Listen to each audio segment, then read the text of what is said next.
The story begins in the heart of a desolate desert, where a small settlement lies hidden within a valley surrounded by high hills. The natural formation acts as a protective barrier, concealing the village from the outside world. Overhead, a flock of birds suddenly takes flight, their hurried movement a sign that something ominous may be approaching. This is where our story unfolds, and the protagonist's voice introduces the tale.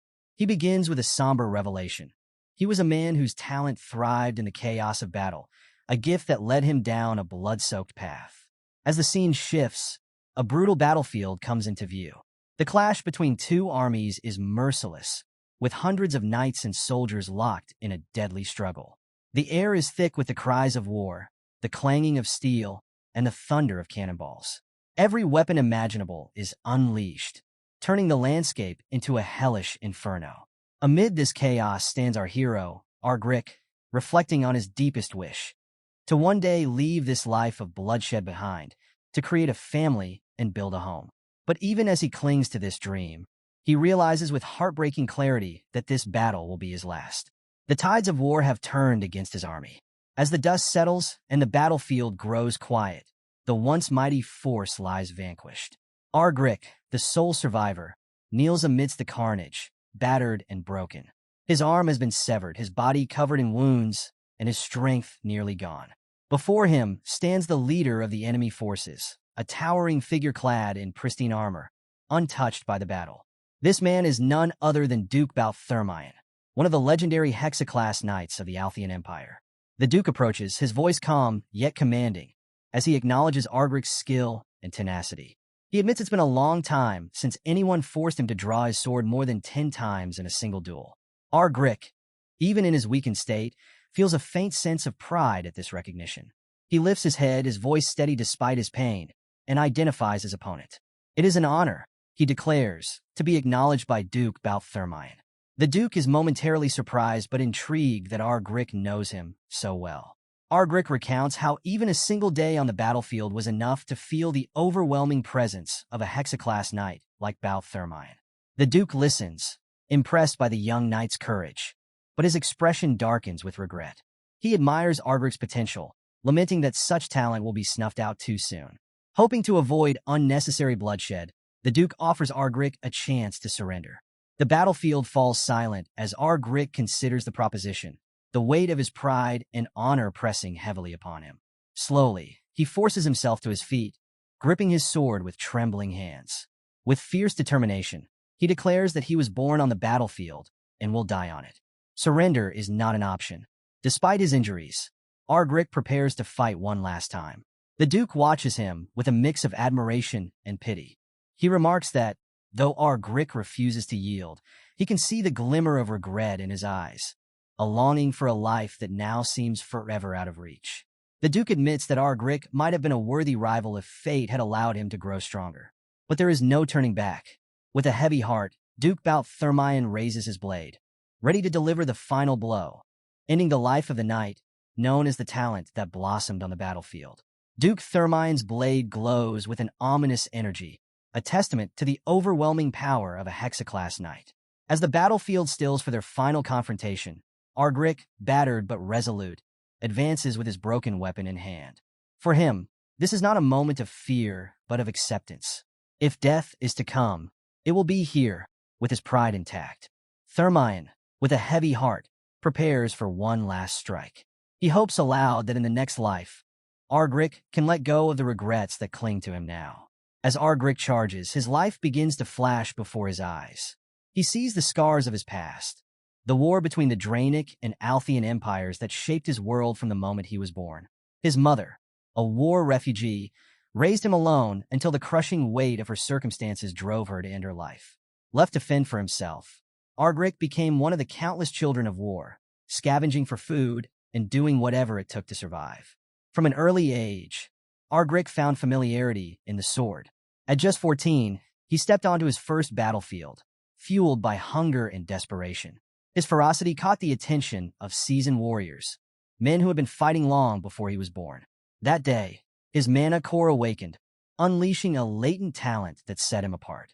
His movements became sharper, his senses heightened, and his reputation as a deadly force on the battlefield began to grow. Years of relentless training and combat saw him rise through the ranks, eventually earning the title of commander. His skill and determination earned him a recommendation for the prestigious Special Knight appointment. Ardric had surpassed 3 mana cores, becoming a quad-core knight, and his potential to join the elite Hexaclass Knights was undeniable.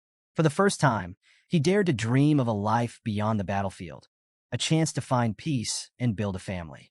That dream drove him into his final battle. Ardric fought like a man possessed, cutting through hundreds of enemies and pushing himself to the brink. Victory was within reach, and so was the future he longed for. But fate had other plans. In a moment of devastation, a powerful wave of energy ripped through the battlefield, sending knights flying. At its epicenter stood Duke Balth Thermion, the Hexaclass Knight of the Althean Empire. The encounter was nothing short of catastrophic. Thermion's devastating energy shattered Ardric's defenses, slicing through his left arm and breaking his sword. For the first time, Ardric felt true helplessness. His strength, his pride, and his dreams, all of it was torn from him in an instant. Even as he struggled to rise, his body battered and broken, the realization settled in. This was the end. Thermion moved with unmatched precision, his blades surging with raw power. In a final, decisive strike, his sword pierced through Ardric's heart. The force of the blow unleashed a wave of energy, so intense that it sent Ardric hurtling through the air. He crashed to the ground, his body crumpling into a pool of his own blood. As his life ebbed away, Ardric stared at the crimson-stained ground beneath him, his vision fading. He thought of the life he had yearned for, but would never have. And yet, in those final moments, he felt a strange sense of peace. The battlefield had always been his home, and now it would be his resting place. His story, filled with tragedy and unfulfilled dreams, reached its somber conclusion as the light in his eyes dimmed. This was the end of Ardric, the talent that blossomed on the battlefield, cut down before he could reach the heights he so desperately sought. Just when Ardric thought his story had ended, another chapter began in the most unexpected way. The scene shifts dramatically, and before he even opens his eyes, he hears unfamiliar voices around him. The voices are warm and filled with joy, speaking of their little Dane finally waking up. Confusion grips the former knight. These words don't belong to a battlefield, but rather to something far more intimate. The father's voice carries pride as he marvels at how their baby boy doesn't even cry. The mother's voice is soft and loving as she gushes about the clarity of the child's stunning eyes, declaring that he must be a gift from God. The father laughs in agreement, echoing her sentiment. When Ardric finally manages to open his eyes, he is met with a shocking sight. He's a baby. Panic surges through him as he takes into realization. He's no longer the orphan knight born amidst the horrors of war. Instead, he is now a white-haired infant in the arms of a noble woman. He wants to believe this is some bizarre dream, but the warm, genuine love emanating from the couple holding him feels too real. The father, an imposing but cheerful man, lifts Dane with delight, already imagining a future for his son. He proudly declares that Dane will one day become a master spearman, just like himself. Hearing this, Dane freezes. He has a father, something he had never known in his previous life. The man introduces himself as Count Arkensogers, a skilled Hexaclass spearman. But before he can get too carried away, the mother, Lily Sogers, swiftly snatches Dane from him. Her eyes gleam as she insists that their son will follow in her footsteps and become a world-class assassin instead. A heated debate ignites between the two. Arken argues passionately that spearmanship is the ultimate martial art, a perfect blend of power and grace. To him, a spear symbolizes honor and beauty. Lily counters just as fiercely, claiming the life of an assassin is far superior. She describes the elegance of moving unseen, striking silently, and vanishing without a trace. To her, nothing could be cooler. Dane, now caught in the middle of this absurd tug-of-war, can only stare in disbelief. His parents' argument intensifies as they passionately argue over his future career, one wielding a spear in battle, the other operating in the shadows. After much back and forth, Arken finally suggests a compromise. They will both teach Dane their respective skills and let him choose for himself. Lily reluctantly agrees, although she's convinced her assassin training will win him over. Dane quickly concludes that their obsession must stem from his being born in their later years. They clearly see him as the culmination of their lives' work. The family eventually arrives at a massive castle, their estate, and Dane marvels at its grandeur. Lily teases Arkin about holding her hand as they approach the castle gates. Initially flustered, she relents, and the couple giggles like newlyweds. To Dane, this is a bizarrely sweet sight for sore eyes, far removed from the blood-soaked memories of his past life. Inside, the luxurious halls and the warmth of his parents' banter slowly chip away at Dane's disbelief. He smiles instinctively, causing Lily to gush over how happy their son looks. Dane takes it all in. The family, the estate, the love, and a flicker of hope ignites within him. Perhaps this second chance in the Althean Empire, of all places, could truly be the start of something different. As they carry him deeper into the castle, Dane silently acknowledges that this life holds possibilities he could never have imagined before.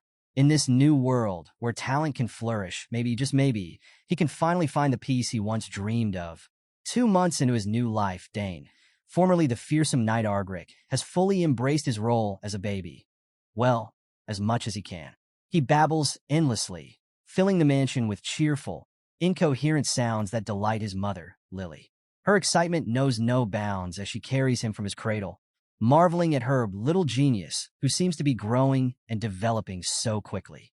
For Dane, this is a strange yet endearing experience. In his previous life, he had little to no contact with children, save for the war orphans he encountered, emaciated, wrapped in bandages, and crying for lost parents.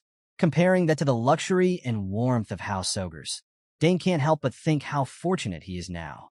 As Lily continues doting on him, the door bursts open, and in strides Count Arkin Sogers, brimming with enthusiasm. In his hands, he carries a beautifully crafted spear, gleaming with intricate designs. The Count eagerly waves it around, hoping to catch Dane's attention, and it works. Dane's gaze locks onto the weapon, his infant mind momentarily captivated. While he recognizes it for what it is, his focus shifts to the man holding it. This is his father, Count Arkin Sogers, the strongest hexaclass spearman in the entire Althean Empire. Known as the Blue Whirlwind during his prime, Arkin's reputation as a war hero precedes him. Yet here he is, grinning like a child while showing off to his baby son. Before Dane can process this surreal reality, Lily erupts in anger. Her fiery aura fills the room as she berates her husband for bringing something so dangerous into a baby's nursery. Arkin stammers, defending himself by saying he only wanted to show Dane the spear. But Lily is relentless. She's already warned him against introducing their son to weapons at such a young age and threatens to start teaching Dane stealth techniques herself if Arkin insists on early training. Her loud outbursts seem hilariously out of place for someone who was once the Empire's greatest assassin. Dane observes this bickering with mild amusement. Despite their strong personalities, it's clear his parents care deeply for him. Their argument reveals an underlying desperation to pass on their skills, an urgency fueled by the career choices of Dane's elder sisters, Claire and Arabella, who have both diverged from their parents' paths. Soon, these sisters join the scene, and Dane gets his first proper introduction to them. Claire and Arabella are ecstatic to have a baby brother, and their affection quickly turns mischievous. They take turns pinching and puffing his cheeks, giggling at how adorably squishy he looks. Dane, meanwhile, feels like his head might explode.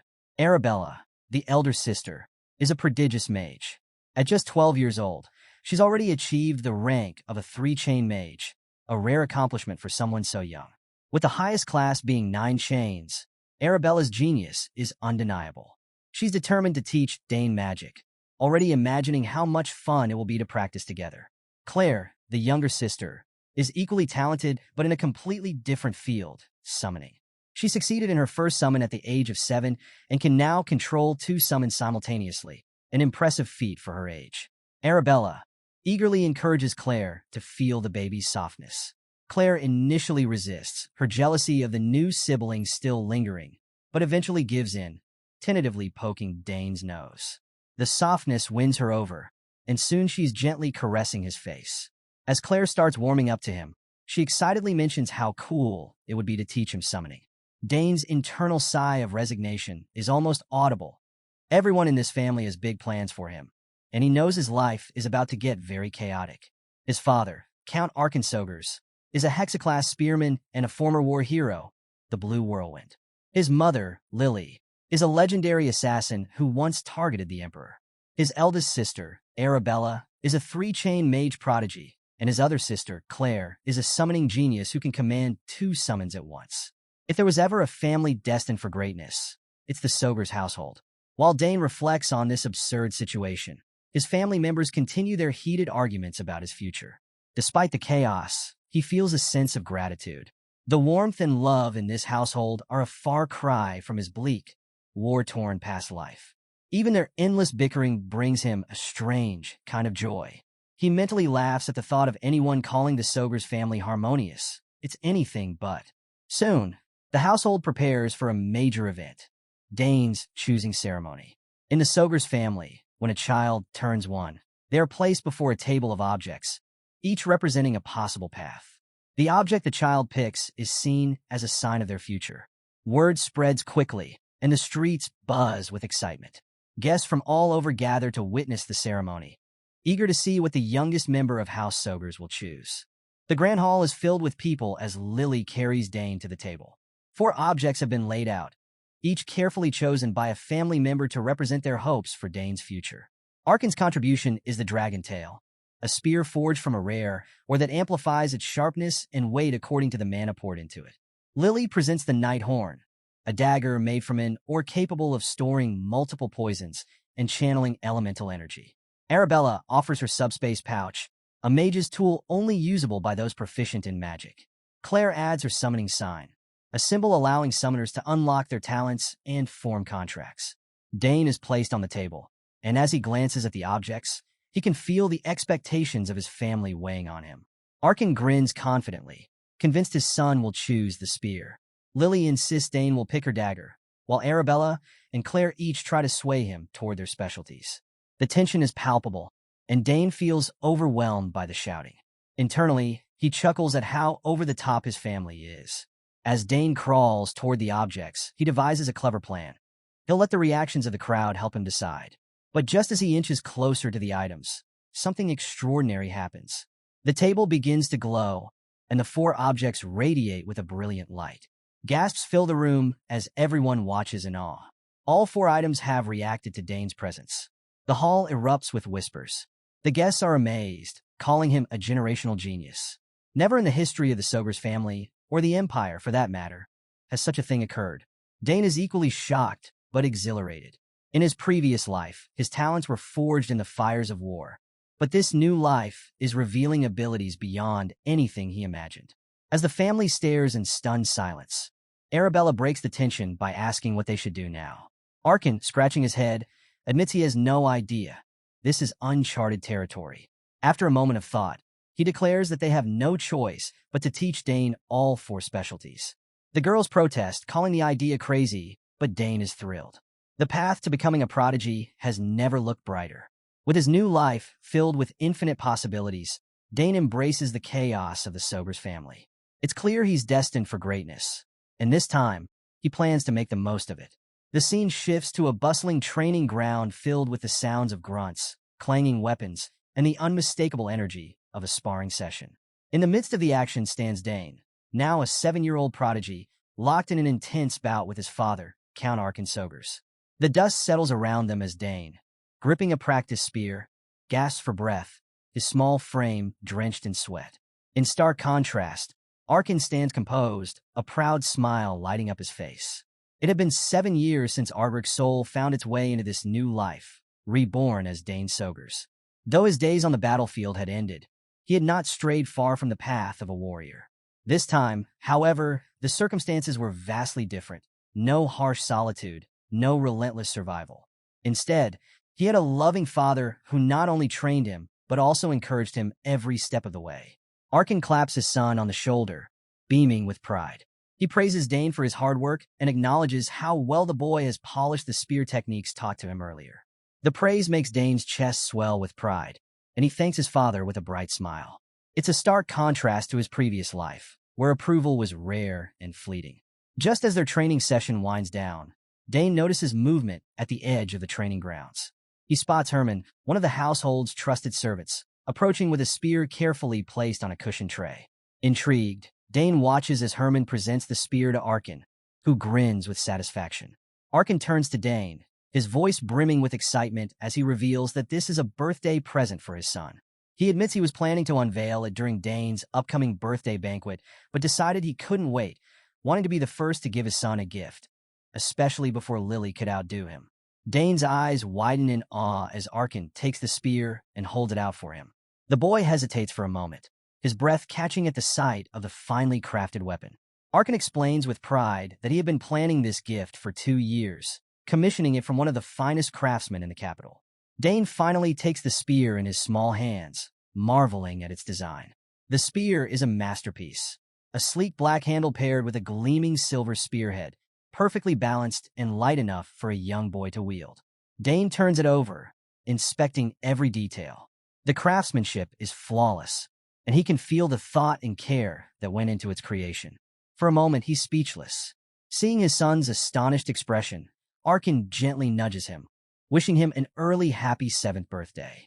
Dane finally snaps out of his daze, a broad grin spreading across his face as he promises to treasure the weapon. Testing its weight, he swings it a few times, delighted by how smoothly it moves. His giggles of excitement fill the air, making Arkin's heart swell with pride. Noticing Dane's enthusiasm, Arkin decides to turn the moment into a teaching opportunity. He asks if Dane remembers the fundamental difference between a sword and a spear. Dane pauses, thinking hard before responding. He explains that a spear's length makes it ideal for keeping opponents at a distance, and its narrow contact area enhances its efficiency in delivering powerful strikes. Arkin nods, pleased with the answer, but adds a note of caution. He explains that while the spear's length is an advantage, it also comes with a drawback. It requires a minimum distance to attack effectively. This limitation can make it more challenging to use at higher levels of training. Arkin's tone turns reassuring as he reminds Dane that every weapon has its strengths and weaknesses. Even swords, considered by many to be the perfect weapon, have vulnerabilities in certain situations. The training ground buzzes with energy as Count Arkin Sogers, brimming with enthusiasm, takes Dane's newly gifted spear to demonstrate a special technique. With an easy confidence, Arkin spins the spear in one hand, creating a small whirlwind that kicks up dust and leaves Dane wide-eyed in amazement. The sheer magical power radiating from Arkin is overwhelming, leaving Dane awestruck at the strength of a hexaclass spearman. Arkin's demeanor shifts to focus as he shuts his eyes, channeling magical energy through his body. The intensity of the power building within him is palpable, and after a moment, he transfers it into the spear.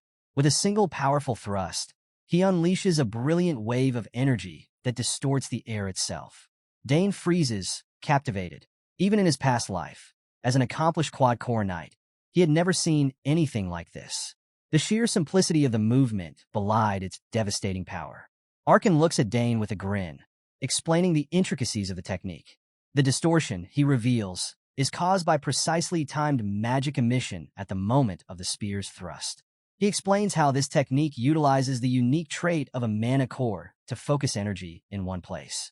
Dane listens intently, his mind racing as he recalls similar principles mentioned by his sisters, Arabella and Claire. They had explained how mana cores enhance physical abilities as they increase in number, but the memory triggers a pang of disappointment. In his past life, Dane had reached the rare level of a quad-core knight, and now he fears he has far fewer mana cores in this life. Arkin notices his son's thoughtful expression and praises him for understanding such advanced concepts at his young age, then casually drops the bombshell. Arkin himself has 6 mana cores. The revelation stuns Dane. 6 cores, an almost mythical achievement. His mind drifts to what could have been had his previous life, not ended prematurely. He realizes he might have eventually reached that pinnacle, but shakes off the thought. Before he can dwell too much, Arkin draws him back, encouraging him to try the technique for himself. Nervous but eager, Dane agrees. His father assures him it's okay to take his time and reminds him to clear his mind of distractions. Dane takes a deep breath, gripping the spear firmly, and adjusts his stance. Despite having used spears only as a secondary weapon in his past life, his experience with disciplined combat comes rushing back. Closing his eyes, Dane centers himself and begins channeling magical energy. Arkin watches closely, impressed by how naturally Dane handles the weapon. As the boy thrusts the spear forward, Arkin expects a modest attempt at best, but what happens next leaves him speechless.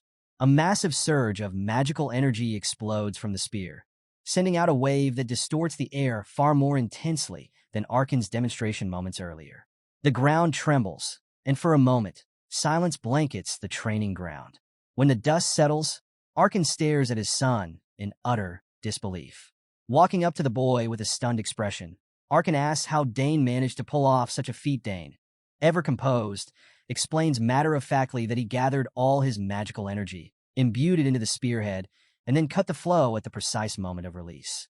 His straightforward delivery, oblivious to how extraordinary the feat truly is, leaves Arkin gobsmacked. Arkin presses further, asking if Dane has formed a mana core. Dane admits that he has and claims it was sheer luck.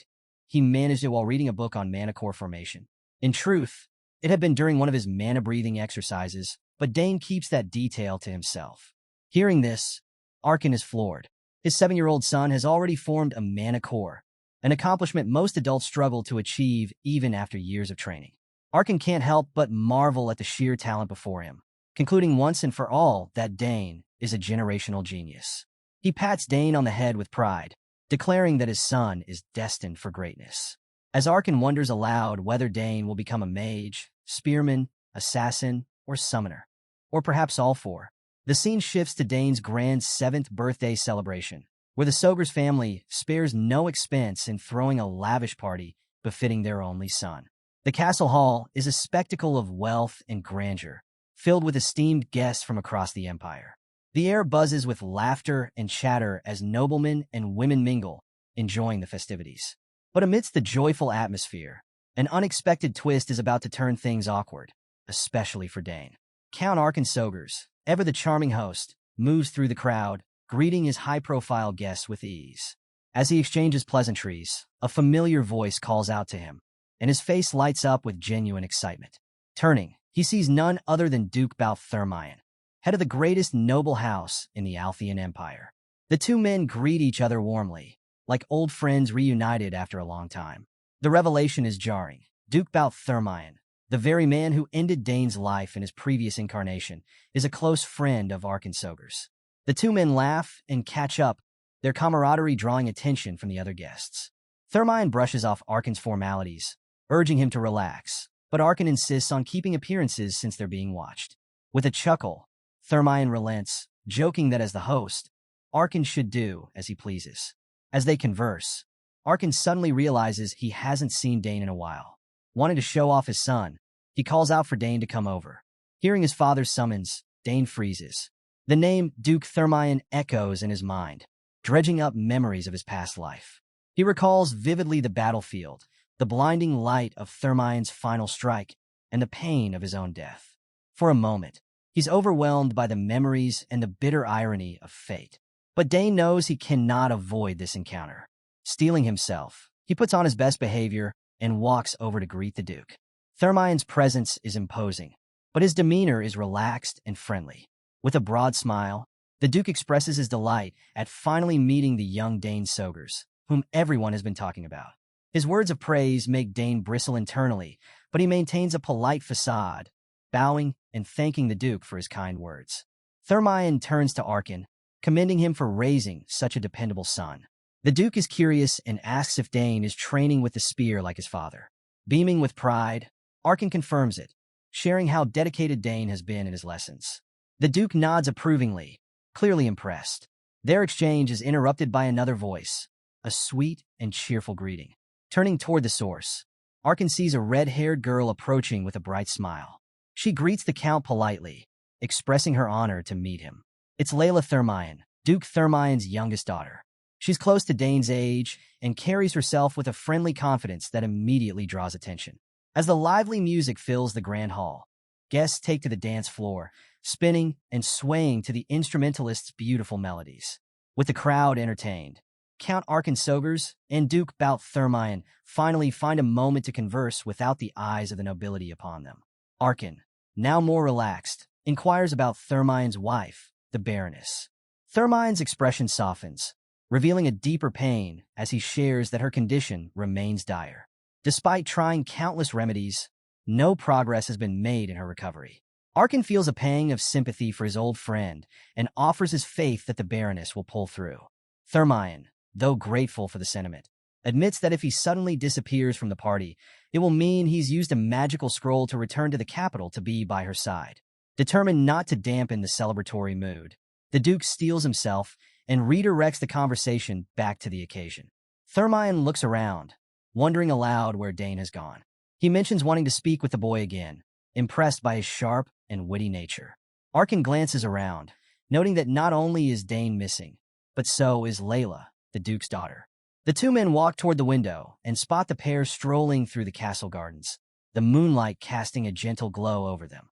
Thermion chuckles, concluding that the lively party must have been too dull for the children. Arkin nods with a smile, watching as his son and the red-haired girl wander through the peaceful garden. Outside, Layla admits to Dane that she doesn't particularly enjoy accompanying her father to every event, but she's glad she came to this one. She finds herself watching Dane in the moonlight, thinking to herself how handsome he looks. Dane, picking up on her cheerful demeanor, assures her that the Sogur's family's territory is indeed as calm and peaceful as it seems.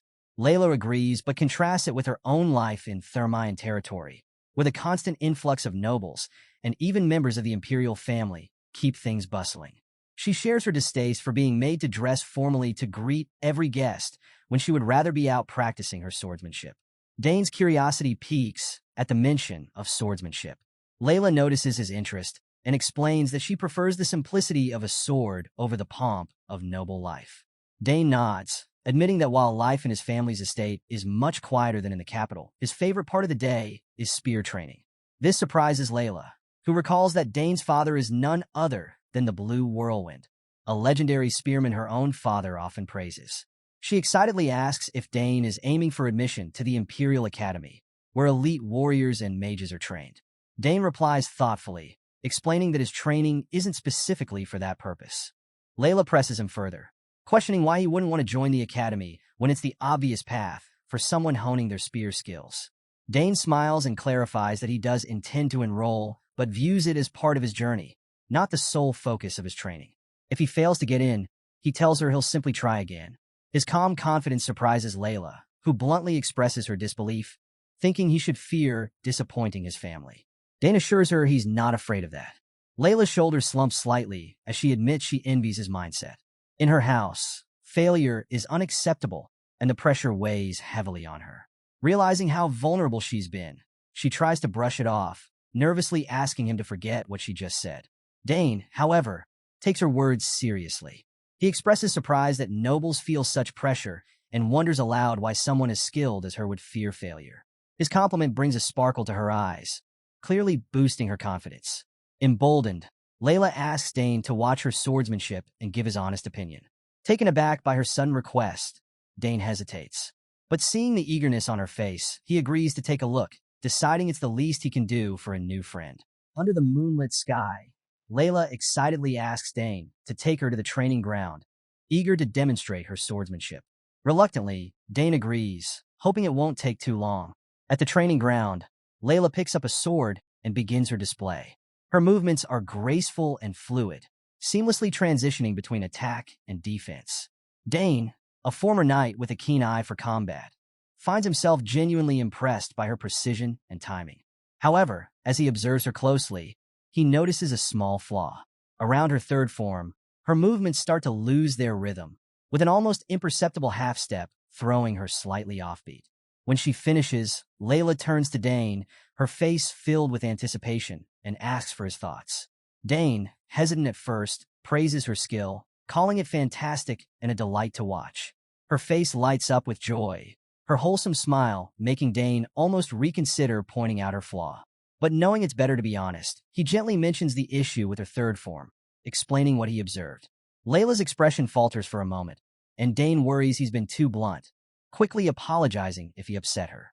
To his surprise, Layla's determination shines through. Without hesitation, she picks up her sword again and begins working on correcting the flaw.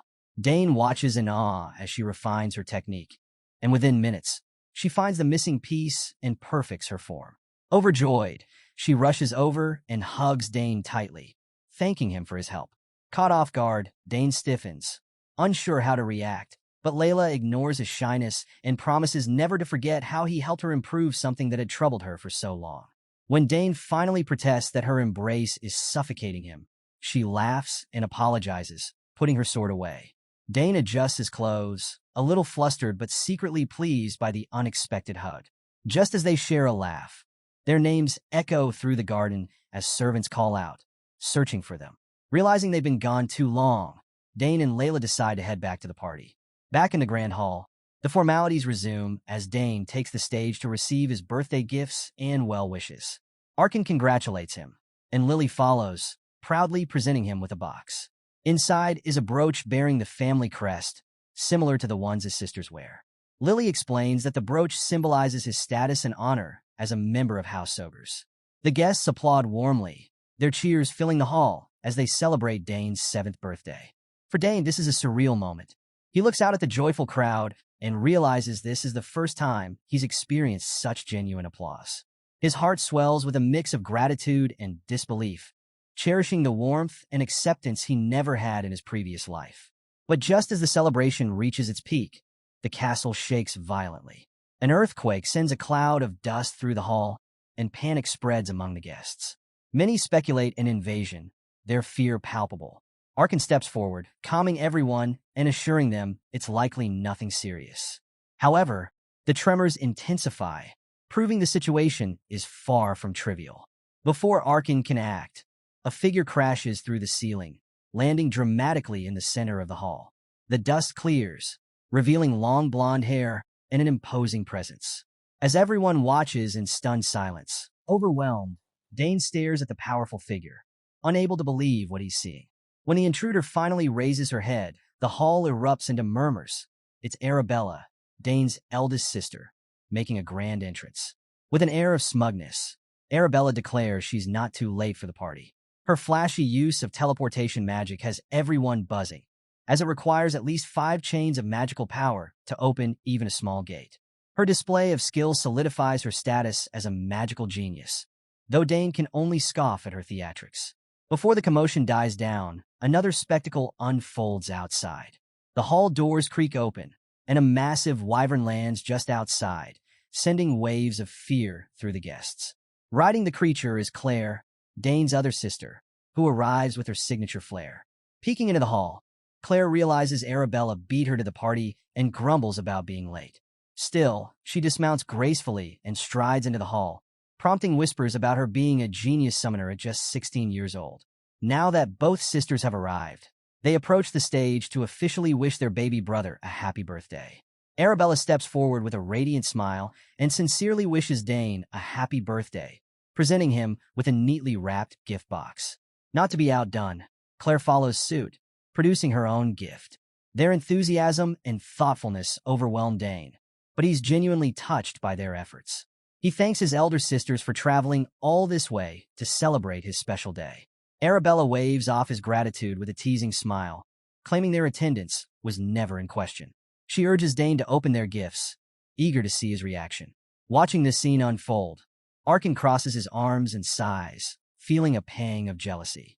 The doting attention his daughters are giving their little brother reminds him of the stark difference in their treatment of him. On his birthday, all he got was a letter. He mutters something about how men aren't supposed to cry, but looks suspiciously misty-eyed nonetheless. Dane opens Arabella's box first, and his eyes widen when he sees what's inside, a beautifully crafted dimensional pouch. Arabella beams with pride, explaining that she designed it herself using subspace magic of the highest chain. She admits, though, that her professor helped create the artifact. Dane marvels at the intricacy of the pouch and expresses his heartfelt thanks, fully aware of how rare and difficult it is to imbue subspace magic into an item. Arabella isn't finished yet. She pulls out a ring and asks Dane for his hand. Hesitant at first, he complies, and she slips the ring onto his finger.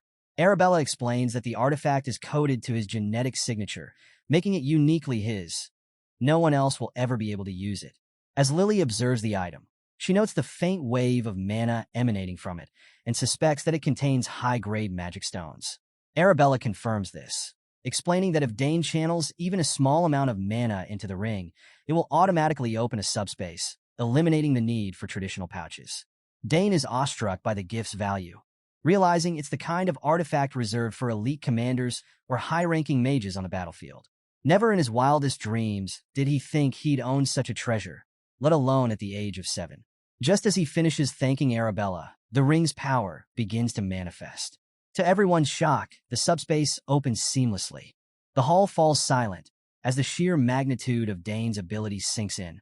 Arkan stares in disbelief, horrified and amazed that his son managed to open a subspace at such a young age. Arabella, equally stunned, praises Dane exuberantly, calling him incredible. She jokes that he might already have both a mana core and a magic circle, a level of magical capability unheard of in someone his age. With Arabella's gift unwrapped and thoroughly admired, it's Claire's turn. Dane receives her gift with a smile, thanking her before carefully unwrapping the box. Inside, he finds a peculiar spotted egg. Curious, he picks it up carelessly, holding it as if it's just a common object. Claire's face instantly turns pale, and she yells at him to be more careful. Flustered, Dane asks what's so special about the egg. Claire sighs, trying to calm herself before whispering in his ear. She reveals that the egg is a familiar, an extremely rare and precious item in the summoning world. She explains that while attempting to summon Dean, her wyvern, the egg unexpectedly came through the portal. Though she doesn't know what creature will hatch from it, she's certain it will be extraordinary. Familiar eggs like this are known throughout the world for their immense value. Dane carefully examines the spotted egg Claire gave him, recalling what he's heard about familiars. Unlike summons, which are temporary and can be dismissed, familiars are permanent entities that remain in this world once summoned. Claire leans in and whispers more details, revealing that no one else knows about the egg yet. She asks Dane to keep it a secret between them until it hatches. Dane agrees, intrigued by the mystery of what might emerge from the egg. Their conversation is interrupted when Arabella, ever the nosy elder sister, chimes in, demanding to know what they're whispering about. Claire brushes her off, continuing to advise Dane on how to care for the egg. She tells him to pour mana into it daily to help the familiar recognize him as its master. Dane takes her advice seriously, promising to do exactly as she says. Their mother, Lily, interrupts with a warm observation about how wonderful it is for Dane to have his sisters back home. Dane smiles, confirming her sentiment. He expresses how genuinely happy he is to have Arabella and Claire around, even if their presence often brings chaos. As the siblings share this moment, Arkan clears his throat, feigning indignation. He points out that neither of his daughters has even greeted him since their arrival. Arabella and Claire freeze, realizing their oversight, and Arabella immediately apologizes, explaining they were too focused on celebrating Dane's birthday. Arkan, of course, isn't truly upset. He's just teasing them. With a chuckle, he suggests that they get some rest after their long journey. As the family reunion carries on, Dane looks around the hall and notices Layla leaving. Her expression is lonely, and her departure tugs at his heart. Outside, Duke Thermion walks through the courtyard, deep in thought. He reflects on Arabella's spectacular entrance, admitting that she's even more impressive than he expected. Her exceptional talent as a magician, combined with her status as the top mage in the academy, makes her an undeniable asset. The Duke begins to consider the possibility of an alliance through marriage. With his son already the Academy's top swordsman, the union of House Thermion and House Ogres would create a faction powerful enough to rival even the Imperial family. It's an opportunity too significant to ignore, and he resolves to bring up the idea with Arkan Ogres later.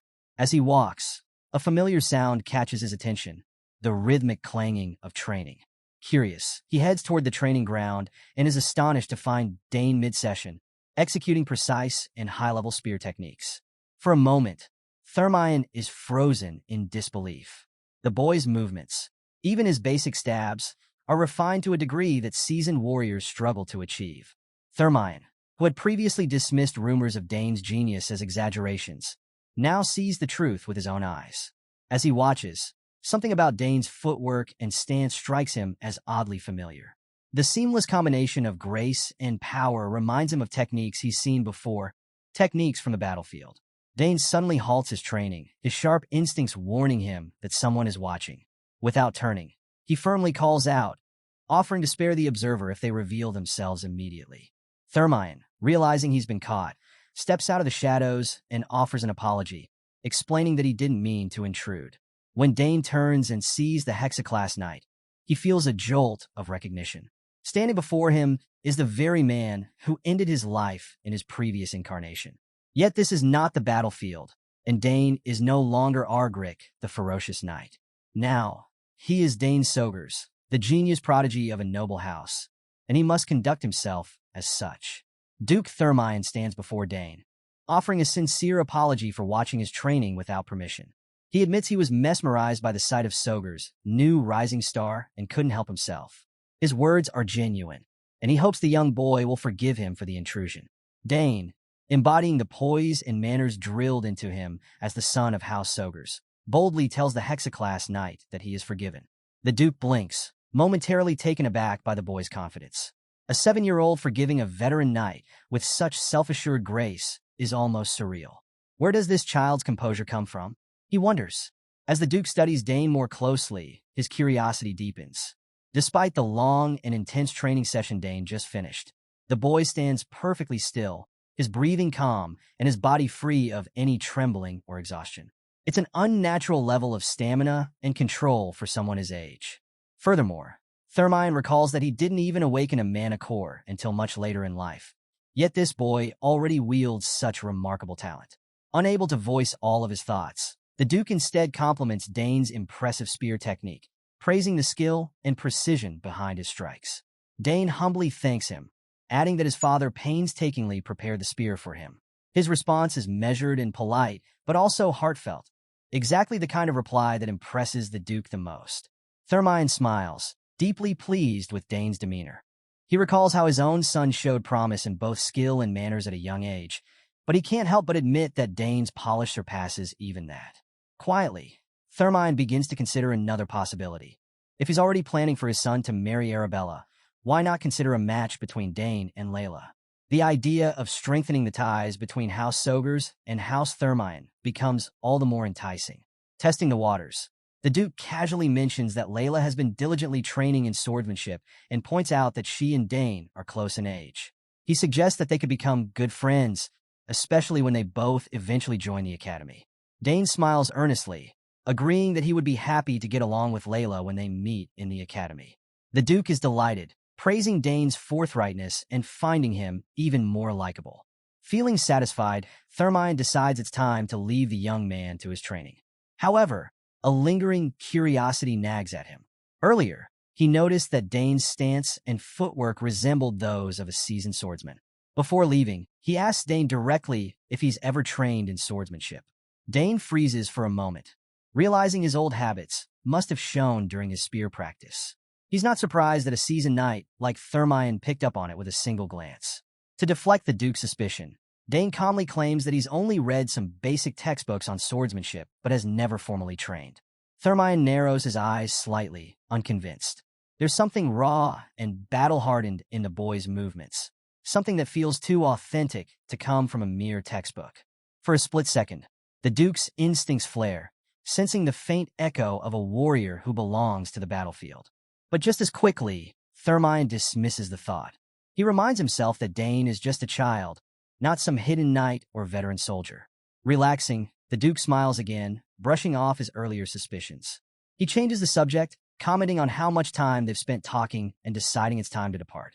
As he bids Dane goodbye, the Duke warmly invites him to visit the capital in the future, promising to repay the hospitality he's received at the Count's castle. He admits that he's grown personally interested in the boy, finding him remarkable for his age. Dane watches as the Duke departs, his mind swirling. The encounter has made it clear that his story remains deeply intertwined with Duke Thermine, even in this new life. With a composed smile, Dane promises to visit the Duke if he ever travels to the capital, already contemplating the next steps in this ever-evolving relationship. Dane feels a rush of excitement as he contemplates Duke Thermine's growing interest in him. The thought of facing the man who ended his previous life ignites a fire within him. He's certain that with steady preparation, step by step, he'll eventually have the strength to defeat the Hexaclass Knight. A confident smile spreads across his face as he silently vows to rewrite their fates in this life. As his thoughts race, Herman appears from the shadows, surprising Dane with how long he's been waiting. The loyal servant reminds him that his duty is to serve discreetly, handing Dane a towel to wipe off his sweat. Herman casually informs him that the household is busy preparing for the second banquet, as more noble families are arriving. It's impossible to host over 30 families at once, so the arrivals are staggered. Dane nods, recalling hearing about the second banquet earlier, and asks about his sisters. Herman explains that Arabella and Claire opened a teleportation gate to return to the academy for their midterm exams. Though it's a shame they couldn't stay longer, Dane understands their responsibilities and decides to head back to the castle to rejoin the festivities. Later, Dane takes a solitary stroll in the castle courtyard, relishing a rare moment of peace. Exhausted, he admits to himself that the life of a noble can be tiring, especially with a packed schedule like his birthday celebrations. But as he walks among the vibrant flowers and lush greenery, he finds solace in the serene beauty of the garden. The blooms are vibrant, and butterflies flit from flower to flower, enhancing the tranquil atmosphere. Dane silently appreciates the gardener's meticulous work, thinking how the garden feels almost magical. The sight of the flowers reminds him of something Arabella once mentioned, how flowers contain the highest concentration of mana in nature. Curious and with some free time on his hands, Dane decides to analyze the flower's mana. As he begins the process, he reflects on his training, feeling a twinge of frustration. Despite his efforts, he hasn't made significant progress in either magic or summoning. His many talents, while a blessing, sometimes feel like a burden as he struggles to determine what to focus on. As he studies the flowers, something unexpected happens. He senses a powerful rush of mana flowing within them, far more intense than he anticipated. The vibrant energy stuns him, and he marvels at how such small flowers can contain such vast mana reserves. Dane realizes that if he can channel this mana and make it his own, he could stabilize it within his body to create a magic circle. He touches the flowers carefully, his extraordinary mana affinity allowing him to see what others could only sense with their sixth sense. The clarity of the mana flow excites him. It's as if a new door to his magical potential has opened. Just as he begins to immerse himself in this breakthrough, his serene moment is shattered. A commotion nearby pulls his attention. Elsewhere in the garden, two brothers, bored and feeling neglected, wander aimlessly. Frustrated that their father is too busy mingling with other nobles to pay them any mind, they stomp through the garden, trampling flowers in their path. One suggests they leave, but as they turn a corner, they spot Dane standing alone. Unaware of who he is, they mistake him for a servant. With arrogant sneers, they demand that he lead them out of the garden. Dane's anger flares as he notices the crushed flowers beneath their feet. His fury overrides his usual composure as he storms toward them, telling them to leave the garden immediately. The brothers, offended by what they perceive as insolence, laugh at him. They mock his small size and warn him not to speak to them that way, boasting about their status. Feeling emboldened, the larger of the two grabs Dane by the arm and threatens to teach him a lesson. They proudly declare themselves as the sons of Count Tyron. Memories from Dane's past life flashed across his mind upon hearing the name Tyron, a noble he once captured in battle. Back then, the man was as insufferable as his son seemed now. The confrontation began when Digron arrogantly assumed Dane should know of House Tyron's reputation in the capital. But Dane, unbothered, warned him to watch his words, adding that he had the means to make people disappear without a trace. Digron, unimpressed, continued running his mouth, and Dane decided that words wouldn't work on him. Without hesitation, Dane headbutted him square in the face, breaking his nose. Blood gushed out as the younger Tyron brother, Dinar, gasped in shock. Digron, enraged and humiliated, vowed to kill Dane, calling him a bastard. But Dane simply laughed, telling him to go ahead and try. Digron, clutching his shattered nose, cursed Dane and called him insane. Ignoring his brother's pleas to seek treatment, he charged at Dane, blinded by rage. His movements were wild and uncoordinated, but Dane observed them carefully, noting that the boy's lack of weapon skills suggested he was either a mage or a summoner.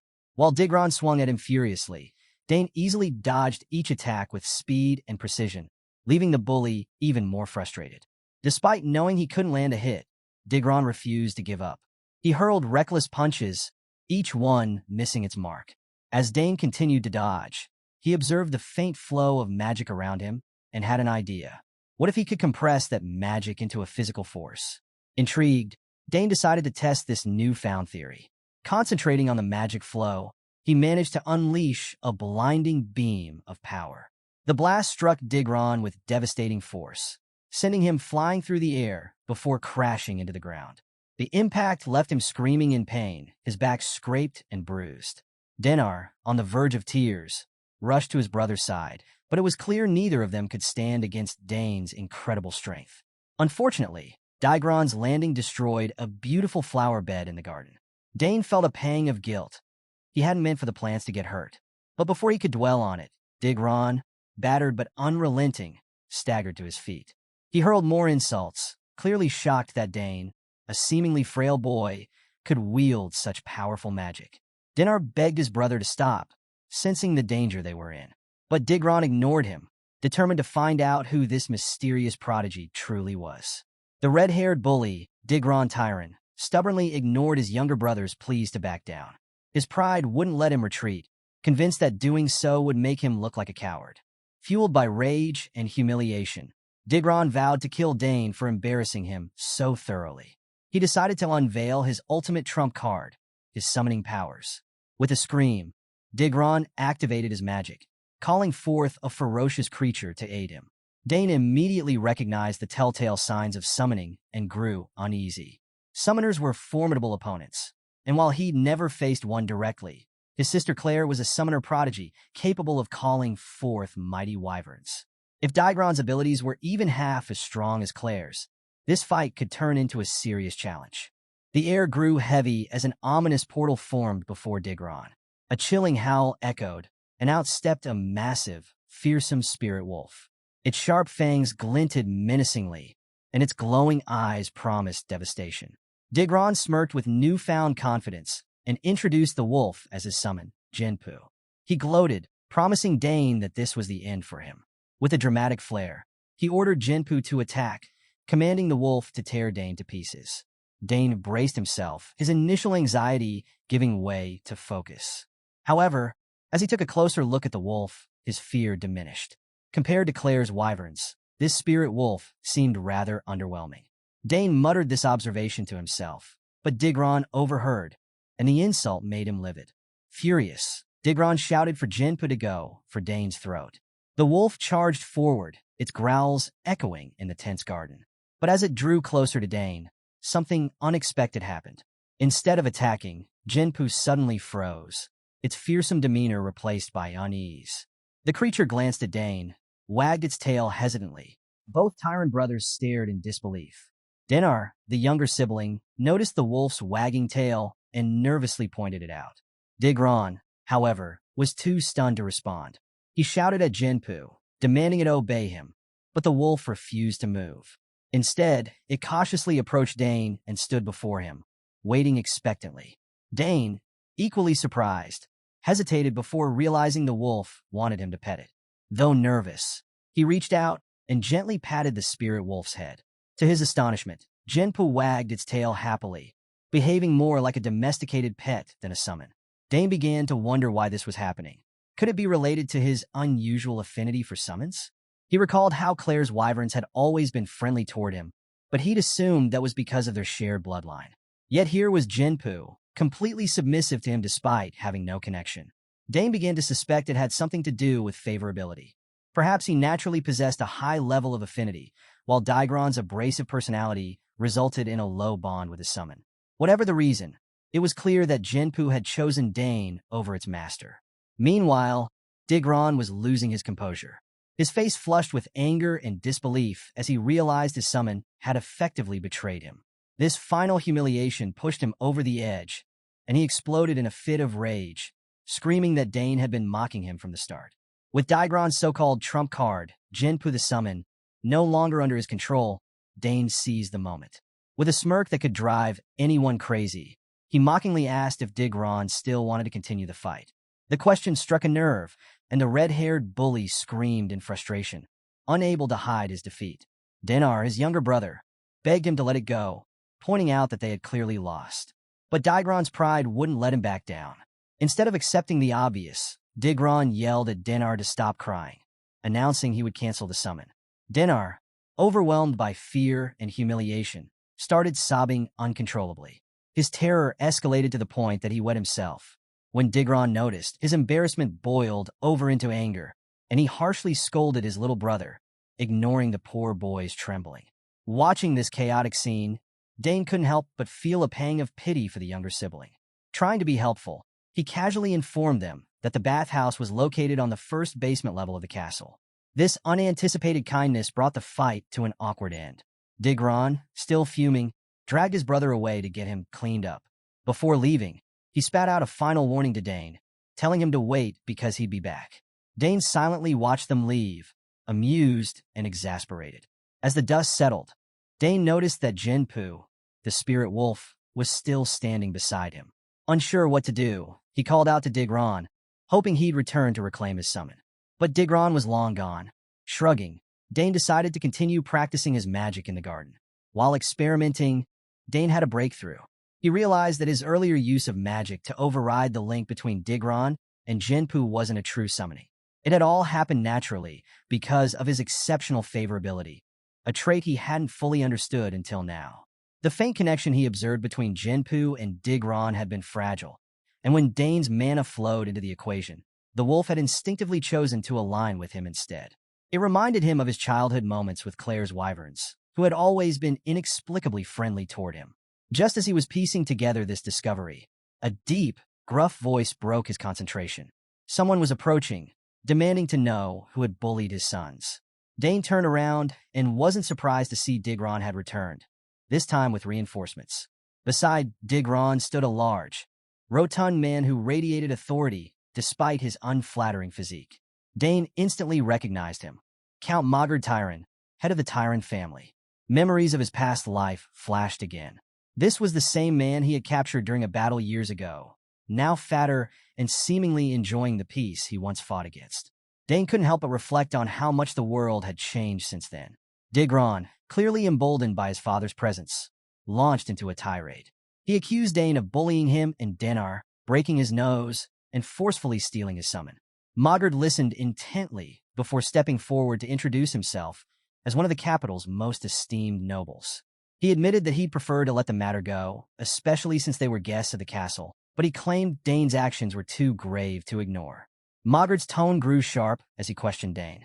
Why was a boy like him wandering alone in such a secluded part of the castle? He demanded to know Dane's identity, his suspicion clear. Dane hesitated for a moment, weighing his options. Then, with calm confidence, he answered, I am Dane Sogers, the youngest son of Arkan Sogers, Lord of the South and head of the Sogers Count family. The reaction was instantaneous.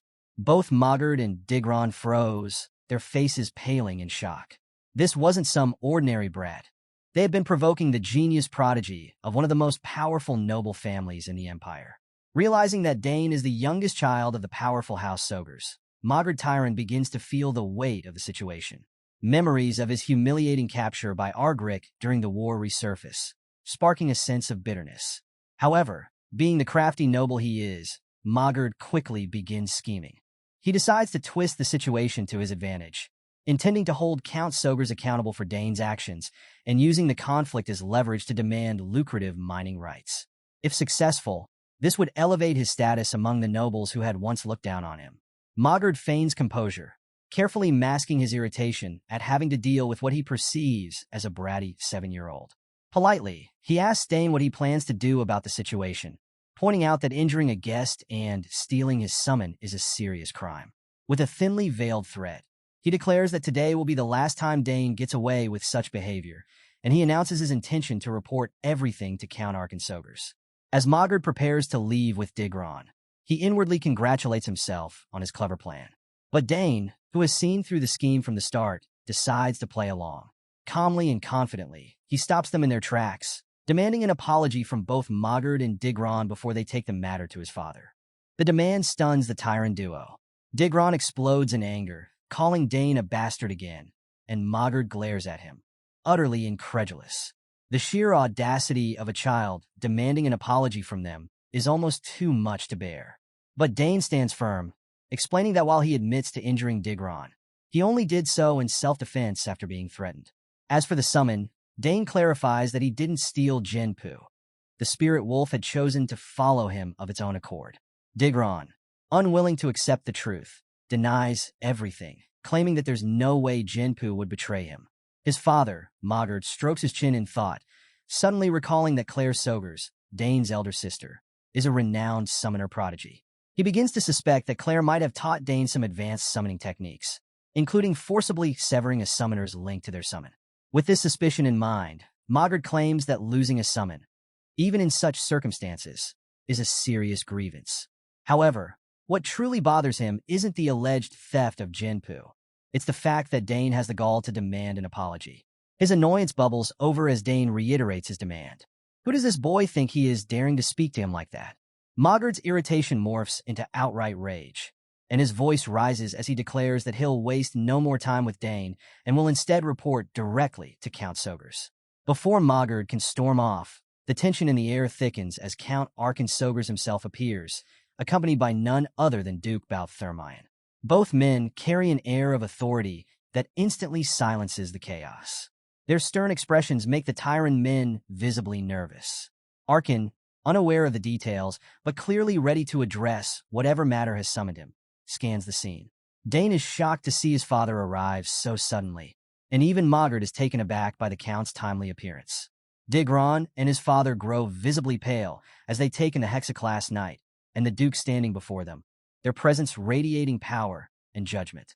As the trial began, Digron eagerly launched into his fabricated story, weaving a tale designed to cast himself and his brother as helpless victims.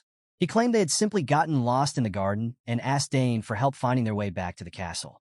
According to him, Dane inexplicably attacked him without provocation, headbutting him and mocking him afterward with strange techniques. Digron also alleged that he summoned Jinpu only to scare Dane off, but Dane stole the summon and attacked him once more.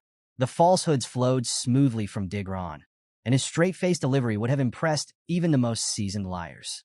Dane, however, tuned out most of the drivel, finding it both absurd and mildly amusing. He knew his father, Count Arkan Sogers, well enough to trust that the truth would come to light. Arkan was a man of principle, known for his fairness and impartiality, even when his own family was involved. When Digron finished his story, Mogard Tyran picked up where his son left off, appealing to Count Sogers in a self-righteous tone.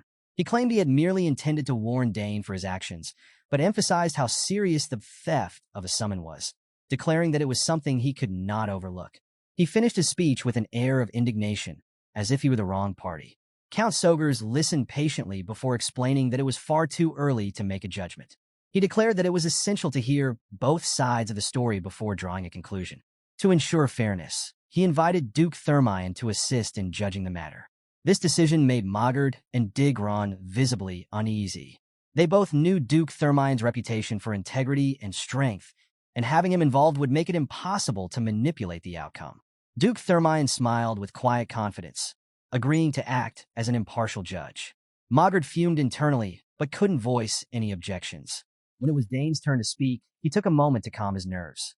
Despite his trust in his father, the weight of the situation was daunting. Summoning his composure, he began by acknowledging that parts of Digron's story were technically true, though distorted to favor the bully. Dane clarified that the conflict started because Digron had carelessly trampled the flowers in their garden, flowers that had been cultivated with great care. He explained how he had merely told Digron to leave the area, but the bully became enraged, grabbing him by the collar. Dane began to detail what happened next, but before he could finish, Mogard and Digron interrupted, loudly accusing him of lying. Their outburst was calculated, aimed at derailing Dane's testimony and maintaining their narrative of victimhood. As Digron tries to speak again, Count Arkan Sogers sharply cuts him off, his patience clearly wearing thin. The vein bulging on Arkan's temple betrays his growing anger, likely fueled by the revelation that the troublemaker had the audacity to trample his cherished flowers. Arkan's steely gaze shifts to Dane, signaling him to continue his account. Dane resumes, recounting how Digron explicitly commanded Jinpu to kill him when the wolf-like summon first appeared. He firmly reiterates that he did not steal the summon. Rather, Jinpu approached him of its own accord after sensing his goodwill. Even Duke Thermion is intrigued, impressed not only by the boy's composure, but also by his articulate explanation for someone so young. Mogard, however, dismisses Dane's testimony as absurd. He argues that no summon would ever submit to a non-summoner, claiming that Dane must have used some underhanded technique to sever Digron's bond. But Dane counters this accusation by explaining his natural affinity with summons, a trait that, he believes, allows creatures with weak bonds to their masters to instinctively seek him out. This explanation unsettles Mogard, who tries to ridicule the idea, calling it an impossible theory. Before he can finish his argument, however, Count Sogers interrupts again, this time with genuine curiosity. He asks Dane if such a phenomenon is truly possible. Dane confidently assures his father that it is. Mogard bursts into mocking laughter, doubting that anyone would believe such a claim without proof. At this point, Duke Thermion interjects, suggesting a simple solution to uncover the truth. Attempt another summoning. Both Mogard and Digron freeze, panic flickering across their faces. They know the proposed test will expose their lies for what they are. Arkin agrees with the Duke's suggestion, seeing it as a straightforward way to resolve the matter. Turning to Dane, he asks if he's confident about proving his claim. Dane nods boldly, his confidence unwavering. Mogard and Digron, on the other hand, are visibly flustered. As tension mounts, Digron finally blurts out the truth. He can no longer summon Genpu. The admission shocks his father, who grows furious, demanding to know how this is possible. After all, Digron used to summon Genpu with ease multiple times a day. The bully stammers, unable to provide a satisfying explanation. Dane, watching the chaos, smiles knowingly. He's fully aware that Digron's bond with Genpu was severed earlier, making it impossible for him to summon the creature again. Taking advantage of the moment, Dane steps forward and confidently announces that he is ready to summon Genpu himself. Arkin smiles warmly at his son, clearly proud of his composure and resourcefulness. Dane then reveals that he'll need Digron's sign, a unique artifact used by summoners to channel their magic, to complete the summoning. Digron's face turns crimson with anger, convinced that Dane is just mocking him. He insists that it's impossible for anyone else to summon a creature using another summoner's unique sign, dismissing the idea as ridiculous. Count Sogers, noticing Digron's resistance, calmly suggests that there's no harm in trying. If Dane fails, it will prove that Digron was telling the truth all along.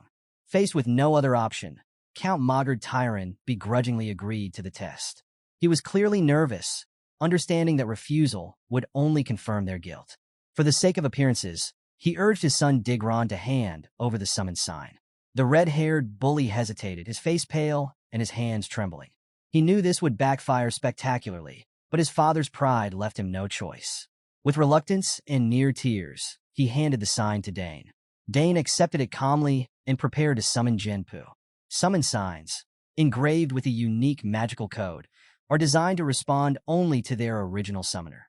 But Dane, confident in his theory, knew this case was different.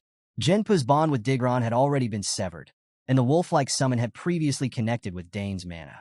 This meant the sign was now little more than a ceremonial object, incapable of stopping the inevitable. With focus and precision, Dane initiated the ritual. To everyone's astonishment, Genpu materialized in a swirling haze of mana, emerging from the summoning as if it had been Dane's companion all along. The massive wolf immediately bounded over to the boy, licking his face and playfully nudging him like an overexcited pup. Dane laughed softly, scratching behind Genpu's ears, while the gathered nobles stared in stunned silence. Even Count Arkin and Duke Thermion, who had full confidence in Dane's story, were taken aback by the sheer familiarity between the boy and the summon. To outsiders, it would appear Genpu had been bonded to Dane for years. The wolf completely ignored Digron, who could only watch, dumbfounded, as his former summon showered Dane with affection once again. The scene was a disaster for House Tyrant. Mogard's jaw hung open as he witnessed what he had believed to be impossible. Duke Thermion, deeply impressed, remarked on the incredible feat. He pointed out that Dane wasn't even supposed to be a summoner, as his training had focused on spearmanship. Turning to Count Sogers for clarification, the Duke asked if this summoning ability was something new. Arkin, equally puzzled, admitted that he had no idea how this talent had emerged but found it remarkable nonetheless. Meanwhile, Dane, unbothered by the growing tension, quietly apologized to Genpu for summoning it merely to prove a point. He petted the wolf's head and thanked it for responding so willingly. The massive creature wagged its tail and let out a happy huff, clearly unbothered by the situation. The gravity of the situation finally hit Mogard Tyron like a ton of bricks. His carefully laid scheme had unraveled, leaving his family's reputation in tatters. He let out a frustrated groan, fully aware that the nobles present would now view House Tyron as deceitful and dishonorable. He looked to his son, who was visibly panicking and still trying to process Jinpu's outright betrayal. As the air grew heavier with expectation, Count Arkin stepped forward to deliver judgment. His tone remained polite and composed, a testament to his noble demeanor, but his words were sharp. Addressing Mogart and Digron, he asked if they now acknowledged what they had just witnessed, that Dane's account was the truth. Mogart, realizing there was no escaping this, reluctantly admitted they were mistaken in accusing Dane of stealing the summon. He attempted to save face, framing the debacle as a misunderstanding. But while Mogart accepted defeat, he carefully avoided acknowledging Digron's far more serious actions, like ordering Jinpu to kill Dane. Trying to cover for his son, Mogart urged Digron to explain that he had merely intended to scare Dane. But Dane wasn't buying it. His sharp glare sent an unmistakable message. He saw through their lies. As Digron wrapped up his half-hearted excuse, Count Mogart Tyron tried to laugh off the entire situation, attempting to downplay the severity of his son's actions. He wore a strained grin as he claimed no harm was ever intended. Unfortunately for him, neither Count Arkin Sogers nor Duke Thermion appeared convinced. Both men shared a skeptical glance, silently questioning how summoning a wolf-like creature as dangerous as Jinpu could be part of an innocent scare tactic. Dane, on the other hand, struggled to contain his growing frustration. Watching Mogart Tyron spin his web of lies while Digron stood smugly at his side was testing his limits. Just as it seemed Dane might lose his cool, a sharp, clear voice rang out, cutting through the tension like a blade. That's not true. All heads turned toward the source of the familiar voice, and everyone was stunned to see Layla Thermion, the Duke's purple-haired daughter, striding confidently into the scene. Even Duke Thermion appeared surprised by his daughter's sudden appearance and asked her why she was there. With poise and determination, Layla explained that she had overheard voices while walking in the garden and decided to investigate. She greeted the two counts with a respectful bow, her gaze sharp and observant. Count Mogart greeted her with a forced smile, hiding his growing unease. He was stunned. He had never encountered the Duke's daughter before, but her presence alone was enough to rattle him. Trying to deflect attention, he attempted to focus the conversation on Layla herself, but Count Sogers wasn't letting him off the hook. Arkin, his sharp eyes narrowing, reminded Layla of her initial comment about Mogart's dishonesty and pressed her to explain further. The Tyron men shifted uncomfortably under the scrutiny, realizing they were back under fire. Layla stepped forward confidently, recounting everything she had overheard earlier. She explained that she had been nearby during Dane and Digron's altercation and had witnessed the entire exchange. Her account was precise and damning. She detailed how Digron had trampled the garden's flowers, grabbed Dane by the collar, and summoned Jinpu with the explicit command to kill Dane. She made it clear that Dane had only acted in self-defense and that Jinpu had chosen to stay with Dane of its own volition. As Layla finished speaking, Dane couldn't help but smile. He hadn't expected anyone to come to his aid, but her testimony was exactly what he needed.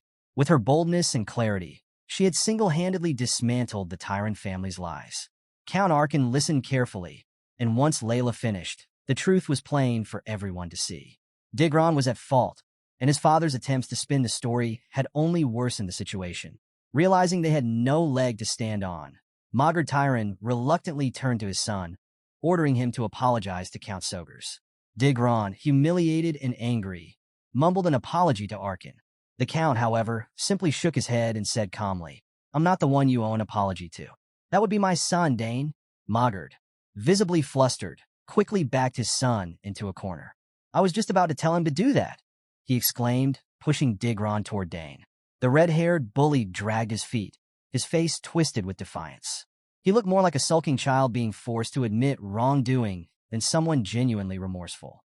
When Digron finally reached Dane, he delivered the most lackluster apology imaginable. His words were mumbled and insincere, his tone full of resentment. Dane stared at him coldly, his sharp, white-haired gaze making it clear he didn't believe a word of it. Despite his anger, Dane took a deep breath and reminded himself of the lessons he had learned from his past life. Showing generosity in moments like these, even when it wasn't deserved, could often yield better results than holding onto grudges. With this in mind, Dane forced a smile and accepted Digron's apology, though it was clear to everyone present that his forgiveness was purely symbolic. After much consideration, Dane finally opened his mouth to accept Digron's half-hearted apology. It wasn't out of forgiveness, but rather a desire to bring the drama to an end. He knew that showing grace, even in situations like this, could yield greater benefits in the long run. As soon as the words left his mouth, Digron exhaled in relief, his demeanor shifting to one of unearned excitement. Count Tyron, too, let out a heavy sigh, relieved that the incident seemed resolved.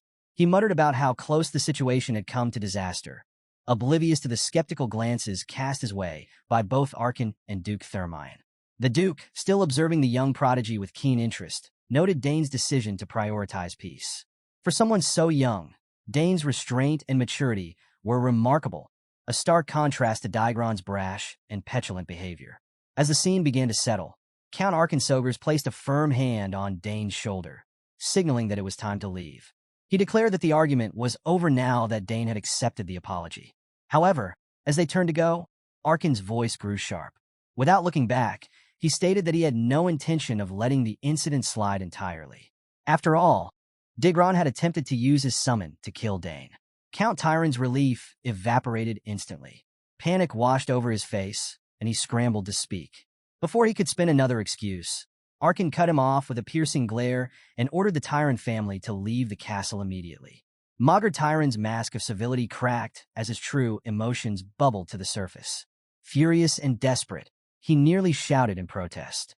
He hadn't traveled all this way and endured such humiliation just to be dismissed with nothing to show for it. However, recognizing the precariousness of his position, he shifted tactics. Swallowing his pride, the fat man grabbed Arkin's arm, begging him to reconsider. Maugre promised to do anything, offering feeble assurances that they would behave if allowed to stay. Arkin, unimpressed, slapped the man's hand away. His voice was icy as he told Maugre he had no use for people who disrespected his family and home. He added that he would send soldiers to escort the Tyron family to their quarters and ensure their swift departure. With that, Arkin turned on his heel and walked away, his son and Duke Thermine following behind. Maugre stood frozen, his schemes unraveling entirely as his defeat sank in. As they left the garden, Dane glanced back at the Tyron family, his expression a mixture of satisfaction and pity. He thought to himself that the situation was a fitting outcome. After all, the Tyron family had started the conflict, and now they were reaping what they had sown. Yet what stuck in Dane's mind the most was his father's fierce demeanor. Arkin, who had always been protective and gentle with his children, revealed a strict, almost terrifying side that Dane hadn't seen before. He realized his father's reputation as a stern and capable leader wasn't just hearsay. On their way back, Arkin turned to Dane and asked if he had truly defeated Digron with mana bullets. When Dane confirmed, both Arkin and Duke Thermine were visibly surprised. As far as they knew, Dane had no formal training in magic. The Duke, intrigued, remarked on how remarkable it was for someone so young to excel in spearmanship, magic, and now summoning. As they walked, Duke Thermine couldn't contain his admiration for Dane's level-headedness during the trial. Most children would have been agitated and insistent, but Dane had remained calm and composed throughout. The Duke declared his belief that Dane would grow into an exceptional man, capable of achieving great things. Arkin, ever the humble parent, dismissed the praise lightly, stating that only time would tell. Shifting his attention to Layla, Arkin commended her for her timely testimony. He admitted that her intervention had turned the tide and prevented the situation from escalating further. Hearing this, Duke Thermine's eyes gleamed with mischief. He thanked Arkin for his kind words about Layla and, with a sly grin, seized the opportunity to broach the topic of marriage between their children. Caught entirely off guard, Arkin stammered, trying to find a way to deflect the conversation. He wasn't opposed to the idea, but the timing felt far too premature. Sensing an escape route, Arkin quickly noticed the setting sun and exclaimed that the banquet was about to begin. Using it as an excuse, he hurried off, leaving Duke Thermine chuckling and Dane shaking his head in amused disbelief. After Duke Thermine planted the seeds of his matchmaking plan, he left Layla and Dane alone, telling his daughter to take her time with him before heading off to corner Count Sogers for a serious discussion. Both children watched their fathers leave, baffled at how two grown men could act so scheming and childish at the same time. Layla was especially embarrassed, knowing how relentless her father could be when he wanted something. To ease the awkwardness, Layla quickly changed the subject. She asked Dane if it was true that Jinpu, the wolf summon, had ignored its master and chosen him instead. Layla admitted she'd seen many summoners duel in the capital, but she had never witnessed such a thing before. Dane shrugged, telling her he wasn't sure himself. It had just happened unexpectedly. Layla, however, wasn't convinced. She squinted at him, feeling like he was hiding something. Upset, she reminded Dane how she had helped him earlier by testifying against Igron. Dane countered with a smirk, reminding her of the time he helped her with her swordsmanship training at the castle's practice grounds. Realizing he had a point, Layla sighed and let it go. Dane then admitted that her help earlier had been invaluable, and he suggested they settle their debts by agreeing to help each other out one more time. Layla immediately jumped at the opportunity to make a request. Dane, raising an eyebrow, found her impatience amusing and wondered what was so urgent. She boldly asked him to teach her how to use mana bullets. Dane, surprised, asked why she was so eager to learn. Layla's face softened as she explained her reason. Her mother, the Countess, was bedridden. Layla wanted to grow stronger quickly and reach 2 mana cores before entering the Imperial Academy. She was certain her rapid progress would bring joy to her ailing mother, whose health was deteriorating.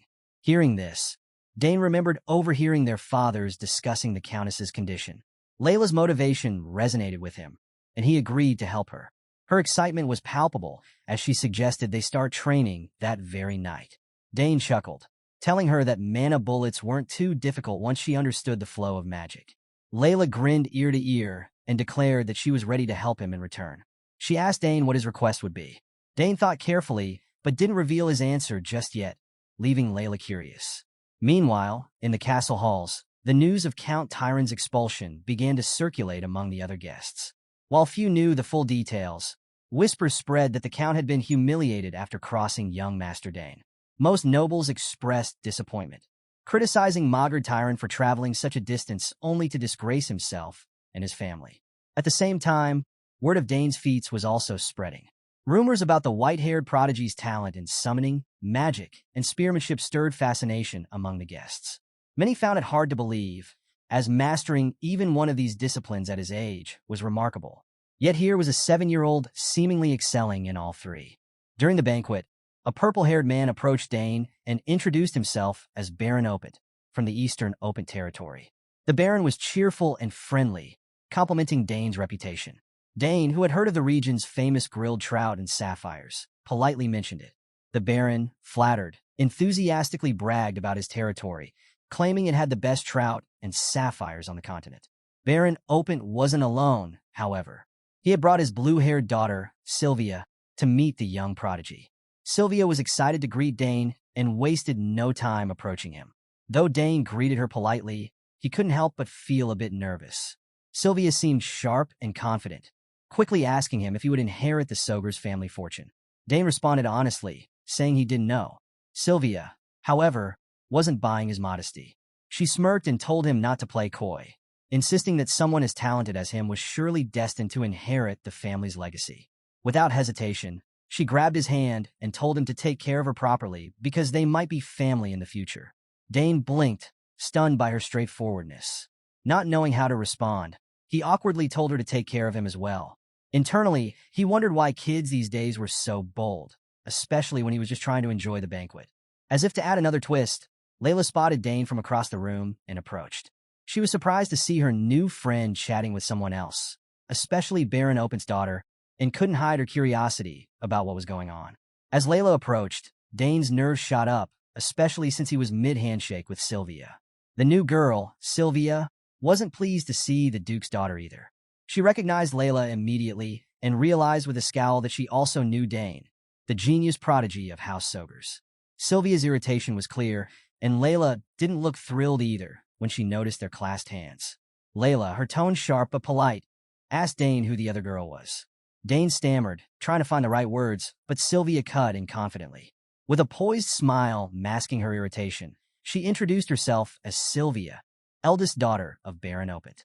Her expression made it clear she wasn't just introducing herself, she was laying down a challenge.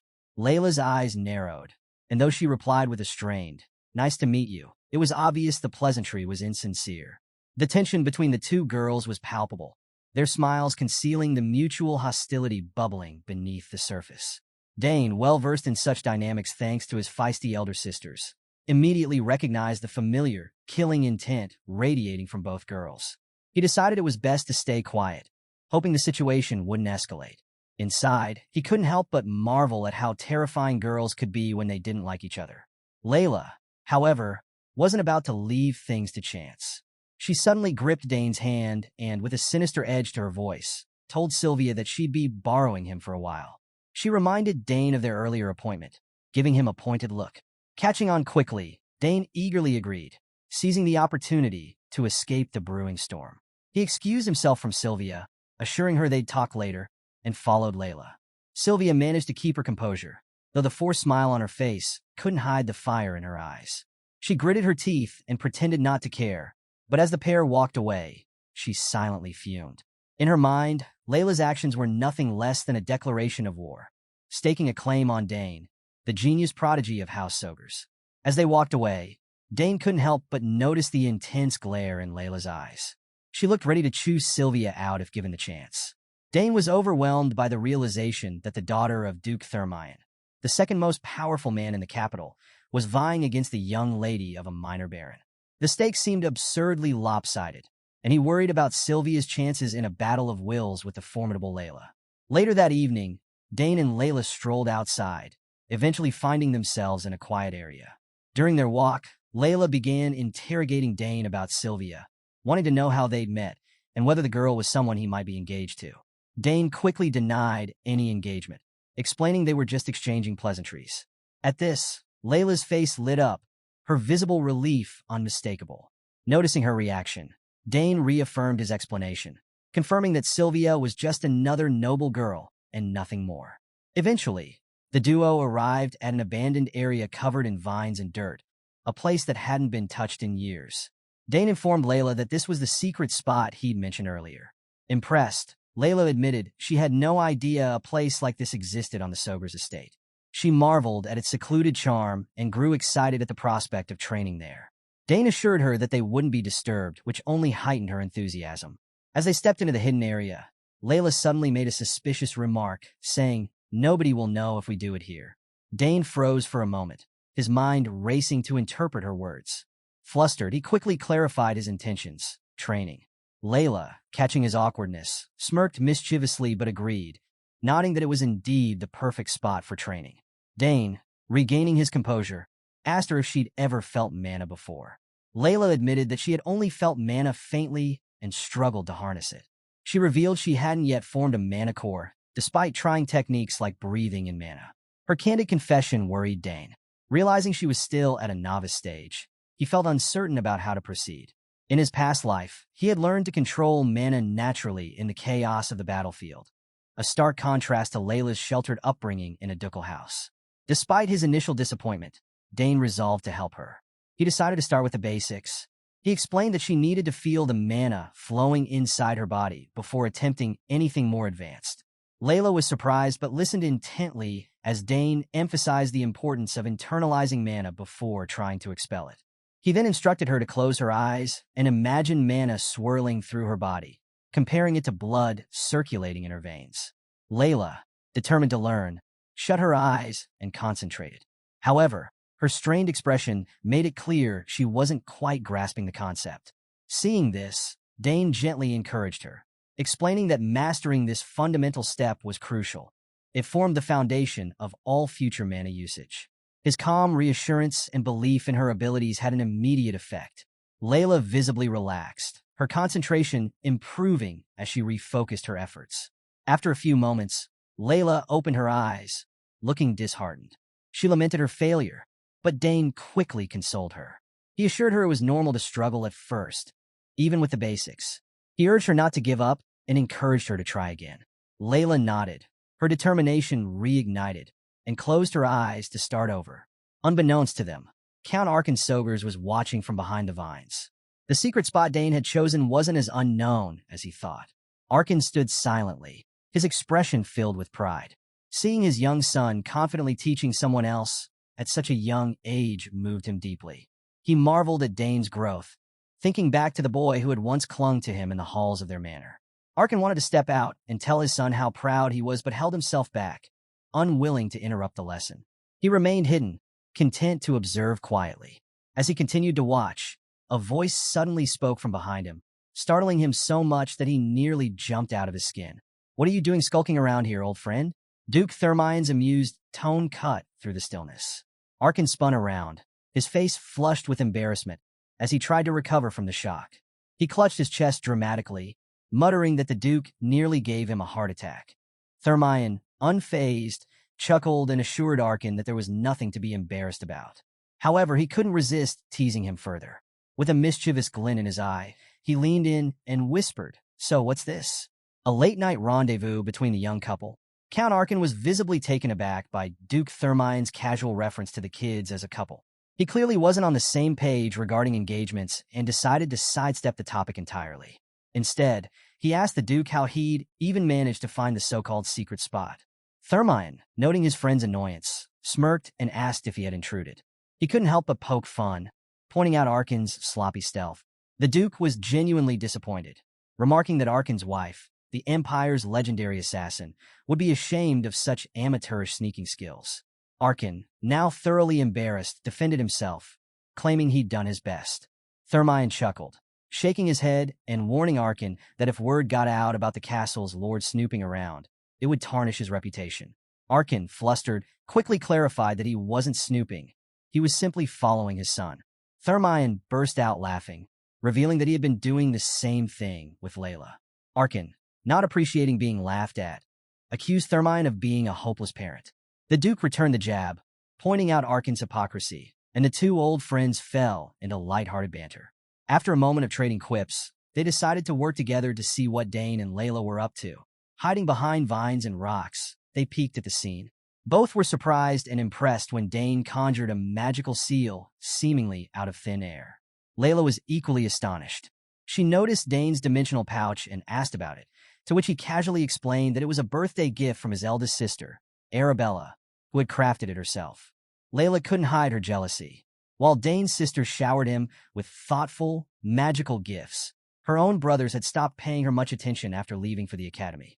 As Layla pondered her own situation, Dane brought out a mirror and turned it toward her. Confused, she asked why he'd brought it. Dane explained that it might help her visualize mana flow more effectively by providing a physical reflection to focus on, rather than relying on imagination alone. Intrigued but skeptical, Layla decided to give it a try. She stood in front of the mirror, taking in her reflection, and then closed her eyes, imagining mana moving through her body. This time, she seemed more confident and calm. Dane watched with pride, happy to see her take the lesson seriously. Meanwhile, hidden in the background, the two fathers continued their conversation. Thermion, ever the strategist, renewed his efforts to convince Arkin of the benefits of a marriage alliance. He pointed out that Layla seemed genuinely interested in Dane, a rarity given her reserved nature. Arkin, however, dismissed the notion, suggesting the Duke was only seeing what he wanted to see. Thermion's tone grew more serious as he explained that his daughter didn't open up to others easily. If she was making an effort with Dane, it was significant. Arkin, taken aback, asked why Layla struggled to connect with people. He had only seen her as a bright and cheerful young girl and couldn't understand what might be holding her back. After a moment of silence, Thermion shared the truth. He revealed that while Layla appeared bright on the outside, she had become increasingly withdrawn over the years. Her brother's departure to the academy had left a void in her life, and her mother's illness had further isolated her. Once close to her brothers and her mother, Layla now struggled to confide in anyone, leaving her emotionally adrift. Hearing this, Arkin felt a pang of guilt for misunderstanding her situation. He couldn't help but wonder why Thermion, despite understanding his daughter's struggles, seemed so emotionally distant. He voiced his concern, asking why the Duke didn't show more warmth toward Layla. Thermion sighed, his usual confidence momentarily replaced by vulnerability. "It's not that I don't want to," he admitted, "but I'm not sure how to. I've been so focused on preparing for the future, securing stability for her, for our family, that I've failed to be the father she needs right now." Arkin frowned, realizing that while the Duke's methods were well-intentioned, they left his daughter without the emotional support she desperately needed. Duke Thermion grew uncharacteristically nervous as Count Arkin's words struck a chord. Even Arkin, his longtime friend, could see the cracks in his relationship with Layla. With a heavy sigh, Thermion shut his eyes for a moment, as if preparing for a confession. When he opened them, he admitted that his coldness toward Layla was deliberate. He explained that when raising his sons, he'd showered them with attention, which had led them to become entitled and arrogant. Thermion feared repeating the same mistake with Layla, so he kept his distance, believing it would help her grow stronger and more independent. Arkin, however, wasn't convinced. He warned his friend not to assume Layla would turn out the same way as her brothers. "She's not them," Arkin said firmly.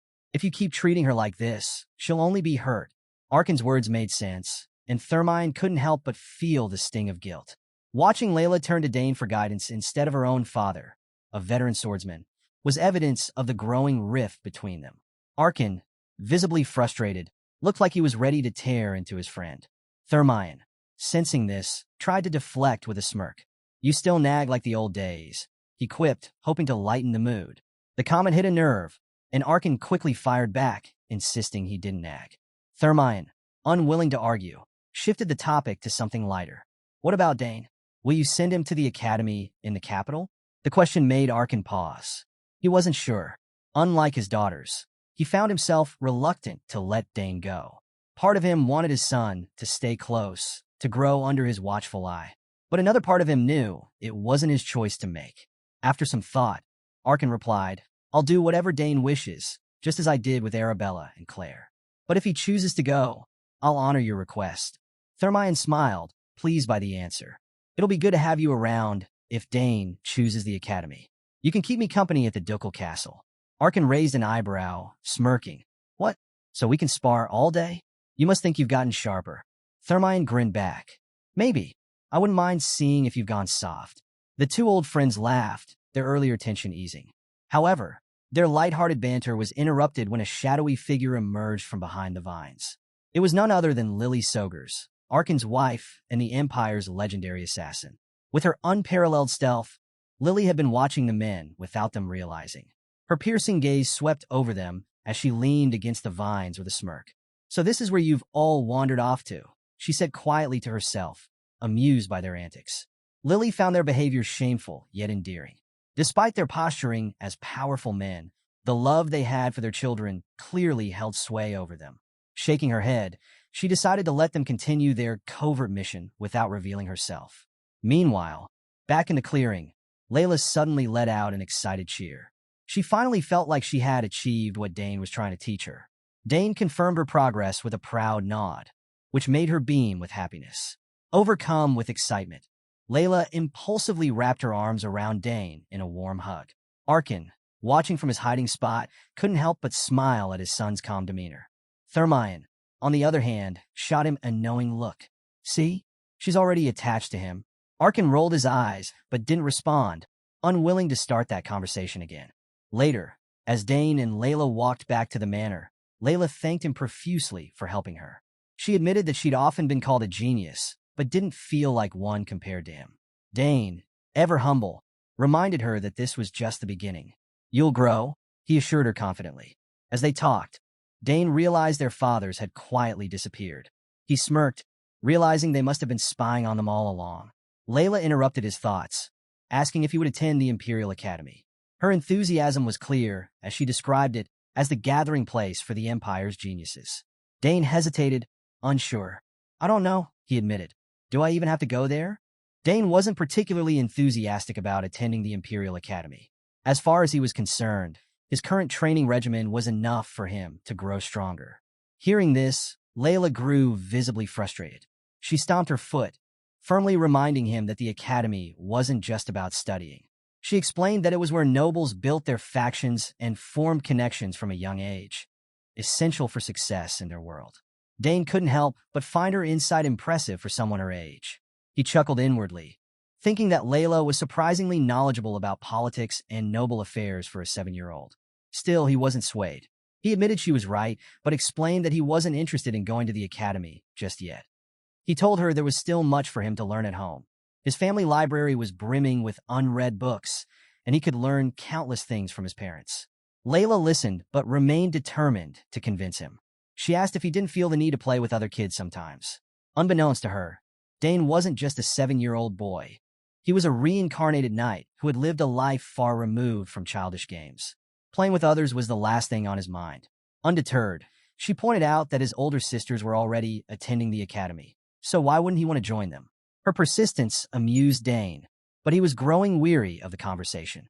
To appease her, he told her he might consider attending the academy in the future, should he ever feel the need.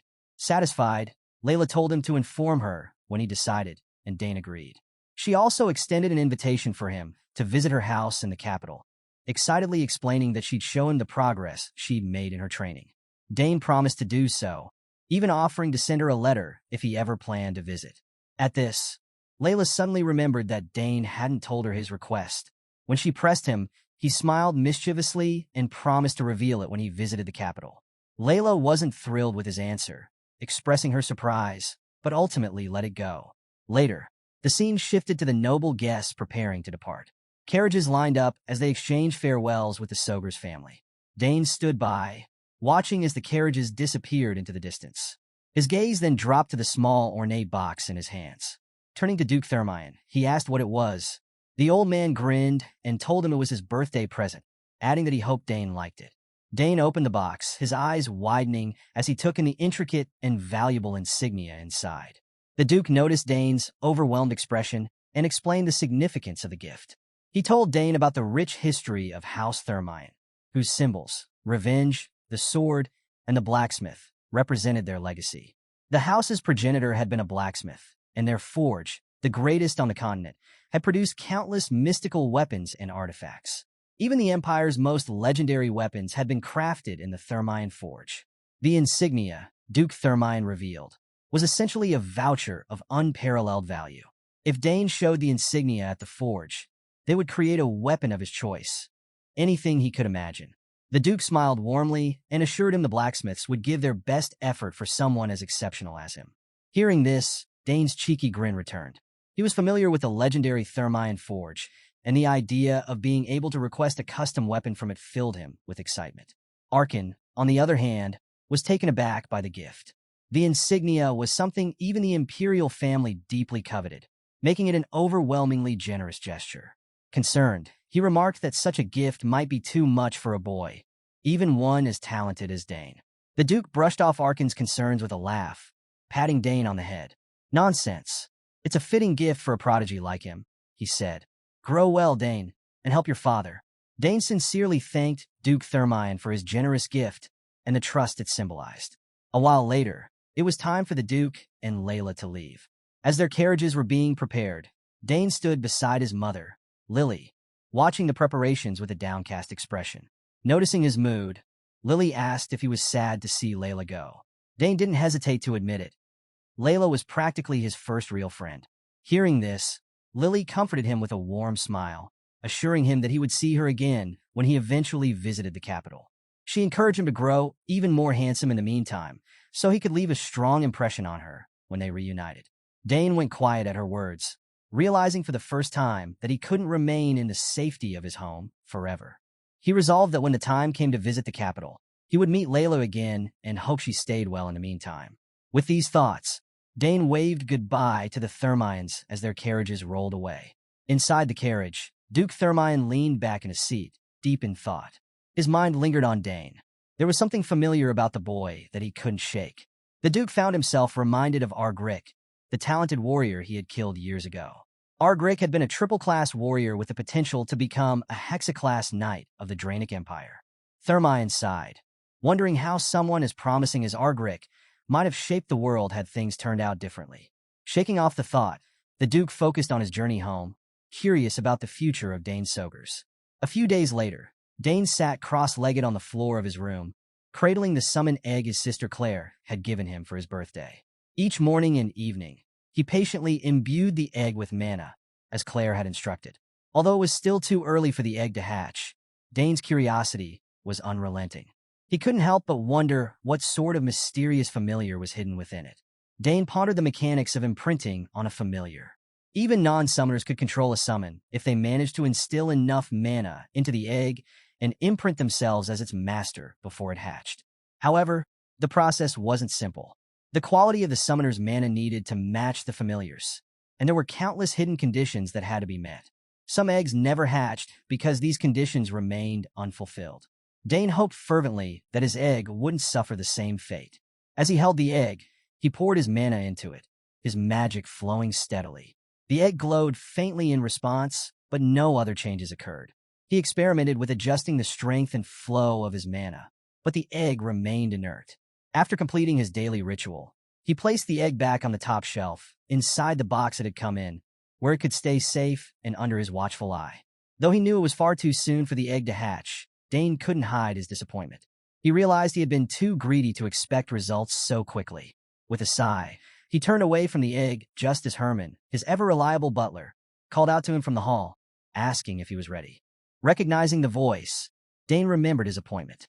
Grabbing his spear, he assured Herman that he was coming and prepared to head out. But just as he turned toward the door, he noticed something unusual. The egg was glowing again. Dane froze, his senses sharp as he thought he heard a faint cracking sound. He rushed back to the shelf, eyes locked on the egg as he examined it closely. Herman, noticing the delay, stepped into the room to check on Dane. He saw the boy intently focused on the egg and asked what was going on. Dane motioned for him to wait a moment, whispering that he might have just heard the egg crack. However, after several tense moments of observation, Dane realized there was no further sound or movement. Feeling foolish, he let out a nervous laugh, brushing off his excitement as a false alarm. Hearing Herman's question about the egg, Dane quickly brushed it off, saying it was just his imagination. With that settled, he followed Herman to attend to the day's plans. The next scene shifted to one of Dane's intense training sessions, but there was a surprising twist. This time, he wasn't using his spear but a sword. The boy moved with precision and grace, executing flawless techniques as if he had been training with the weapon for years. Herman, watching from the sidelines, clapped in admiration at the boy's skill. He commended Dane's performance, but couldn't help asking when the young master had started practicing with the sword. Dane, the ever-calm Prodigy, replied nonchalantly that he just wanted to swing it around a little. Herman wasn't surprised to see the boy excelling even with a new weapon. After all, it was what one would expect from a genius. Dane smiled as he looked at the sword, finding it exhilarating to use something different for a change. It felt fresh and exciting, though he also knew he had to keep this hidden from his father. Arkin Sobers was strict about Dane training with the spear. As a master spearman himself, Arkin had likely set his hopes on passing down his legacy to his only son. Dane was well aware that being caught using a sword would likely upset his father. Still, the brief escape from the constraints of expectation felt liberating. After finishing his session, Herman brought out a tray of snacks, suggesting Dane take a break before resuming. Dane thanked his loyal butler, smiling brightly as he grabbed one of the treats. He tossed it into his mouth, joking to himself that it might be good to train in eating snacks too. Meanwhile, Count Arkin Sobers was deep in thought in his study. He was grappling with a decision about the next year's plans. Every year, the same routine of hosting banquets and managing noble relations felt stale. On one hand, he wanted to do something new. On the other, the banquet had been highly successful the previous year. It had confirmed that many nobles were paying close attention to the South, not just for its resources but also for potential alliances with House Sobers. More than anything, Arkin reflected on the attention Dane had garnered during his birthday. The boy's conflict with Digron Tyron had been unexpected, but Dane's calm and logical handling of the situation had impressed even the most skeptical nobles. His ability to confidently prove his talents had solidified his reputation as a prodigy. While Arkin was immensely proud of his son's maturity, part of him couldn't help but wish Dane would act more like other children his age. Sometimes, he yearned to see Dane being carefree and mischievous, like the boy he truly was beneath the brilliance. Lost in his musings, Arkin glanced at the clock and realized it was time for his own training session. His gaze fell on Dragon Tail, his beloved spear, which had been gathering dust. Feeling nostalgic, he decided to take it out for a spin at the training grounds. As Arkin stepped into the training ground, he froze, his eyes widening in disbelief. There in the middle of the field was Dane, intensely practicing with a sword. The sight struck Arkin like a thunderbolt. His son, the one he had trained so diligently with the spear, was wielding a sword instead. Arkin stood rooted to the spot, his heart sinking as he tried to process the scene. He watched the boy move with elegance and precision, each swing of the blade a testament to Dane's incredible talent.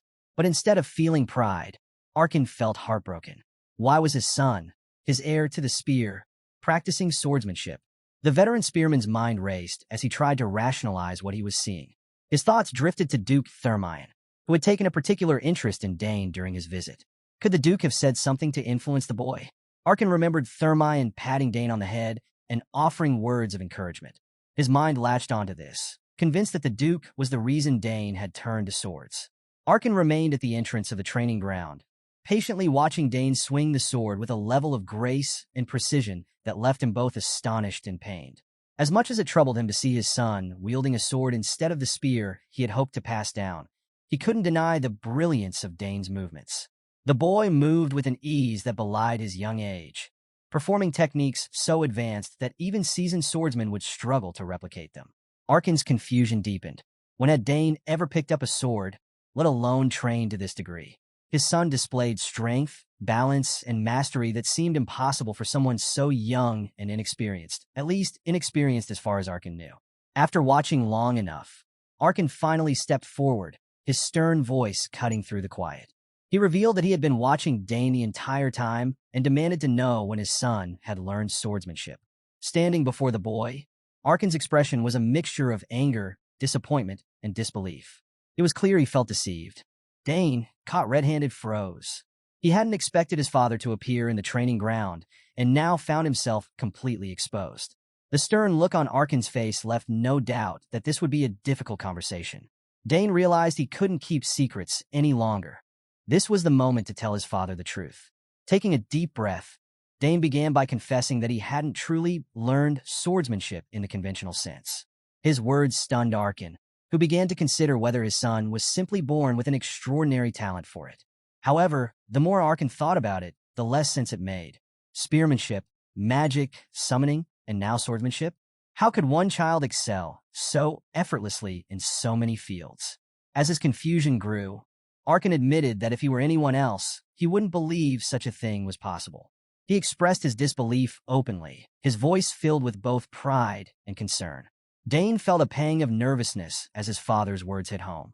Even he realized how improbable his abilities seemed when laid out like this. Arkin's tone shifted, his frustration giving way to a sense of curiosity. He suddenly asked Dane if he was curious about the world beyond their home. Dane, unsure of what his father meant, hesitated before seeking clarification. Arkin confirmed his question, asking his son if he wanted to see the world outside the walls of their estate. The Count's question caught Dane off guard. For years, he had lived within the confines of the Sogre's territory, focused on training and learning. He hadn't seriously considered leaving. Yet, Arkin's words carried weight. It was becoming clear that the Count believed his son's talents might be too great to confine to their small corner of the empire. Dane, still processing his father's sudden proposition, admitted after a moment of thought that he was curious about the outside world. Hearing this, Arkin smiled, a bittersweet expression that conveyed both pride and sadness. Arkin told Dane that it was a good thing he was curious and decided that they would begin preparations for him to explore the wider world. The speed of the decision left Dane reeling. He hadn't expected his father, who had always seemed so protective, to let him go so easily. Sensing his son's surprise, Arkin reassured him. "I mean every word, Dane," he said. "It's regretful, yes, but I can't hold on to you forever. It's only right to respect your desires and your potential." Then, as if to mark the occasion, Arkin revealed something special he had brought for Dane. In his hands was Dragon Tail, the legendary spear that had been the pride of the Sogre's family for generations. The intricate craftsmanship and gleaming material made it unmistakable. Dane's eyes lit up with recognition. He vividly remembered the spear from his first birthday, the day it had reacted to him. He confirmed this aloud, and Arkin nodded knowingly, proud of the connection his son had forged with the weapon even as a baby. As Count Arkin handed Dragon Tail to Dane, he encouraged his son to hold it. The moment Dane grasped the spear, something extraordinary happened. The weapon began vibrating violently, radiating a powerful energy. Startled, Dane struggled to steady it as the vibrations grew stronger, until at last the spear calmed in his grip. A soft glow emanated from it, and Dane could feel the immense power surging within the weapon. Amazed, Dane examined the spear, marveling at its energy. Meanwhile, Arkin stood nearby, a wide smile spreading across his face. He was elated to see that Dragon Tail was reacting even more strongly now than it had when Dane was just a baby. To him, this was a sign, a confirmation that his son was destined for greatness. Filled with pride, Arkin placed a firm hand on Dane's shoulder. He declared that his goal was to make Dane a master of the spear before he left for the outside world. "One day, this spear will belong to you," Arkin said. But before then, you must grow strong enough to wield it with pride. Dane nodded earnestly, but added something that brought even more joy to his father. I want to work hard, not just to wield the spear with pride, but to live up to your teachings. Arkin's eyes softened, his smile broadening. That's exactly what I'd expect from my son, he said proudly. With that, he suggested they begin training immediately, and Dane, ever ready, agreed without hesitation. Later that evening, Dane returned to his room after a long day of training. He flopped onto his bed, exhausted yet filled with thoughts. His father's question about the outside world lingered in his mind. What was it like beyond the safety of their territory? As Argrick, in his previous life, all he had known was war. His days were spent in the grim monotony of tidying camps, cleaning weapons, and surviving on bland rations. Battle had been the only respite, though it was also the cause of his suffering. For Argrick, the only escape from war was either the end of the conflict or death on the battlefield. He had never imagined a life beyond the harsh reality of combat. But now, as Dane, things were different. He had a chance to explore the world, to choose his path, and to use his talents in ways he hadn't before. Though he cherished the warmth and safety of home, his father's words had stirred something in him, a readiness to step out and see what lay beyond. As Dane was lost in thought, the door to his room quietly opened. Startled, he sat up abruptly, his heart racing. Standing in the doorway was his mother, Lily, her calm presence easing his surprise. "When did you come in?" Dane asked, still catching his breath. Lily gave him a warm smile. "You didn't hear me knock because you were so deep in thought," she said softly. She stepped into the room, her tone gentle as she assured him she wasn't upset. Lily explained that Arkin had told her about their earlier conversation and that she had come to check on Dane. "So," she asked, "are you really curious about the world outside the counties?" Dane hesitated for only a moment before nodding. "Yes," he admitted. "Father said it would be a waste of my talent to stay here, and after thinking about it, I think he's right. I am curious about the world." Lily's smile remained, though there was a trace of sadness in her eyes. She knew this day would come, but hearing it from her youngest child still tugged at her heart. Dane, sensing her emotions, quickly apologized. "I know it'll be hard for you to let me go," he said. "I'm the last one here, and once I leave, you'll be all alone." But Lily shook her head, pulling him into a hug. "Don't apologize," she said softly. "This is the path you're meant to take. As much as I would love for you to stay longer, I know the world will call for you, whether now or later. Your talent is too great to remain hidden here." Her voice carried both pride and bittersweet acceptance as she encouraged him to follow his dreams. "Go, Dane. Explore the world and do what you want to do. Just promise me one thing." Dane pulled back slightly, looking up at her with wide eyes. "What is it?" he asked. "Promise me you'll return often and tell me all about the outside world," she said with a smile. Dane smiled back, nodding firmly. "I promise," he said. Lily hugged him tighter, her heart swelling with pride and affection. "Thank you," she whispered, grateful for his reassurance. After hearing Dane's promise to return and share his experiences, Lily nodded resolutely. She concluded that she would need to prepare her son for the outside world, just as his father had planned.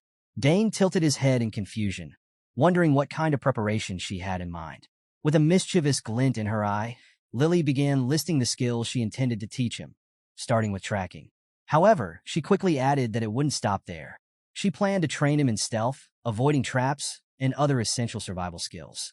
Dane, already feeling overwhelmed, realized that his mother's special lessons were going to be intense. His suspicions were confirmed when she casually mentioned teaching him how to dispose of corpses and understand the intricacies of the human body. Dane let out a small sigh. While he appreciated his mother's excitement to impart her knowledge as a legendary assassin, he couldn't help but feel exhausted just imagining the rigorous training ahead. Still, he promised to do his best to learn, knowing that every lesson would be essential for his journey into the world. Lily, thrilled at the opportunity to mentor her son, assured him that these skills would serve him well in the future. Despite the daunting prospect, Dane took solace in the fact that the lessons would be taught with love and care from both his parents. If he was to face the challenges of the outside world, he would need every bit of preparation they could offer. The story shifted to the picturesque Sogers County, located in the southern region of the Althean Empire. Known for its warm climate and abundant resources, the county had become a cornerstone of the empire's prosperity, particularly during the war. Under Count Arkin Sogers' wise and magnanimous leadership, the region flourished as a beacon of peace and warmth. The war's end had brought with it the apprehension of the last remaining rebel forces, ushering in an era of tranquility. The people of Sogur's County thrived in this newfound peace, their lives unburdened by conflict. The streets were lively, and the air was filled with chatter. Among the topics of discussion was a rare piece of news.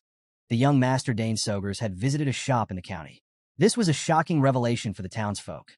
It wasn't often that the white-haired prodigy left the Sogers manor, let alone visited a public space. The story spread like wildfire. People whispered excitedly about how he had even purchased something during his visit. For some, the event was so extraordinary that it seemed unreal. Rumors swirled, including a tale that the shopkeeper's eldest daughter had fainted upon seeing Dane. The boy's rare appearance became the talk of the town, and the rumors only grew wilder with each retelling. Amidst the gossip, two young girls in the crowd discussed the rumors they'd heard about Dane. One girl was particularly infatuated, sighing dreamily as she expressed her desire to see him in person. She mentioned that people said Dane was becoming more handsome with each passing day. The thought of catching a glimpse of his silver hair and striking green eyes made her heart race. The girl's friend, however, was more cautious. She reminded her starry-eyed companion that Dane was still only 14 years old. Her friend scoffed, insisting that Dane didn't look like an ordinary 14-year-old. According to what she'd heard, the boy was already as tall as his father, Count Arkin, who was known for his impressive stature. Hearing this, the cautious friend was shocked. As tall as his father? At 14, she asked incredulously. The infatuated girl nodded, her crush growing even stronger. They say he looks like he could be 20, she gushed, blushing at the thought. To her, it was clear that Dane's extraordinary height and features must be the result of his impeccable genes. She imagined the day she might finally meet him, fantasizing about how her heart would surely stop upon seeing him up close. The infatuated girl, more determined than ever to meet Dane, decided she had to see him the next time he visited the county. Her friend, though skeptical, revealed that she had heard Dane had been coming into town more frequently. The news reignited her hope. If Dane truly visited the shops often, her chances of seeing him were better than ever. This reminded her of something the forest keeper had mentioned. With renewed determination, she announced her plan to visit the forest keeper first, hoping for information about Dane's whereabouts. Her friend, now realizing the seriousness of her intent, couldn't help but sigh. It seemed nothing would dissuade her from her ambitious goal of capturing the attention of the white-haired prodigy. The scene shifted to the outskirts of the county, where the dense and mysterious forest of the last days stretched endlessly. This forest, infused with ancient magic, was notorious for its dangers and secrets. Dane was deep within its boundaries, currently undertaking an escape mission assigned by his mother, Lily Sogers. Over the past 7 years, Dane had been rigorously trained by both his parents, his father honing his spearmanship and his mother teaching him the deadly arts of an assassin. Now 14, he was nothing short of a prodigy, blending skills from both disciplines seamlessly. Dressed in a hooded cloak to remain inconspicuous, Dane moved through the forest with his spear in hand. He used a slip of paper to track the wind's direction, noting that it was blowing south. Carefully folding the paper, he sprang into action. His memory of encountering Cheryl spiders in this part of the forest led him to head west, knowing it was the safer route. Despite his calm demeanor, Dane's urgency was evident. He had just 3 hours left to complete his mission before the sun set. The stakes were high. Failure was not an option. With a sense of urgency driving him, Dane leapt into action, using the trees as his pathway. He moved like a phantom, bounding from branch to branch with incredible speed and precision. His movements were fluid, silent, and calculated, showcasing the stealth and agility his mother had drilled into him over the years. His goal was not just to complete the mission, but to do so without being seen or caught. For an assassin, the ability to avoid detection was paramount. With this in mind, Dane evaded traps and obstacles set by his mother, maintaining a blistering pace through the forest. Eventually, Dane reached a quieter part of the forest where he could catch his breath. Realizing the need for a more cautious approach, he slowed down and began to carefully observe his surroundings. Hiding behind a rock, he paused to take deep, controlled breaths, using a technique he had recently learned to absorb mana from the environment. By inhaling mana-rich air and exhaling deliberately, he heightened his awareness and connected more deeply with his surroundings. Now fully attuned to the forest, Dane began to notice the traps his mother had set for him.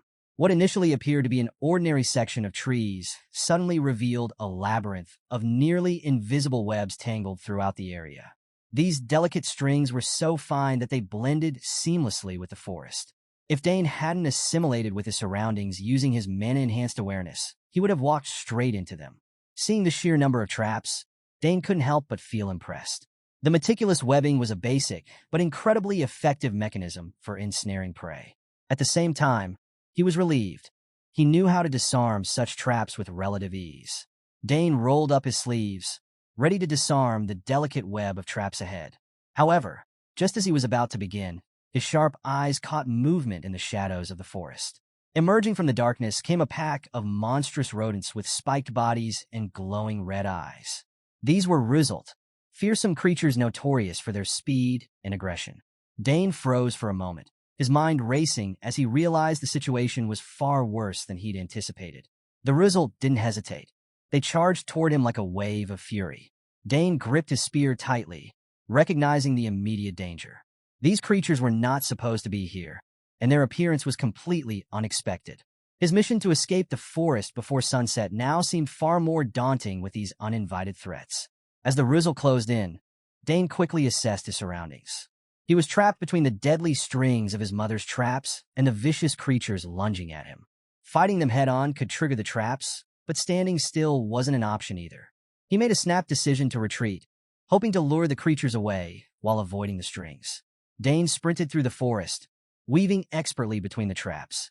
Despite his speed and precision, the Rizzled were relentless. Their number seemed to grow with each passing moment, and Dane couldn't shake the feeling that they were multiplying. With each glance back, he became more anxious. The creatures were not only fast but terrifyingly persistent. Yet, even as he fled, Dane maintained his composure. He had a plan forming in his mind, and he needed to execute it perfectly to survive. As the Rizzled gave chase, one of the rodents ran straight into the web of traps. The moment its body touched the nearly invisible strings, the mechanism activated with brutal precision. Hundreds of spikes erupted from hidden compartments in the forest, skewering the unfortunate Rizzled that had followed too closely. The red-eyed monsters shrieked in agony as they were impaled, their lifeless bodies crumpling to the ground. Dane, hearing the chaos behind him, skidded to a stop and turned around with a victorious grin. His plan had worked. He had led the mindless creatures straight into the traps, and they had met their demise without him lifting a finger. For a moment, Dane allowed himself a small celebration. Outwitting such dangerous creatures without direct combat was a testament to his training and quick thinking. However, his triumph was short-lived. Just as Dane started to catch his breath, he heard the rustling of leaves and the pounding of paws behind him.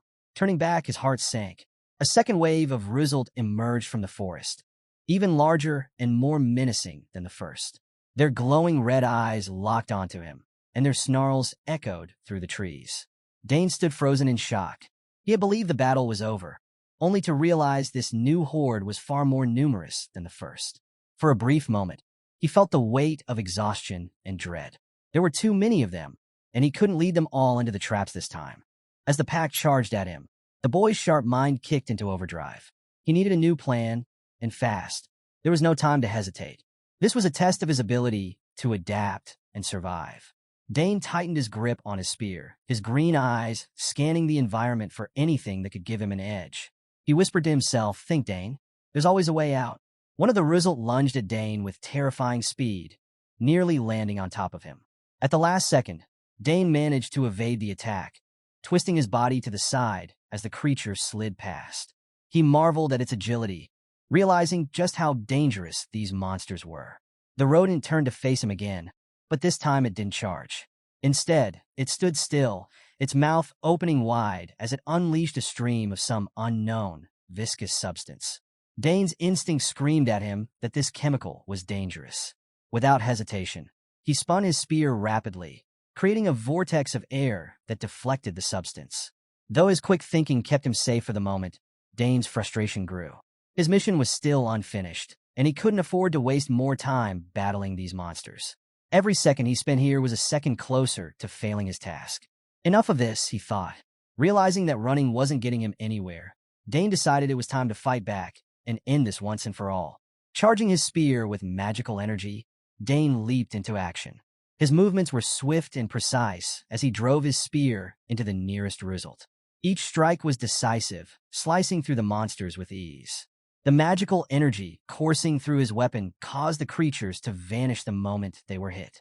Dane moved like a force of nature, tearing through the horde as though they were nothing more than an obstacle in his path. With every swing of his spear, another monster fell, and soon the battlefield was clear. Finally, the path was open, and Dane seized the opportunity to make his way to safety. Later that evening, Dane lay sprawled on the ground at the forest's edge. The sun was setting, casting long shadows over the landscape, and darkness began to creep in. His spear rested beside him as he gasped for air, utterly spent from the grueling ordeal.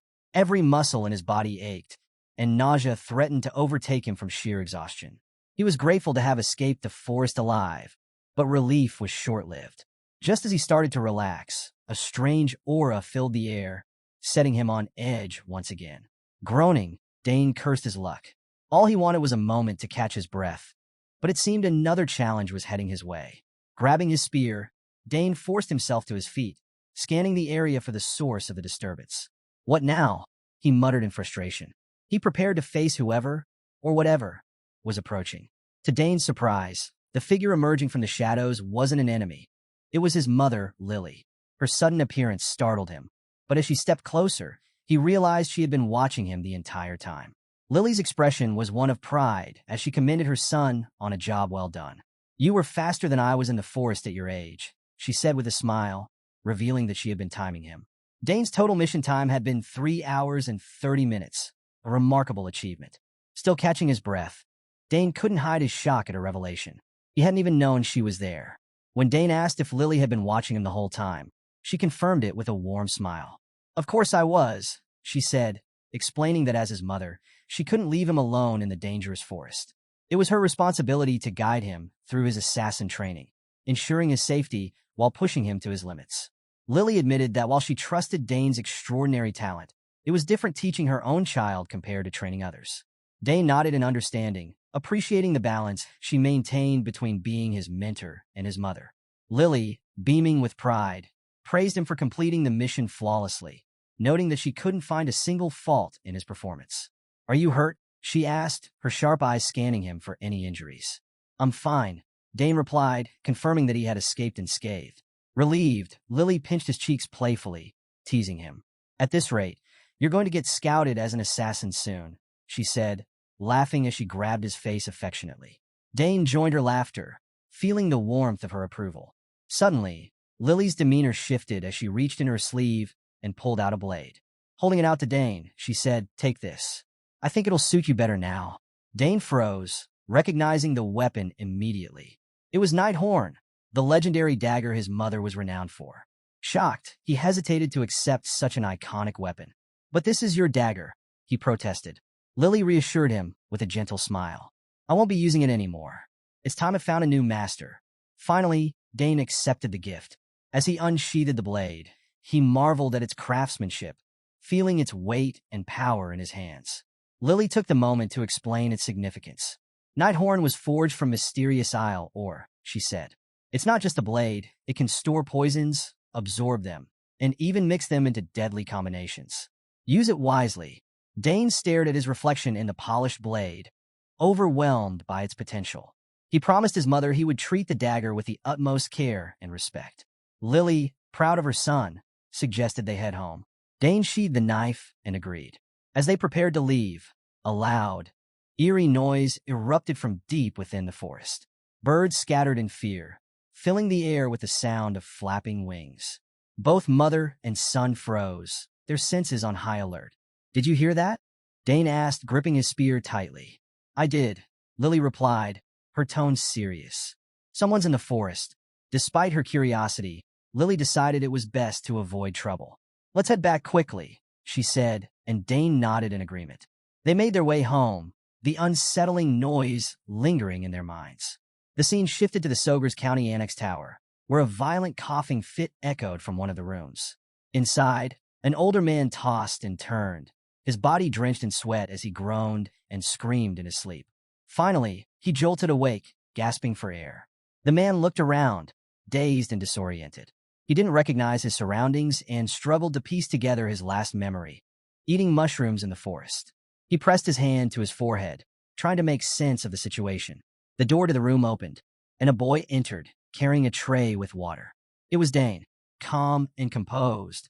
He approached the man, informing him that he was still undergoing detoxification. "You shouldn't move too much," Dane advised, setting the tray on a nearby table. The old man blinked, staring at Dane in confusion. "Who are you?" he rasped, his voice weak.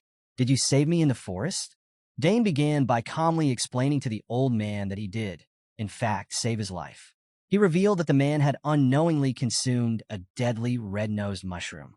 Normally, this would have been fatal, but thanks to Dane and his mother's timely intervention, they were able to save him. The old man's eyes widened in shock as he finally grasped the gravity of the situation. He hadn't realized what he had eaten and now started to panic, fully understanding just how dangerous the mushroom was. Dane reassured him, but didn't sugarcoat the truth, pointing out that the old man would have been a corpse if they had been even slightly late in rescuing him.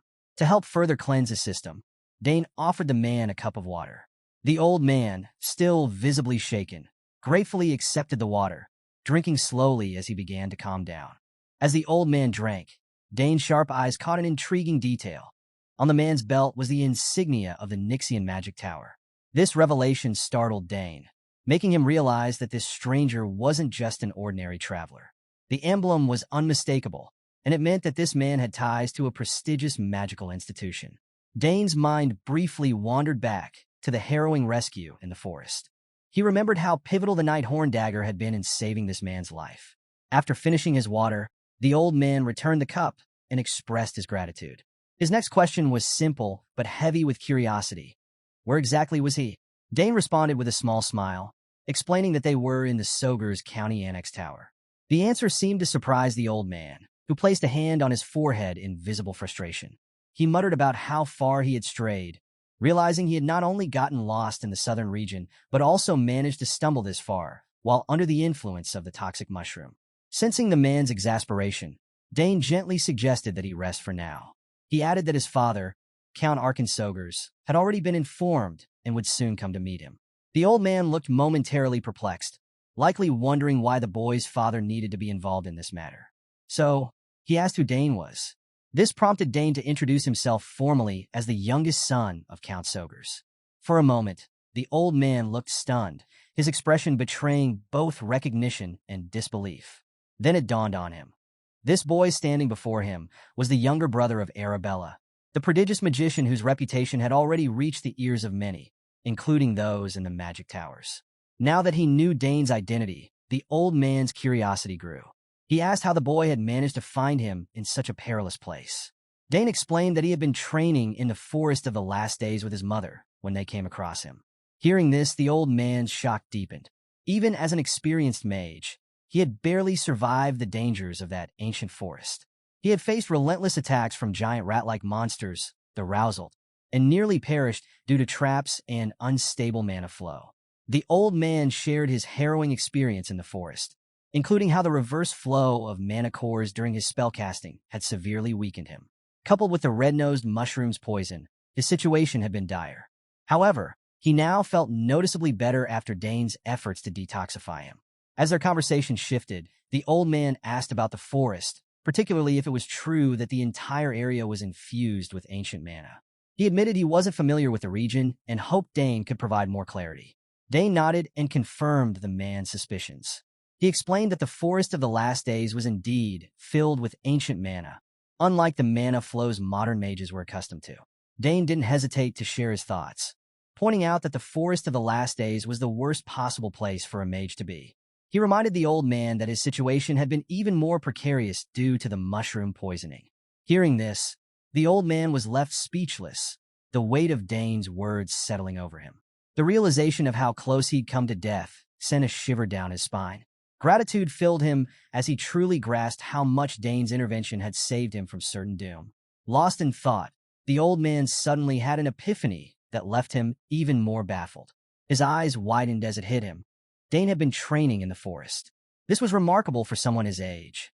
The old man was sure that Dane was still very young, and yet, the boy had not only survived the forest but thrived in it. The mystery surrounding the boy deepened, and he found himself intrigued. Wanting to confirm just how extraordinary this young man was, he asked Dane if he had also made the antidote. Without hesitation, Dane confirmed that he had. This answer stunned the old man once again.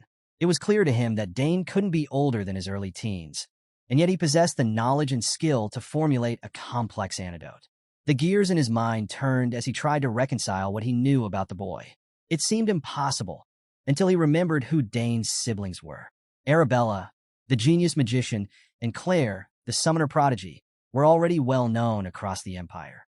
Perhaps it was in their bloodline. Still, the sheer concentration of talent in one family left him in awe. He chuckled inwardly, wondering how such a remarkable family could even exist. His thoughts took a more serious turn as he mused about the Sogers family's power. If the continent were still at war, he realized Sogers County could very well have become the strongest noble house in Altheon. The combination of their unmatched skill and knowledge would be unstoppable. This realization made him laugh out loud, partly in amazement and partly in relief that the family was on his side. Turning to Dane, he expressed his gratitude openly, acknowledging how much he owed the boy for saving his life. Dane, however, responded with unexpected boldness, saying that he indeed was owed a debt. The old man blinked, startled by the boy's confidence. Most people, especially someone so young, would have downplayed such a statement, but Dane said it with certainty. It was both amusing and slightly irritating to the older man, who wasn't accustomed to such forthrightness from a teenager. After an awkward silence, the old man cleared his throat, promising to repay the debt during his stay at the Annex Tower. With that, he decided it was time to introduce himself. He revealed his name as Sidrain Gauss and explained that he was the former head of the Nixian Magic Tower. This revelation carried weight, but Sidrain's expression was tinged with humility. He assured Dane that he was deeply grateful for his help and extended an offer to repay him in any way he could. He claimed to have everything, except, of course, what he didn't. Dane immediately caught on to the underlying humor in Sidrain's words. A small smile played on his lips as he interpreted the comment to mean Sidrain was referring to a subspace. It was common for mages, especially those without a permanent home, to store their belongings in magical subspaces. Dane's calm reaction was far from what Sidrain had expected. Instead of awe or excitement, Dane seemed amused, his response measured and unflustered. Sidrain, on the other hand, was surprised. Normally, people were awestruck upon hearing someone was the head of a magic tower, even a former one. They might even grovel or express overwhelming admiration. But Dane's composed demeanor threw him off. He had expected the boy to react with wide-eyed amazement, yet Dane's steady confidence made Sidrain feel as though he were the one being evaluated, not the other way around. Baffled by Dane's indifferent attitude, Sidrain Gauss leaned forward, his voice tinged with insistence. He told Dane that opportunities like this were rare and urged him to speak his mind. Surely, the boy must be shy, Sidrain thought, so he encouraged Dane not to hold back. He even emphasized his willingness to fulfill any request, hoping to see some spark of excitement in the prodigy's expression. Dane's gaze shifted, and he seemed to ponder the offer for a moment. This brief pause brought a glimmer of hope to Sidrain's face, as he believed the boy might finally take his proposal seriously. But after a few moments of contemplation, Dane replied casually that he'd need more time to think about it. The response hit Sidrain like a bolt of lightning. To him, it came off as both arrogant and dismissive, especially considering that people would normally go to extreme lengths to gain favor from someone of his stature. Yet here was this 14-year-old, completely unfazed by the magnitude of his offer. A vein visibly throbbed on Sidrain's forehead as frustration and disbelief set in. Still, Dane maintained his calm and composed demeanor, further bewildering the old mage. Without another word, Dane took back the empty cup, placed it on the tray, and prepared to leave. Before stepping out, he advised Sidrain to get some rest. Then, without waiting for a response, he walked out of the room and shut the door behind him. Sidrain sat there in stunned silence, his pride in tatters. He had never been so thoroughly dismissed in his life. Most people would have been desperate to seize the chance he'd offered, yet Dane had brushed it off with ease. As the shock subsided, Sidrain rubbed his head, trying to process what had just happened. This encounter had been a humbling experience, one he had never anticipated. The more he thought about it, the more curious he became about Dane. He couldn't leave Sogers County after only a day or two. He had to stay longer to unravel the mystery behind this young genius. The boy was too intriguing to ignore, and Sidrain resolved to find out what made him so extraordinary. Meanwhile, Dane was entirely unaware of Sidrain's growing interest. He walked down the castle's hallways, his thoughts already shifting back to his daily activities. Outside the castle, however, word of the encounter spread quickly. It wasn't long before the townsfolk of Sogres County were buzzing about how their young prodigy had saved the former head of the Nixian magic tower. Back in the castle, Dane was approached by his loyal butler, Herman. Curious about the old mage, Herman expressed his amazement. He noted that Sidrain Gauss was an 8-chain mage, a level of mastery beyond anything Herman had encountered, even surpassing Lady Arabella's accomplishments.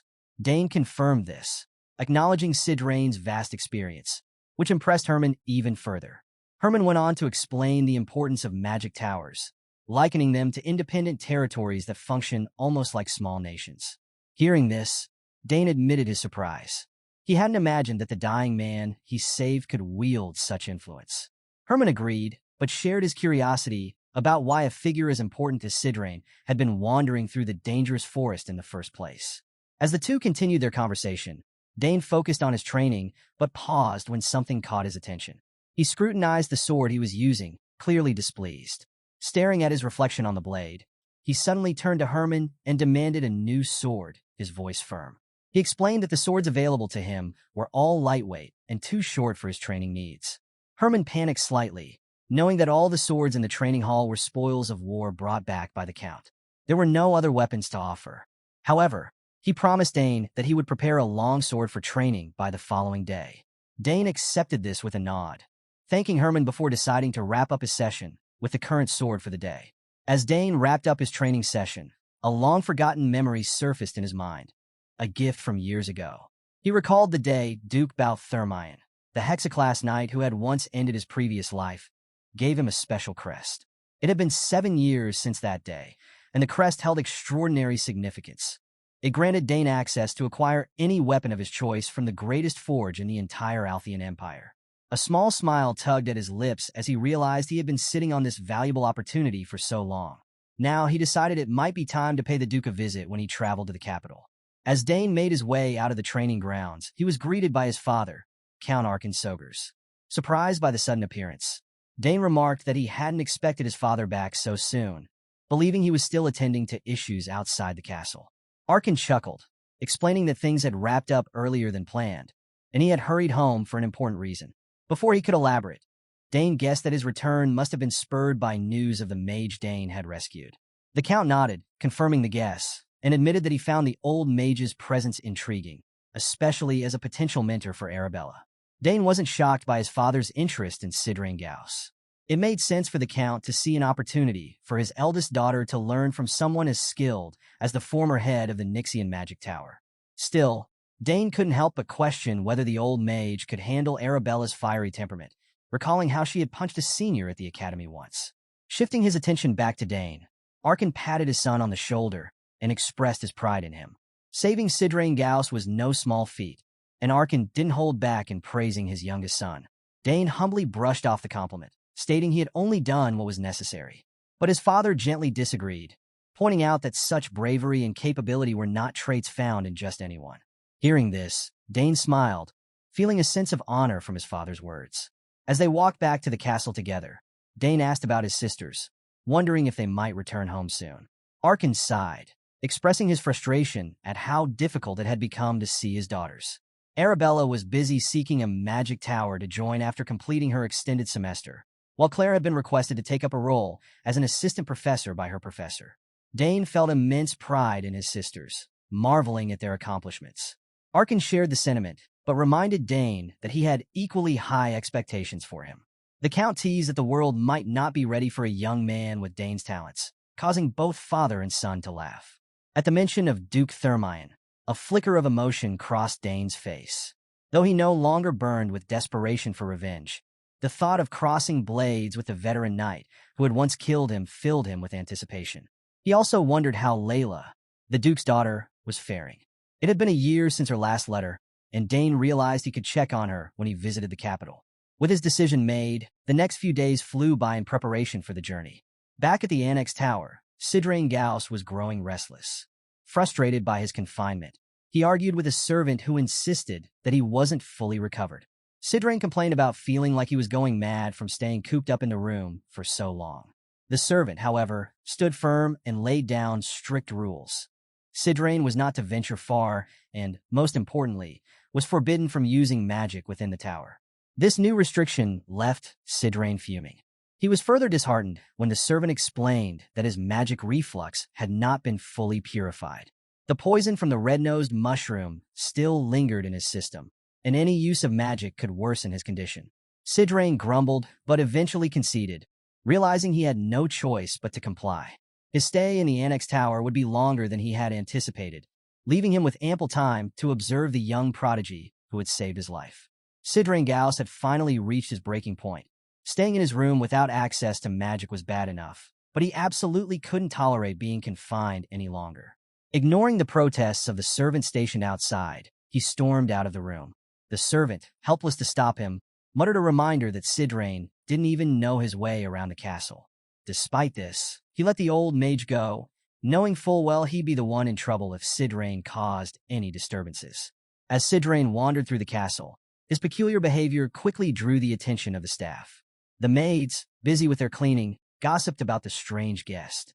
They noted how the old mage seemed to pace aimlessly through every floor of the tower, muttering to himself or stopping to examine seemingly mundane objects. To them, his eccentricity only reinforced the belief that mages were either brilliant geniuses or complete lunatics. Currently, Sidrain had found his way to the castle's backyard garden. There, he sat among the vibrant flowers, seemingly entranced by their beauty. This struck the maids as especially odd. How could someone reputed to be so powerful behave so strangely? His actions led some of them to speculate that he might not be a suitable teacher for Lady Arabella. After all, their lady needed stability in her life, and Sidrain seemed far from stable. Meanwhile, Sidrain was marveling at the garden, his fingers lightly brushing the petals of an exotic bloom. He admired the subtle magical energy infused within the plants, speculating about who might have crafted such a place.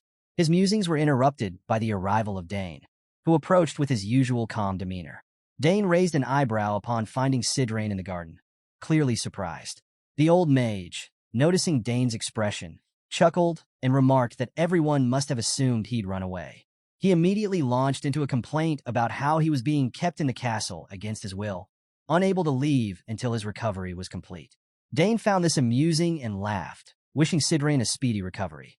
Despite his grumbling, the mage admitted that the manor was a fine place to recuperate. He now understood why nobles flocked to the south during vacation seasons. Dane nodded in agreement, but mentioned that he wouldn't be staying much longer. This caught Sidrain off guard, and he asked where Dane was heading. When the boy revealed that he was traveling to the capital soon, Sidrain assumed he was finally enrolling in the academy. Given that Dane's sisters were already there, Sidrain thought it was a smart decision, believing Dane's life would be relatively easy in the capital thanks to his siblings' reputations. However, Sidrain's curiosity about Dane's own abilities got the better of him. Rather than rely on speculation, he decided to see for himself. Activating his mage senses, Sidrain peeked at Dane's mana. What he found left him completely stunned. The density of Dane's mana was extraordinary, far beyond anything he had ever seen in someone so young. If the mana of most geniuses could be likened to a stream, Dane's was a raging torrent. Sidrain struggled to make sense of it. Such dense mana would typically be wildly unstable, yet Dane's body contained it effortlessly, as if it were second nature.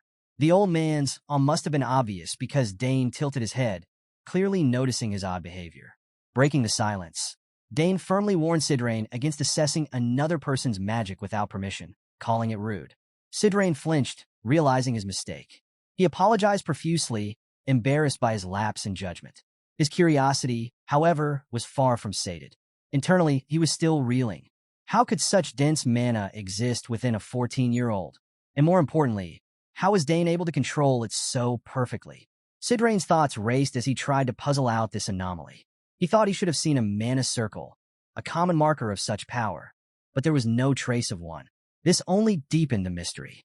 Despite his apology, it was clear Sidrain couldn't resist continuing his assessment, albeit more discreetly. Dane, meanwhile, began to suspect that the mage was still prying. Observing Sidrain's intense focus, Dane couldn't help but wonder what had the old man so fixated. As the boy stood there pondering Sidrain's behavior, the mage's mind churned with questions. As Sidrain continued his invasive analysis of Dane's magic, he suddenly saw something that utterly shocked him, leaving him frozen in place. Using his magical senses, he realized that Dane's heart was surrounded by magic, and what's more, the boy had not one but two mana cores. For a moment, the old mage just stared in disbelief, horrified and jealous all at once. Most people struggled to form even a single mana core in their lifetime, yet here stood a 14-year-old prodigy with two. His shock quickly turned into frustration. Sidrain started grumbling under his breath, and then, unable to hold back, angrily demanded to know how Dane had managed to form two mana cores. The sudden outburst left Dane completely baffled.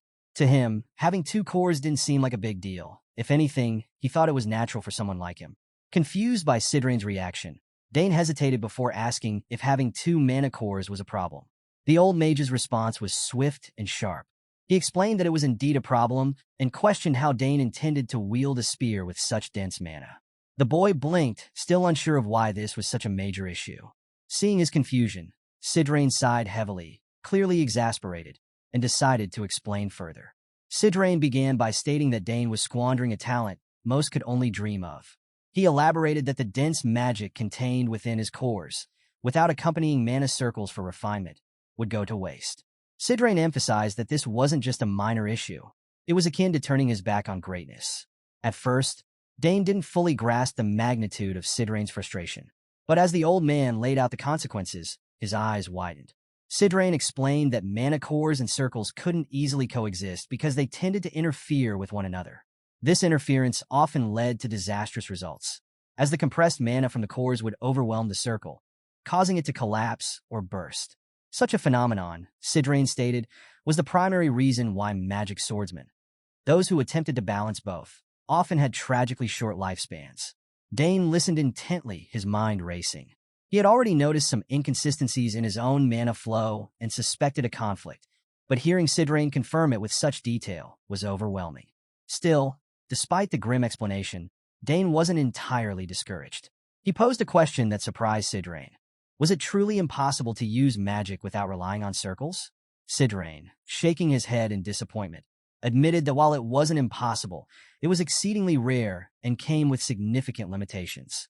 Without mana circles, a mage wouldn't be able to refine their magic properly, making certain advanced spells impossible to cast. He added that many magicians had attempted such feats in the past, but their efforts had almost always ended in failure. Despite the discouraging odds, Dane remained undeterred. After a brief pause, he calmly suggested trying it for himself. This bold declaration left Sidrain utterly speechless. He stared at the boy, his jaw slack with disbelief. When he finally found his voice, he scolded Dane for his audacity, reminding him that countless others had failed at what he was now casually proposing. Dane, noticing Sidrain's incredulous expression, quickly explained that he had never attempted to use magic without circles before, but believed it was worth exploring. Sidrain's face twisted in frustration. His teeth clenched as he tried to process the sheer overconfidence, or perhaps arrogance, of this boy. After everything he had just explained, Dane was still willing to risk it. The old man's temper flared again as he scolded Dane, calling his idea reckless and absurd. Dane could tell that his words were stirring up Sidrain Gauss, so he quickly clarified his plan. He calmly explained that he intended to rearrange the magic code, confident that this approach would help him overcome the obstacle Sidrain had described. With that, Dane focused his mana, releasing it into the air around him. The energy swirled like a living current, and he began methodically restructuring the magic code. It didn't take long, just a few seconds of focused effort, and then, with a sudden burst, flames erupted in Dane's hands. Both the young prodigy and the old mage were left stunned. Dane hadn't entirely expected his experiment to succeed, but here it was, a spell cast without the refinement of a magic circle. The flames flickered and danced in his hands, undeniable proof of his breakthrough. The boy, however, remained composed. Even as he marveled at his success, he reminded himself that this was only a basic level, one-chain spell. There was still much more for him to learn and achieve. While Dane kept his cool, Sidrain was anything but. The old man stared at the flames in horror and disbelief, realizing he had drastically underestimated Dane. Every other mage who had attempted something similar had failed miserably. Yet, here was a 14-year-old, effortlessly bending the laws of magic to his will. Sidrain muttered incredulously, struggling to accept what he was witnessing. "This isn't supposed to be possible," he exclaimed, his voice trembling. "Without a magic circle, you should only be able to use raw magic, unstable and chaotic. But you've just rewritten the rules." Unbothered by Sidrain's shock, Dane decided to test his new abilities further. Drawing inspiration from his older sister Arabella, who had once told him he had an extraordinary affinity for magic, Dane created a shimmering sphere of energy around himself. The force field pulsed with power, another testament to his unique gifts. For a moment, Dane reflected on Arabella's words, thinking they might explain why he was so naturally talented in magic despite not being destined for it in the traditional sense. Sidrain, meanwhile, was spiraling into disbelief. He tried, and failed, to come up with a logical explanation for what he was seeing. High mana affinity might make Dane gifted, but it couldn't possibly account for the boy's ability to wield spells with such authority and precision. As Sidrain wrestled with his doubts, he realized he was facing something entirely beyond his understanding. Dane's talents were what the common folk might call innate gifts, abilities so extraordinary they defied imitation or replication. For Sidrain, this was a deeply unsettling revelation. Everything he knew about magic was being upended by this boy's existence. The idea that someone could wield such dense, pure mana and break the fundamental rules of magic was terrifying. He could no longer cling to his preconceived notions. He had to accept that Dane was something entirely unprecedented. While Sidrain trembled, his hands resting shakily on his knees, Dane continued experimenting with his newfound skills. The boy's calm demeanor contrasted sharply with the mage's visible distress. Even Dane was surprised by his success, having begun to believe the old man's claim that magic without circles was impossible. But now, his experiment had proven otherwise, marking a significant breakthrough in his understanding of magic. Sidrain, however, couldn't celebrate this achievement. Fear outweighed his admiration. As he watched Dane manipulate his mana with ease, Sidrain felt as though he were staring at a being far beyond human. A demigod, perhaps. The boy's dense, pure mana, combined with his ability to rewrite the rules of magic, was simply too much for the old man to process. As far as Sidrain Gauss was concerned, Dane was the real deal, a once-in-a-lifetime genius who didn't even seem to realize just how extraordinary he was. While Dane continued testing his newly discovered abilities, the old mage made a bold move. Approaching the boy, Sidrain asked if he would consider becoming his disciple. But this proposition wasn't even close to Dane's plans. Without missing a beat, Dane turned and began walking away, hoping to ignore Sidrain long enough for the old mage to drop the idea. Unfortunately for Dane, Sidrain wasn't the type to give up so easily. Seeing the boy storming off, Sidrain hurried after him, pleading for him to wait and hear him out. His words fell on deaf ears, though, as Dane continued his brisk pace, leaving the old man trailing behind. Sidrain's frustration mounted. He firmly believed that ignoring Dane's potential was akin to letting the brightest star fade unnoticed, and he wasn't about to let that happen. Determined to make Dane listen, he dashed ahead and blocked the boy's path. Dane stopped reluctantly, clearly exasperated, his expression suggesting he'd rather be anywhere but here. Ignoring the boy's obvious disinterest, Sidrain took a new approach. He asked Dane if he knew how to use two-chain magic. Dane hesitated for a moment before admitting, with a trace of embarrassment, that he couldn't. He explained that he didn't know the magic code necessary to cast such spells. Sidrain's frustration vanished in an instant, replaced by a wide grin. To him, this was a golden opportunity. If Dane needed help mastering two-chain magic, Sidrain was the perfect teacher. He enthusiastically claimed that with his guidance, Dane would be able to perform two-chain magic immediately, provided he agreed to become his disciple. Sidrain was sure this offer was irresistible. But before he could even finish speaking, Dane firmly declined. He politely thanked the old mage for the offer, but made it clear that he wasn't interested. The rejection hit Sidrain like a thunderclap. It was the third time the boy had turned him down, and Sidrain's temper boiled over. He growled in rage, feeling humiliated. Here he was, a mage of legendary stature, practically begging a 14-year-old to become his student, and yet Dane had rejected him without hesitation. Sidrain clenched his fists, but he couldn't do anything about the situation. He simply stood there, his pride wounded, his face burning with embarrassment and frustration. Before the silence could stretch too long, it was broken by the sound of laughter. Both Dane and Sidrain turned to see Count Arkansogers approaching, amused by the scene unfolding before him. The veteran spearman greeted Sidrain warmly and remarked that he hadn't realized the old mage had grown so close to his son. Dane, his mood immediately lifting, greeted his father enthusiastically. When Arkan asked what they had been discussing, Dane revealed that Sidrain had been trying to make him his disciple. He added, almost nonchalantly, that he had refused the offer. Arkan blinked in surprise, clearly caught off guard. The idea of someone from outside the Sogers family taking over his son's training was unexpected. Both he and Lily still had plenty they wanted to teach Dane before sending him out into the wider world.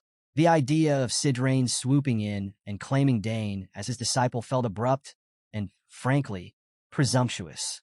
Sidrain, noticing the Count's reaction, immediately grew nervous. He scrambled to explain himself, praising Dane's immense talent and insisting that the boy was destined to become a mage of unparalleled greatness. Arkan listened to Sidrain's impassioned speech with a twinkle in his eye, his amusement growing. He already knew Dane was gifted. He had seen it firsthand. The idea of his son being destined for magic wasn't exactly news to him. Still, he humored the mage and asked him to elaborate. Encouraged by this glimmer of interest, Sidrain eagerly continued. He declared that Dane's potential was unlike anything he had ever seen, boldly claiming that the boy might one day surpass even the greatest mages in history. Sidrain leaned in closer to Dane as he made his bold declaration. He revealed to Count Arkan that Dane had not only succeeded in using chain-level magic without a mana circle, but had achieved something considered impossible. Arkan, skeptical of the claim, furrowed his brow and turned to his son for confirmation. Dane, calm as ever, nodded confidently, verifying Sidrain's account. Hearing this, Arkan burst into hearty laughter. While impressed, he wasn't entirely surprised. After all, he had come to expect the extraordinary from his son. The Count acknowledged that Dane had achieved this breakthrough without any formal knowledge of magic, a fact Sidrain also recognized. It was precisely this lack of foundational knowledge that made Dane's natural talent so remarkable. For the first time, Sidrain and Arkan seemed to share the same perspective. Both men laughed, marveling at the boy's brilliance. Arkan took a moment to compliment Sidrain's sharp eye, admitting that he expected no less from the former head of a magic tower. Sidrain, grinning, responded by saying it wasn't just about talent. Dane was a bona fide genius, a rare prodigy unlike anyone he'd seen before. He then made a bold suggestion. Dane could grow up to become a magic swordsman, a rare and formidable combination of swordsmanship and magic. Hearing this, Dane's mind wandered briefly. He imagined himself in gleaming armor, wielding a massive sword, his magical aura radiating power. The vision made him curious about such a future. However, when Arkan heard Sidrain's suggestion, his imagination painted a very different picture, his son choosing the sword over the spear. A scowl immediately darkened the Count's face. He didn't like that idea. Not one bit. Dane noticed the sudden shift in his father's mood. He quickly realized that Sidrain had unintentionally said one of the few things that should never be mentioned in front of Count Sogers. Sidrain, oblivious to the brewing storm, continued enthusiastically, praising the potential of Dane becoming a magic swordsman. The old mage was convinced he'd said enough to win the Count over, but little did he know, his words had achieved the opposite effect. Sidrain then made his most daring offer yet. He promised to take full responsibility for Dane's training and vowed to shape him into the Empire's top magic swordsman. To most parents, such an offer would have been irresistible, but Sidrain had miscalculated.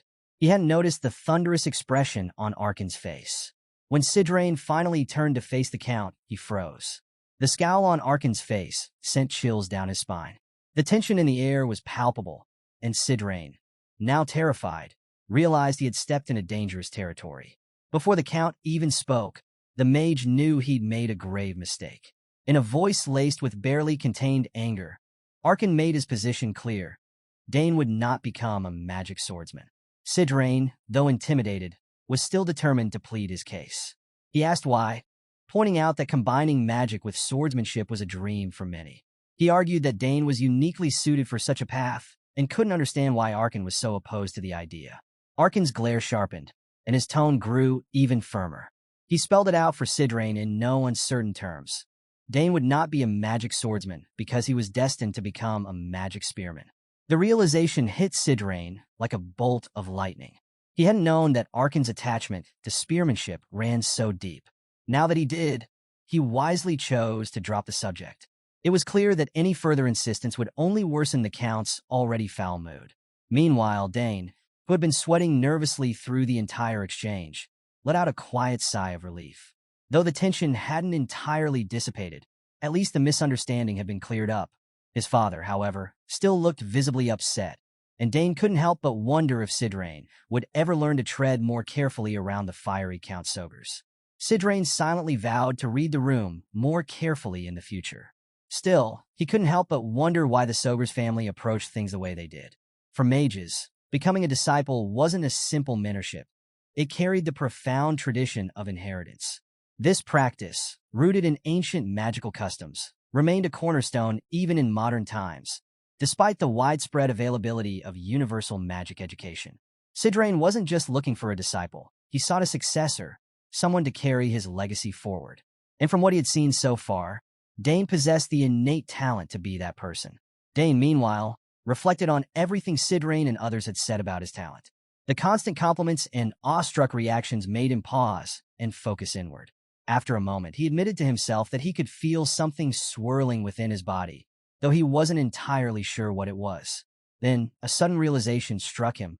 He had that thing. What thing he was referring to became clear as a flashback scene played.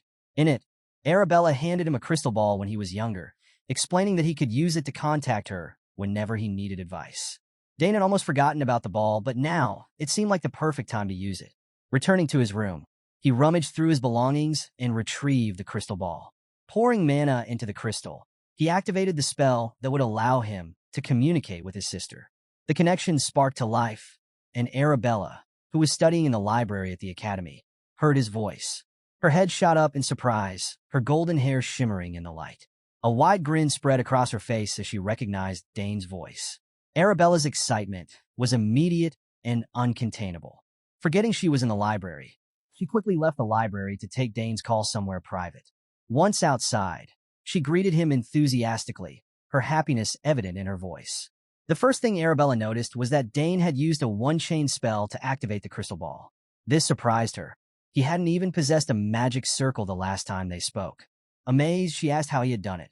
Dane explained that he still didn't have a circle, but he didn't see it as a big deal since the spell had worked anyway. Arabella's eyes lit up with pride as she smiled at her brother. She had always known his mana affinity was exceptional, but seeing it in action exceeded her expectations. Overwhelmed with excitement, she urged Dane to explain further. Dane, ever the logical one, calmly broke it down. He told her that a magic circle's primary functions were circulation and purification. His mana might already be naturally pure, which could explain why he didn't need a circle. However, he admitted he wasn't entirely certain and wanted to learn more. Arabella, intrigued, decided they should test his theory. She told Dane she would send a mana stone through the transmission machine in his room. Her request was simple. Once the stone arrived, Dane should try pouring some mana into it. Dane readily agreed, expressing gratitude for her help.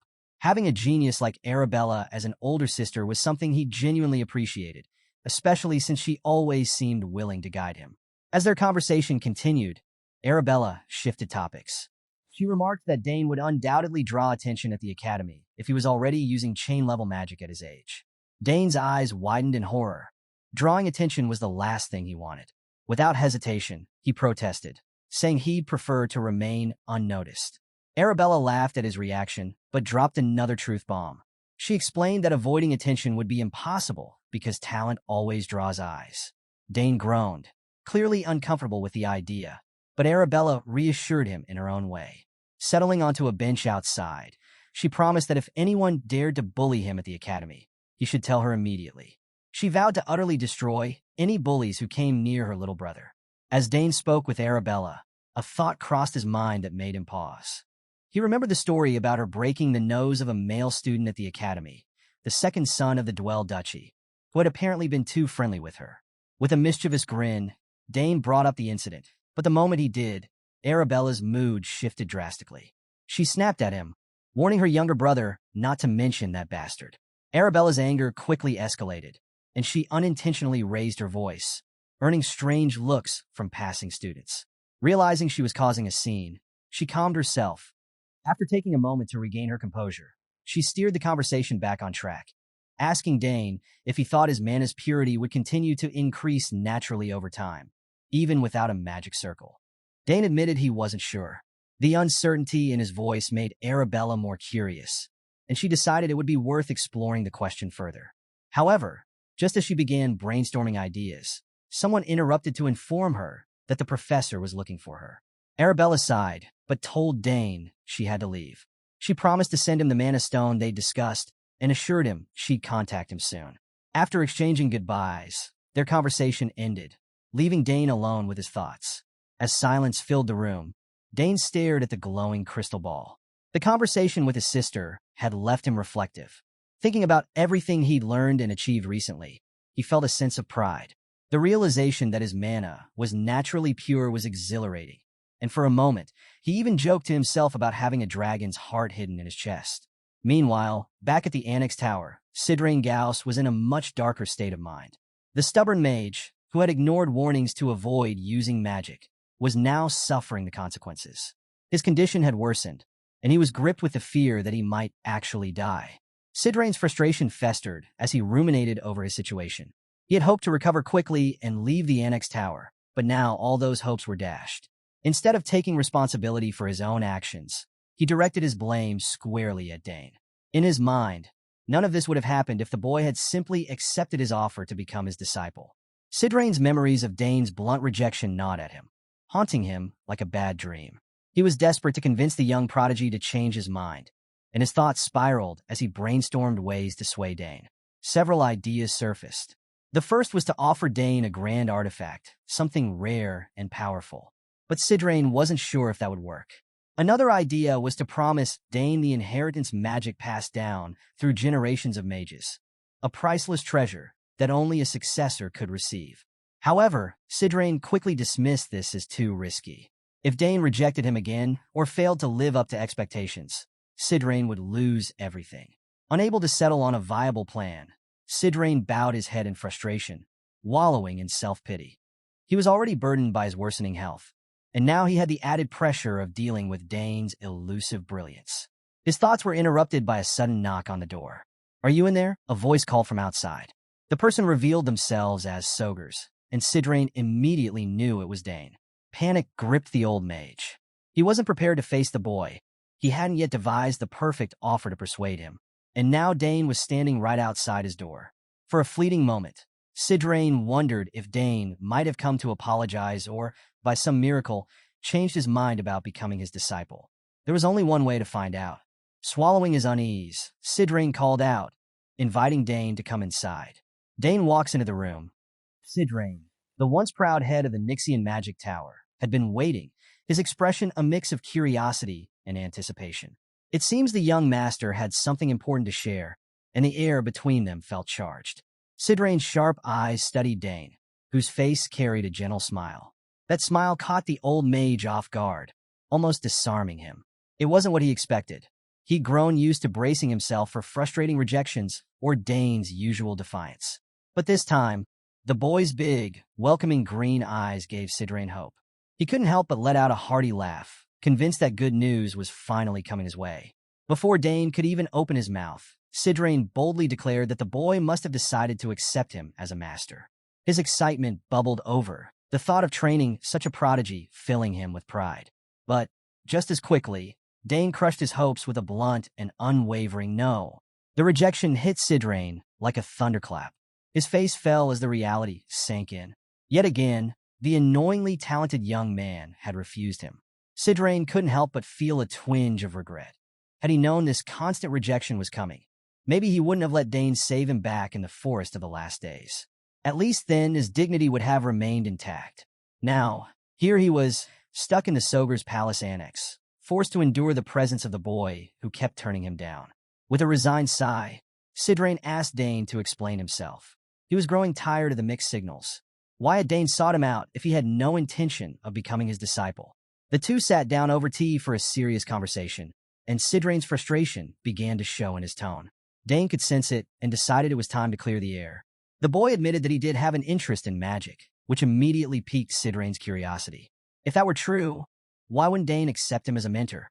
Sidrain's confusion deepened, and his mind raced to find an explanation. Was Dane already learning from someone else? When he posed the question, Dane quickly denied having another master. Instead of calming the old mage, the answer only irritated him further. Sidrain couldn't understand why Dane would reject an offer to study under someone as experienced as himself, a formidable 8-chain mage. It was a rare opportunity, and in Sidrain's mind, any aspiring magician should leap at the chance. Yet Dane remained firm in his refusal, leaving the mage exasperated. He angrily demanded to know the real reason Dane had come to see him. Finally, Dane revealed the truth, though reluctantly. He admitted that he wanted to learn 2-chain magic, but didn't know the rearrangement codes required to master it. With his sister Arabella currently far away, he had no one else to teach him. Dane hated to admit it, but Sidrain was his best option. Hearing this, Sidrain's expression shifted. Despite the rejection, a glimmer of satisfaction crossed his face. The boy might not want to call him master, but it seemed Sidrain's expertise would still be needed. Dane knew he held the upper hand. After all, he had saved Sidrain's life back in the forest of the last days, leaving the mage indebted to him. Sidrain had already sworn to repay the favor, so Dane was confident that his request wouldn't be easily denied. With that assurance, Dane finally revealed the purpose of his visit. The young master began by admitting that he didn't want to walk the singular path of a mage. This revelation left Sidrain stunned. He assumed that Dane wanted to follow in his father's footsteps and become a magic spearman. But Dane quickly corrected him, stating that his ambitions went far beyond that. He intended to master not only magic and spearmanship, but also assassination and summoning, the skills his family had imparted to him over the years. And if that wasn't enough, Dane casually added swordsmanship to the mix, sipping his tea with a quiet confidence that left Sidrain flabbergasted. The old mage was overwhelmed by the boy's ambition. He couldn't fathom someone trying to excel in so many disciplines at once. To him, it seemed impossible. While he struggled to process Dane's bold declaration, Sidrain, however, was deeply frustrated. This was the same boy who had rejected him repeatedly, and now he was claiming he wanted to pursue something Sidrain could barely wrap his head around. The old mage tried once more, asking if Dane was absolutely sure about refusing his offer of mentorship. This would be Sidrain's final plea, a last-ditch effort to persuade the stubborn prodigy. But Dane's response was swift and cutting. With a tone sharper than any blade, he confirmed his refusal, delivering yet another blow to Sidrain's bruised ego. Defeated, Sidrain slumped in his chair. He had tried every argument, every incentive he could muster, and still, Dane would not budge. Just as the mage was ready to give up, an idea struck him. Perhaps, he thought, the boy's stubbornness could be used to his advantage. A sly grin spread across Sidrain's face as he stood abruptly and posed an unexpected question. Would Dane be interested in a letter of recommendation for the Imperial Academy? The offer caught Dane completely off guard. He froze mid-sip, his mind racing to decipher Sidrain's angle. Sensing the boy's confusion, Sidrain explained his proposition. He had heard of Dane's plans to enter the academy and suggested that a recommendation from someone as renowned as himself would ensure a strong start for the young master. But, of course, there was a catch.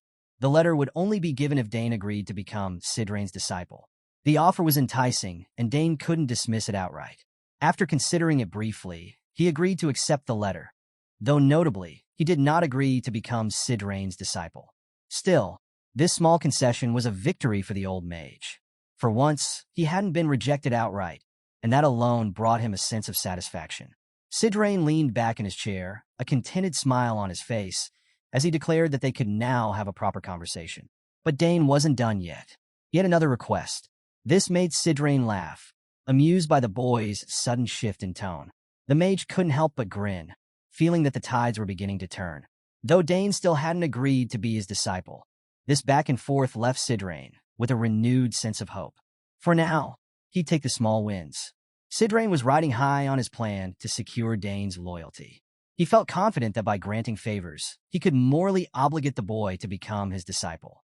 Rising from his chair with renewed energy, the old mage assured Dane he was willing to fulfill any request. The boy, smiling faintly, was pleased to hear this and made his ask. He wanted to learn the rearrangement codes for 2-chain magic. Sidrain's response was immediate and self-assured. He declared that he could teach Dane not just one, but all rearrangement codes for two-chain magic. Dane was slightly surprised by this revelation, but deeply grateful, expressing his thanks to the mage. Sidrain laughed with satisfaction, brushing off the gratitude as unnecessary. To him, this was just the beginning of a relationship that would eventually solidify Dane as a student. The mage was certain he had laid the groundwork for a lasting mentorship. Sidrain even offered to start their first lesson immediately. However, he admitted he wasn't in the best condition to teach at the moment. Dane, ever composed, agreed it might be better to delay. This little exchange left Sidrain feeling victorious. He believed he had finally reeled in his most prized catch, but Dane was already one step ahead. With a calm but pointed tone, Dane suggested that Sidrain had now repaid his debt for saving his life in the forest. The mage froze, the realization hitting him like a bolt of lightning. While Sidrain had thought he was cleverly indebting the boy, Dane had been using the situation to settle their score. The young master reminded Sidrain of his own words. He had said Dane could ask for anything because he owed him. As the implication sank in, Sidrain's face contorted with disbelief. The boy clarified further. With his request for the rearrangement codes and the letter of recommendation granted, their debt was square. Dane, unfazed by Sidrain's reaction, bluntly stated that this meant their unofficial master-disciple agreement was null and void. Sidrain's hope crumbled. He had been tricked, and by a 14-year-old at that. Desperate to salvage the situation, Sidrain protested. He argued that Dane had asked for two favors, magic instruction and a letter, while he owed only one. Surely this was unfair? But Dane, as always, was ready. Calmly, he laid out his reasoning. First, he reminded Sidrain that he had saved his life in the forest. Second, he had cured Sidrain of the poison from the red-nosed mushroom. That made two favors owed, and Sidrain had just repaid them both. Sidrain was stunned into silence, his mouth agape as he tried to process the boy's airtight logic. And as if to twist the dagger, Dane added that he could have counted the fact that he carried Sidrain on his back as a third favor, but chose to let that slide as a bonus. The old mage's face turned red as he realized he had been thoroughly outwitted. He was horrified, not just by the loss of leverage, but by the sheer boldness of this child. The thought of being played so expertly by a teenager left Sidrain overwhelmed and confused. His back ached just remembering the events Dane had so casually used against him. The time finally comes for Sidrain to fulfill the favors Dane had asked of him. Begrudgingly, but with a sliver of hope, the old mage follows the young master to the training ground. Though Sidrain doesn't feel like he has much of a choice, he convinces himself that continuing to curry favor with Dane might one day win him over. Sidrain refuses to give up on Dane's extraordinary talent and magic potential. For now, he resigns himself to granting the boy's requests, keeping alive the faint possibility of becoming his mentor. At the training ground, Sidrain begins by addressing one of Dane's unique traits, his creation of a manicore instead of a magic circle. He reassures the boy that it isn't a problem, emphasizing that the most remarkable feat is Dane's ability to use chain-level magic without a circle at all. Still, he doesn't hold back in explaining that the rearrangement code for two-chain magic is notoriously difficult. Many have tried and failed to master it. But Sidrain, recognizing Dane's brilliance, believes the boy can grasp it if he focuses. Dane listens intently, smiling with confidence. Sidrain, pleased to see this enthusiasm, nonetheless decides not to make it too easy for the boy. After all, Dane already shows him little respect. This could be a way to keep the young prodigy grounded. When Sidrain starts his explanation of two-chain magic, he emphasizes its complexity. It requires calculating not only the mage's mana reserves, but also the ambient mana in the atmosphere and the state of their own body, all at once. For most people, it's overwhelming, and many give up magic altogether at this stage. As Sidrain talks, he notices Dane quietly jotting notes, and it catches him off guard. The old mage doubts the boy is following his explanation and figures it's only a matter of time before Dane asks him to simplify things. To Sidrain's astonishment, when he finally asks Dane if he understands, the boy confidently confirms that he does. Not only did Dane grasp the rearrangement code, but he also picked up additional insights from the lecture. Sidrain, skeptical, challenges Dane to explain the laws of magic. Without hesitation, Dane begins. He outlines the first law, coexistence, explaining that magical power coexists with the physical world and ambient mana. Through this coexistence, mages can combine their own magic with external mana to activate spells. Sidrain listens gobsmacked. Before he can respond, Dane moves on to the second law, conservation. Dane elaborates, stating that magic power can gather elemental attributes from the material world. Through conservation, these attributes can be harnessed to manifest elemental magic.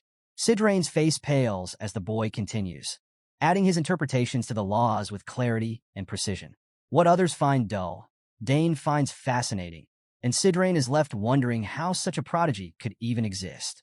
Sweat forms on the old mage's brow as he realizes Dane's understanding is deeper than he could have imagined. Shifting gears, Sidrain explains that the complexity of magic increases exponentially with each additional chain. To illustrate, he activates his magical powers for a demonstration. First, he shows one-chain magic, where the energy forms simple, straight lines flowing with relatively basic rules. However, as he transitions to two-chain magic, the single lines thicken, weaving into a complex network of glowing energy. The intricate display leaves no doubt as to why so many struggle with this level of magic. Sidrain watched intently as Dane observed the two-chain magic demonstration, specifically the fire arrow spell. The old mage explained how the rearrangement codes for this spell were incredibly intricate, requiring multiple iterations of the same code to summon more arrows. He mentioned that most mages took at least a year after mastering one-chain magic to even attempt two-chain techniques. Confident in his assumptions, Sidrain believed that no matter how talented Dane was, he would only grasp a fraction of the code's complexity at best. Sidrain decided to take a patient approach, planning to guide Dane through the technique over the course of a week. To his surprise, Dane boldly announced that he wanted to try it right away. Taken aback by the boy's confidence, Sidrain hesitated but ultimately allowed him to proceed, certain it would be a struggle. Dane prepared himself, taking a focused stance as he began to channel his mana. Sidrain's initial doubt was replaced with astonishment as he watched the young master seamlessly set up the magical framework. The old mage, though still skeptical, confirmed that what Dane had just performed was indeed one-chain magic. But he was impressed by how effortlessly the boy could manipulate the mana lines with precision in both width and length. Sidrain considered this mastery of one-chain magic impressive for Dane's age, though not groundbreaking. However, Sidrain's world flipped when Dane attempted the two-chain rearrangement code he had just demonstrated. With focus and confidence, Dane flawlessly replicated the patterns, creating the complex network of mana lines needed for two-chain magic. Sidrain couldn't believe his eyes. Dane had memorized and executed the technique after a single demonstration. Flabbergasted, he demanded to know how Dane had managed such a feat. Dane calmly explained that he had carefully observed the rules and patterns Sidrain showed him. By visualizing the magic in his mind, he was able to form the technique with precision. For Dane, once the concept clicked, the execution was straightforward. Sidrain was stunned. It had taken him years to master two-chain magic, and here was a boy who had just accomplished it effortlessly, and without the use of a magic circle. As Sidrain was processing this, Dane announced that he would now try the fire arrow spell itself. Before Sidrain could protest, Dane activated the magic, manipulating the energy around him. The air shimmered as flames materialized into precise, glowing arrows. Sidrain's jaw dropped as he watched the fiery projectiles hover midair. Not only had Dane mastered the rearrangement code, but he had also successfully executed the spell on his first attempt. Dane turned to Sidrain with a satisfied smile and casually asked if he was performing the technique correctly. Sidrain, still in shock, confirmed that the boy's execution was flawless. Dane admitted that even he was surprised at how quickly he picked it up. Sidrain, on the other hand, was left grappling with the implications of this display of raw talent. A boy using two-chain magic without a circle? The world would turn upside down if anyone discovered this. Determined to keep Dane's abilities under wraps until he could secure him as a disciple, Sidrain masked his awe and suggested they move on to another code. Dane, ever eager, agreed with a smile. That evening, Sidrain sat in his quarters pondering how he would draft Dane's recommendation letter for the Imperial Academy. He marveled at everything the boy had accomplished in just one day, realizing the enormity of the young master's potential. Meanwhile, Dane lay in bed, reflecting on the magic lessons with Sidrain. They had been far more enjoyable than he anticipated, and he concluded that he would need to balance theory with practice to truly excel. As he stared at the ceiling, Dane's thoughts drifted to his past life.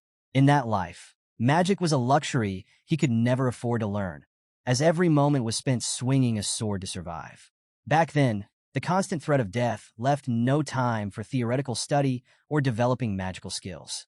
Now, with the freedom to delve into magic alongside his natural talent, Dane looked forward to this second chance with a renewed sense of purpose. He was confident that combining the knowledge he had learned from his sister with Sidrain's guidance would lead to explosive growth. His excitement for the days ahead grew as he began wondering what new magic he might learn next. Half a month later, Dane and Sidrain approached Count Arkensogers with a request. They wanted to create a magic reagent but lacked the necessary materials, which would need to be sourced from outside the territory. The Count found this request excessive and hesitated. However, Sidrain assured him there was no need to worry, revealing that Dane had already mastered 4 rearrangement codes, a feat that left Arkan stunned. Most mages needed at least a month to learn just one code. Surprised and curious, Arkan asked Dane how he knew about magic reagents in the first place. Dane replied that he had read about them in the library, explaining that they had piqued his interest. Sidrain chuckled with delight, remarking that geniuses always have peculiar interests, as most people find magic reagents dull. The mage added that Dane would likely enjoy collecting the reagent materials, given his curiosity about them. Arkan, after a moment of thought, decided that the expedition could be a valuable experience for his son. He granted permission, encouraging Dane to explore the territory while gathering the materials. Dane agreed enthusiastically, a wide smile lighting up his face. The scene shifted to the bustling streets of Sogers County. From above, the vibrant town was alive with activity. Children played in the streets, elderly citizens strolled along the paths, and merchants called out their wares. The young master, Dane, rode his horse through the city alongside Sidrain and his loyal butler, Herman. The sight of the silver-haired prodigy caused a stir among the townsfolk. Children waved excitedly, offering him snacks they hoped to promote as new products.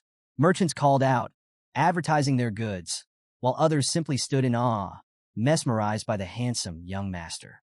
His silver hair glinted in the sunlight, a striking feature shared by the noble Sogers family. As the people crowded around him, Dane decided to address them. He greeted everyone warmly, expressing his hopes that they were all doing well.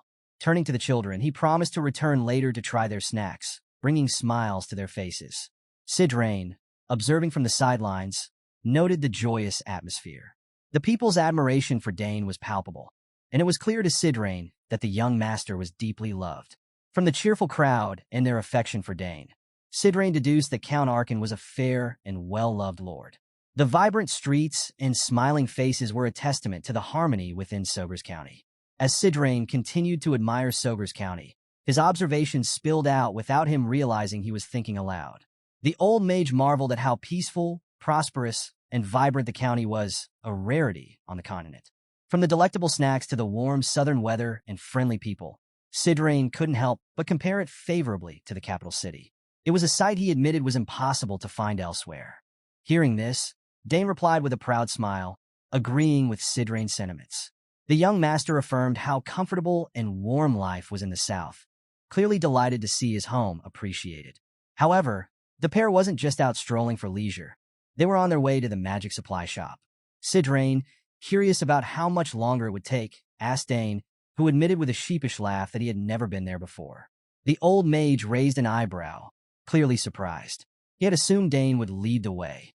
Turning to his ever-reliable butler, Dane asked Herman to guide them.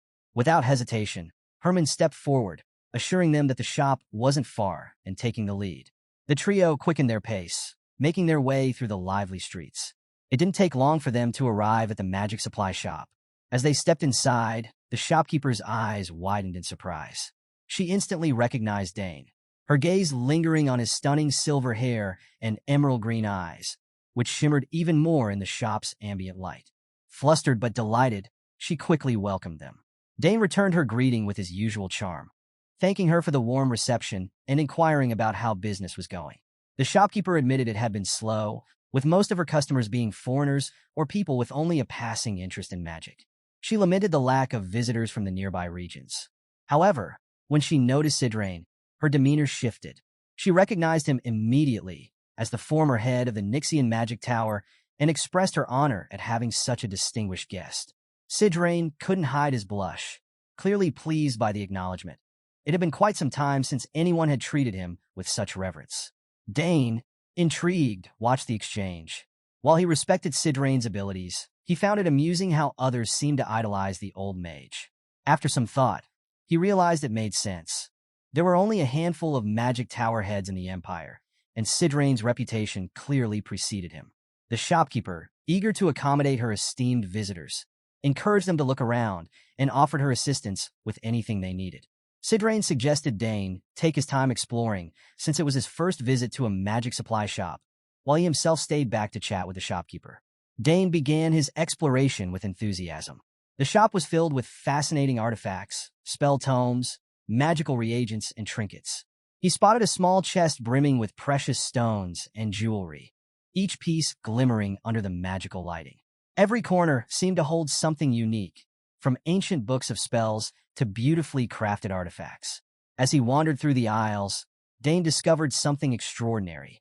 Each time he touched an item, he could sense the magical reactions emanating from it. Dane's sense of pride grew as he watched the magical reactions sparked by his touch. It reinforced what he already knew. His magic affinity was exceptional. But his thoughts were abruptly interrupted by a strange ringing sound that seemed to call out to him. Puzzled, he tried to locate the source, feeling a strong reaction emanating from somewhere else in the shop. Drawn to it, he began walking toward the mysterious pull, his curiosity building with each step. Before he could reach the source, the shopkeeper stopped him, explaining that the items in that section were only for decoration. Her words surprised him, but eased his anxiety slightly.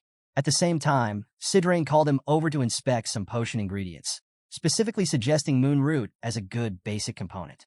The shopkeeper agreed, quickly bringing out a fresh batch. She proudly mentioned that moon root was a key ingredient in at least 50 different potions, and that she had personally processed the batch to ensure its quality. Though Dane nodded along, he couldn't shake a nagging feeling. Something strange lingered in the air. His thoughts wandered back to the ringing sensation that had momentarily distracted him earlier. Unable to resist, his attention was once again pulled away, this time toward a shiny stone sitting among the decorations. The moment he laid eyes on it, he knew it was the source of the sound. Overwhelmed by the realization, Dane reached out for the stone, drawing the attention of the others.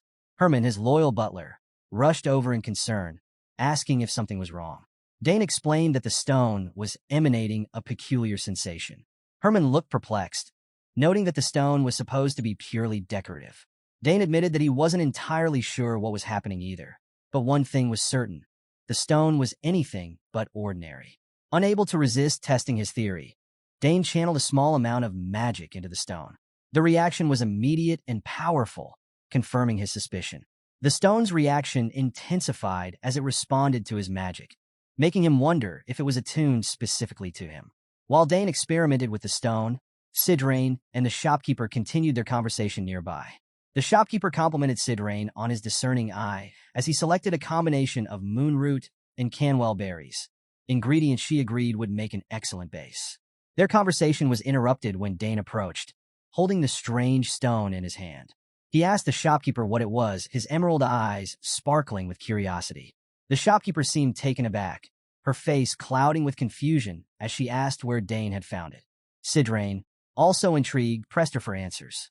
The shopkeeper hesitated before revealing its story. She explained that years ago, a peddler had given her a large package as payment. Inside, she found the stone. At the time, she thought she had been cheated, as the peddler's payment seemed to hold no value.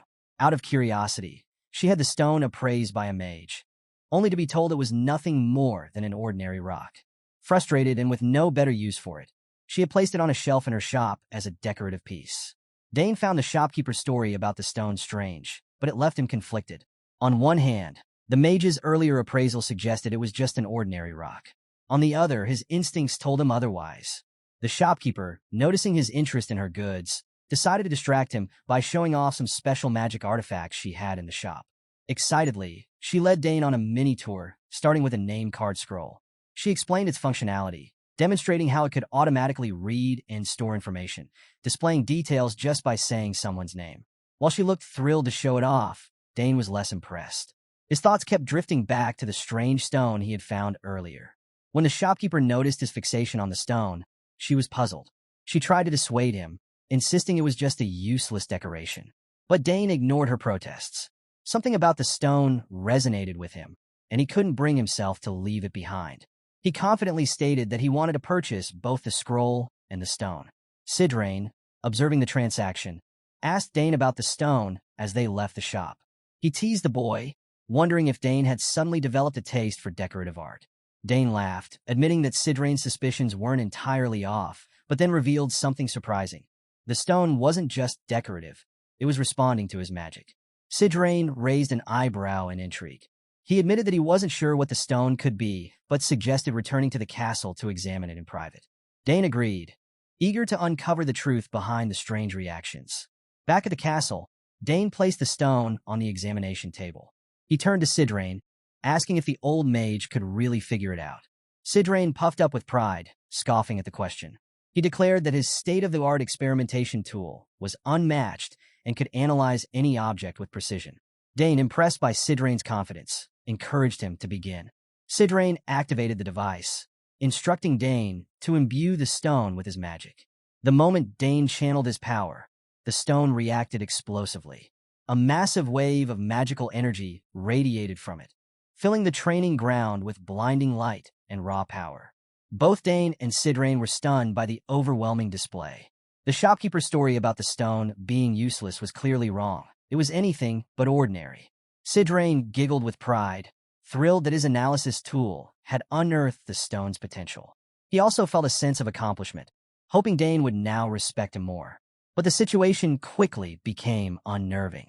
The stone's energy output increased exponentially, with beams of light shooting out in strange patterns. Dane began to panic slightly as the intensity grew. The orientation of the beams seemed deliberate, almost as if they were forming a specific pattern. Sidrain, equally puzzled, muttered under his breath, trying to make sense of the phenomenon. Dane, narrowing his eyes, realized the arrangement wasn't random. He leaned closer, examining the beams as they intersected and diverged, and came to a startling conclusion. This wasn't just raw magic, it was a code. Sidrain confirmed Dane's observation, stating that the code emanating from the stone was far from ordinary. Its rules, structure, and arrangements were entirely unfamiliar, even to a seasoned mage like him. Dane, marveling at the sight, speculated that it could be as complex as a 6-chain or even 7-chain code. The young master suggested that the magic within the stone was manifesting the intricate code, and Sidrain agreed, adding that Dane's magic seemed to be the key to unlocking it. Sidrain explained that the stone responded solely to Dane's magic, leaving both of them puzzled. Why would the stone react this way? What kind of magic lay dormant within it? The questions hung in the air, as Sidrain admitted that even he had never encountered such energy before. However, with the reputation of a former tower head to uphold, he vowed to uncover the stone's secrets. Encouraged by Sidrain's confidence, Dane hoped they might also discover why his magic was different from others. Both resolved to pursue the mystery further. Meanwhile, in the capital city of Artania, Arabella, Dane's eldest sister, was immersed in her research at the Imperial Academy. Surrounded by stacks of books, scattered notes, and magical artifacts, the Prodigy worked tirelessly in her personal laboratory. On one wall hung a collection of papers filled with observations and theories. Her focus was intense as she reviewed her findings, feeling the pieces of a puzzle slowly falling into place. For weeks, Arabella had been investigating her brother's magic. She had long suspected that Dane's magic was unique, and now, with the evidence before her, she was certain. The magic code she had analyzed from Dane was extraordinary, so rare that even someone as gifted as she couldn't replicate it. Her results confirmed that Dane's magic didn't align with any known magical fields, including common practices like magic reagents, gates, or engineering. Frustration mounted as Arabella pondered the implications. Dane's magic didn't fit into any conventional category. It was as if it existed beyond the boundaries of known magical disciplines. Her sharp mind raced to make sense of it. Then, an idea struck her, a memory of an ancient, lost magic field. Arabella recalled a magical code from the past that had vanished from common knowledge. Excited by the possibility, she rummaged through her belongings, searching for her notes on the topic. Her diligence paid off when she unearthed a box containing references to rare and forgotten magical disciplines: alchemy, divination, spiritualism, necromancy, and even primitive magic codes. As she reviewed these ancient practices, a sudden noise startled her, causing her to drop a nearby artifact. Turning quickly, she found a book of ancient magic lying open on the floor. The sight of it jogged another memory, an era long past, the legendary magic kingdom of Archana, that had existed over 2,000 years ago. Its magical knowledge, including the ancient codes inherited from that era, had been lost to time. Arabella froze, realization dawning on her. Could her brother's magic be tied to these ancient practices? Could Dane's unique magic affinity be a remnant of Archana's forgotten magic? Arabella's lab buzzed with energy as her experiment began. Blue magical beams swirled around her and the room, filling the space with an almost overwhelming power. Despite her earlier doubts, she pushed forward, willing to see if her wild theory about ancient magic held any truth. As she delved deeper into the magical energy, it began to interact with one of the papers in her lab, the same one she had analyzed earlier. Curious, she picked up the paper, her heart racing.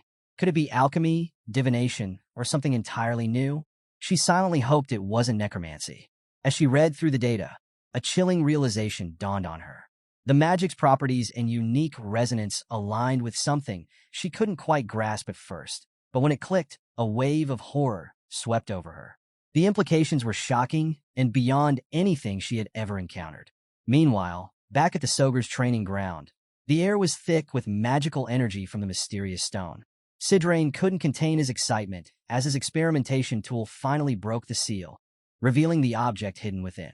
Dane, however, felt a mix of nervous anticipation, knowing the stone's response to his magic was no coincidence. The old mage, brimming with confidence in his tools and expertise, reached for the item. With care, he extracted it and handed it to Dane. It was a silver bracelet. The sight left them both puzzled. To Sidrain, it looked like an ordinary accessory, something anyone could buy from a street vendor.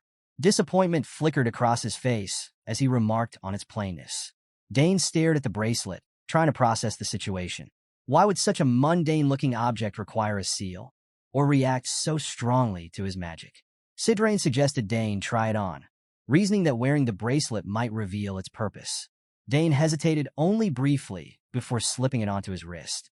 At first, nothing happened, but moments later, the bracelet began to glow with an intense light. Dane gasped as glowing symbols emerged, etched into the silver surface. Sidrain, astonished, leaned in closer, declaring that the bracelet was already reacting as expected. The glowing characters caught Dane's attention, filling him with unease. The boy asked Sidrain if he recognized them, his voice laced with concern. Sidrain examined the bracelet carefully, his expression shifting from curiosity to stunned realization. These are ancient runes, he muttered, his voice almost trembling.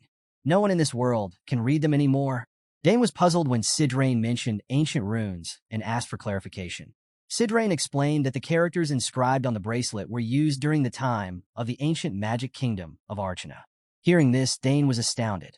He remembered hearing stories about Archana from his sister Arabella when he was much younger.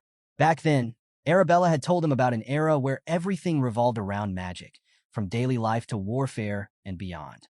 But one day, that magical age abruptly ended, and no one knew why. All that remained were a handful of relics and legends passed down through generations. To now encounter a relic bearing those ancient symbols was nothing short of incredible. Dane marveled at how the bracelet might represent a link to that long-lost era, one that had suddenly come alive before him.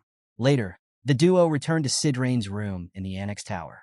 The old mage laughed, a mix of relief and excitement. His suspicions about Dane's unique magic were finally confirmed. It was connected to Archana. While Dane had never thought much about it before, he now understood why he had always felt so attuned to the Forest of Last Days. That mysterious forest, with its ancient and powerful magical aura, likely originated from Archana as well. Sidrain agreed with Dane's deduction. It made perfect sense, given the forest's history. The mage was deeply impressed, not just by Dane's magical prowess, but also by his sharp intellect. Dane was the exact kind of student Sidrain had always dreamed of taking under his wing. Yet the boy continued to refuse him, leaving Sidrain both desperate and determined. Dane interrupted Sidrain's thoughts, stating that he couldn't discern anything else about the bracelet for now. Sidrain advised him to be patient, suggesting that such relics often revealed their secrets over time. He also cautioned Dane to keep this discovery a secret, emphasizing its potential significance. Dane promised to stay silent, respecting the old mage's request. Suddenly, a loud noise echoed through the tower, startling both of them. Sidrain's eyes widened in alarm, immediately fearing the worst. Could it be a monster attack? Such an event was unthinkable in Sogers County, renowned as the most peaceful region on the continent. Still, if there were monsters, Sidrain resolved to protect the county, eager to repay its hospitality now that he was nearly fully healed. His excitement bubbled over, and he began charging up his magical energy. Dane, however, remained calm, standing motionless as Sidrain prepared for battle. Annoyed by the boy's inaction, Sidrain barked at him to grab a weapon or do something. Instead of panicking, Dane quietly reached into his robe and pulled out a small necklace. Sidrain, now fully charged with magical energy, paused in confusion. The old mage's frustration turned to embarrassment as he realized the noise was coming from the necklace. Dane calmly explained that it was a magical communication device, and the sound indicated that Arabella was trying to contact him. Sidrain, deflating, looked visibly disappointed. He had been hyped up for a climactic battle, only to discover that it was a harmless call. As he powered down, he grumbled that Dane should have clarified earlier instead of letting him get so worked up. Dane, amused by Sidrain's reaction, chuckled confidently. He reassured the old mage, stating there was no reason for monsters to appear in Sogers County. Sidrain sighed in exasperation, unable to argue with the boy's logic. After teasing Sidrain once again, Dane asked the old man to excuse him so he could answer Arabella's call. Sidrain, still grumpy and disappointed, stood by himself, forcing his magical energy to settle after unnecessarily powering up. Meanwhile, Dane activated the communication device and greeted his sister, asking her what was going on. Arabella, wasting no time, demanded to know why Dane took so long to answer. After a brief apology, he asked why she was contacting him. She revealed that she had been analyzing his magic code and discovered something important. But just as she was about to explain, she paused, sensing someone nearby. Before she could voice her concern, Dane guessed what she was about to say, that his magic was connected to ancient magic. Her sharp gasp on the other end made it clear that she was stunned. How on earth had her little brother figured that out? Dane chuckled and explained everything that had happened with Sidrain and the strange stone. As Arabella pieced the story together, she realized that the stone and Dane's magic likely shared the same source, the long-lost magic kingdom of Archana. It all made perfect sense now. Arabella was impressed, but also cautious. She asked Dane if anyone else knew about this discovery. He assured her that only he and Sidrain were aware of it. Relieved, she instructed Dane to listen carefully to her next words. She emphasized that they needed to keep this information a closely guarded secret. If news of his ancient magic leaked, the consequences could be catastrophic, not just for Dane but for the entire Sogers family. At this point, Sidrain decided it was a good time to formally introduce himself to Arabella. He mentioned how he'd heard much about her from Dane and expressed admiration for her reputation as a genius mage. Arabella, realizing she had skipped pleasantries entirely in her rush to share her findings, quickly apologized for her oversight. Sidrain brushed it off, assuring her that it wasn't an issue. He then pledged his support to keeping their discovery under wraps, understanding the potential fallout if it were revealed. As a former tower head, he recognized the gravity of the situation and promised to do everything in his power to protect Dane and the Sogers family. Arabella, relieved, thanked him for his understanding. Sidrain also asked if their conversation was being recorded, to which Arabella replied that it would be erased as soon as they finished. Satisfied, Sidrain agreed that it was for the best to leave no evidence behind. Their conversation took a turn when Sidrain brought up Arabella's future plans. He had heard that she was looking to join a magic tower and was eager to know if she had made a decision. Flattered by his interest, Arabella admitted she hadn't chosen yet, but quickly clarified that she wasn't considering the Nixian magic tower because it didn't align with her field of study. The moment she said it, she realized she might have touched a nerve. Sidrain couldn't hide his disappointment at Arabella's blunt rejection of the Nixian magic tower. He began to piece together the source of Dane's resolute personality, concluding that it must have come from his strong-willed elder sister. Though the rejection stung, Sidrain masked his hurt with laughter, pretending he didn't mind. He assured Arabella that it was fine if she didn't join the Nixian tower, framing it as though he wasn't desperate for her to consider it. Dane quietly observed the exchange, surprised by how straightforward his sister was with the old mage. Arabella, however, smoothly shifted the focus back to her reason for calling. She assured Sidrain that his tower would still attract plenty of talented people and wrapped up the conversation, telling Dane they would discuss things further at another time. Dane agreed, wishing her well and ending the call. Afterward, Sidrain couldn't help but remark on Arabella's brilliance. He admitted that she had grown into an exceptional mage, which Dane readily agreed with. Proudly, Dane pointed out that the communication device they had just used was actually one of Arabella's creations. It was a compact crystal pendant, a sleek and trendy alternative to traditional crystal balls, and it had become popular among younger mages. Sidrain's face twisted with a mix of genuine admiration and thinly veiled jealousy. Though he begrudgingly acknowledged the ingenuity of the device, he dismissed it, stating that he had no need for such trinkets. At his level of magic mastery, people who truly needed to contact him would simply come to him directly. Dane smiled at the response, privately wondering if Sidrain's disinterest stemmed more from a lack of friends than a lack of need. Later, Dane met with his parents and shared everything that had happened with Arabella and Sidrain. Their reactions were a mix of surprise and concern. Lily, unfamiliar with ancient magic, expressed her worry, but Arkan laughed and reassured her that there was no need to fear. He vowed to personally deal with anyone who dared to target Dane. Lily, though slightly relieved by Arkan's confidence, added with a calm but chilling tone that she would handle any threats to her son in her own way. Dane smiled nervously at their protective words, feeling reassured yet slightly uneasy about how murderous his parents sounded at times. As the family discussed the implications of the discovery, Arkan pondered aloud whether their lineage might have connections to ancient magic. Lily agreed it was a good question, but neither parent could recall any indication of this from their ancestors. She suggested investigating both sides of their family history to uncover the truth, though they acknowledged that finding definitive answers might be unlikely. Despite the uncertainties, the possibility intrigued them all. Eventually, the conversation turned to Dane's future. Lily pointed out that staying in the county might soon hinder his growth. She suggested that he consider heading to the capital, where he could begin his formal training at the Imperial Academy. Dane felt a wave of nervousness at the idea, but Lily was firm.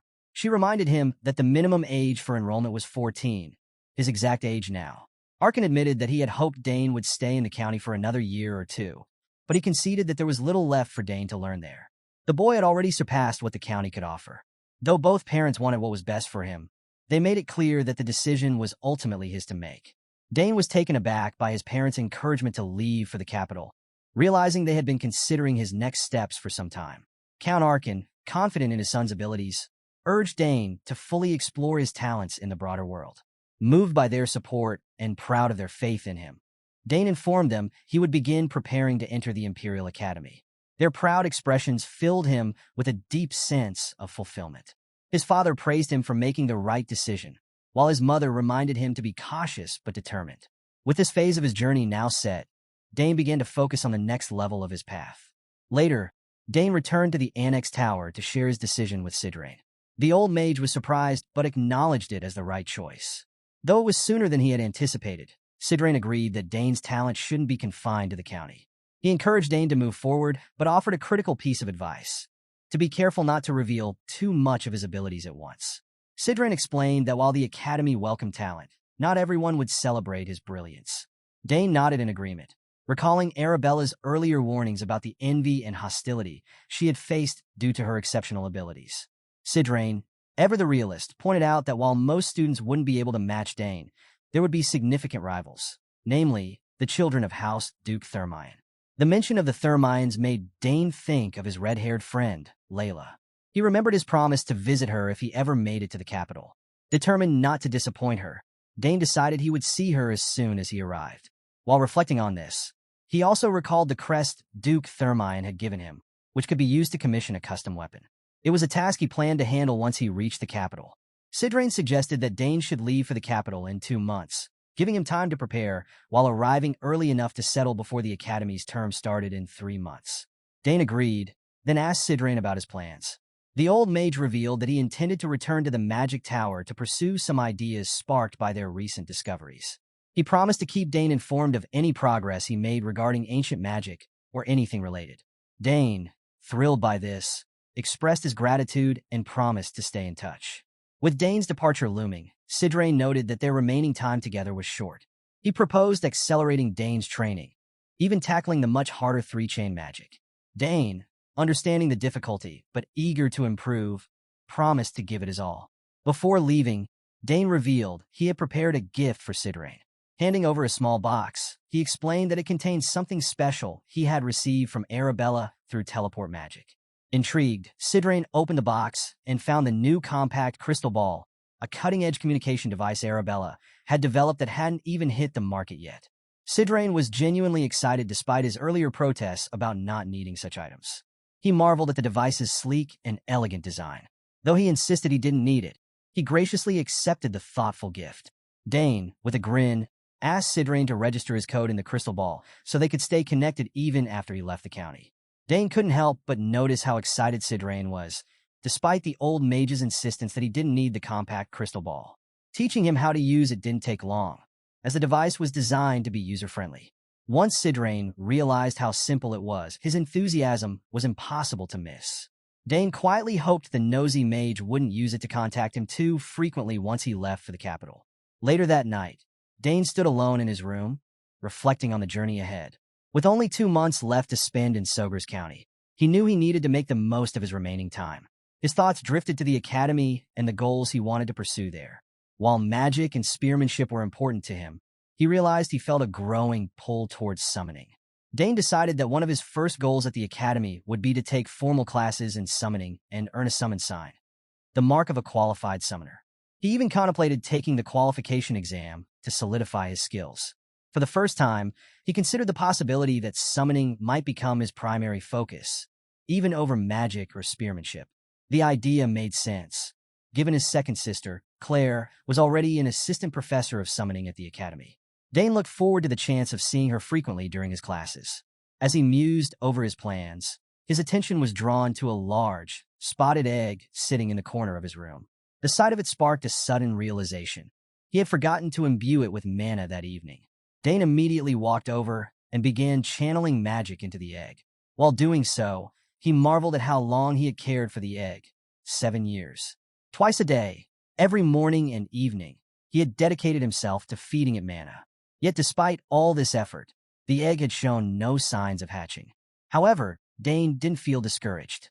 He believed deeply in the process, knowing that as long as the mana was being absorbed, the creature inside the egg was growing stronger.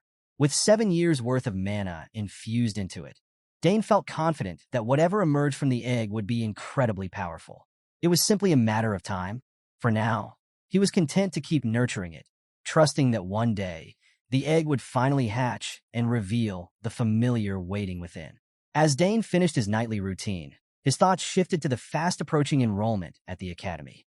He knew it would be a new chapter, filled with challenges, opportunities, and discoveries. Arabella was in her usual space at the academy, using her compact communication device to explain the enrollment exam system to Dane. The news surprised him. He hadn't expected to take 2 separate exams. She clarified that the system consisted of a common exam and a specialization exam. The common exam, she explained, was a test of general knowledge, covering subjects like culture and history. Arabella reassured Dane that this should be an easy task for him and noted that performing well would positively influence his admission score. Her confidence in his abilities made him feel slightly more at ease. Moving on to the specialization exam, Arabella explained that this test required candidates to choose a major and then face an exam tailored to that field. The contents were at the discretion of the professor in charge, but Arabella believed it wouldn't pose much difficulty for Dane, especially since he already had a recommendation from Sidrain. Dane chuckled as he recalled how Arabella had breezed through her specialization exam in the past. She confirmed his memory with a smug tone, describing it as a piece of cake. However, she warned him that the choice of a major was permanent. Once selected, it couldn't be changed. While students could take introductory classes in other fields, by the 3rd year, higher-level courses were strictly limited to students majoring in that field. This revelation left Dane thoughtful as he continued his sword training, effortlessly incorporating magic into his moves. Arabella, not missing an opportunity, suggested that he choose magic as his major. Dane smiled slyly, recognizing her persistent campaign to make him a full-time mage. He assured her that he would consider it, but shifted the conversation back to his questions about the academy. Dane inquired whether there was truly no way to change a major after enrollment. Arabella confirmed that for most students, there wasn't. However, she added that exceptionally talented individuals, those deemed prodigies, could qualify for the autonomous major system. This system allowed a student to craft their own curriculum across multiple disciplines, essentially creating a customized major. Dane was shocked by this revelation, as he'd never heard of such a system before. However, he expressed concern about whether it would be a good fit for him. Arabella, ever blunt, told him not to bother applying for it unless he was prepared to fail. Curious, Dane pressed her for details. Arabella explained that the autonomous major exam was notoriously challenging, so much so that no one had ever passed it. Her warning seemed to intrigue Dane rather than discourage him. His interest was unmistakable, and Arabella began to panic, knowing her brother's competitive nature. She quickly tried to dissuade him, but Dane brushed off her worries, assuring her he had no intention of trying something reckless. Just then, Sidrain entered the training ground, and Dane told Arabella he needed to end the call. He promised to reach out again soon, leaving Arabella still uneasy. After the call ended, she reflected on their conversation. Had she pushed too hard for him to choose magic? She quickly dismissed the thought, still convinced that magic was the best field for her talented brother. Before she could dwell on it further, someone called out to her, informing her that a professor was looking for her. Back at the Soger's Manor, the scene opens with Sidrain handing Dane a sealed envelope. The old mage revealed that it contained the recommendation letter he had promised. Dane's eyes lit up with excitement as he accepted it, genuinely surprised that Sidrain had actually gone through with writing it. Sidrain, noticing the boy's reaction, smirked and explained that he had been deliberate not only with the content, but also with the letter's appearance. He admitted he had written plenty of recommendations before, but confessed that this was the first time he had ever been truly sincere in what he wrote. With a playful tone, he told Dane he should feel honored. Dane, both grateful and thrilled, thanked Sidrain earnestly and promised to live up to the old man's expectations. Sidrain sighed dramatically, lamenting that it would have been much better for him if Dane had just agreed to become his disciple. Then, with a sly grin, he quipped that even if Dane had become his disciple, the boy wouldn't have treated him with proper respect. Dane laughed nervously, knowing Sidrain was right. He wondered how the old mage had figured him out so easily. Sidrain, clearly enjoying the moment, abruptly changed the subject and asked if Dane had finished preparing for his journey to the academy. Dane confirmed that he had, explaining that there wasn't much to take since the academy's dormitories were fully equipped. Sidrain nodded, acknowledging the quality of the academy's facilities, but warning that only a select group of nobles had a monopoly on them. However, he expressed confidence in Dane's ability to hold his own. "You're smart and talented enough to make the best of any situation," Sidrain said with a grin. Dane, still pondering Sidrain's words, recalled hearing rumors that the academy had become a hub for the ambitious and sometimes ruthless noble children. As if reading his mind, Sidrain gave Dane a final piece of advice, blunt but practical. "At the academy, there are plenty of kids who'll show their fangs the moment they think they're being looked down on," he warned. Dane wasn't fazed. He found the dynamic similar to what he had already experienced on the battlefield and assured Sidrain that he understood. Sidrain nodded approvingly and reminded Dane that he could always reach out if he needed help. With a wry smile, he mentioned the compact crystal Dane had given him, admitting that it was more useful than he had initially let on. As their conversation progressed, Dane began to sense that Sidrain's words carried a tone of finality. Calling the mage out, he asked if Sidrain was planning to leave soon. Sidrain, surprised by Dane's perceptiveness, admitted that he was indeed leaving the following day. The news shocked Dane, and he voiced his feelings, prompting Sidrain to explain. "It would be strange if I kept hanging around here, especially after you leave for the academy," the old mage said. He added that Count Sogers had offered him a position as a mage advisor, but he wasn't ready to take up such a sedentary role just yet. "Maybe I'll consider it when I truly have nothing else to do," he remarked with a chuckle. Sidrain then revealed that his return to the Magic Tower was prompted by new ideas he wanted to explore, undoubtedly related to ancient magic. Hearing this, Dane realized that Sidrain's departure was necessary and refrained from protesting further. After all, Sidrain's work often proved helpful in unexpected ways. The two exchanged heartfelt thanks, with Sidrain expressing excitement to see how much stronger Dane would become by their next meeting. They smiled warmly at each other before Sidrain turned to leave. As he walked away, he called out one last playful remark. "Don't follow me out. It would just be awkward." Dane stood quietly, watching Sidrain walk away, a bittersweet feeling settling over him. Though he had often found the old mage frustrating, he realized they had grown close, and Sidrain's departure left him feeling unexpectedly sad. The next day, Dane prepared for his own departure, leaving his parents behind in Soger's Manor. He had finished all his preparations and was ready to leave for the capital. His parents, Count Arkin and Lily, were both visibly emotional about seeing their youngest leave. The castle would feel emptier without him, and Lily especially struggled with the thought of letting him go. Arkin, trying to stay composed, reassured her. He reminded her that Dane would be traveling safely via the teleport gate Arabella had prepared. Nothing could go wrong with that arrangement. Lily reluctantly agreed, admitting that her worries were unfounded. In her heart, she felt they had done a wonderful job raising their children. Arkin echoed her sentiment, proud of how independent and capable their 3 kids had become. Unlike other noble families, whose children were often locked in vicious succession disputes, the Soger siblings were united. Though the Count knew they would eventually have to choose an heir, he was confident any of them would do well. Their conversation was interrupted by Dane, who entered the room dressed and ready for his journey. His parents couldn't hide their pride as they looked at him. Lily asked if he had packed Nighthorn, the dagger she had given him, and the mark she entrusted to him. Dane confirmed with a bright smile, assuring her he hadn't forgotten. Lily reminded him to take the mark to the place she had mentioned and show it if he ever needed help. When Dane asked if the people there were truly her colleagues, she confirmed it, explaining that they were trusted allies who would gladly assist him, even though it had been a while since she had seen them. The moment felt warm and heartfelt, but Arkin's face darkened as he listened. He realized Lily's advice was nudging Dane closer to the path of an assassin, something he didn't want for his son. Though frustrated, the Count maintained his composure. Redirecting the conversation, he told Dane to seek out Duke Thermine upon arriving in the capital.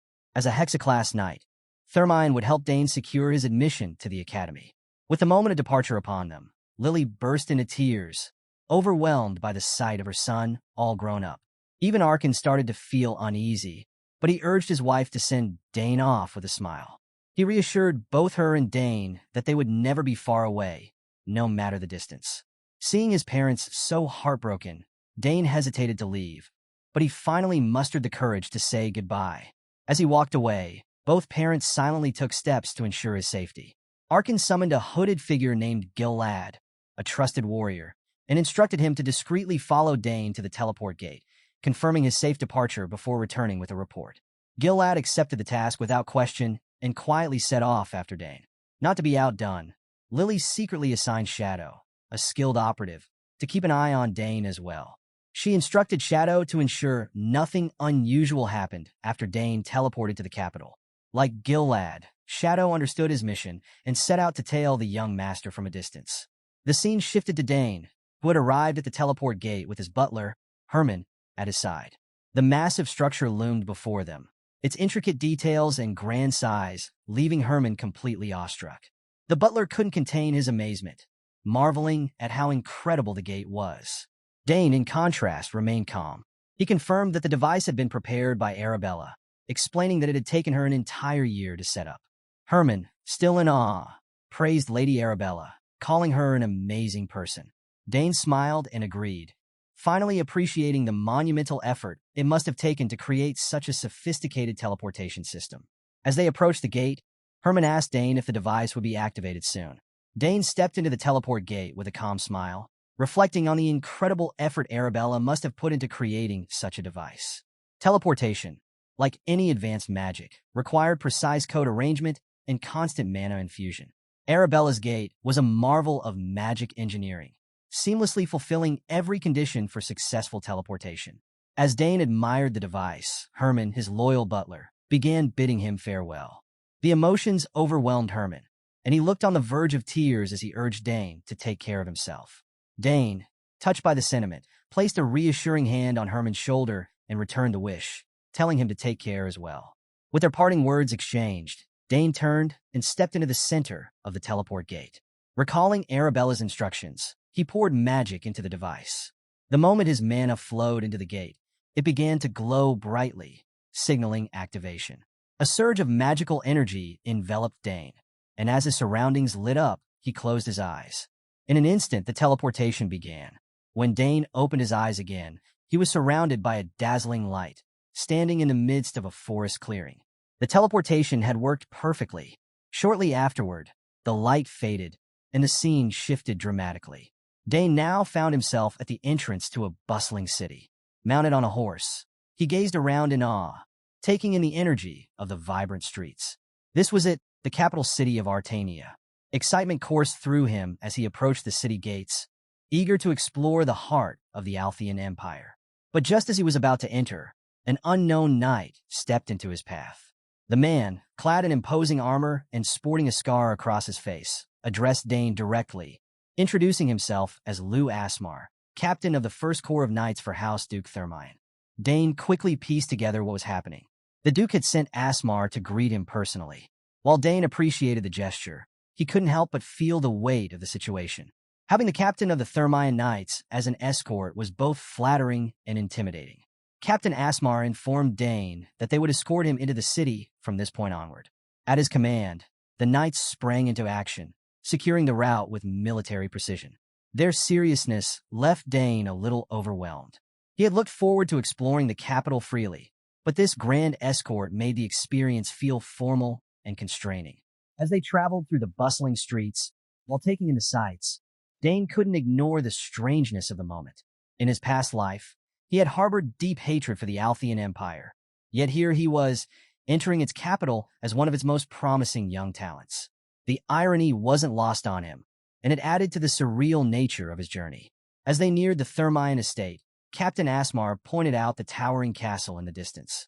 Dane's jaw dropped at the sight of the grand structure. Its scale and elegance were breathtaking, far surpassing anything he had imagined.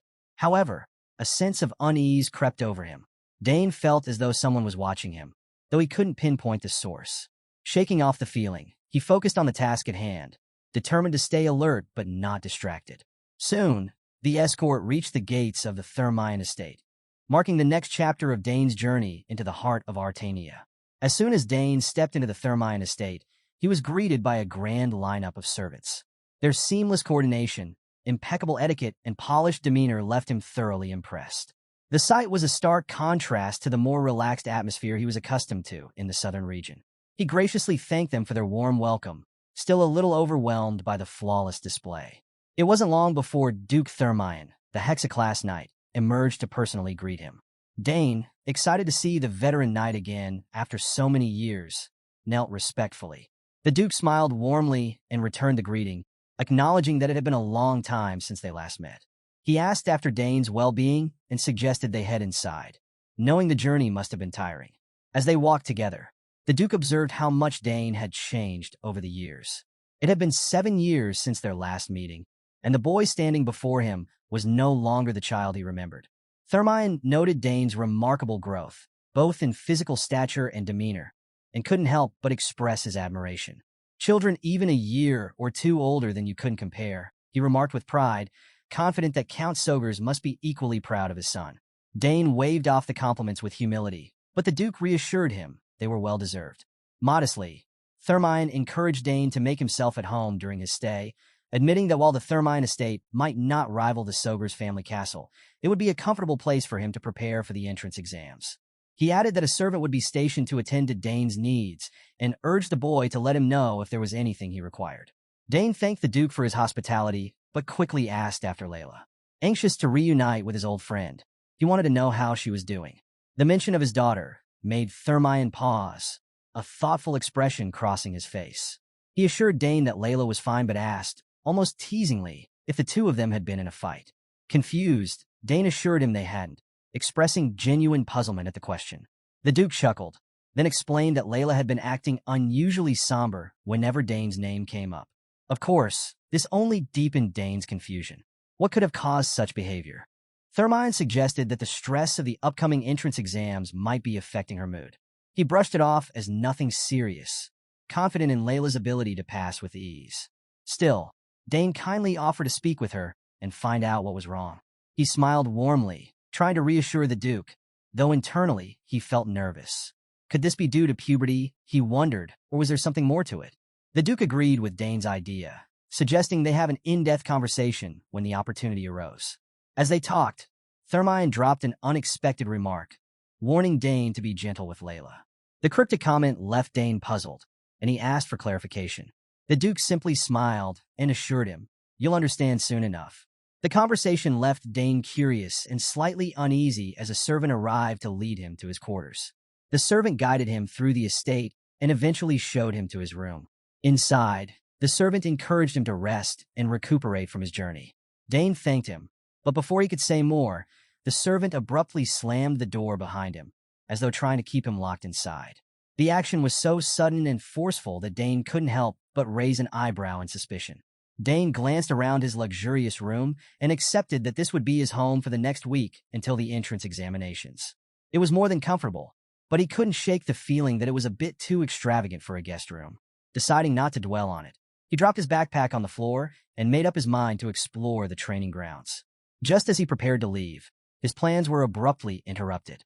The door swung open, and someone entered unannounced. Startled, Dane spun around, only to hear a familiar voice offering to take him to the training grounds.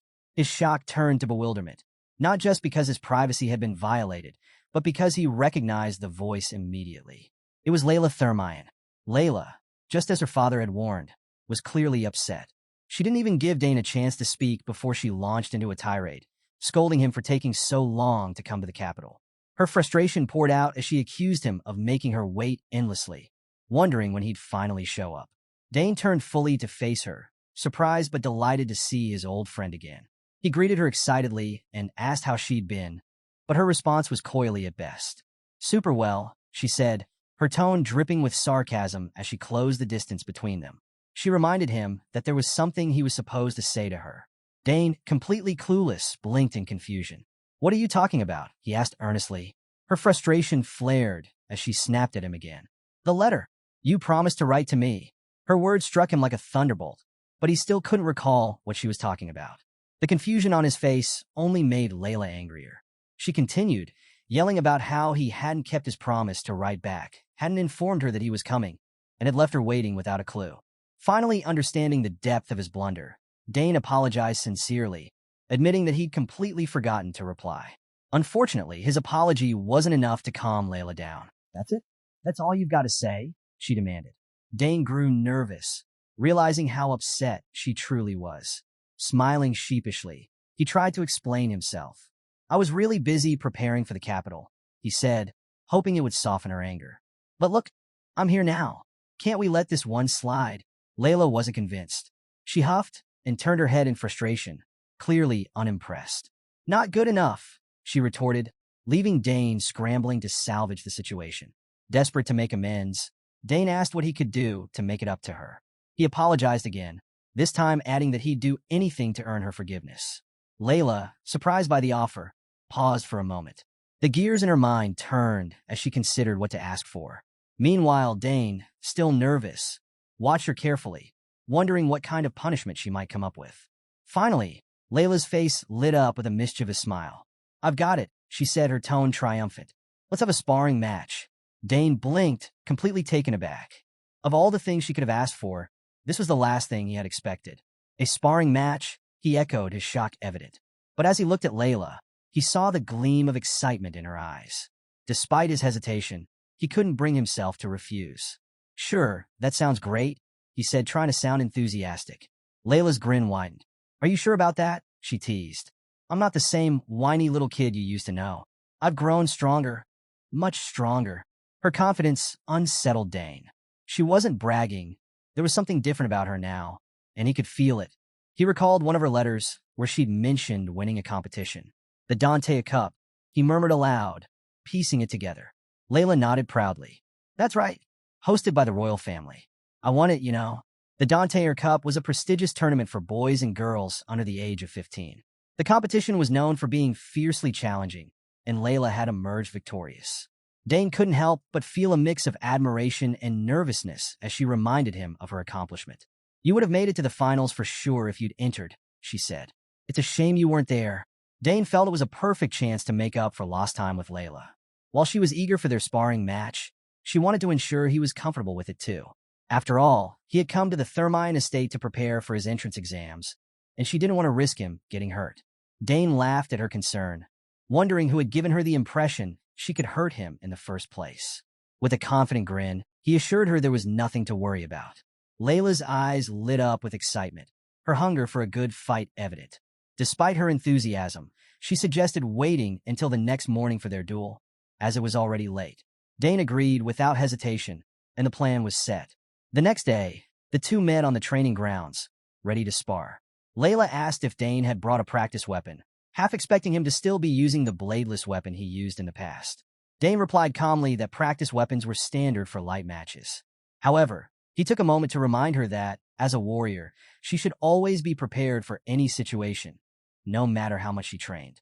"What would you do if you got hurt during sparring?" he asked, a touch of seriousness in his voice. Layla, as confident as ever, waved off his concerns.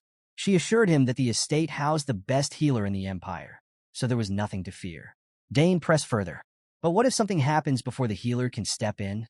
Layla faltered, unable to respond. Seeing his point, Dane explained that she needed to be mentally prepared for sparring with real weapons. Layla, a bit exasperated, asked why he was making such a big deal out of a light sparring match. Eventually, the story begins in the heart of a desolate desert, where a small Layla called for servants to fetch the practice weapons, and Dane found himself thinking about the rumors he had heard about her. People said it wouldn't be long before she reached the level of her two older brothers, both of whom were active knights. There was even talk of Layla potentially becoming the first female head of House Thermine, if she continued on her current path. Dane couldn't help but feel proud, knowing that teaching her how to release mana had been a turning point in her life. For her part, Layla also thought back to the day Dane had taught her to channel mana. It had given her a significant edge over others her age, allowing her to master the basics of magic at an incredible pace. Now, with two mana cores formed, she was a force to be reckoned with. Yet as she waited for the weapons to arrive, she found herself wondering how Dane would feel if she managed to win. Should she go easy on him? Her thoughts were interrupted when the servant returned, handing over the practice weapons. Layla thanked him and took her bladeless sword, while Dane was given a spear. Testing its weight, he found it light, likely due to it being a training tool. Still, Dane believed that in a real fight, a warrior should make use of whatever was available. Gripping the spear firmly, he pointed it at Layla. "Ready?" he asked. Layla smirked. "Let's do this." The sparring session began. Layla's strategy was simple. Close the distance immediately. She recalled facing a spear wielder during the Danteyer Cup and beating him with ease by exploiting the spear's weakness at close range.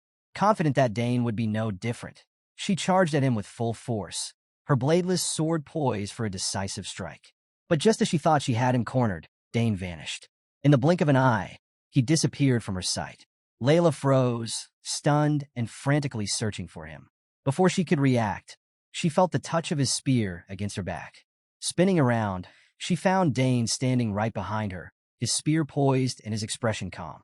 "How did you?" Layla stammered, utterly bewildered. Dane smiled and replied coolly, "You're lucky, we're only using practice weapons. If this were a real duel, you'd already be in serious trouble." Layla, reeling from her unexpected loss, was in denial. She insisted that her sword had landed on Dane, refusing to believe she had been defeated so decisively. Sensing her frustration, Dane offered her a chance to redeem herself. "Let's go again," he suggested, adding with a smirk, "but be careful. The same method won't work twice." Layla growled in annoyance, her pride stung. Here was Dane, practically giving her a lesson in her own home. She couldn't stand the thought of him being better than her. Convincing herself that she was just nervous because they hadn't seen each other in so long, she resolved not to hold back in the second round. Just as they were about to resume, Layla suddenly spotted her father watching from the sidelines. Her eyes widened in shock, and Dane stiffened, feeling the weight of Duke Thermine's presence. It was clear to him that the Duke had come to observe his daughter firsthand, likely out of concern for her. Ever since she won the Danteyer Cup, Dane suspected that the Duke had been worried about her pushing herself too hard. Determined to ease the Duke's worries, Dane prepared to resume the sparring match. Across from him, Layla vowed to give it her all this time, especially with her father watching. Dane smiled, urging her to show him her best. Layla didn't hold back, starting with a wind-based magical attack that Dane expertly countered by deflecting it with his spear. Undeterred, Layla pressed forward with a relentless barrage of strikes, determined to show she wasn't easily beaten. Dane, on the other hand, was holding back, casually parrying her moves and waiting for her to unleash something truly challenging. "Come on, Layla," he teased. "Show me your full strength." From the sidelines, Duke Thermine watched the duel with a mix of amusement and curiosity. The two young fighters had always been evenly matched in the past, and he was eager to see who would emerge victorious today. But as the sparring progressed, something shifted. The Duke's amusement turned to unease when he noticed the change in Dane's demeanor. The boy's playful smile was gone, replaced by the steely focus of a seasoned warrior. To the Duke, Dane no longer looked like a young man engaged in friendly sparring. He looked like a battle-hardened fighter in the midst of a war. The intensity of the duel escalated, with both combatants pushing themselves to the limit. Layla fought with every ounce of skill and determination she possessed, hoping to impress her father. Dane, meanwhile, continued to counter her moves effortlessly, doing his best to keep her at bay without causing harm. Then, it happened. Layla spotted what she believed was an opening in Dane's defense. This was her chance. Seizing the moment, she charged forward, driving her wooden sword with all the force she could muster. But Dane, ever vigilant, saw through her intentions. With incredible speed, he sidestepped her attack, causing her to overextend and lose her balance. As she stumbled forward, Dane swiftly disarmed her, sending her sword clattering to the ground. Before she could recover, she fell, her defeat now undeniable. Layla sat on the ground, stunned and humiliated, while Dane stood nearby, looking uncharacteristically solemn. The silence from the training grounds was echoed by Duke Thermion's concern. Watching his daughter lose for the second time, the Duke's worry deepened. Turning to Captain Asmar, he asked, "What do you think, Asmar? Will this help curb her arrogance?" The scar-faced knight was taken aback, surprised that the Duke had already noticed his daughter's attitude. "You knew, my lord?" he asked hesitantly. Thermion nodded knowingly. "Of course.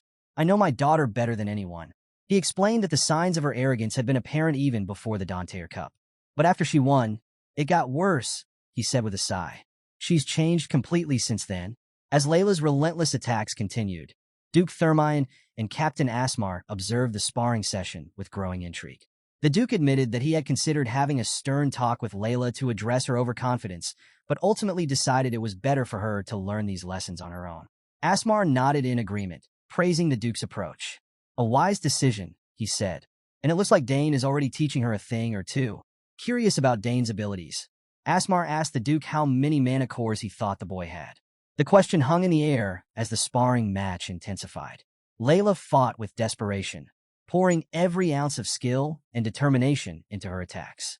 She moved with deadly precision, trying to force Dane into a corner, but he deflected her strikes effortlessly, each block further fueling her frustration. The conversation between the two men resumed as they watched Dane's remarkable performance. Asmar speculated that Dane might have 3 mana cores. However, the Duke, drawing from his vast experience, disagreed. "At most 2 or 3, Thermion said, though he seemed skeptical even of his own estimate. Perplexed, Asmar pressed him further. "If you believe he has 2 or 3 cores, how do you explain what we're seeing now?" The Duke gestured toward the sparring session. "Take a closer look," he said. "It's not his speed or power that's overwhelming Layla. It's his tactics." Thermion's sharp eyes had been studying Dane's movements carefully. Layla isn't losing because she's weaker. She's losing because she doesn't know how to handle his movements. They're too calculated, too unpredictable. It's like nothing she's ever encountered before. Meanwhile, Layla's frustration boiled over as Dane effortlessly blocked yet another strike. Gritting her teeth, she demanded, "How are you doing this? What's going on?" Dane, calm as ever, responded with a slight smirk. "Your moves are too obvious," he said. Layla's eyes widened at the blunt assessment, her frustration mounting as she realized he wasn't even trying his hardest. Back on the sidelines, Thermion and Asmar continued their discussion. Both men agreed that Dane fought with the precision and intelligence of a seasoned warrior, which baffled them given his young age. Asmar, in particular, couldn't wrap his head around it. "This level of mastery is unheard of for someone his age," he said. "It's as if he's been through years of real combat." Thermion narrowed his eyes thoughtfully, reflecting on Dane's past. He recalled their last visit to Sogers County 7 years ago after their southern inspection tour. It was during that visit that Layla had begun to grow rapidly in skill, especially after meeting Dane for the first time. The Duke now believed that Dane's presence had been a catalyst for his daughter's improvement back then, and might be again now. Asmar, watching the sparring match unfold, couldn't help but admire Dane's skill. "Layla may be the winner of the Danteer Cup," he remarked, "but in this fight, she's no match for him." It's like he was trained harshly by Count Sogers himself. But Thermion shook his head. "No, I know Arkin too well. He's strict, but he's not the type to train someone harshly, not even his own son." Dane doesn't need harsh training. The captain looked puzzled. Then how do you explain it, my lord? Thermine smiled faintly, his admiration for the boy evident. Dane isn't someone ordinary people dare to look down on. He's a genius, someone with overwhelming talent. I've come to accept this fact. But Layla, she hasn't realized it yet. On the training grounds, Layla made one last desperate move, only for Dane to disarm her with precision. Her wooden sword flew from her grasp and clattered to the ground, marking her second decisive loss. As Dane disarmed Layla with ease, Duke Thermine continued his silent observation, analyzing the boy's incredible skills. The Duke mused that Dane had likely chosen not to participate in the Danteyer Cup because he simply wasn't interested. This bold statement puzzled Captain Asmar, who found it difficult to believe. The Danteyer Cup was one of the most prestigious competitions in the Empire, coveted by every eligible boy and girl. How could anyone not want to take part in such a grand event? Asmar couldn't wrap his head around it. Watching the match, the captain grew even more perplexed. No one of Dane's age could rival such skill, yet here he was, casually dominating the reigning champion of the Danteyer Cup. Meanwhile, Layla, the aforementioned champion, was gasping for breath, visibly exhausted. Despite giving it her all, she had been unable to make a dent in Dane's defenses. The Duke observed his daughter's repeated defeats with a mix of concern and hope. He recognized her potential and believed she could one day surpass her older brothers if she let go of her arrogance and refined her skills. In his eyes, this sparring session might be the turning point she needed. Back on the training ground, Layla slumped to the ground, her breaths coming in ragged gasps. After her string of humiliating losses, she finally admitted, albeit grudgingly, that she was no match for Dane. She had always known that their talents were different, but she had never realized just how vast the gap between them was. Dane, noticing her exhaustion, suggested they call it a day. "You're worn out," he said simply. Layla, still frustrated but too tired to argue, begrudgingly agreed. Deep down, she knew he was right. There was no point in continuing when she could barely stand. Dane felt relieved that things had unfolded as the Duke likely hoped. Layla had finally experienced a humbling defeat and was beginning to confront the fact that she wasn't the best. It was a hard pill to swallow, but one that she needed to grow stronger. She couldn't help but complain, asking him how on earth he had trained to become so skilled. In his usual calm and composed manner, Dane responded, "I trained diligently." The answer irritated her further. "Everyone trains diligently," she snapped, clearly frustrated. She was on the verge of throwing a tantrum when Dane abruptly shut her down. "You just need to train harder," he said bluntly, his words cutting through her like a bolt of lightning. Stunned, Layla stared at him in silence, her eyes wide with shock. Satisfied that the message had sunk in, Dane announced, "I'm heading in," and began walking away. As he left, Layla vowed, "Next time, I won't lose." Without turning back, Dane replied, "I'm looking forward to it." Layla was stunned by his nonchalant response. Dane's composure, even after dominating her in the sparring session, left her both awestruck and frustrated. He was the only person her age she truly admired, but now he was also the one she was determined to surpass. Her mind drifted to a flashback of their first meeting years ago. She remembered the day Dane had helped her correct her swordsmanship technique. After watching her demonstrate, he had praised her progress but pointed out flaws in her form, particularly her third movement. He'd advised her to fix her overstepping issue, offering guidance with a patience and precision that impressed her even then. Layla had diligently followed his instructions, and the improvement had been immediate. She had been so excited after mastering the technique that she hadn't even realized that day marked the beginning of her admiration for him. Now, however, things were different. Layla no longer viewed Dane simply as someone to look up to. He had become her rival, a challenge she was determined to overcome. She wanted to prove that she wasn't just a child waiting to be taught. She wanted to stand as his equal, or better yet, his superior. But the reality was clear. Dane was still far out of her reach, more so than ever before. It was frustrating, almost maddening, but Layla's resolve only hardened. No matter how difficult the road ahead, she vowed once more to beat him. Determination burned in her eyes as she whispered to herself, "Next time, Dane Sogers. Next time I'll win." Time flew by, and the long-awaited exam day finally arrived. Gifted individuals from every corner of the empire poured into the capital, bringing their families and attendants along. The city was overflowing with people, all eager to witness the Royal Academy's entrance exam. This year, around 600 candidates were aiming to earn their place at the academy. But simply paying the exam fee wasn't enough. In fact, nearly two-thirds of the hopefuls didn't even make it past the first round. Now, with the preliminary stage behind them, just over 2,000 candidates remained, ready to face the second and far more specialized exam. Inside one of the Royal Academy's offices, a group of professors had gathered for a meeting. The room buzzed with quiet anticipation until a voice broke the silence. More than 2,000 passed the first round. That's higher than usual. Looks like things are going to get interesting. A professor clad in purple leaned forward, posing a question to the others. So, how many do you think will make it through this next phase? A blonde-haired female professor responded with a thoughtful shrug. Maybe 200 at most. Another voice from across the room followed up. Any standout candidates this year? Hasn't the first exam report been finalized yet? Someone asked. Professor DeNavo, head of the magic department, spoke up. We're still compiling the details. But I'm curious, who'll come out on top this time? Ingrid, head of the spearmanship department, leaned in, intrigued. Yes, who's going to take the lead? The other professors quietly considered their own predictions. The top swordsmanship student has to be Duke Thermion's daughter, one of them suggested. She won the Dantier Cup, didn't she? The finals were something else. Duke Thermion really trained her well, another agreed. She's definitely the one to watch. Professor Deplaniso, head of the summoning department, looked on with excitement. She's practically guaranteed to dominate the swordsmanship rankings. Professor Esterand, who led the swordsmanship department, nodded with pride. There's no doubt about it. No one else even comes close. Another professor let out a sigh of envy. The swordsmanship department really struck gold this year. The room buzzed with quiet admiration and a tinge of jealousy.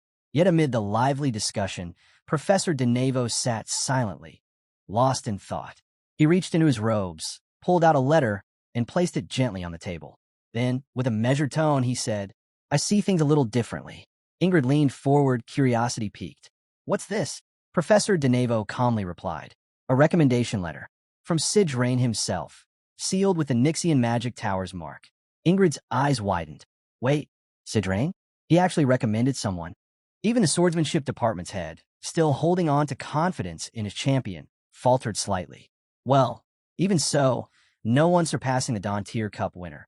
But the sweat forming on his brow hinted that he wasn't as sure as he sounded. The room buzzed with murmurs as the professors processed the shocking revelation. Professor DeNavo, someone asked, are you saying Sidrain, the one who never trains anyone, actually sent a recommendation? Yes, DeNavo confirmed. And not just for anyone. A 14-year-old with 3-chain magic. 3-chain magic? Deplaniso sat up straight, interest clearly piqued. Who is this student? His name is Dane Sogers. DeNavo answered without hesitation. The room fell silent. Another Sogers? The family already had 2 prodigies, one in magic, another in summoning. And now, even a youngest son had caught Sidrain's attention. Back in the meeting room, the professors exchanged glances. The Sogers weren't just another noble house. They were a family of legends. Now, with both the continent's most elite families sending their best to the academy this year, things were bound to get intense. Suddenly, Esterand, the swordsmanship department head, scratched his chin thoughtfully. Wait, aren't the Sogers known for their excellence in education? But if a top magician is backing him, maybe their reputation is shifting toward magic now. Ingrid, from a spearmanship department, let out a quiet sigh. I really thought he'd end up in my department. DeNavo chuckled. If he joins mine, he and Arabella would make an impressive pair. A smug smile crept onto his face as he added to himself. After all, magic is the academy's crown jewel. At that moment, the door burst open and an assistant rushed in, clearly out of breath. Apologies for the interruption. The first round exam results are in. Every professor turned toward the screen, eager to see the outcome. Let's see the numbers, someone urged. The display lit up. Swordsmanship, 1,367. Magic, 227. Summoning, 152. The sheer number of swordsmanship applicants stunned them all. Over 1,300 for swordsmanship, and only 227 for magic, one muttered. No doubt which field's dominating. Esterand reviewed the list with satisfaction. Just as I expected. The top scorer, straight from the Thermion family. Professor DeNavo squinted at the screen, scanning the list carefully. Wait, where's Dane Sogers? I don't see his name anywhere. The room fell silent. The professors exchanged confused looks. Wasn't he the one Sidrain personally recommended? Someone asked, puzzled. Professor Ingrid quickly pulled out her own version of the list and double-checked. He's not on mine either. Completely missing. A wave of uncertainty swept over the room. Panicked, one of the professors turned to the assistant still standing near the door. Are you sure this list is complete? Could someone be missing? The assistant blinked, startled, then hurriedly reviewed the data again. Actually, yes. There's one candidate who didn't fall under the usual categories. He applied under the open field specialization. He hesitated for a second, then continued. Among all 6,000 candidates, Dane Sobers had the highest score in the first round. What did you just say? Esteren practically shouted, eyes wide. Dane Sobers came first. Meanwhile, elsewhere, Dane sat quietly, lost in thought. Has it really been a month already? Feels like just yesterday I was sparring with Layla. And now, the first round is already over. Time flies. He let out a soft breath of relief. Good thing the exam wasn't all that difficult. Just then, Layla, the renowned swordsmanship prodigy, ran up to him, excitement all over her face. Dane, did you get your results yet? What rank did you get? Dane calmly raised his arm and held it out in front of her with a proud grin. I got first place. Layla, who had been nearby, let out a groan. Of course it's you. I missed the top spot again. She turned to him, curious. How on earth did you manage to study for all that? Mostly just went over the questions my sister sent me, Dane said with a shrug. Still flustered, Layla pouted. I saw those questions too. They weren't easy, especially the military studies stuff. I mean, come on. How's a 14-year-old supposed to know anything about strategy or military leadership? Dane blinked. Huh, I thought that part was the easiest. Didn't you find it kind of fun? He said it casually, but it stemmed from all the experience he carried over from his previous life. Layla stared at him like he'd just spoken another language. Are you human? Military studies, fine arts, music, and the full history of the Draenic Empire. Dane only smirked, clearly enjoying himself. That's my thing, he said smugly. Memories from his past life surfaced again, years of real battles and strategy unfolding in his mind, knowledge he hadn't even realized he'd absorbed. Try to move the conversation forward, Layla asked. So, where are you taking the second round? 3 places, actually, Dane replied. The moment Dane mentioned 3 places, Layla's eyes widened in disbelief. Wait, 3 departments? Don't tell me. You're going for the open field specialization? Her voice was filled with surprise as she stared at him, waiting for confirmation. Come on, just be honest. Besides education and summoning, what else are you applying for? But Dane only gave her a sly smile, clearly enjoying keeping her in suspense. I'll tell you later. Layla, still confused, jumped in with her own frustration. Why would you even choose autonomous as a specialization? It makes no sense. I just want to study it, Dane replied simply. That only seemed to confuse Layla even more. You do know that field has one of the lowest acceptance rates, right? Dane shrugged. I heard that with the autonomous specialization, you can attend any class you want. You don't have to declare a major until graduation. You get to learn across all departments from top-tier instructors. Layla crossed her arms and interrupted. Yeah, everyone knows that. Don't tell me, are you just doing this to avoid taking classes with me? Of course not, Dane replied quickly. Her tone sharpened. Then do you really think you can pass? What can you do besides spears and summoning? That jab made Dane hesitate. For a brief second, he considered revealing everything, but chose not to. Elsewhere, Professors Denevo, Ingrid, and Deplaniso were now gathered for a meeting, reviewing Dane's exam data. Everyone's here, Denevo began. For the autonomous track, candidates need to pass 3 different exams. Looks like he's going to take all of them. Deplaniso glanced at the reports with concern. Spearmanship and core summoning magic are polar opposites. Trying to pass both? That's nearly impossible. She shook her head. Sure, some candidates have cleared 2 sections before, but almost no one makes it through all 3. What was he thinking? Denevo agreed. Exactly. He should have just picked one, either spears or summoning. You only need to pass a single track. Both female professors sighed. The autonomous department was founded 200 years ago, one said, but barely anyone has passed in decades. It used to be easier, the other added. Back in the conquest era, all kinds of talents were needed. Standards weren't so high. Ingrid, still curious, leaned forward slightly. If no one applies and no one passes, then why not just shut it down? Denevo shook his head. It's symbolic. It stands for the highest level of excellence in the Empire. Deplaniso nodded in agreement. Exactly. It may not be as prominent now, but its value still matters. Denevo laid out a stack of documents and said, I did some digging. Only 2 people have passed in the last 100 years. One quit halfway, and the other went on to become an emperor. That hit hard. Ingrid's face lost all color, her mind immediately racing with concern for Dane. So basically, she said, unless you're some kind of genius, there's no chance? Deplaniso gave a silent nod, then added, if he's really from the Sogers family, I'm curious to see what he brings to the table. That bloodline isn't ordinary. Ingrid shrugged, tried to remain detached. If it were up to us, we could push him through. But we got responsibilities. Can't afford to mess this up. Let's see if he's got the guts to follow through. The room fell into a low buzz as everyone speculated on how things would unfold. Time flew by, and before long, the scene shifted to the second examination hall. All 3 professors were already in position, waiting to begin Dane's assessment. Standing calmly before them, Dane spoke with clarity. I'm Dane Sogers, here to apply for the General Studies major at the Royal Academy. Professor Denevo gave a slight nod and asked, do you understand what this major entails?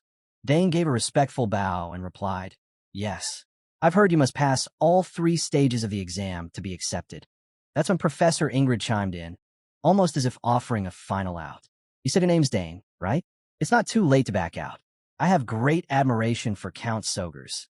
He's one of the finest men in the Empire. I'd hate to see his son fail. Before she could finish, Dane cut in, his voice calm but unwavering. Thank you for the concern, but I came here fully prepared to give it everything I've got.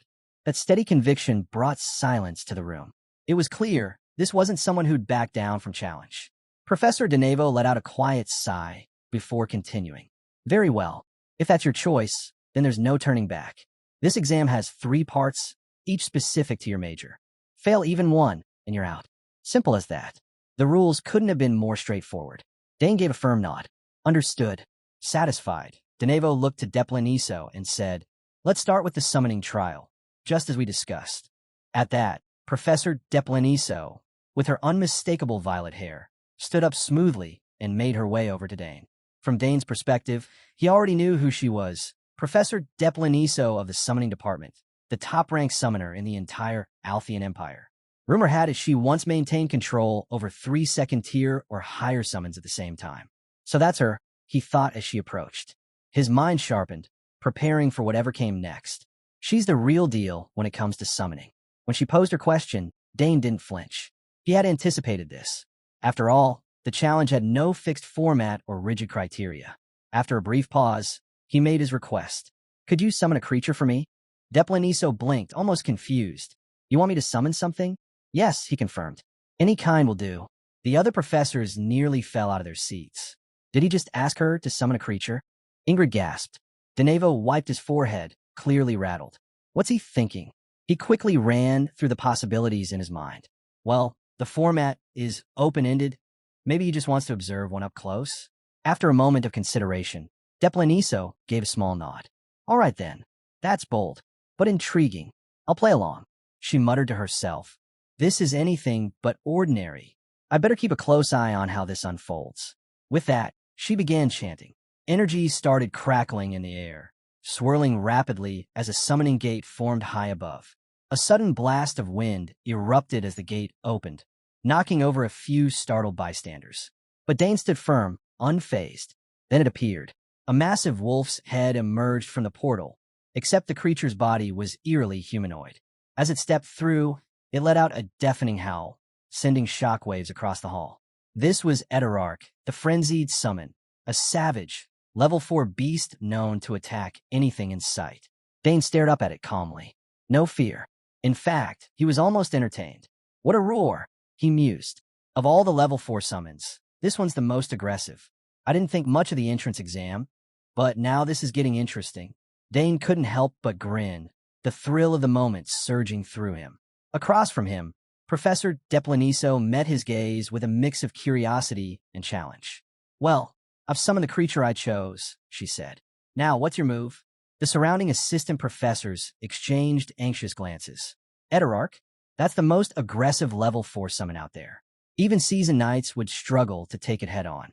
What now? Ingrid whispered, tension clear in her voice. With every eye fixed on him, Dane calmly began to walk toward the towering beast. Even Deplaniso, who had summoned Eterarch, was taken aback. What are you doing? Stop if you provoke it. But before she could finish, the wolf growled, baring its teeth in warning. Still, Dane pressed forward, unshaken. As long as I can prove it any way I choose, right? He asked evenly. Yes, but if your method puts you in danger, Deplaniso began again. It won't. Dane cut her off, voice steady. Don't worry. He raised his hands slightly, approaching with measured calm. Eterarch snarled louder, madness gleaming in its eyes. But the longer it locked eyes with Dane, the more its fury started to fade. Bit by bit, its body relaxed, until finally it lowered its massive head. Dane reached out, giving the beast a gentle pat. Good boy, he said with a satisfied nod. Denevo and Ingrid could only stare, stunned. What just happened? Denevo muttered. Dane gave the creature another pat. You're even bigger than Jinpu, he remarked. Deplaniso, still frozen in disbelief, struggled to make sense of it. Eterarch submitting like that? She knew the beast inside and out, and what she saw now defied everything she thought possible. Then she noticed it, a faint blue thread of energy, barely visible, linking Dane to the creature. A magical tether? She thought, but it didn't look like a command or force control. It was something subtler, deeper, not submission, but his hostility was completely neutralized. She whispered, This might be something extraordinary. The other professors noticed it too. Even witnessing it firsthand, they were in disbelief. Could it be an innate empathy? One of them said in awe, still reeling from what they'd just seen. Deplaniso stood silently for a moment, her mind racing as she tried to piece it all together. Did he analyze Eterarch's magic tether on the spot, then replicate it to forge his own connection? She wondered. With no standard approach required, it made sense. For a creature like Eterarch, this method might have been the only way to calm it. His control, his instinct, it's beyond my own. No wonder his master spoke so highly of him. With talent like this, his future is promising. She stepped forward and gave her official verdict. Dane Sogers, your abilities are recognized. Strong will, steady judgment, and a solid foundation. You've passed. Denevo and Ingrid both nodded in agreement. Dane gave a small, appreciative smile. Thank you. Evening came quickly, and Dane found himself recounting the events of the exam to Layla. It ended in just 30 minutes? She asked, shocked. You're really the valedictorian. That caught Dane off guard. What? I thought you were the top in swordsmanship. No, Layla shook her head. You're the valedictorian. Trying to lift the mood, she added. Come on, don't be so serious. They've already thrown a party for us passing, right? Dane gave her a small smile in return. But Layla couldn't hold it in any longer. Tears welled up as she muttered. I'm not hungry. You should eat more. She looked away, overwhelmed by the gap between their achievements. It's like trying to catch up to a storm, a force of nature. With her thoughts spiraling, she wandered off, lost in the weight of her emotions. Dane, seeing how broken she looked, wanted to say something, anything. But before he could step forward, Uncle Thermion gently stopped him. She wants to be alone, he said. Let her be. Don't worry. Layla will be okay. Then he paused, turned to Dane. Have you spoken to your father yet? I'm sure Count Sogers must be proud. Of course, Dane replied with a nod. I've already contacted him. Everyone's happy. Thermion looked around at the celebratory crowd, then added, in a field like free specialization, your ranking is well earned. The nearby guests were clearly surprised by the outcome. Now that the exam's done, get some rest, Thermion advised. School will start soon. Dane gave a polite bow. Thank you, Duke. I really appreciate everything. As if remembering something, Thermion turned back and asked, Oh, and have you decided what item you'll be commissioning from the blacksmith? When Dane was asked about his weapon of choice, he answered honestly, I'm leaning toward a sword, but I haven't really decided yet. My body's still growing, so I'm not sure what kind would suit me. I'll think it over some more. This is a good chance to figure it out. Thermion nodded, understanding. No need to rush. Take your time.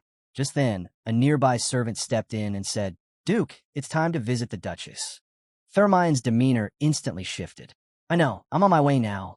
With that, he turned and left in a hurry.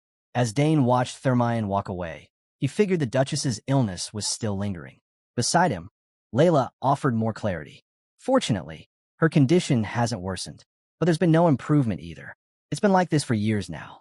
Dane looked at Layla and let out a quiet sigh. He'd never dealt with illness in his own family, so he couldn't relate. Should I say something to comfort him? He wondered. Time flew by, and 2 mornings later, the Royal Academy held its entrance ceremony. All the students who passed the entrance exams had gathered. An older man took the stage to address the crowd. It's an honor to welcome you all to the Royal Academy. I am Arkwald Homet, the principal. This year, we've seen an incredible number of talented students overcome intense competition to be here. I believe our empire's future is in capable hands.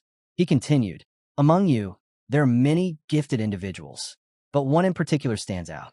This student has been accepted into the free specialization program, a program so elite that only 2 students have made it in over the past century. This individual was approved by the deans of the divine arts, magic, and summoning faculties. Gasps rippled through the crowd. The students turned to one another in disbelief. Did he say free specialization? Only 2 in 100 years. Who could it be? Unreal. That's some serious talent. Without letting the tension build any further, Principal Helmet announced, now then, please welcome our top student, Dane Sogers, to represent the incoming class.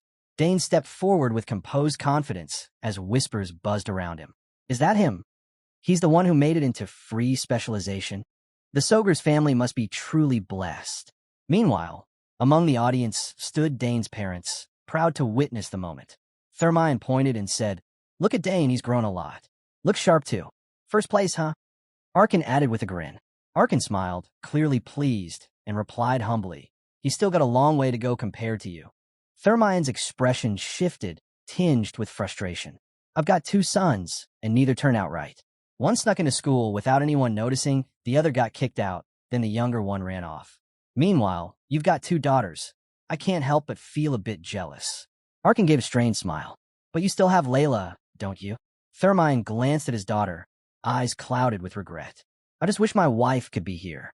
Elsewhere, Professor Deplaniso was in conversation with Claire, Dane's older sister. You've always had a strong bond with your summoned creatures, haven't you? Deplaniso asked. Claire nodded. Yes, Professor. Deplaniso studied her closely. It seems that harmony runs in the family. She then shifted her attention toward Dane, examining him as though he were some rare anomaly. No summoner's mark, no signs, yet he outpaces them all. Incomprehensible. Claire, unaware of the professor's scrutiny, asked, if Dane's affinity is that strong, could he possibly summon beings from beyond the horizon? Deplaniso raised an eyebrow. Beyond the horizon? That realm vanished a century ago. It used to be connected to this world. She paused before continuing. As for your question, who knows? Those beings choose their own summoners. Claire murmured that it might be possible. Back at the stage, Principal Arkwald Homet looked at Dane with a satisfied nod. So you're Dane Sogers. Feel free to show everything you've got at this academy. He handed Dane a sheet of paper. Dane took it without hesitation. I'll keep that in mind, Principal. Just then, an announcement echoed through the hall. Would the representatives of the exam passers please come forward and take the oath? As time passed, the ceremony drew to a close. Dane glanced at the paper in his hand and muttered to himself, I've finally made it into the academy. It took everything to get here, but now I have a new beginning. I won't let it go to waste. The scene shifted to the academy's main lecture hall, where assistant professors were giving final instructions. That's the end of the orientation. Feel free to take a break and enjoy the refreshments before the next session. The crowd of students broke into excited chatter. Off to the side, Layla leaned in close to Dane and spoke seriously. From now on, you're going to attract a lot of attention. Some people will come with good intentions, others not so much. Be cautious. Don't accept anything without thinking it through. She paused briefly, lowering her voice. I've heard that this place is filled with all kinds of strange people, especially those who weren't raised properly. Watching Layla fuss over him like a nervous mom on the first day of school, Dane looked mildly uninterested. Yeah, I got it already. Noticing he wasn't taking her seriously, Layla frowned and pressed again. Don't brush me off. Listen closely. Just then, a loud commotion erupted nearby. A bunch of upperclassmen came barreling into the area, laughing and calling out as they try to recruit new students into their clubs. We've got fresh recruits. Grab that red-haired guy. He's the talent we've been waiting for. They were acting like over-enthusiastic salespeople at Shady Fair. Layla sighed, watching the madness unfold. They're already out recruiting during break. To Dane, the whole thing was a little entertaining. So this is what my sister meant. These clubs do look interesting, But before he could enjoy the show too long, the upperclassman suddenly remembered him. Where's the Soger's kid? The one who ranked first. We have to recruit him. Dozens of eyes turned to Dane all at once. Layla's face turned pale. Dane, they're all coming for you. What now? Let's run, she shouted, grabbing his wrist and pulling him through the crowd. But their pursuers weren't backing down so easily. Dane Sogers, join our fitness club. We'll sculpt your perfect body. Hey newbie, our map research club just unlocked a new dungeon. Come check it out. Don't forget the astrology club. We gather only the top elites. Then someone shouted, that's the heir of the Thermion family. Don't let her get away. They swarmed like hungry zombies, full of bizarre energy and unstoppable drive. I said I'm not joining. Layla yelled, struggling to shake them off. Dane, meanwhile, couldn't help but feel a weird sense of déjà vu. I've been chased plenty of times, but never by club recruiters. Being number one really comes with a price, he thought, mildly exasperated. Time passed, and the scene moved to a quiet hallway. A man in formal robes walked calmly through, drawing attention with every step. His presence alone caused the assistants nearby to start whispering. Isn't that Kelthas Redfield?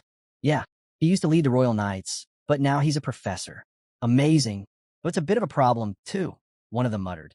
There's a new student in the free system after all these years. We used to get by just assigning some essays. Life was easy. Looks like that peaceful routine is over. Guess we'll need to start planning real lessons again. Another side. Complaints buzzed in hushed tones among the staff as the reality of change slowly settled in. Meanwhile, Professor Kelthas was already feeling the stress building. The orientation was wrapping up, and yet things were spiraling into the unexpected. Why'd it have to be the top student? He thought, pressing his fingers to his temple. Spotting Dane nearby, he called out, You must be Dane Sogers, right? You're a bit early. Dane turned at the sound of his name and gave a polite nod. Hello, Professor. It's a pleasure to meet you. All right, come in, Kelthas said, waving him into the office. As soon as the door closed behind them, Kelthas couldn't hold back a groan. I worked hard to land this post thinking I could finally relax. Teaching wasn't supposed to be part of the deal. I'm already burned out from years of guiding nights. After venting a bit, Kelthas glanced at Dane with growing curiosity. So, why did you apply to the free system? I want the freedom to do what I want, Dane replied coolly. Kelthas raised an eyebrow. Ever consider transferring into the special system instead? Dane shook his head. Not at all. Kelthas frowned slightly at that answer. If that's how it is, I guess I have no choice but to handle him myself. He thought, clearly not thrilled. Out loud, he asked, Do you know any swordsmanship? Don't take it the wrong way, but since you're in the free system and I'm your professor, I'd like to know what you can do. Dane narrowed his eyes. Something about this felt off. Swordsmanship? That came out of nowhere. He's not trying to welcome me. He's testing me. Still, he answered evenly. It's not that I'm uninterested in swordsmanship. Kelthas stood from his seat almost immediately, a spark of interest flashing in his eyes. Then let's put it to the test, right now. Dane gave a casual nod. Sure. Kelthas smiled, clearly satisfied. Got him, he thought smugly. Great. We'll head to my training field. As a professor, Kelthas had the authority to conduct evaluations, and he had a plan. If he could prove Dane was weak with a blade, he could justify failing him out of the free system. That would lighten his own burden considerably. The scene shifted to the academy's training grounds. Kelthas gestured toward the weapon rack. Pick any sword you like. They're all here. Yes, Professor, Dane replied, walking toward the collection. But the moment he saw the weapons, he hesitated slightly. They were carelessly tossed around, mixed in with debris and dust. This is supposed to be a training field? Even without elite swordsmen here, this is just sloppy, he thought, a bit disappointed.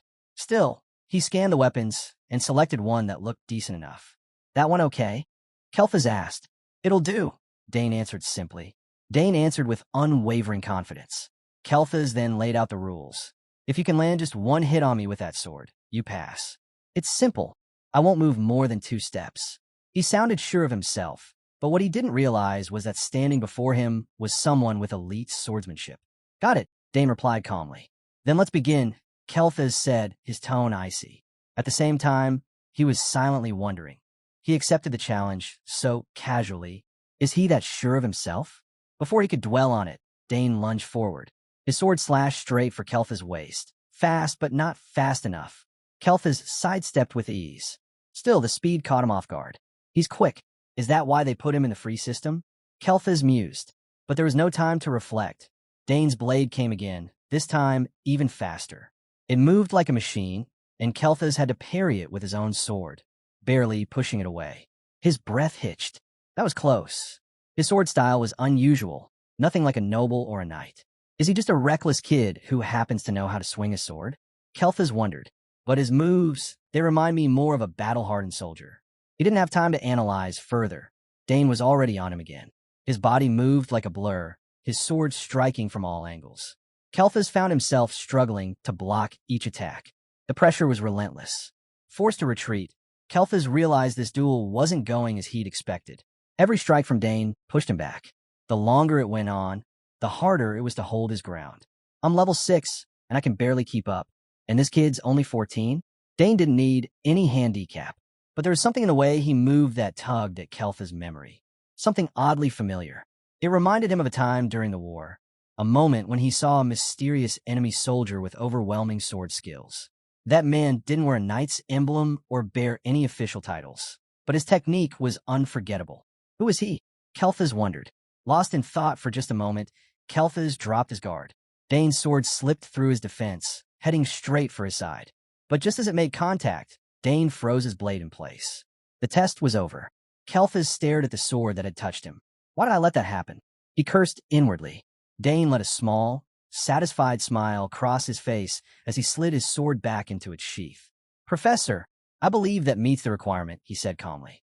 Despite his reluctance, Kelthas had no choice but to admit it. You've passed. He eyed Dane carefully, thoughts spinning. This kid's a prodigy. Even with the restriction, he kept up with someone of my level. That shouldn't be possible. His curiosity now fully piqued. Kelthas asked, with sword skills like that, why didn't you apply to the swordsmanship department? Dane responded without hesitation. I think my family would be disappointed. The answer caught Kelthas off guard. But as he recalled Dane's background, it began to make sense. His father was a renowned teacher. His 2 sisters were top-tier magic and summoning specialists. Of course, Dane would feel pressure to follow their path. So that's it. He doesn't lack talent. He just lacks confidence in this area. Kelthas thought, completely misreading Dane's intention. Meanwhile, unaware of the professor's assumptions, Dane asked, Have you confirmed everything, sir? Snapping out of his thoughts, Kelthas quickly nodded. Ah, yes. You're good to go. I'll send the official notice soon. Thank you, Professor, Dane said with a quick bow before turning and leaving. As he watched the boy walk away, Kelthas sighed heavily. What a mess. I bet the department heads who evaluated him are regretting their decisions now. There go my plans to quietly remove him and live in peace. Outside, Dane reunited with his older sister, Claire, who looked at him with surprise. You already passed the test? She asked, visibly shocked. That's surprising. Professor Kelthas doesn't hand out passes lightly. He only attends 1 meeting a year, and he hates being bothered. Dane frowned slightly. Yeah, I got that feeling. He really doesn't seem like someone who plays by the book. Exactly, Claire said. That's why I'm so surprised nothing went wrong. Her light laugh made Dane feel a bit warm inside. She doesn't usually praise me, but just knowing she's relieved, that's one of the reasons I like my second sister. Just then, their younger sister Arabella came running over, calling out, Oh, Dane, I've been looking all over for you. So you were with Claire. She beamed as she reached them. You passed, didn't you? As the 3 siblings stood together, whispers began to ripple through the nearby students. Look, it's the Soger's sisters. Claire and Arabella are already amazing, but now the youngest one's even more impressive. What kind of family are they from? Amid the quiet excitement, Dane moved on to the dormitory tour, led by a student guide. My name is Max Hoer, the guide introduced. I handle all the dormitory operations. The dorms are split into 3 tiers, based on entry rank. The top level is called Dontier Hall, named after the first emperor. Dane, since you're the top-ranked student in the free major, you'll be placed in this wing, Max explained as they entered the dormitory section. Dining hall, training grounds, library, they're all high quality. You'll also have access to rest areas and magic viewing rooms. There are even a few secret facilities, though those might depend on your academic performance. He glanced over. Arabella and Claire were here too, but only until graduation. Max then pulled out a key and handed it to him. This is your room key. You'll get 2 spares. If you lose one, come see me. And just a heads up, there are some peculiar students in this section. They're not dangerous, but weird things do happen now and then. He gave a short nod. Take a look around. If you need anything, reach out to the logistics office. With that, Max turned and left. Dane let out a breath. Phew, should I check the room first? Instead, his curiosity led him to explore a bit. As he wandered, he mumbled to himself, this place is really high-end, but why is it so quiet? Something feels off. There's no one around. It's like the whole place is abandoned.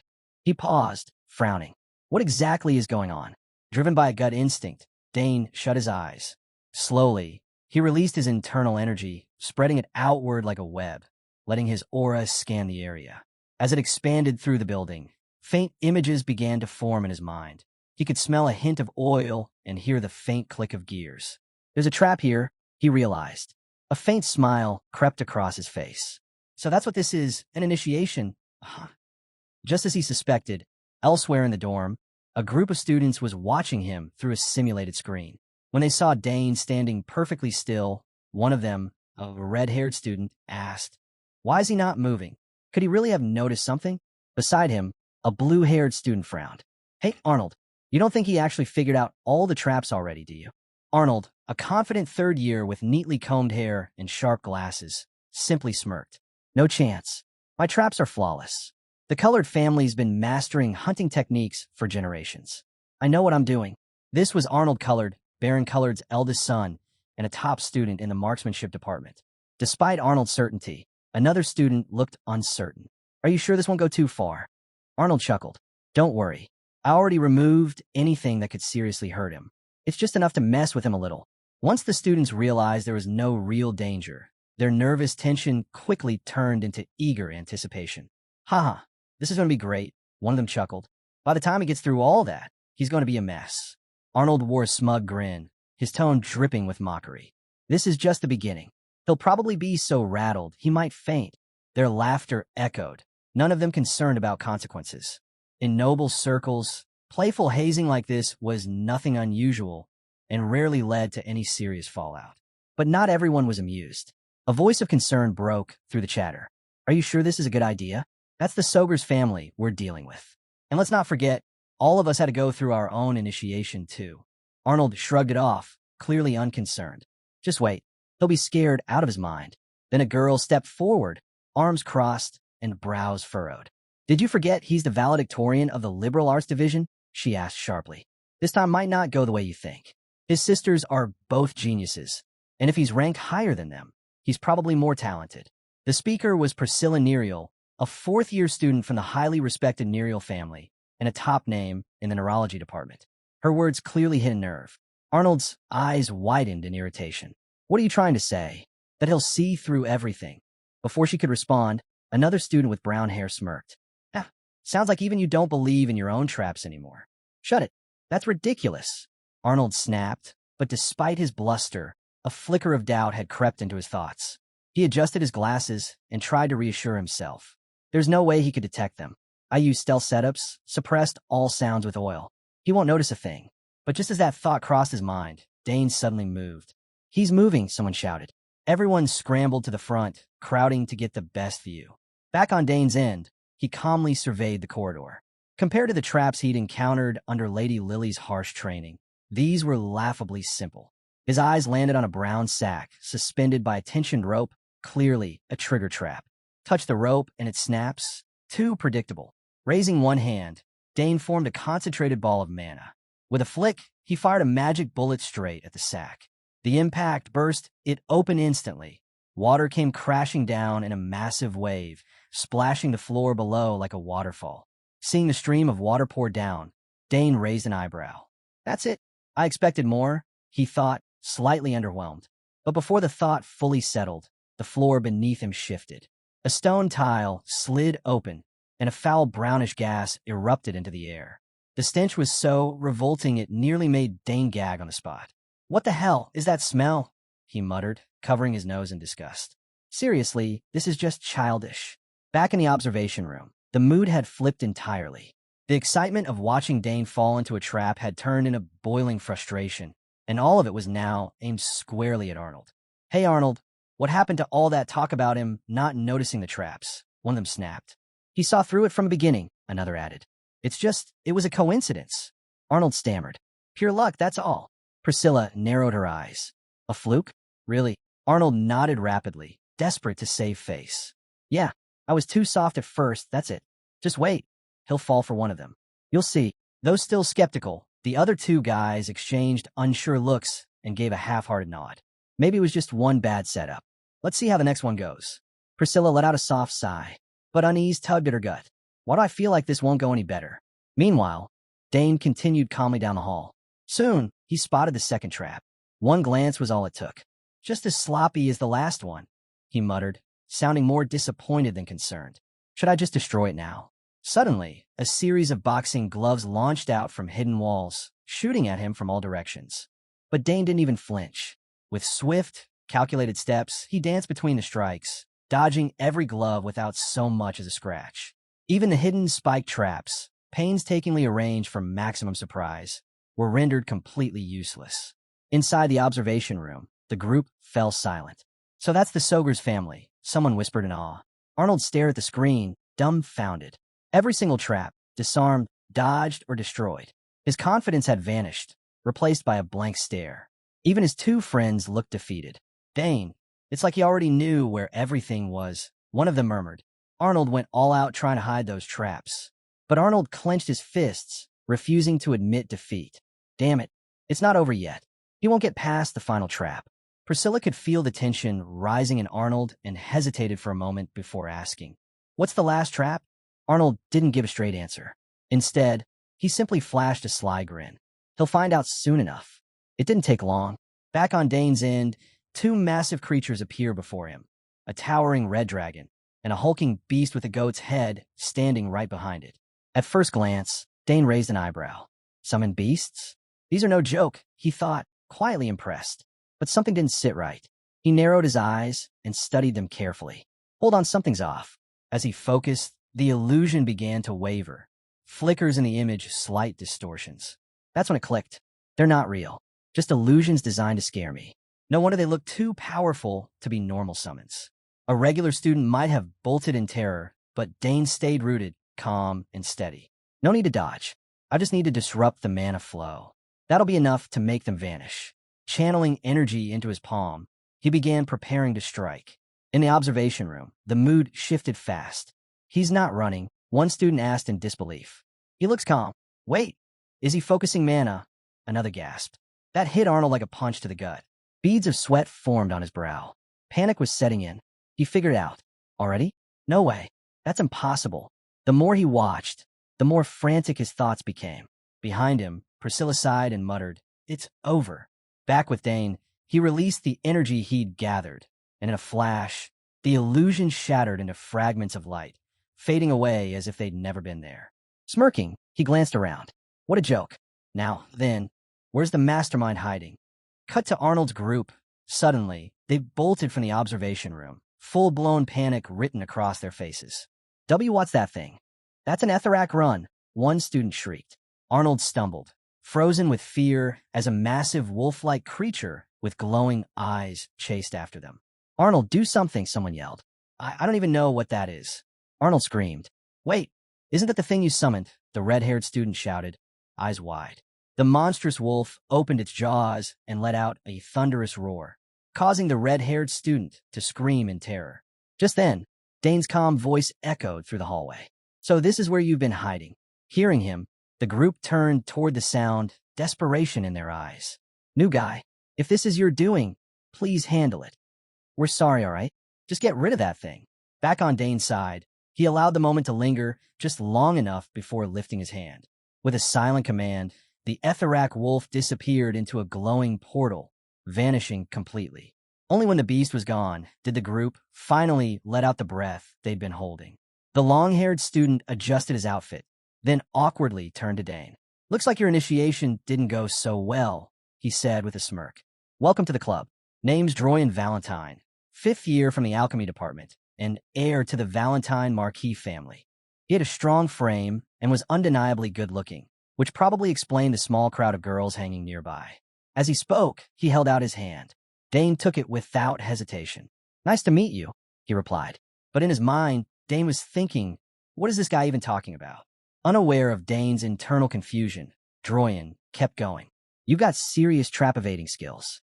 Let me guess, your major something like free studies? That would explain why the ceremony didn't work out. Arnold's not too happy about it either. He's the heir to the Colored Hunter family. He designed all those traps, by the way. Hearing this, Arnold turned red. Why are you bringing me into this? Dane simply smirked. So he's the one behind those traps, huh? Then Droyan waved the others over. Hey, everyone, come say hi. They quickly approached. Droyan motioned to a girl beside him. This is Priscilla. She's a 4th year in the Holy Magic department. You probably don't want to get on her bad side. She's aiming to become a priest, and she's real. Before he could finish, Priscilla stepped forward and shoved him aside. Kind and beautiful, right? Yeah, I know the script. Nice to meet you. I'm Priscilla Nerial. My family cut me off. Holy Magic's my path, which means marriage is pretty much off the table. Dane nodded. Looking forward to working with you. They exchanged a handshake.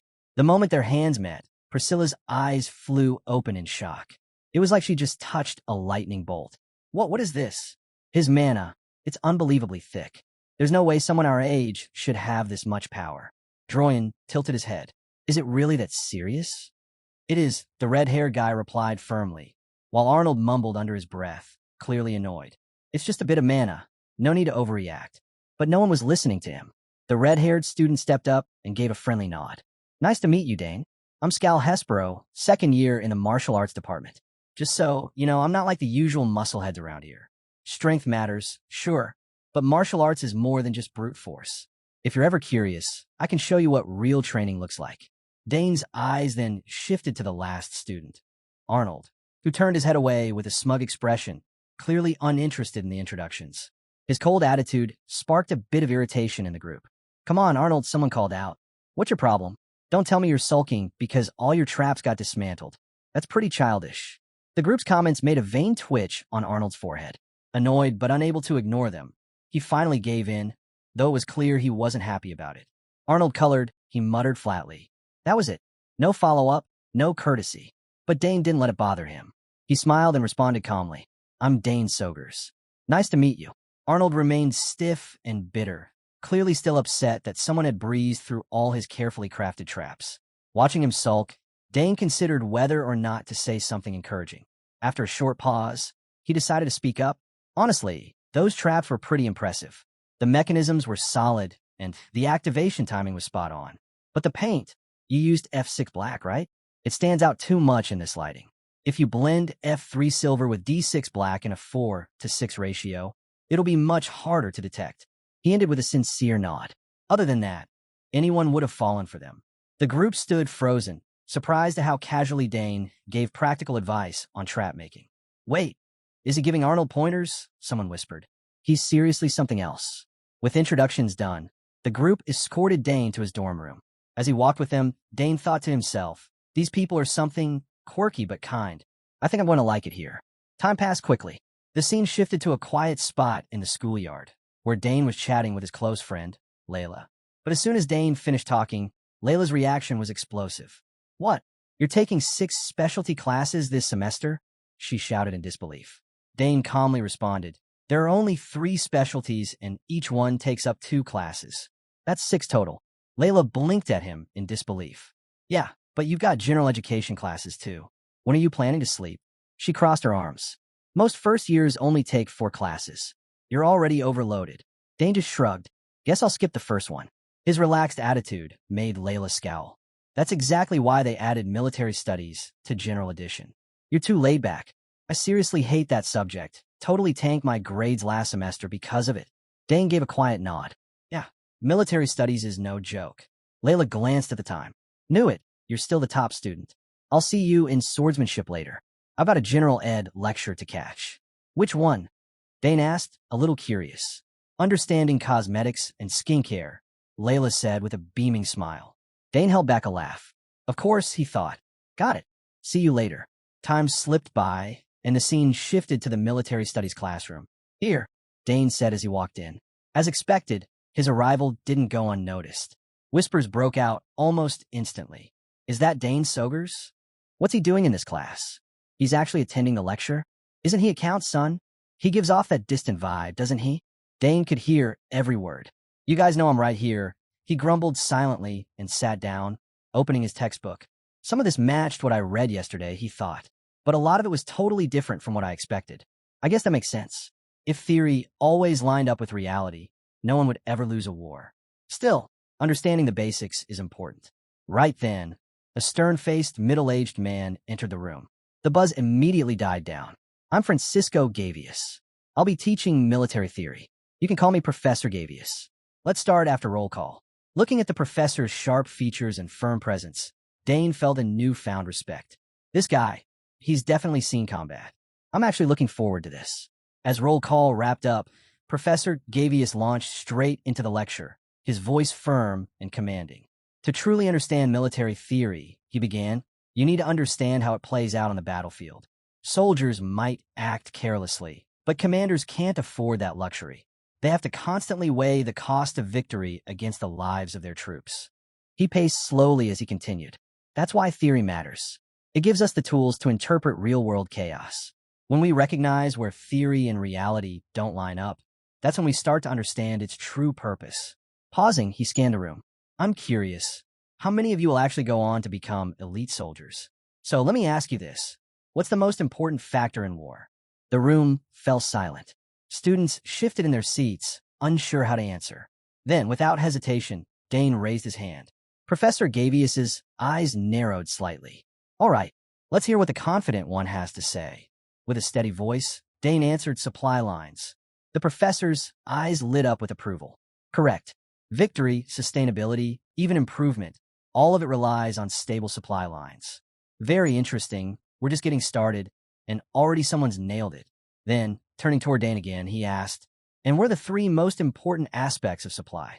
Dane didn't miss a beat. First, strict military management. The chain from command center to front line is more than just distance. It's a full-scale system. If even one person in the process is acting selfishly, corruption sneaks in, and the supplies start disappearing. He wasn't quoting a book. He was speaking from personal battlefield experience. It wasn't arrogance. It was clarity. Most supply breakdowns, he continued, don't happen at the source. They happen in the middle, where no one's watching. Professor Gavious nodded. Exactly. And Dane spoke again. Standardization. If everything, weight, quantity, packaging, is standardized, then mass production becomes efficient. That speed keeps the front line moving. Troops don't lose ground waiting for essentials. The classroom buzzed with low whispers. Where is he getting this from? This isn't in any of the textbooks. Even Professor Gavious looked visibly impressed, but moved on to the third and final point. And the last one, Dane answered, local production. In long-term warfare, the first two principles start slipping. Supplies get worse in both quantity and quality. That's when it's crucial for soldiers to develop the ability to sustain themselves, even at a basic level. Emergency rations, makeshift tools, anything to survive the critical moments. The room went silent again, not out of boredom, but because everyone was stunned. Dane spoke with a faint smile. Everything I said comes from what I've seen and lived through on the battlefield. The room fell into complete silence. His words left the students stunned. No one could respond. Then, Professor Gavious suddenly broke the quiet with loud applause. That was a brilliant answer. What year are you in? First year, Dane replied. Gavious blinked, clearly thrown off. Beads of sweat appeared on his forehead. Wait, you're a freshman? How can a first year possibly know all of this? He leaned in, pressing further. Military discipline, standardized logistics, field-based production systems. These are things only those in active service would know. How could you, a student, understand them? Dane paused for a moment, then quickly came up with a response. He couldn't exactly say he'd lived it himself. My father used to talk about all this, he said casually. Your father? Gavious asked, suddenly more curious. What's his name? Dane Sogers, he answered with pride. The moment Gavious heard that name, realization struck. The So family. You're the son of the Blue Tempest. He nodded in recognition. That makes sense. You must be the one who passed the liberal arts exam. No wonder your insight is far beyond what we expect from first year. With everything making sense now, Gavious turned to the rest of the class and raised his voice. Did you all catch that? The military theory we're about to study. Dane Sogers just laid it out perfectly. Bridging textbook knowledge with real-world application. That's what military science is all about. He turned back to Dane, visibly impressed. It's been a long time since someone from the Sogers family showed this kind of promise. As the lesson wrapped up, time seemed to fly. Once class ended, Dane rushed out of the room, muttering under his breath. I almost got dragged into the Imperial University. Right after class, Professor Gavius had pulled him aside, eagerly urging him to consider transferring to the Imperial University. That's when Dane remembered Claire's warning. If anyone brings up Imperial University, don't even think about it. Refuse immediately and walk away. It turned out her advice was spot on. But clearly, the professor wasn't planning to give up so easily. Dane sighed as he studied the academy's map. Still not used to this place. It's huge. He scanned the layout, eyes narrowing. Layla said to meet at the central fountain square.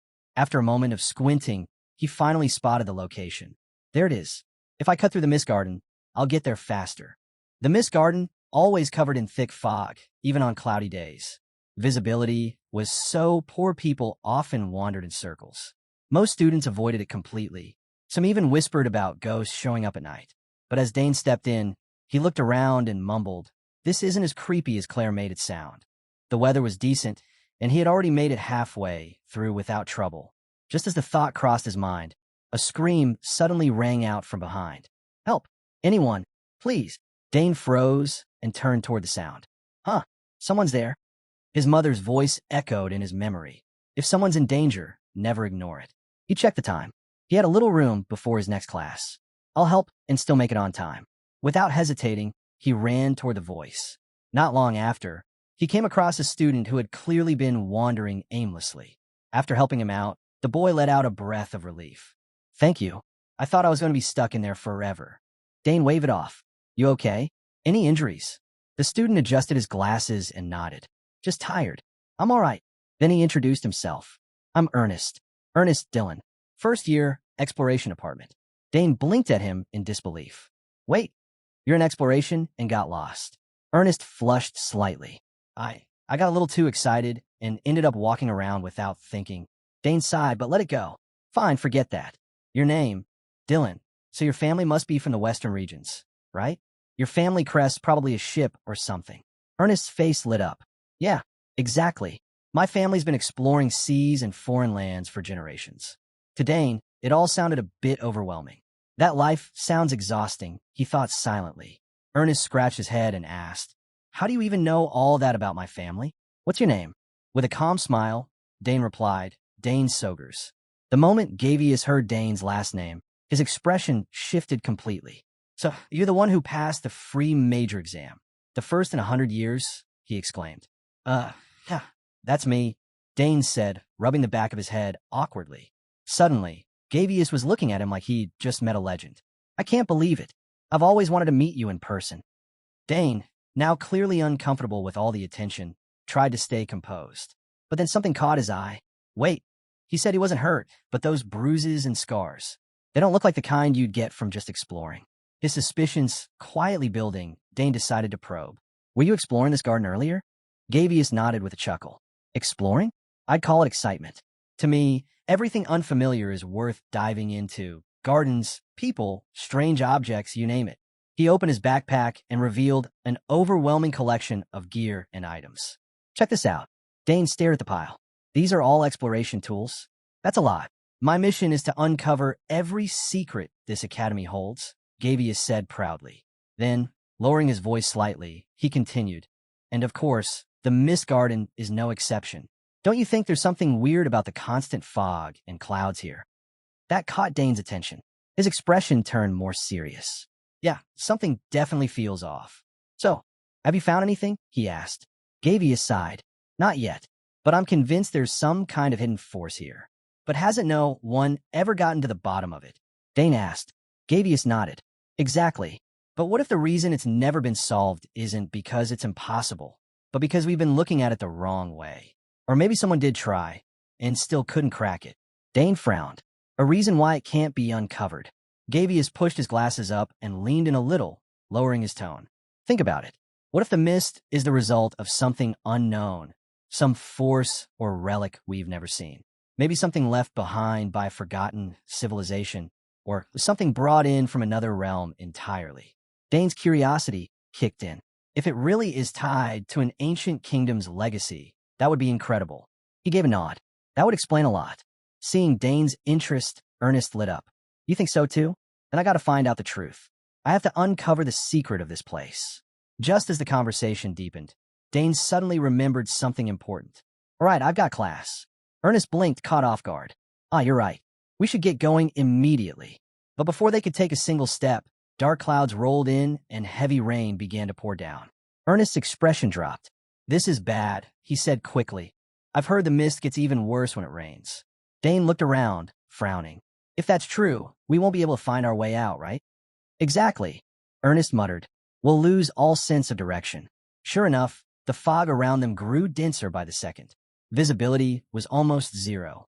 Ernest reached into his bag and pulled out a compass, but the needle spun wildly, refusing to settle.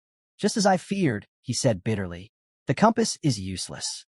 We can't move forward like this. Dane quickly asked, what about our exploration skills? Can't we use those? Ernest shook his head, putting the compass away. There's another path nearby, but the mist is too thick. There's definitely something unnatural interfering here. Hearing that, Dane felt a cold sweat run down his back. An unknown force? Don't tell me we walked right into a trap. Ernest, unaware of what was running through Dane's mind, groaned and clutched his chest. My body feels heavier. What do we do now? He turned to Dane, his voice cracking. I'm sorry. This is all my fault. Seeing how distressed he was, Dane responded calmly. Don't panic. Let's wait and see before doing anything rash. But inside, Dane was starting to notice something strange. This mist, there's something familiar about it. His senses were sharpening, not dulling. Why do I feel stronger? Is this just in my head? Or is something activating inside me? Meanwhile, Ernest looked ready to cry. His voice trembled as he wiped at his eyes. This is bad. If this keeps up, Dane could be in danger. Just then, a sudden flash of radiant light flared beside them. Ernest froze and turned to see Dane surrounded by an intense, glowing aura, so powerful it forced him to step back. What the? That magic energy, it's insane, he yelled. As the magic surged from Dane's body, the heavy mist around him began to break apart and clear. The fog, it's fading. Dane, what's happening? Ernest shouted, but Dane's expression had completely shifted, now steady and assured. Let's move, Ernest. I can see the way out now. You can? But how? How do you know that? Ernest asked, completely stunned. Dane didn't say much aloud, but in his mind he was thinking, maybe I can figure out the mystery of this place. Without wasting time, the two of them started moving quickly. Ernest, trailing behind, could barely contain his curiosity. What's going on here? He thought. This is the same mist that stumped countless mages, and Dane's walking through it like it's nothing. Everywhere he steps, the fog parts. You can actually see clearly now. This guy's unreal. Before long, Dane picked up his pace. We're almost there, he told Ernest. You actually found the path? Ernest asked, clearly excited. But where Dane led him wasn't what Ernest expected. They had arrived at the heart of the misty garden. Ernest froze, eyes wide, staring at a fountain in front of them. Turning toward Dane, he noticed Ernest looking completely stunned. Dane caught it too and immediately asked, What is it? Is there something important about this place? Ernest's eyes grew even wider. Of course there is. This is why most people come to the Misty Garden in the first place. Then, as if something had just clicked, he gasped and added, Wait, don't tell me. You've never heard the legend? Dane could only shake his head. He barely knew anything about the school, let alone its myths. There's a legend? Seeing Dane's confusion, Ernest took a breath and began explaining. Yeah, the story goes that if someone reaches this exact spot before the mist fully lifts, they'll be reunited with the person they want to see most. The second he heard that, Dane visibly lost interest. Ugh, just another sappy legend, he muttered under his breath, letting out a sigh. But seriously, if this place is so hard to get to, how does that even make sense? Ernest paused, now looking curious himself. That is kind of strange, now that you mention it. Dane turned back to the fountain, eyes locked on it. Unless someone's feeding it mana constantly, how is it still running? Could there be some other power source strong enough to keep it going forever? The moment he said that, Ernest's eyes lit up with realization. Wait, what if the entire garden is actually some kind of massive magical structure? Dane nodded. Makes sense. The layout's way too complicated to just be decorative. Ernest, now caught up in the idea, added, then if that's true, this fountain, it might actually be a real artifact. Something ancient. Meanwhile, Dane was lost in his own thoughts. What if the mist itself is part of it? That strange sensation, it was stronger now. Something within the fountain felt like it was reaching out to him, like reuniting with something long forgotten. This is ancient magic, he realized, stepping forward and carefully placing his hand on the fountain's surface. Power pulsed beneath his fingers, subtle yet undeniable. Suddenly, Ernest noticed something etched into the fountain. His eyes went wide. Hold on. These markings. These are from the ancient secret language. The ancient secret language? Dane repeated, his interest immediately spiking. Ernest adjusted his glasses and nodded with certainty. Yeah, at first I wasn't sure because of the mist. But now that I'm touching it, I'm positive. This is the language of the long-lost secret kingdom. Dane looked genuinely surprised. Wait, you actually know about this stuff? Of course, Ernest said proudly. I'm from the Dillon family. Explorers like us have to study ancient languages. Imagine discovering some long-lost ruin and not being able to understand a single word written on it. Total nightmare. He paused and smiled. I haven't learned them all yet, but I studied this one with my father when I was a kid. Without waiting for permission, Ernest pulled out a notebook and pen, practically bursting with energy. He bent down by the fountain and started scribbling furiously, his excitement practically glowing off him. Dane couldn't help but chuckle. His explorer instincts just kicked in full force. Time slipped by as Ernest focused all his attention on the ancient carvings. He mumbled as he worked, translating piece by piece. This one means worthiness, and this wait, okay, got it. Then he froze, eyes wide. Dane, I figured it out. Dane turned immediately. What does it say? Grinning with pride, Ernest handed over his notebook. It reads, those who are worthy shall prove their strength. Dane stared at the words, trying to make sense of them. Worthy, prove. Could that be referring to ancient magic? The deeper he moved into this place, the more strangely familiar it all felt. Ernest was pondering the same thing. If worthiness is about ancient power, then realistically, who could even qualify? Dane didn't answer directly. He just gave a faint smile. Thanks, Ernest. Then, without another word, he turned his focus inward, channeling his energy into the bracelet he, an old man, had found. From Ernest's point of view, watching Dane suddenly pour his energy into something so deliberately made him call out, Hey, Dane, what are you doing? But Dane didn't answer. His focus remained locked inward. If runes hold power just through their structure, maybe this bracelet can trigger something. He was right. The ancient markings on the bracelet lit up, glowing faintly at first. There's something happening to the bracelet, Ernest shouted. Those markings, they're changing. Without hesitation, Dane extended his hand. As if reacting to his will, the bracelet slipped off his wrist, floated in the air, and slowly drifted toward the fountain, then began resonating with it. Suddenly, the ground began to rumble beneath them. What the? It's shaking like crazy. Dane, what did you just activate? Ernest yelled in alarm. The fountain, it's sinking.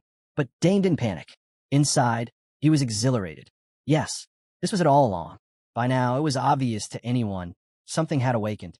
The mist around them was dissolving fast. This wasn't just an activation. It was recognition. The fountain's words, those who are worthy, hadn't been metaphorical after all. Was Dane the one it had been waiting for? Ernest looked at him, trying to understand who his friend truly was. But before he could process it, a massive burst of blue light erupted from the crystal in front of them. Ernest, look, Dane called out. The center, it's glowing. Snapping out of his daze, Ernest looked forward and froze. Whoa, it's beautiful, he breathed. That crystal, it must be the fountain's power source. Dane nodded, and maybe the reason for everything strange in this garden. He stepped forward calmly. Whatever comes next, we're about to face the force of ancient magic. Then, a complex magic circle formed beneath Dane's feet, pulsing with energy. He reached his hand toward it, feeling the intense force rise up. This power, it's just like mine. It's the same kind of magic. His gaze locked onto the ancient script etched into the crystal. And suddenly it all clicked. Arcana, a civilization that once lived and was destroyed. This is what they left behind. Dane's eyes widened. I can read it now. I understand it. The language I couldn't make sense of before. Now it's clear. This is the true legacy of the Arcana Magic Kingdom. I've already absorbed its power, Dane said, his voice brimming with awe. But just a second later, a sharp pain stabbed through Dane's chest. He clutched it instinctively. What is this? My heart, it hurts. Before he could even process what was happening, he felt something stirring inside him. A formation. Is that a magic circle? Inside my heart, his mind raced. The core and the circle. Those two functions aren't supposed to coexist. They're supposed to be opposites. Having both in one body is unstable. He knew the implications. That's why magic swordsmen suffer from heart issues. I never wanted this kind of circle. I trained to avoid it. But now, it had been forcibly embedded within him. A deep sigh escaped him, and the unease on his face was impossible to hide. Ernest noticed right away. He turned toward Dane, his voice filled with concern. Are you sure you're okay? You've looked pale this whole time. Dane quickly forced a weak smile and waved him off. It's nothing. Just overthinking. Ernest didn't seem convinced. He hesitated, studying Dane for a moment, but eventually gave a small nod. Yeah, I'm still kind of overwhelmed too. But everything that just happened, the mist, the ancient text, the power, you were clearly connected to it all. Dane wasn't surprised. Of course, Ernest would be full of questions. After everything he'd witnessed, how could he not be? But right now, I need to understand this myself, Dane thought. So he took the easy way out. I was just following my sister's guidance. Honestly, I don't know much beyond that. Oh, well, if you ever figure it out, let me know, Ernest said with a smile. Definitely, Dane replied with a nod. As they exited the strange garden, Ernest couldn't hide his excitement. He looked back on everything that had happened with a grin. Man, my blood's still pumping. This is the kind of adventure I live for. Hey, Dane, what do you say we explore the Academy's secrets together? We can share whatever odd places or phenomena we find. Dane smiled brightly. That actually sounds fun. A flicker of anticipation lit up in his chest. Maybe there were more places out there like this, filled with hidden magic, waiting to be uncovered. Then, just as Ernest was about to say something else, he suddenly stopped and shouted, Wait, Dane, didn't you say you had a class coming up? The reminder hit Dane like lightning. Class. I completely forgot. He slapped a hand on Ernest's shoulder and bolted off. You're right. Thanks, I've got to run. Catch you later. Ernest let out a quiet chuckle as he watched Dane's figure shrink in the distance. A thoughtful look crept onto his face. That guy, he's something else. If I keep tagging along with him, something wild is bound to happen. I'm actually looking forward to it. Meanwhile, Dane was racing across the academy grounds like a sudden breeze. But as he ran, a strange feeling began to surface. Why does this feel so effortless? It didn't make sense. With both a core and a magic circle, normally a clashing combo, his energy flow should have been all over the place. Yet there was no discomfort. Usually, the magic circle interferes with the core's mana, making everything inefficient, he thought. But now, no matter how much mana I release, everything feels stable. Smooth, even. In fact, it felt like the energy passed through the circle and somehow flowed right back into the core, stronger, cleaner. His mana felt purer than ever. This is unreal. I gotta tell my sister. Time slipped by, and soon, the scene shifted to a remote region nestled in the desert, the Hangston district. Right now, Dane stood among a massive crowd of Royal Academy students, all gathered for reasons still unclear. At his side, his close friend, Layla, scanned the surroundings with excitement. So this is the legendary Hangston district, huh? Finally seeing it with my own eyes, she said, brimming with energy. Oh, look over there. The entrance. A towering gate stood before them, exuding presence. Layla gasped in amazement. That must be the famous magic barrier. Magic barrier? Dane repeated, intrigued. The moment he said it, Layla realized. He had no idea what he was looking at. Smiling brightly, she jumped right into an explanation. It was built by Saul Hangston, one of the Academy's most powerful mages. This barrier activates once a year, but only for first years with magical ability. When someone walks through it, it reveals a color based on their magic strength and purity. She continued, originally, it was made to spot and eliminate dark mages trying to sneak into the Academy. But after those guys vanished, they repurposed it for talent evaluation. Dane's eyes lit up with interest. So what do the colors mean? Without missing a beat, Layla responded, if nothing shows up, it means the person has no talent. A yellow glow signals average ability. Blue means high potential. And red's the best of the best. It means their talent is off the charts. Her quick and confident response caught Dane's attention. Impressed, he looked over and said, you really know your stuff. Layla gave a playful wink and replied proudly, of course I do. I want to know everything about the Academy. Then, as if something just clicked in her mind, she added, oh, and by the way, all your sisters got red. With a confident grin, she turned toward the gate. Anyway, I'm going first. Without hesitation, The young swordswoman stepped through. As expected, a brilliant red light flared around her, proof of her exceptional talent. "It's red." Layla cheered, clearly thrilled. "That's amazing." Dane nodded, genuinely impressed. "Well, at least I've got this much going for me." Layla laughed and threw a fist in the air, triumphant. Watching her, Dane felt the itch of curiosity rise. He couldn't hold back any longer. "All right, my turn," he said, stepping forward. Even before crossing the threshold, he had a few guesses. "It's got to be red. I absorbed ancient magic. Maybe I'll even top that." But the result defied every expectation. The light that emerged wasn't red. Not blue. Not even yellow. It was green. Dane froze. So did Layla. "Green? What the? There's no green ranking." Layla blurted, eyes wide. Dane could only laugh awkwardly. "Yeah, I've got no idea what's going on." Time moved on again, shifting the setting to a lecture hall. Inside, a hum of chatter filled the air as the new students noticed someone unfamiliar. "Did you see his badge?" "Finance department." "What's he doing in a magic building?" one student whispered. "Beats me," another replied. "Maybe he's just here for orientation and then he'll bounce." Magic classes are always packed. Up front stood a tall, broad-shouldered man with golden hair and a smug expression. A red-haired student approached him. "Senior Arthur, what brings you here?" Without missing a beat, the man answered, "Just tying up some business after class." "But the person I'm looking for isn't here yet." He was referring to Dane Sogers, an interdisciplinary student. The speaker? Arthur Diamet, a fifth year and one of the magic department's elite representatives. A few students glanced at each other in confusion. "He said he'd be here," Arthur muttered, scanning the room. "Guess he's taking his time. When he shows up, bring him to me. After all, he's Arabella's little brother. I'll be keeping a close watch." "Got it." A first year nodded quickly. Just as Arthur turned to leave, a stir of whispers spread through the class. "Wow, he's ridiculously handsome. His eyes, they look like emeralds. Must be nice being the top student. Wherever he goes, all eyes follow." Whispers swirled through the hall. "Hey, isn't that Layla Thermion standing next to him?" Admiring voices filled the room. Dane, who hated being in the spotlight, felt a migraine creeping in. The nonstop attention was more exhausting than anything else. Layla, standing beside him, grinned and nudged him. "Isn't this great? Top students always become the center of attention no matter where they show up." Across the room, Arthur spotted Dane and smirked. There he is, finally showed up. He walked over, stopping right in front of Dane. "Nice to meet you, Dane Sogers. I saw you clearly during the entrance ceremony. You definitely stood out."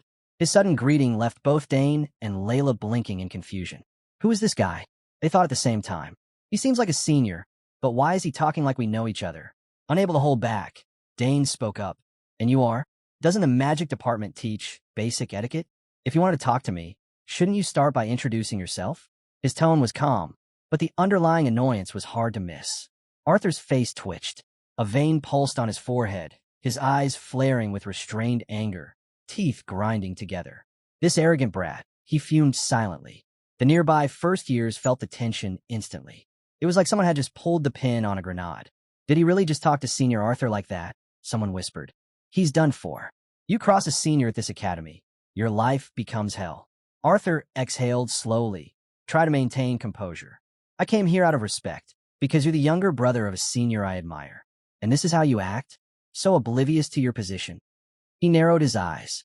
"Have you ever considered that your attitude might drag your family's name through the mud?" Dane let out a short, dry laugh. "Humph, never thought about that. But looking at how you're behaving, aren't you the one being disrespectful?" Arthur's jaw tightened again, the sound of his teeth grinding loud enough to hear. "You really don't get the situation, do you?" he said, voice low and cold. "If I back down now, my reputation's ruined." "Arabella will understand," Arthur told himself. With that, he made up his mind. Dane needed to be put in his place. "You clearly need a little discipline," he said as mana began to gather in his palm. But just as the air started to shift, slam! A thick book crashed down onto a desk, breaking the tension like glass. "What is going on over there? Is there a problem?" A sharp voice barked across the room. Arthur froze in place, his body going rigid. "Professor, I was just welcoming the new students," he said quickly. The man standing at the front, Professor Drenevo, head of the magic department, wasn't easily fooled. He could see straight through Arthur's weak excuse. But since nothing had escalated yet, he chose not to press the issue. "Oh, is that so?" the professor said calmly. his tone hinting at warning. Then save the small talk for after class. Arthur had no choice but to back down. But before turning away, he shot Dane a quiet, threatening remark. I'll let this one slide. As he walked off, Layla leaned closer and whispered, "You'd better be careful. That guy doesn't seem like someone who forgets stuff easily." Her instinct was spot on. Arthur had no plans of letting anything go. His expression turned cold as he approached one of his lackeys and gave a chilling command. "Take him there." The lackey flinched. "What? But that's Arabella's little brother." "Are you sure?" Arthur's eyes narrowed, voice sharp as ice. "I'll explain it to Senior Arabella later. Just do it." Back in the classroom, the tension had died down. Professor Drenevo finally began the day's lecture. Since today is orientation, we'll keep things straightforward. But because this is a combat magic course, we'll start by measuring everyone's mana. He placed a strange-looking device on the desk, a flat plate with a transparent dome on top. Across the room, the students leaned forward, excited murmurs passing between them. "Whoa, that's a mana measuring device, right?" "Yeah, I saw one once during a tournament." Not one to waste time, Professor Drenevo began the demonstration. Place your hand on the surface and channel your mana. Like this. As he did, several glowing rings appeared behind him. The students gasped. 8 circles? No way, that's insane. He's definitely on another level. Drenevo ignored the chatter and continued. Even within the same tier, the depth and brightness of the circles show the mage's proficiency. And if your circles don't show up at all, don't panic. Another student added, "Yeah, some people just haven't fully formed their circles yet. It's totally normal." Professor Drenevo nodded. "Exactly. That's why we don't rely only on circle count. Since you're in this class, you should at least be able to perform basic magic. To get a clearer read, we'll be using these instead." He held up a small, glowing orb. "For this test, you'll use telekinesis, one of the most basic spells, to control the orb. Like this." Without saying a word, he raised his hand. Instantly, dozens of orbs around the room lifted into the air, gliding and spinning with effortless precision. The entire class let out a collective gasp. "Incredible! Look at those runes, they're forming perfectly." He's controlling all of that with just telekinesis. Layla, clearly unimpressed by the reactions, sighed loudly. "Seriously? You're all acting like it's some grand miracle." Up front, Professor Drenevo continued his lesson unfazed. Even the simplest spells can vary wildly in power and accuracy, depending on who's casting them. To move an orb, you'll need to channel your mana into it. At your current level, managing 3 would already be an achievement. Layla, the swordswoman, glanced toward Dane with curiosity in her eyes. "You think he could handle more than that?" Dane just gave a quiet nod. At that moment, Professor Drenevo turned to another student. "Arthur, I know you're only sitting in on this class, but would you mind giving a little demonstration for your juniors?" Arthur, who had been waiting for the perfect chance to show off in front of Dane, smirked to himself. "Time to teach this kid the gap between us." He stepped forward confidently. "Of course, Professor. I'd be glad to." Even Dane's attention sharpened a bit. "Let's see what all that cockiness is really worth," he thought. Arthur approached the podium and placed his hand on the mana meter. For brilliant magic circles lit up behind him. The classroom exploded in whispers. "For circles already? That's insane. And look at the color. So rich, so powerful." Even Professor Drenevo looked impressed. "Looks like you've grown stronger again, Arthur." Arthur responded with a smug grin. "Just following your teachings, Professor." Professor Drenevo turned to the rest of the class. "Normally, reaching 4 mana circles doesn't happen until after graduation. Yet your senior has already done it. That's what exceptional talent looks like. Pay attention. You might learn something valuable from him." The students buzzed with excitement, while Arthur cast a smug look Dane's way. "Enjoy the view while you can, Dane. I'll make sure you understand the gap between us." With that, he reached out and released his mana. The blue orb shot through the air like streaks of light, moving faster and sharper than ever. The first years were stunned. He's not even breaking a sweat. How many is he controlling right now? But behind the flawless display, Arthur was pushing himself to the brink. Sweat soaked his back, and every muscle was straining. Still, he refused to show it. Arthur turned to Dane with a smug grin, his voice laced with provocation. "I went all out. So tell me, what do you think now, kid?" Across the room, the younger students, clearly impressed by Arthur's flashy display, broke into applause. "That was incredible. No wonder he's a top student. I bet every major magic tower wants him." Curious chatter rippled through the room. Professor Drenevo gave Arthur an approving nod. "Good work. You may return to your seat. Arthur responded with a bright, confident smile. Thank you, Professor. But before walking away, he turned slightly toward Dane, smirking once again. Looking forward to seeing your mana output. Completely unaware of the subtle tension, Professor Dranevo addressed the rest of the class.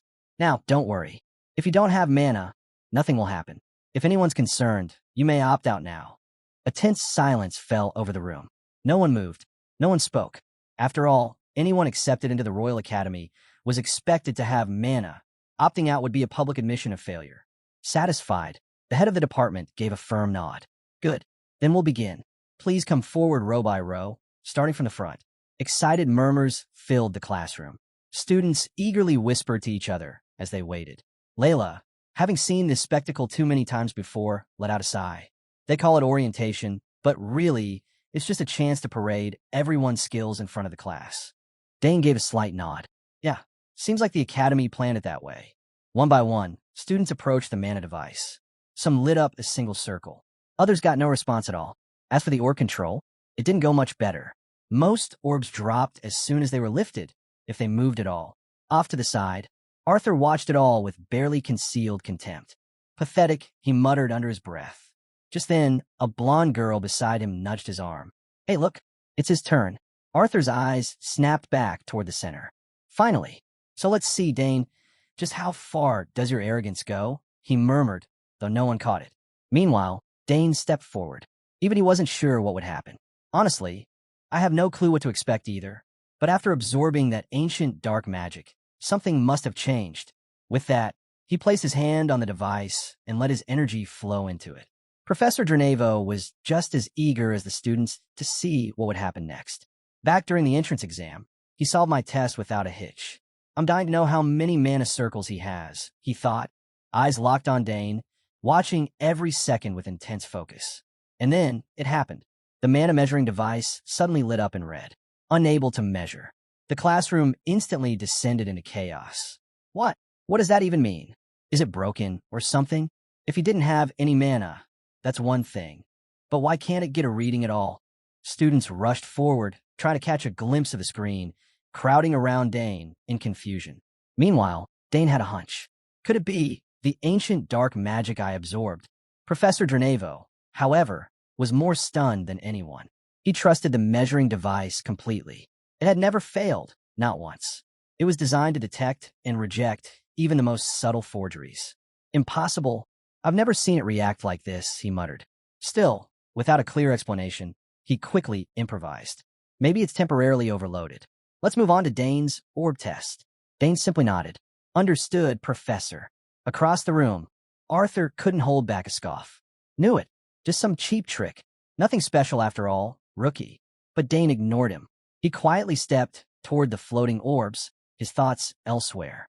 So it really couldn't measure me. That's disappointing. But maybe this will show something. He took a breath, focused, and let his mana flow outward. And then every orb in the test area lifted into the air. Not one, not five, all of them. The room went silent for a moment. Then, he lifted all of them, someone shouted. No way. The previous record was only 5. Even more seasoned students stared in disbelief. All of them. What kind of freak is he? A black-haired student standing next to Arthur gasped. What the hell did we just see? Arthur stood frozen, his face pale and eyes wide. How? He couldn't even form a proper sentence. Beside him, Layla stared at Dane, stunned but oddly calm. He actually did it again, she whispered. I guess I shouldn't be surprised anymore. But still, all of them? That's on a whole other level. Her mind raced. After absorbing that ancient magic, he's not just different. He's way beyond what I imagined. From Dane's point of view, the test was turning into more than just a demonstration. It was actually fun. Let's make this a bit more interesting, he thought, eyes glinting. He began shifting the orbs, not just moving them, but carefully arranging them into a precise pattern. The moment the orbs started aligning, Professor Dranevo felt a chill run down his spine. What? What am I witnessing? He's forming something with perfect symmetry. The shapes slowly began to take form. All eyes locked on the scene as 2 distinct figures emerged in midair. A lion and a serpent. Someone shouted. That's the Soger's family crest. The classroom exploded into stunned chaos. Layla, watching from the side, let out a tired sigh. Seriously? It's my turn next. Keep it down, Dane. Only then did Dane withdraw his energy, allowing the orbs to float back down gently. Professor Dranevo didn't even try to hide his amazement anymore. Absolutely remarkable, Dane Sogers. Even Sidrain, a man who's never accepted a disciple, claims you as a student. The room froze. Silence. And then, wait, did he just say Sidrain? As in the Sidrain, the former Grand Tower Master. No wonder he's in the advanced program. The news dropped like a bomb. Back with Arthur's group, tension was already sky high. The black-haired student beside him was visibly sweating. Arthur, what are we supposed to do? That guy, he might even be stronger than you. Arthur snapped. Shut up. I'm thinking. His fists clenched tight. His jaw locked. Rage and frustration twisted inside him. Damn it. The So family really is full of monsters. His thoughts raced. If I challenge him and lose, I'll be the one humiliated. If I can't beat him outright, I'll just take another route. His cocky grin returned, but this time there was something colder behind it. Calculating. I've got it, Arthur said, turning to his two followers. We're going to bring him into the student council. The two lackeys looked like they'd just been slapped. The student council? They both shouted. Arthur nodded, the plan forming clearly in his mind. Yeah, once I've secured a spot there, it'll be easier to keep him in check. If he's under my command. His underlings still looked unsure. But he's just a first year, the brown-haired one muttered. Exactly, added the orange-haired girl. Even we wouldn't dare to aim that high. But Arthur had already made up his mind. Sure, it would be unheard of bringing a first year into the student council, but he didn't care. Rules are made to be bent, he thought, brushing off any doubt. With someone like him on our side, the magic department's image will soar. Then a sly grin tugged at his lips. And so will mine. While Arthur plotted, Professor Dranevo was still reeling from what he had witnessed. Dane Sogers, absolutely extraordinary. If I had known your true potential earlier, I would have gone head-to-head with the other faculty just to bring you into the magic department. Dane remained calm and composed. No matter the department, I'll give it my all. The professor nodded in appreciation, then turned to the rest of the class. Did you all hear that? Magic department students, consider this your wake-up call. He gave Dane a solid pat on the shoulder. If you ever find yourself with free time, drop by and see me. For Dane, a direct connection to the head of the magic division was no small offer. Of course, Professor, he answered without hesitation. As the lecture ended, Dane and Layla exited the hall together. Not long after, Layla let out a long sigh. Seriously, how do you keep doing this stuff? You pull off these ridiculous feats like it's no big deal. Dane just gave a relaxed shrug. Honestly, I'm not sure myself. His tone carried a hint of smugness, which didn't go unnoticed. Oh, so now you think you're special, huh? Layla grumbled, narrowing her eyes. Realizing she was getting irritated, Dane quickly tried to change the tone. But hey, you managed to lift 5 orbs. That's no small thing. Layla puffed her cheeks and muttered. That doesn't make me feel any better, before turning away, clearly still annoyed. Dane glanced at her with a small, awkward smile. Is she sulking, he wondered. But before he could say anything more, a familiar voice cut in. Arthur, flanked by his 2 usual lackeys, approached with an uncharacteristically calm demeanor. I saw your abilities firsthand, Arthur said smoothly. I might have been a little too blunt during our first meeting. He paused, then added, Would you mind having a word with me, in private? Dane blinked. Arthur, being polite? All because of what he just saw? Dane narrowed his eyes slightly, already piecing things together. He could tell Arthur wasn't just being friendly. There was an angle. Without wasting time, Arthur got straight to the point. He wanted Dane to join the student council. The student council wasn't just any club. It was one of the most powerful groups within the academy. They made key decisions, managed funding, oversaw department activities, and even had the authority to hand out disciplinary actions. Dane had heard about them before, from his older sister, Arabella. She said only a select few ever get in. It's powerful, exclusive, and highly respected.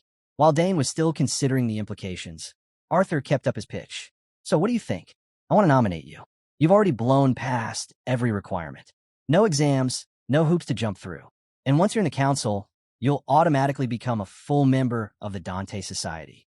Dane raised an eyebrow. I'm already in it. Arthur chuckled, brushing it off like it didn't matter. Yes, for now. But who knows how long that'll last, right? The student council has even more exclusive benefits. Things you can't get anywhere else. But the more Arthur spoke, the more suspicious Dane became. Is this group really that powerful? Or are they just hiding behind all these privileges to manipulate others? Arthur leaned in now, eyes wide with eagerness, sounding like a merchant pushing a shady deal. So what do you say? You interested? Dane didn't hesitate. No, I'm not. Arthur blinked. What? Even if I did want to join, Dane continued calmly, I'd do it on my own terms. Besides, power that's handed out freely usually comes at a cost. Arthur's two sidekicks exchanged stunned glances. Arthur, meanwhile, was fuming. Do you even know what you're walking away from? The student council is a dream for most students. You'll see, once you've spent more time here, you'll realize how valuable this opportunity really is. Think it over, Dane. Offers like this don't come twice. Layla, standing beside them the whole time, finally had enough. What's this guy's problem? Why won't he just let it go? Annoyed, she grabbed Dane's arm and started pulling him away. If we stand here any longer, we're going to miss the tards. Dane immediately picked up on the cue. All right, I almost forgot. As they walked off together, Arthur stood frozen, watching them go. Hey, where you going? I'm not done talking, he shouted after them. But neither of them looked back. Dane gave a sly grin and said, I've got more important things to handle, then turned and walked away. As he left, he silently thanked his best friend. Perfect timing, Layla. But Arthur wasn't ready to let it end there. Watching Dane walk off, he called out, Dane, I'm not giving up. I'll make you see it my way, just wait. Time passed quickly after that. Layla was still grumbling, clearly annoyed. Ugh, Arthur again. That guy just can't take a hint. He's desperate to rope you into the student council. And if you'd said yes, you know he'd just use it to manipulate you later. Dane let a short laugh. Appreciate you pulling me out of that mess. But Layla didn't look satisfied. In fact, she looked even more annoyed. That's not even what's really bugging me, she snapped. He ignored me completely, like I didn't exist. Not a single word. Not even one question. Dane raised an eyebrow, trying not to laugh. So that's what's bothering you? She sighed, exasperated. Honestly, it's probably just because your talent is so over the top. Today's exam proved it beyond a doubt. Dane gave her a smug look. Oh, so you're admitting it now. Layla threw her hands up. Do I have a choice? Then, as if something just clicked, Dane perked up. Wait, do they sell tarts here? Layla rolled her eyes like he'd asked the dumbest question in the Empire. Duh, this is the Royal Academy. If a dessert exists anywhere in the Empire, it's probably on the menu here. With that, the two of them headed off, ready to treat themselves. Elsewhere, Professor Dranevo was in conversation with Arthur. A knowing smirk played on the professor's face. So, you've seen it now, haven't you? Dane's talent. Arthur nodded, eyes serious. Yeah, he's unbelievable. Dranevo laughed heartily. He might even surpass Arabella. Arthur froze. Wait, are you seriously comparing him to her? The professor just smiled and tilted his head slightly. Magic is an elusive force. Hard to define. But real, raw talent? That's something you can recognize. Arthur stood there, stunned. No way. Is he really saying Dane could be stronger than the one I've always looked up to? The thought made his gut twist. Noticing the tension, Professor Dranevo leaned in slightly and said, Arthur, put aside your feelings. Support him. Help him get into the magic division. Arthur clenched his fist on his thigh, trying to contain the frustration bubbling inside him. Damn it. Everyone's the same. All they see is his talent. And they're all in awe. Arthur admitted, Actually, I spoke with him after class. I offered him a position on the student council, but he turned me down. That caught the head of the magic division off guard. Did he just hear that right? Is Arabella feeding him nonsense? Losing someone with Dane's kind of talent wasn't an option. A heavy silence lingered, but then Arthur hesitated before bringing something up. About my recommendation letter. Before he could finish, Professor Dranevo cut in with a grin. Things have been a bit rocky, but don't stress. You've still got 2 years left. With your skills, it's only a matter of time before the Magic Tower recommends you. Arthur forced a smile, but inside he was fuming. Same speech. Every damn year. Does he think I'm that clueless? If I secure a tower position now, that's one less pawn for him to toy with. He's stalling on purpose. And I know it was him who slashed the 2 spots I aimed for back in my 3rd year. Realizing there was no winning this argument, Arthur swallowed his pride. Fine. I'll do what I can to bring Dane around. That finally earned him a nod of approval. Good. I'm counting on you, Arthur. That one sentence made Arthur's jaw tighten. Damn it. My whole future is chained to this guy. Like it or not, I've got no choice but to play along. That bastard. Meanwhile, on Dane's side, he was hauling a large bag over his shoulder, chatting casually with Layla. Hey, Layla, Is the road to the cafeteria always this packed? What's with all these club booths?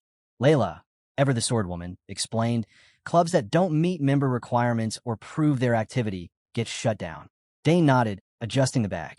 Didn't think I'd end up in so many of these events. Layla glanced at the stuff bag and chuckled.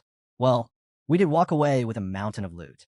She started listing it off. 20 Mona stones, 15 lunch vouchers, 5 full meal tickets, 8 convenience store discounts, and this. She stopped, pulling out a crumpled piece of parchment. Wait, what's this? She held it up, staring at it. A treasure map? Dane replied. The senior running that booth said it was from an auction in Arkinder. The second Layla heard that, her eyes lit up like spotlights. From Arkinder? Then it's got to be valuable. Seeing her practically drooling over the idea, Dane let out a quiet laugh.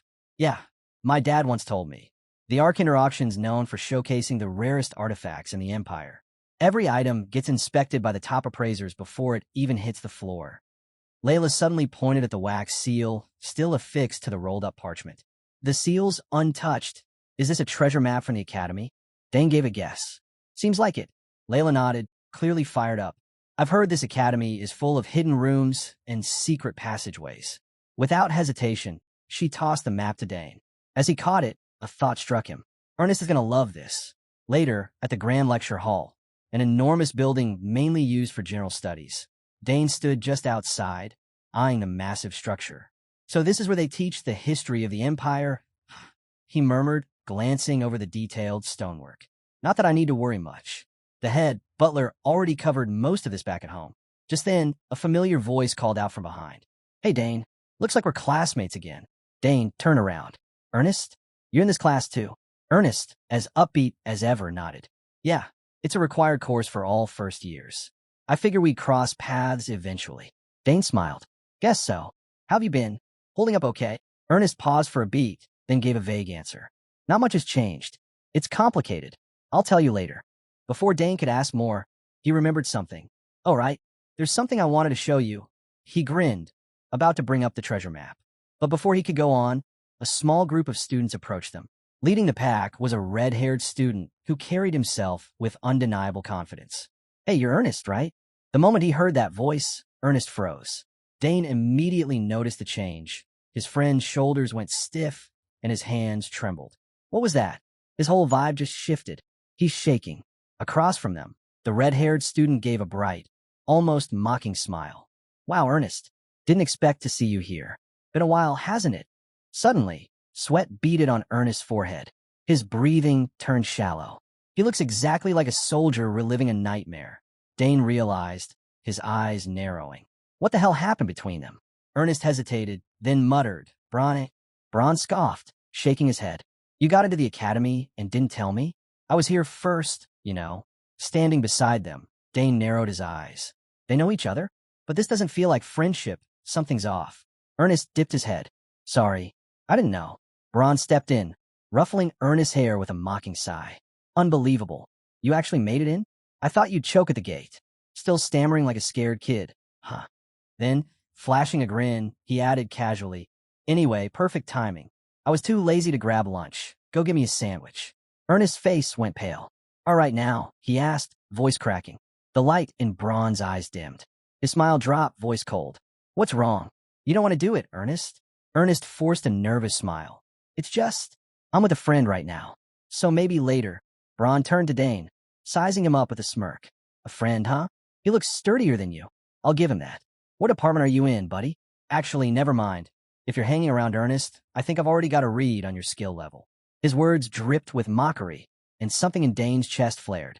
I don't know what noble family he's from, but that smug attitude, it's the same as the thugs I used to deal with on the battlefield. Dane's expression darkened, but Bron, too full of himself to notice, kept going. What's the matter? Cat got your tongue. He let out a laugh, completely unaware he was pushing the wrong person. Just then, a teacher nearby shouted at them. Hey, what are you all doing? Class is starting. Get a move on. Clicking his tongue, Bron turned lazily. Yeah, we're going. Before heading off, he glanced at Ernest with a smirk. We'll talk later. I've got a lot more to say. Things are about to get real fun. With that, the red-haired nuisance and his followers disappeared into the academy building. Ernest stayed frozen, his body trembling. Dane stepped forward. Ernest, you okay? Who are they? Ernest took a shaky breath and tried to steady himself. They're from another noble family back home. Used to bully me all the time. I knew they got accepted here too. But this academy's huge, with so many departments. I thought I'd never run into them. Sorry for dragging you into this, Ernest said quietly, guilt thick in his voice. Dane paused, then gave a simple nod. I'm fine. Come on, let's just get to class. But as they walked, Dane couldn't help but glance at him. He looked so pale. Just how badly did those guys mess with him? Noticing Ernest still visibly shaken, Dane added, Don't worry. I'll go with you. Ernest blinked, clearly surprised. Go with me? He quickly shook his head. No, that's not necessary. I can handle it. Dane looked at his thin frame and already guessed what handling it meant. Letting Braun and his gang walk all over you again? You really planning to just walk up to them and do whatever they tell you? Dane asked flatly. If you keep giving in, they'll never stop. You saw what I did at the fountain, didn't you? So what exactly are you afraid of? Ernest's mind flashed back to that moment, the surge of power Dane unleashed. Back then, it had felt impossible to process. But now, standing beside him, that terrifying strength didn't seem so distant. It actually made Ernest feel safer. Dane gave him a laid-back smile. It's settled then. We're going together. Time moved quickly. History class ended, and like fate had planned it, they ran into Braun again, this time just outside. Braun stretched lazily and said with mock ease, Man, it's quiet here. Kind of peaceful, huh? Then, turning to Ernest, he smirked. Hey, doesn't this bring back memories? Before Ernest could even open his mouth, Dane stepped forward. You really call yourself his friend? Then why bring him out here just to stir up trouble? Braun's expression turned sharp. His voice dropped to a menacing growl. And who the hell are you supposed to be? You trying to butt in? Got a death wish. But Dane's voice was ice-cold and calm. Shouldn't I be asking you that? That simple response hit Braun harder than any punch. He wasn't used to being challenged, especially not by someone who looked so unfazed. His face twisted, veins bulging with rage. You cocky little bastard. You think you're something just cause you made it into the academy, he barked. You must have heard of the Sauer family. I'm the heir to the most powerful, noble house in the West. Dane just stuck a finger in his ear, casually cleaning it out. Sauer family? Nope. Doesn't ring a bell. That was the final spark. Braun's face contorted like he was about to explode. His lackey jumped in, fanning the flames. Did he just say that? Braun, you gonna let him get away with that? Feeding off the energy, Braun snapped. All right, that's it. Go beat the crap out of him. Braun's lackeys grinned wide, eager to show off in front of their leader. Too bad they had no idea what kind of storm they were walking into. Still, they strutted forward confidently. Ernest, you really picked the worst possible friend, one sneered. Now you're both getting double the beating. Ernest's face went white. He took a shaky step back and whispered urgently to Dane, We should just go. Please, no matter how strong you are, these guys, they're dangerous. Especially Braun. People call him a sword prodigy. But Dane's eyes lit up with amusement. Oh, now I'm interested. Without even looking fazed, he turned to Ernest. I'll leave one of them to you. Take him down yourself. Ernest nearly choked. And me. Dane's voice remained steady. You can't keep running from this forever, right? Ernest stared at him, stunned and confused, trying to make sense of his words. But before he could say anything, one of Braun's lackeys charged forward, shouting, What's with that calm face, huh? You're dead, you little punk. The thug's fist smashed into Dane's cheek, snapping his head to the side. Ernest gasped in horror. The attacker let out a laugh. How's that feel? Welcome to reality. I'm just getting started. He raised his fist to strike again, but he didn't get the chance. Dane raised one hand and effortlessly caught the incoming punch midair. Then, with a casual grin, he said, You threw the first punch. So everything from here on? That's just self-defense. The thug growled, confused and angry. What the hell are you even talking about, you bastard? He swung again, but to Dane, the punch might as well have been in slow motion. Dane ducked with ease, then drove his fist into the thug's ribs. The force made the man's eyes roll back. As the brute stumbled forward in pain, Dane sidestepped, swept his foot under the thug's heel, and sent him crashing face first into the dirt.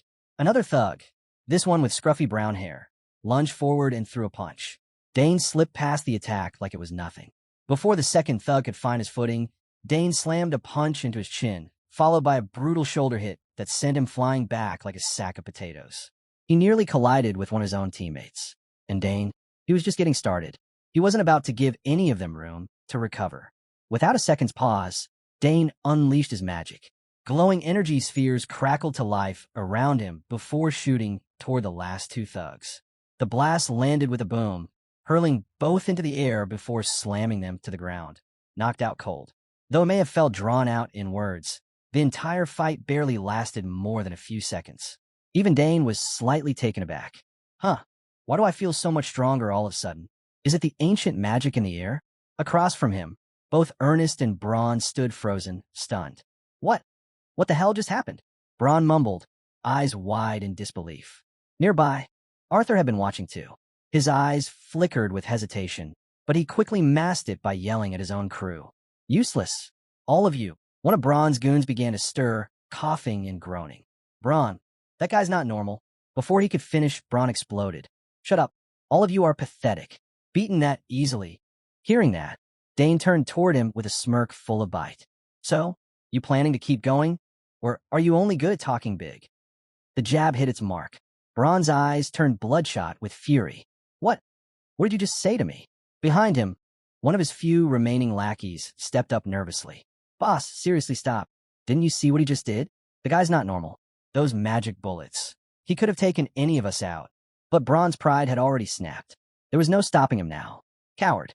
You expect me to back down? And get humiliated in front of everyone, he snarled. Move. I'll deal with this myself. As he spoke, he summoned a rift beside him with a surge of mana. Reaching into the distortion, he pulled out a gleaming longsword, its blade shimmering with danger. His voice dropped low, cold, threatening. This spot's pretty secluded, you know? Not a soul around. So whatever happens here, doesn't matter. You just made the mistake of forcing me to draw my sword. Dane, unimpressed, let out a dry chuckle. Nice blade. Looks decent. Meanwhile, Ernest was already spiraling. This is bad. He actually drew his sword. Things are going to get out of hand. Watching Braun unsheath the weapon like he was preparing for war, Dane couldn't decide if he was amazed or just baffled. Is this guy seriously that dumb? Or just drowning in his own ego? Reckless doesn't even begin to describe it. Does he even care about the Academy's rules? But Braun wasn't finished. With a twisted smile, he added, you know, when the sky turns gray and fog rolls into this area, it gets real easy for people to vanish without a trace. One of Braun's lackeys, apparently the only one with even a sliver of reason, hesitated and leaned in, whispering, Bro, are you sure about this? What if you get expelled? Braun shot him a wild-eyed glare, the kind that promised violence. Then he snapped, shut the hell up, go grab that idiot Ernest and drag him over here. The lackey saw the fury in Braun's eyes and knew better than to argue. He sighed under his breath, damn it, fine. And with that, both thugs charged forward. Meanwhile, Ernest was paralyzed. His body trembled so badly, he thought his knees might give out. What am I supposed to do? Dane, if you're taking on Braun, then what the hell am I supposed to do? But Dane, calm as ever, turned to him and spoke in a low, steady voice. Relax. Those guys, they're nothing special. One-on-one, you can take them. He looked Ernest dead in the eye. You've been on plenty of expeditions, right? Your lower body strength's solid. Just getting close and throw a clean hit. Ernest blinked in disbelief. Was he serious? But before he could think too much, Braun and his lackey were already right in front of them. You're dead meat, Braun sneered. Just as he lunged, Dane suddenly pivoted and dashed to the side, throwing Braun off. That move hit Braun's pride like a slap. Huh, running away? So you got actual combat instincts now. Dane didn't respond. As he took off, he gave Ernest one last look, confident, unwavering. Just do what I told you. With that, Dane led Braun away, leaving Ernest alone with the remaining thug. Ernest stood there, fists clenched tighter than ever. Somehow, Dane's words had lit a spark inside him. He's right. Dane's right. I can't keep living like this. The brown-haired thug stepped forward with a smirk, scratching his head lazily. Well, look at you, clenching those fists. Got a little fire in your eyes now. He chuckled. Guess being around a real friend gave you a bit of backbone. Huh? He cracked his knuckles, stretching out his fingers. Come on, just take a couple punches and get out of here. I'll go easy on you. Sweat poured down Ernest's face. His thoughts raced. Don't panic. Just think, what would Dane do right now? Then it hit him. He remembered Dane earlier, effortlessly dodging that thug's punch. Calm, controlled, precise. Before Ernest could come up with a plan, the brown-haired thug suddenly burst out laughing. Well, I guess I'll kick things off then, he said, throwing a punch right at Ernest's face. But in a flash, Ernest dropped low, instinct taking over. He dipped his stance, and let the blow land on the crown of his head, absorbing the impact. Then he sprang forward, channeling everything into one explosive punch. The old me? He's long gone, Ernest shouted as his fist smashed into the thug's face. The hit landed hard, spit flew, pain erupted, and the guy crumpled to the ground. Looking at him, writhing in agony, Ernest stood frozen, panting heavily. It took a second to sink in. He'd actually done it. I did it, he roared. Not far away. Dane heard the yell and smirked. Hey, Braun, he called out. Your buddy's already down. Braun snapped his head around, panic setting in. What? No way he lost to that weakling. He turned to see for himself, and there was his teammate, knocked out cold on the ground. While Braun was distracted, Dane's gaze wandered to a pair of brooms nearby. Huh, what do we have here, he muttered. He calmly picked one up, broke off the brush, and held the shaft like a makeshift spear. Braun glared at him, furious. You think that thing's gonna help you against me? Dane just smirked. It's all I need. His laid-back tone only fueled Braun's rage. You cocky little punk. I'm gonna mess you up. Don't worry, I won't kill you. I'll just leave a nice scar on that smug face, so every time you look in the mirror, you remember this moment. With that, he charged in, swinging his sword over and over, the blade slicing the air with sharp whooshes. But to Dane, it was almost too easy. He sidestepped the attacks with casual precision, each dodge smoother than the last. Braun's frustration boiled over as he gritted his teeth. Tease it, you're better than I thought. Dane smirked and fired back. That's because your sword swings are way too easy to read. Braun snapped. You think you know swordsmanship? Who do you think you are? The Duke of Thermion's brat. Even while yelling, Braun was analyzing the fight. He's channeling mana into that stick to stay in the game, but it won't hold out forever, he thought. Trying to mess with Dane's concentration, Braun sneered. You're just a rat in a trap. What do you think you can pull off with that broken twig? But Dane didn't bite. He just kept his gaze locked on Braun, silently channeling more mana into the wooden shaft. Then, in an instant, he lunged forward. The tip of the rod slammed straight into Braun's chest. The impact was brutal. Braun doubled over with a choked gasp, crumpling to the ground in agony. How the hell does a wooden stick hit that hard? He thought, stunned. From the sidelines, Ernest was frozen. That was insane. He dropped Braun in one move. I knew Dane was strong, but not that strong. Oblivious to Ernest's amazement, Dane calmly walked up to Braun, who was still curled up and clutching his gut. In a cold voice, he said, Get up. Once you draw a weapon, you fight until it's over. Then, almost like repeating an old lesson, he added, My father always said, if you unsheath a weapon outside of a formal duel, you accept the consequences, whatever they are. Even someone as stubborn as Braun had to admit it now. Dane wasn't some pushover. This guy's on another level, Braun thought, panic creeping in. Gritting his teeth, he growled, Who the hell are you? Dane's voice turned ice cold. Dane Sogers, firstborn of Count Sogers, first-year student, Faculty of Liberty. The words hit Braun like a sledgehammer. His eyes widened in disbelief. Count Sogers, the youngest prodigy from that family? The first student accepted into the Faculty of Liberty in 50 years. Dane muttered to himself, almost casually. Probably should have mentioned that earlier. Meanwhile, Braun was spiraling. No wonder he was so damn confident. But why would someone like that hang around with a fool like Ernest? Back with Dane, he stood silently, eyes fixed on Braun. For a moment, it looked like he was weighing something in his mind. Then he started to speak, almost to himself. So, what should I do with you? You drew your sword and lost. Should I kill you for that? His voice was quiet, but each word carried weight. From where I stand, this wasn't even close to a real fight. But you did unsheath your weapon. As he spoke, the air around him began to shift. It grew heavy, chilling. His gaze turned sharp, his presence overwhelming. The killing intent poured out like a storm. Braun's face went pale. He's serious. He's actually considering killing me. The realization hit hard. In a panic, Braun scrambled to his feet, then immediately dropped to his knees in front of Dane. I'm sorry. I'm really sorry. I didn't know you were from House Sogers. I swear I'll never do something this stupid again.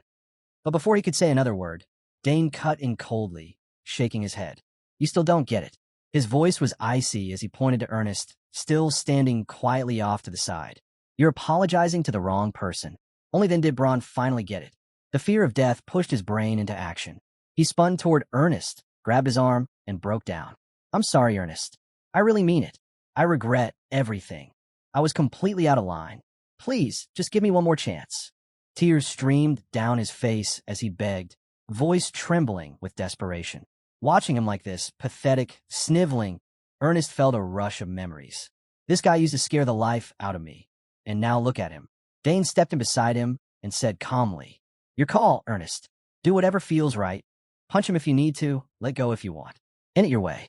Ernest's jaw tightened, caught between emotion and hesitation.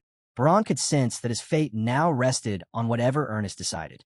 He clung tighter to his arm and choked out, "You're right. Hit me. As much as you want. I deserve it." Back in Ernest's mind, watching Braun grovel like that, something in him just cooled. "Yeah, I still kind of want to deck him," he admitted to himself. At least once. But instead, he let out a slow breath and spoke calmly. "Braun, next time let's fight fair. Just you and me. Do that, and I'll forgive you." The words hit Braun like a slap. He froze mid-sob, staring up in shock. Ernest didn't even look back. He turned around and added, "So for now, I'm letting you off the hook." Beside him, Dane gave a quiet smile and nodded. "Well done, Ernest." And with that, the two walked away, leaving Braun speechless, still kneeling there in the dirt. That's when the sword woman, Layla, appeared. "Dane, I waited forever for you. You never showed, so I came to find you," she called out. Her eyes shifted to the scene around her, the thugs lying around in a heap, and she raised an eyebrow. "What's this?" "You get into a fight," Dane replied casually. "Someone decided to start something." As he said it, he glanced briefly back at Braun. Layla caught the look and tilted her head, curious. Who'd be dumb enough to mess with Dane of all people? Not far away, Braun recognized her and instantly went pale. "No way. That's Layla, daughter of Duke Thermion." "She's here too." Dane turned to her and asked, "He says he's in the swordsmanship department with you. Do you know him?" Layla rested her hands on her hips and replied bluntly, "Nope, never seen him. Not really interested either." Then her eyes shifted to Ernest, giving him a once-over. "And who's this?" Dane answered smoothly, "This is Ernest Dillon, first-year student in the exploration department." Feeling a bit awkward, Ernest scratched his head and said politely, "Nice to meet you, Lady Layla." She waved it off quickly. "Oh, come on, drop the formal stuff. Just treat me like a friend." Then, curious, she tilted her head. "So what do you study in the exploration department?" Ernest replied, "Things like ancient ruins, hidden places, general exploration."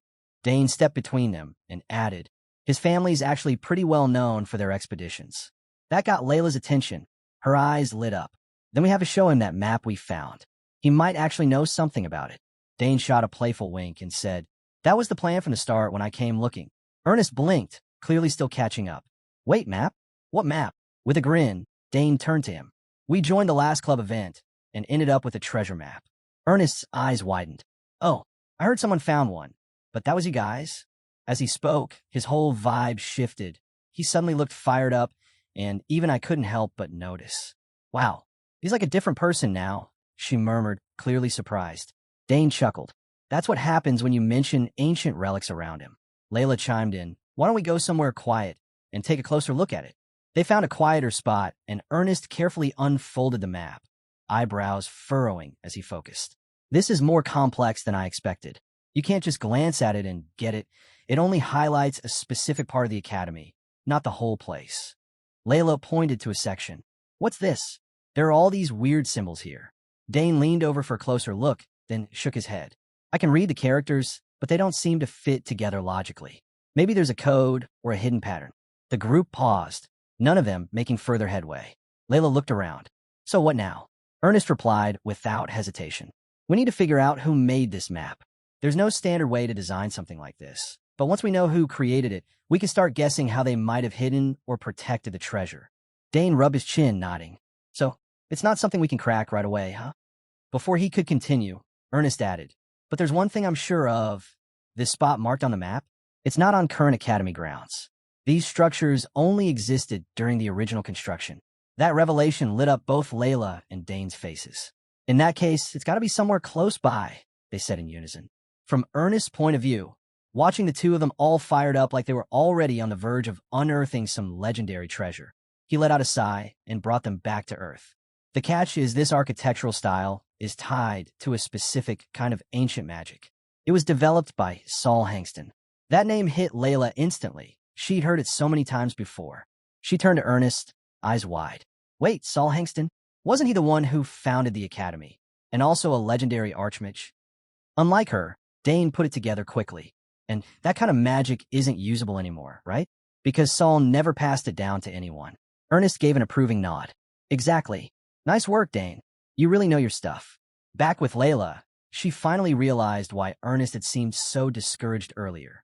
I figured this wasn't going to be simple, but I didn't think it'd be this deep, she admitted. Ernest just shrugged, keeping it casual. In the end, it still comes down to figuring out who made the map. Once we know that, we can dig into their history to understand the symbols and unlock the real message.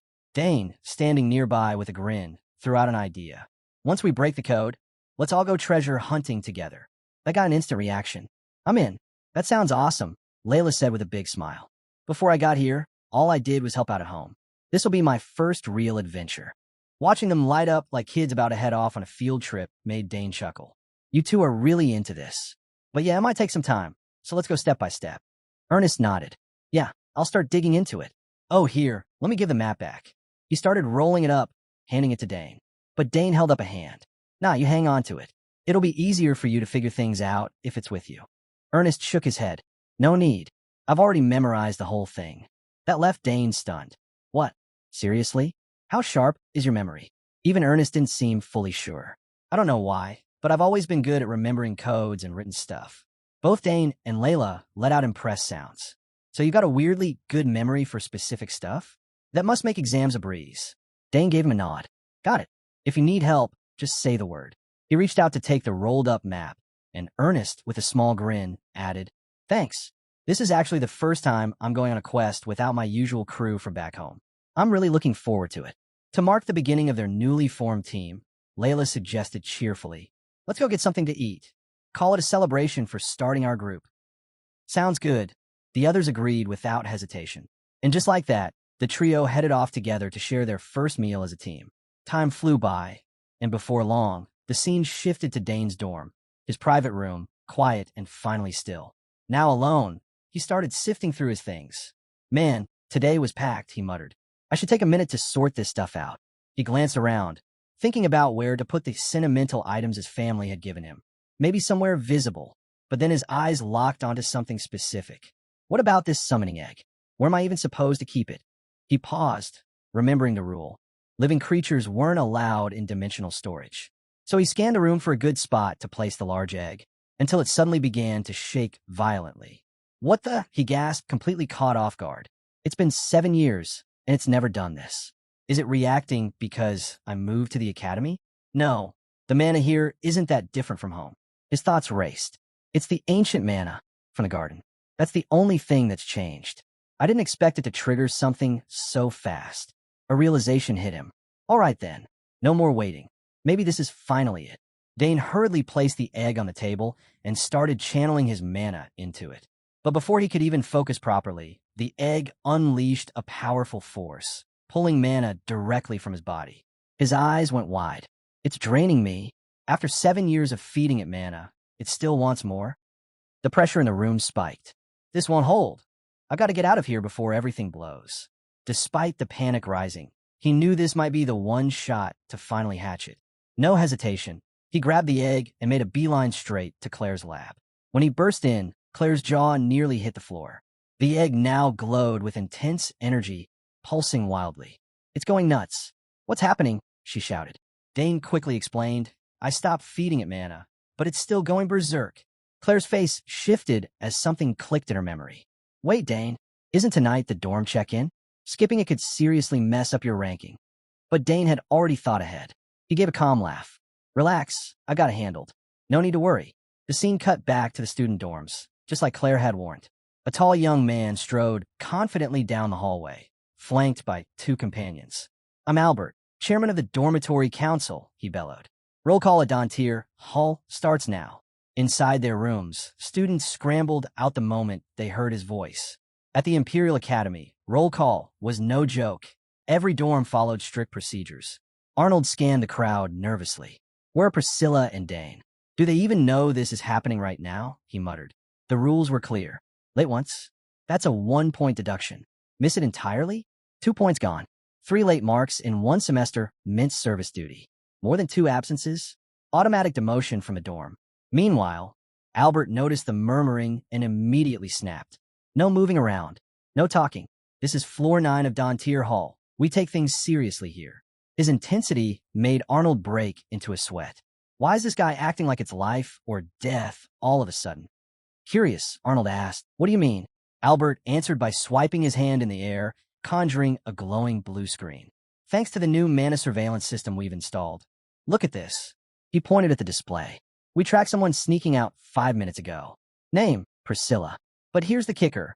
Her mana signature still shows she's in her room. Without another word, Albert stormed over and threw open her door. Sure enough, the room was completely empty. Staring into the vacant space, a wicked grin spread across his face. Normally, we're not this harsh about roll call, he growled. But maybe it's time we tighten things up. The cold edge in his voice sent shivers down everyone's spine.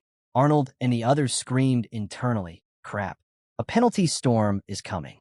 After a few more inspections, Albert seemed to calm down, if only slightly. The rest of you are fine. Rooms are passable. Then he turned to Arnold. Arnold will lose 2 points for being absent without permission. Make sure that's on record. A weak chorus of yes, understood, came from the group. Albert continued. Last one, Dane Sogers, right? A freshman. Don't tell me. He already missed his first roll call. Before Dane could step in, Duan quickly stood up. No way. He's in his room. I saw him earlier, still unpacking. Albert didn't let him get another word in. With a swift motion of his hand, he cut him off. Save it. We'll know soon enough. He turned on his heel and headed straight for Dane's room. Sure enough, Dane was there, appearing occupied with something. Albert paused, clearly taken aback. So you were here, Dane. Didn't you hear? Roll call's underway. Dane scratched the back of his head and gave a sheepish smile. Sorry. I got a little too into organizing my stuff and lost track of time. That laid-back grin of his took some of the tension out of the air. Even Albert had to let it slide. Well, fair enough, he said with a nod. It is your first day, after all. Cut to Claire's lab, where the real Dane was actually holed up. The one Albert saw? Just a fake. Claire's voice shot out. Wait a minute. Isn't that the one Malawian Quacha illusion projector? Dane grinned, lifting his hand to show a small, round device. You once said people wouldn't be able to tell the difference if I used this to project a copy of myself. Claire stared at it, lips pressed tightly together. After a long pause, she sighed. I've heard that thing's tough to manage. The signal's remote, so any instability could expose you. Even a small glitch is enough. But Dane looked completely unfazed. I thought about that. That's why I ran a ton of tests beforehand. As long as no one gets too close, it'll be fine. His calm confidence made Claire stop for a second. This kid's got some nerve, she thought. Then she shifted focus. Anyway, the egg. It's responding to your mana, Dane. That might mean it's ready to hatch. Not all eggs do, though, even if they react. Dane's expression grew serious. So what now? Just keep channeling mana into it. Claire, the brilliant and often intense summoning expert, crossed her arms, thinking it over. There's still a lot we don't understand about summoning bonds. If we put it into the stabilizer now, we're taking a gamble. But I don't think we should stop either. She glanced around the lab. This place is probably the safest option. Don't forget, Big Sis always keeps a mana barrier up here. Nothing slips out. Dane nodded. Exactly. If we leave it be, it might hatch anywhere, anytime. Claire puffed her cheeks as she thought it through. Finally, she made the call. All right then, let's go for it. Your mana is unusually pure, Dane. But just to be safe, I'm attaching a filter too. Once again, Dane focused his mana into the egg, but this time, the pull was even more intense. Sweat started rolling down his face. Damn, it's still not enough? This thing's draining mana like crazy. What even is this thing? Claire, watching closely from nearby, couldn't hide the worry creeping into her expression. Her thoughts raced. It's just a contract beast egg. Anyone with enough coin can buy one. But getting it to hatch, that's the hard part. No one fully understands how it works. The only solid rule is the mana from the caretaker has to resonate with the creature inside. But this one, whatever's in that egg, how in the world is it syncing this well? I always knew Dane was talented, but seeing it like this? He's on another level. Just then, tiny cracks began forming across the egg's surface. It's cracking, sis. Do you see that? Dane shouted. Claire's voice was breathless. I see it. It's hatching. Just a bit more. You're doing great.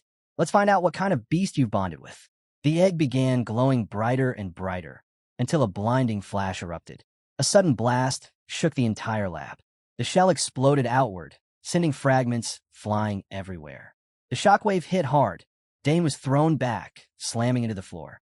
Claire stumbled, shielding her face from the debris, then quickly regained her footing and rushed over. Hey, are you okay? Dane let out a groan, shaking off the daze. Yeah, I'm all right. Just dizzy. But sis, look over there. He pointed to the spot where the egg had been. Standing there, right in the middle of the lab, was a tiny, awkward-looking dragon.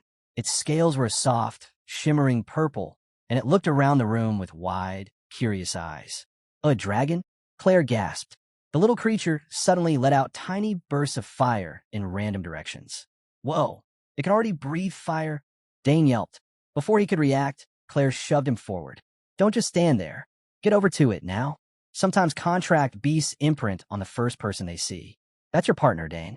Go. Taking her advice, Dane cautiously approached. Up close, you're actually kind of cute, huh? He smiled and reached out his hand. Hey there, little guy. I'm Dane. Moments later, Claire's voice rang out, filled with excitement. You did it. It bonded with you. A wide grin spread across Dane's face. Yeah, this little guy's adorable. He gently held out his arms and carefully picked up the baby dragon. Claire, just as thrilled as Dane, rushed over and leaned in. How did you pull that off so easily? Let me take a look. She studied the little purple dragon closely. Then suddenly, her eyes widened. This looks like a summon from the other side. Dane's head snapped up. Wait, are you serious? Claire gave a firm nod. Yeah, only a handful of summoning geniuses can do this. Even I can barely summon fragments of a creature's soul. I never thought our youngest brother would be capable of something like this. Dane could tell by her tone that this wasn't just impressive, it was rare. So, it's not a familiar summon? He asked, a bit uneasy. Claire crossed her arms, thinking aloud. I know every typical summon, even the obscure ones, larvae and all. But this? I've never seen a creature with traits like this one. It resembles a dragon, but the details are different. Dane gave a soft chuckle. Doesn't seem all that special to me. So, no one really knows what this little guy is, huh? Claire frowned slightly. Looks like we'll be figuring that out from scratch. No records, no references, nothing on this kind of creature. Dane's mind began to wander. Could this be a new species? Why did it choose me? Does this have something to do with ancient summoning arts? While he was lost in thought, Claire had already started scanning the wreckage in the lab. Right, make sure you keep the eggshell. Some creatures feed on it after hatching for extra nutrients. Got it. So what now? Dane asked. Claire snapped, right in lecture mode. First, observe it closely. Record everything. What it eats, what it hates, how long it sleeps, if it gets aggressive, its daily growth, you get the idea. The more she listed, the more Dane's brain spun. So much to keep track of. But it's worth it, he mumbled. I'm not sure what it's thinking, but I've got this urge to protect it. Claire noticed his thoughtful gaze and tilted her head. Thinking of keeping it with you? You know, people might lose their minds if they find out. Why not just leave it here in the lab? Dane nodded slowly. Maybe, but we can't keep it hidden forever. His answer made Claire pause. She wasn't sure what the right move was. But before she could say more, Dane waved a hand. It's fine. Even if someone finds out, I've got you backing me up, right? Besides, keeping it locked in the lab would feel like caging it. Claire let out a long sigh and gave in. All right, fair enough. Then let's make it official. Time to register you with a summoner's title. Dane looked at her and asked, So I really get a title now? Claire smiled. Yep, you're still green, sure, but your talent speaks for itself. It's going to be a lot to handle, but now that you've got a summon, this is your moment. Dane took a second to think, scratching his chin. Sound about right. Let's do it. Claire nodded. You already signed up for the summoning course, didn't you? Orientation's tomorrow, and Professor Tamarick is in charge. If you show what you can do, I'm betting someone will bring up special enrollment. Usually, it's really hard to qualify, she continued, but you're a different case. You'll still need approval, but I'm confident you'll meet every benchmark. She gave him a solid pat on the shoulder, and Dane couldn't help but crack a smile. Special enrollment, huh? Has a nice ring to it. Wonder what I should name the title. Time flew by after that, and before long, Dane was back at the dorm. The second he walked in, his friend rushed up to him, looking worried. Dane, where were you? You missed roll call. I had something urgent to handle, Dane replied casually. That only made Dane more suspicious. During roll call, Priscilla got caught right away. So how did you pull off? Dane shrugged. There's always a way. She let out a sigh. The Sogers family never stops pulling surprises. That line caught Dane's attention. What? My sisters ever do something like that? She nodded. Oh yeah, your sisters are basically legends in this dorm. Ask anyone. But hey, don't worry. I'm the only one who knows you slipped out. You're in the clear." With that, she waved goodbye and went off. Back in his room, Dane dropped onto the bed with a sigh. Phew, at least we got back without getting caught. But seriously, what was Priscilla thinking, going out in the open like that? As he said that, he glanced up to see the little dragon flitting around the room, occasionally spitting tiny flames into the air. So full of energy, Dane muttered. But man, it really is incredible. As he watched, his mind wandered back to how he'd snuck in without being seen. Here, it is the hidden path Sis told me about. The entrance is shut now, but this was my first route back. They got a mana barrier around the whole dorm. How am I supposed to get through that? He stepped closer and pressed his fingers gently against the invisible wall. Let's see if I can find a weak point in the mana flow. I might be able to slip through. With that, Dane closed his eyes and slowly began sensing the energy running through the barrier. Just as Dane was about to break through the barrier, the dragon beside him suddenly unleashed a burst of fire. Instantly, a large gap tore open in the mana shield. Thanks to that, Dane slipped back to the dorm undetected by the campus security team. The power of the little dragon left Dane buzzing with excitement. Was that a temporary mana-nullifying flame? Incredible. He couldn't believe such a creature had responded to his summon. The next day, Dane eagerly shared the news with Ernest. But when he mentioned the name he'd chosen for the dragon, Ernest looked completely thrown off. You name it Happy? Seriously? Who names a dragon Happy? Dane shrugged, grinning.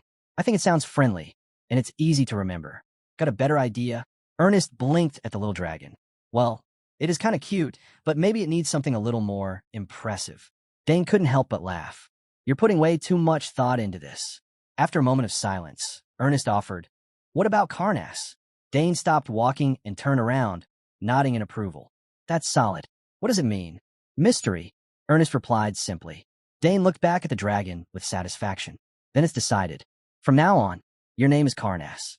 Time flew by, and the scene shifted to Bermudez's Hall, named after the scholar Bermudez and home to the summoning department's classes. Students quickly filled the space, taking their seats and chatting. In one corner, Digron, who had once clashed with Dane as a child, stood silently. His eyes immediately locked onto Dane. That's Dane Sogers. I'd recognize him anywhere, Digron muttered. He stole my summoning contract, and after that disaster at the banquet, our family's reputation crumbled. Now we're barely clinging to noble status. As he watched Dane, disbelief settled over him. Of all the classes, why this one? What are the chances? His palms were slick with sweat. I need to stay far away from him, no matter what. Just then, a loud voice called out from behind. Hey, Digron. First time retaking a class. Startled, Digron turned around. Ah, yes, senior. The towering upperclassman grinned and slung an arm around Digron's shoulders. Relax, it's nothing to be ashamed of. Everyone has to repeat a class at some point. This is my second round with this one. Actually, he laughed, clearly unfazed. Just think of it as a warm-up. Breeze through it and outshine the newcomers. As the senior bragged about his so-called accomplishments, Digron nodded along awkwardly, careful not to say anything that might upset him. Before long, the classroom door opened and the room immediately fell silent. At the front stood Professor Tamarick, young, refined, and sharp in appearance. We'll begin today's lesson with the fundamentals of summoning, he announced. This is critical knowledge, especially for those just starting down this path. And yes, it will appear on the summoner certification exam, so take it seriously. The moment he finished, quiet murmurs rippled through the room. He seems pretty intense. I heard the summoner exam is insanely hard. Hearing this, the professor gave a slight nod and added, if you think you can skip ahead by passing the special admissions exam, think again. It's no walk in the park. A hand shot up. Professor, what are the requirements for the special admissions exam? With a grin, Tamarick said, I thought someone might ask. Here, take a look. He raised his hand, and a glowing blue screen appeared midair. First, he explained, you'll need to summon a creature of level 5 or higher using Sigil. Second, you must keep it active for at least 30 minutes. Gasps and uneasy whispers broke out among the students at the back. A level 5 creature? That's already a challenge with a Sigil. Level 7 beasts are hard enough, and now we have to hold it for 30 minutes? Professor Tamarick raised his voice before the chatter could spread. And finally, the third condition, you must prove that you have something unique to offer. Even if you nail the first 2 steps, you'll fail if you don't stand out. His tone sharpened as he concluded, you must leave an impression. That's the only way you'll be seen as someone special. The classroom fell into stunned silence. That's ridiculous, someone muttered. The first two conditions are already too much, and now we need some vague, unique quality too? Has anyone ever passed this thing? Even Dane couldn't help but scoff at the criteria. So basically, if the professor's like you pass. If not, you're out. Great. Tamarick watched their reactions calmly, as if he'd seen the same response 100 times. Now you see why it's called the special admissions exam, he said. Oh, and one more thing. You'll need at least 2 expert-level recommendations just to apply. That was the final blow. The students went quiet, totally deflated. Tamarick glanced around the room and smiled faintly to himself. Just as expected, stunned into silence. No one's going to dare attempt it now. His gaze drifted to Dane. Dane Sogers, huh? If he's that interdisciplinary student, this could get interesting. He recalled what Professor Deplaniso had told him, how Dane had supposedly formed a secondary link with the level 4 Etheract she summoned during the entrance exam. But he wasn't buying it. Sounds like favoritism. Could be the Sogers' name pulling strings. I need to see the truth with my own eyes. Returning to his lecture, Tamarick spoke firmly. Focus on passing the regular exams first. If you're capable of summoning, it'll help. But honestly, I doubt any of the first years will manage that. The class was still dead silent. Even Digron swallowed nervously, realizing the gap between his current ability and what was being demanded. Meanwhile, Dane sat quietly skeptical. Of course, the new students are confused. Most of them have only done compatibility and theory work so far. Up at the front, Tamarick continued to smile as he scanned the room. Not a single first year who can summon, he said, almost mockingly. What a disappointing batch. Then his eyes landed squarely on Dane, and Dane felt it. An unmistakable chill crawling up his neck. He's watching me. Is he testing me on purpose? If that was the case, Dane decided he wouldn't sit back and take it. He stood up. I can give a shot, he said aloud. That drew everyone's attention instantly, including the professors. Oh, is that so? Tamarick said, raising a brow. Name and major? I'm a first-year interdisciplinary student, Dane replied. Name's Dane Sogers. Ah, Tamarick nodded, clearly intrigued. So you're the one the department head spoke so highly of. Said you showed remarkable promise. Dane gave a small, modest wave of dismissal. Well, that's the department head's opinion. Tamarick's posture shifted slightly. Something in his tone tightened as he sized Dane up with more care. Tamarick observed Dane with growing curiosity. Most people either downplay themselves or come off way too cocky. But this kid, he's just smooth. After a pause, Tamarick addressed him directly. There's been plenty of talk about your abilities. Honestly, some of it sounds too good to be true. So, how about you show everyone what you can really do?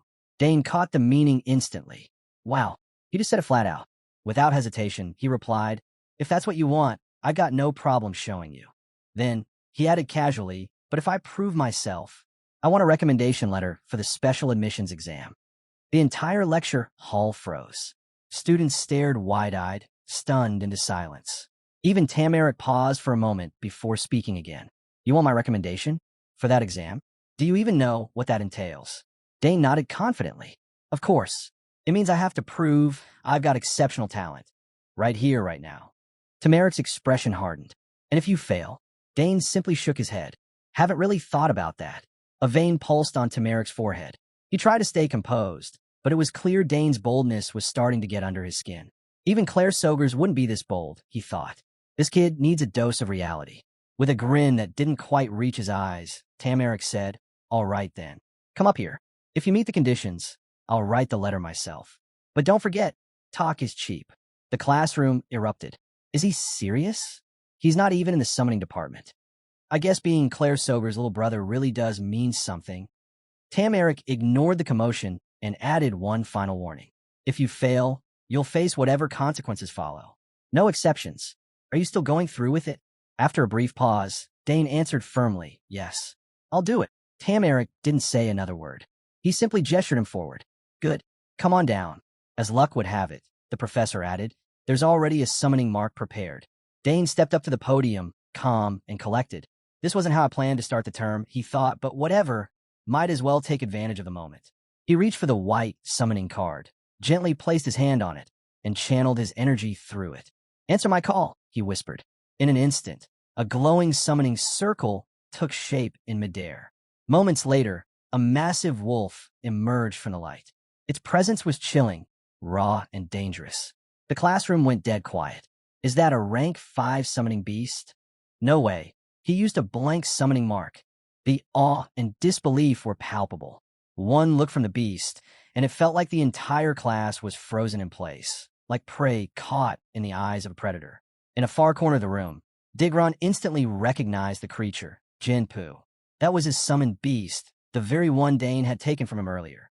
That's my Jinpu, he thought, eyes locked on the wolf. Oblivious to Digron's inner turmoil, Dane turned confidently to the professor. Professor, I've summoned Jinpu, he declared. Meanwhile, Tamarick stood frozen in disbelief. Sweat dripped down his face as he screamed inwardly. How did this kid do it with just a blank summoning mark? Is he forming a full contract? Or is something else going on? Still, even if he summoned it, there's no way he can sustain it for 30 minutes. Taking a breath, Tamarick managed to calm himself. Impressive, just like the record said. But the second condition, that's no small hurdle. Without hesitation, Dane stepped forward, eager to move things along. You're right, Professor. I won't waste any more of the class's time. How about I show you something else instead? Tamarick raised a brow. Something else? His question stirred a wave of whispers across the classroom. What's he planning now? Seriously, what else can he do? The Soger's family really is something else. Back in his seat, Digron felt a knot forming in his gut. Wait, the third condition is to show something truly special. It all comes down to the professor's judgment. If the professor's this serious about it, what's Dane about to do? Everyone's eyes locked on Dane, not daring to blink. Tamarick gave a small nod. All right, show us. Without delay, Dane began channeling his mana. Streams of blue energy spiraled around Jinpu, wrapping the wolf in a glowing vortex. Dane muttered a chant under his breath, words no one could make out.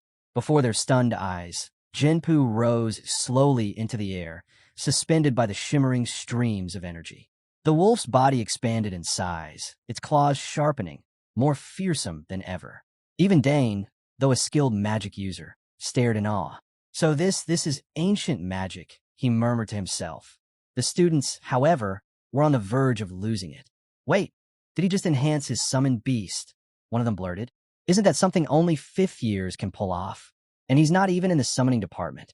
The massive wolf, Jinpu, let out a thunderous roar that instantly silenced the entire classroom. Dane grinned and turned to Tamarick. Is this enough to show I'm different, Professor? Tamarick stood frozen, completely stunned. He even strengthened the bond between them. Everything they said, it's all true. This level of talent, it's unreal. The more he tried to process it, the more his jaw hung open, speechless. Dane nearly burst out laughing. Even the professor's in shock. Not gonna lie, I feel the same. He gave Jinpu a light pat, the beast now calm. After a few awkward moments, Tamarick cleared his throat, finally snapping out of it. Ahem. Yes, well, this is certainly something. We'll talk more about your recommendation later. Understood, Professor, Dane replied, smiling. From the back, Digron nervously swallowed. He's really grown. This kid's terrifying. With the excitement finally settling, class resumed like normal. But Dane could still feel Tamarick's gaze now and then, sometimes thoughtful, sometimes confused. So the rumors are true. He's a serious one. Big Sis is going to be interested in this for sure. This is all for the recommendation. Should I talk to Professor Deplaniso next? Before he could think further, Tamarick's voice echoed. That's all for today.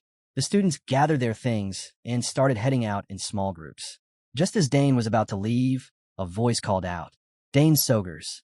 He stopped and turned. The moment he saw the red hair, he narrowed his eyes slightly. Oh, you're Digron Tyrant, right? The one who used to own Jinpu. So you're studying here too. Digron looked flustered. You still remember me? Yeah, Dane replied. I had to retake the course after failing. Digron's uneasy expression caught Dane off guard. Wait, isn't he supposed to be here for revenge or something? Why is he acting so calm? Scratching his cheek awkwardly, Digron muttered. Actually, I saw you before but figured I'd stay out of your way. It's been a while, but I've been thinking about what happened. I treated you unfairly back then. I'm really sorry. Please forgive me. He bowed deeply, his tone honest and humble. Seeing this, Dane gave a small, sincere smile and nodded. It was years ago. Don't worry. I'm good. Digron's face lit up. Really? So, does that mean I can keep studying here? I promise I won't cause trouble or get in your way. Just then, something clicked in Dane's mind. Wait, He thought I was going to report him and get him kicked out? He stepped forward, gave Digron a firm pat on the back, and said, "No need to stress. Everything's fine now." Digron's face lit up with relief. "Thanks, Dane. Seriously, if you ever need anything, I've got your back." Right at that moment, the back of Dane's jacket started to bulge, something moving around inside. Karnas must be waking up, Dane guessed. Probably hungry. He turned casually to Digron. "You're in the summoning department, right? Perfect. I need to pick up some supplies. Can you show me where to go?" Digron immediately perked up. "Of course. There's a shop called EU's in Bowdoin. I go there all the time. 2 alumni started it after they graduated, and it's been around for over 30 years. They got everything. Lately, the popular stuff is..." He launched into a stream of enthusiastic chatter. As Dane listened, he thought, he really does seem sincere. Maybe I don't need to keep my guard up so much. Just then, a small head popped out of his shirt. Karnas, peeking around curiously. "Calm down, Karnas," Dane whispered under his breath. And with that, the two of them set off together. The warm glow of late afternoon filtered through the trees as they walked, golden light dappling the path. On the way, Digron glanced over. "So, what exactly are you looking for? Maybe I can help. Just tell me your summons tier, and I'll handle it." "All I need is food," Dane replied. Digron rubbed his chin thoughtfully, his eyes gleaming. "Nice. That's right up my alley. I used to do compatibility training. This'll be easy. So, what kind of summon do you have?" Dane hesitated, then said, It's a wyvern. Karnas kind of looks like one," he told himself. Hopefully their diets aren't too different. Digron nearly exploded. "A wyvern? You mean a tier 3 beast that size?" Dane quickly raised a hand, voice low. "Yeah, but it's still young, keep it down."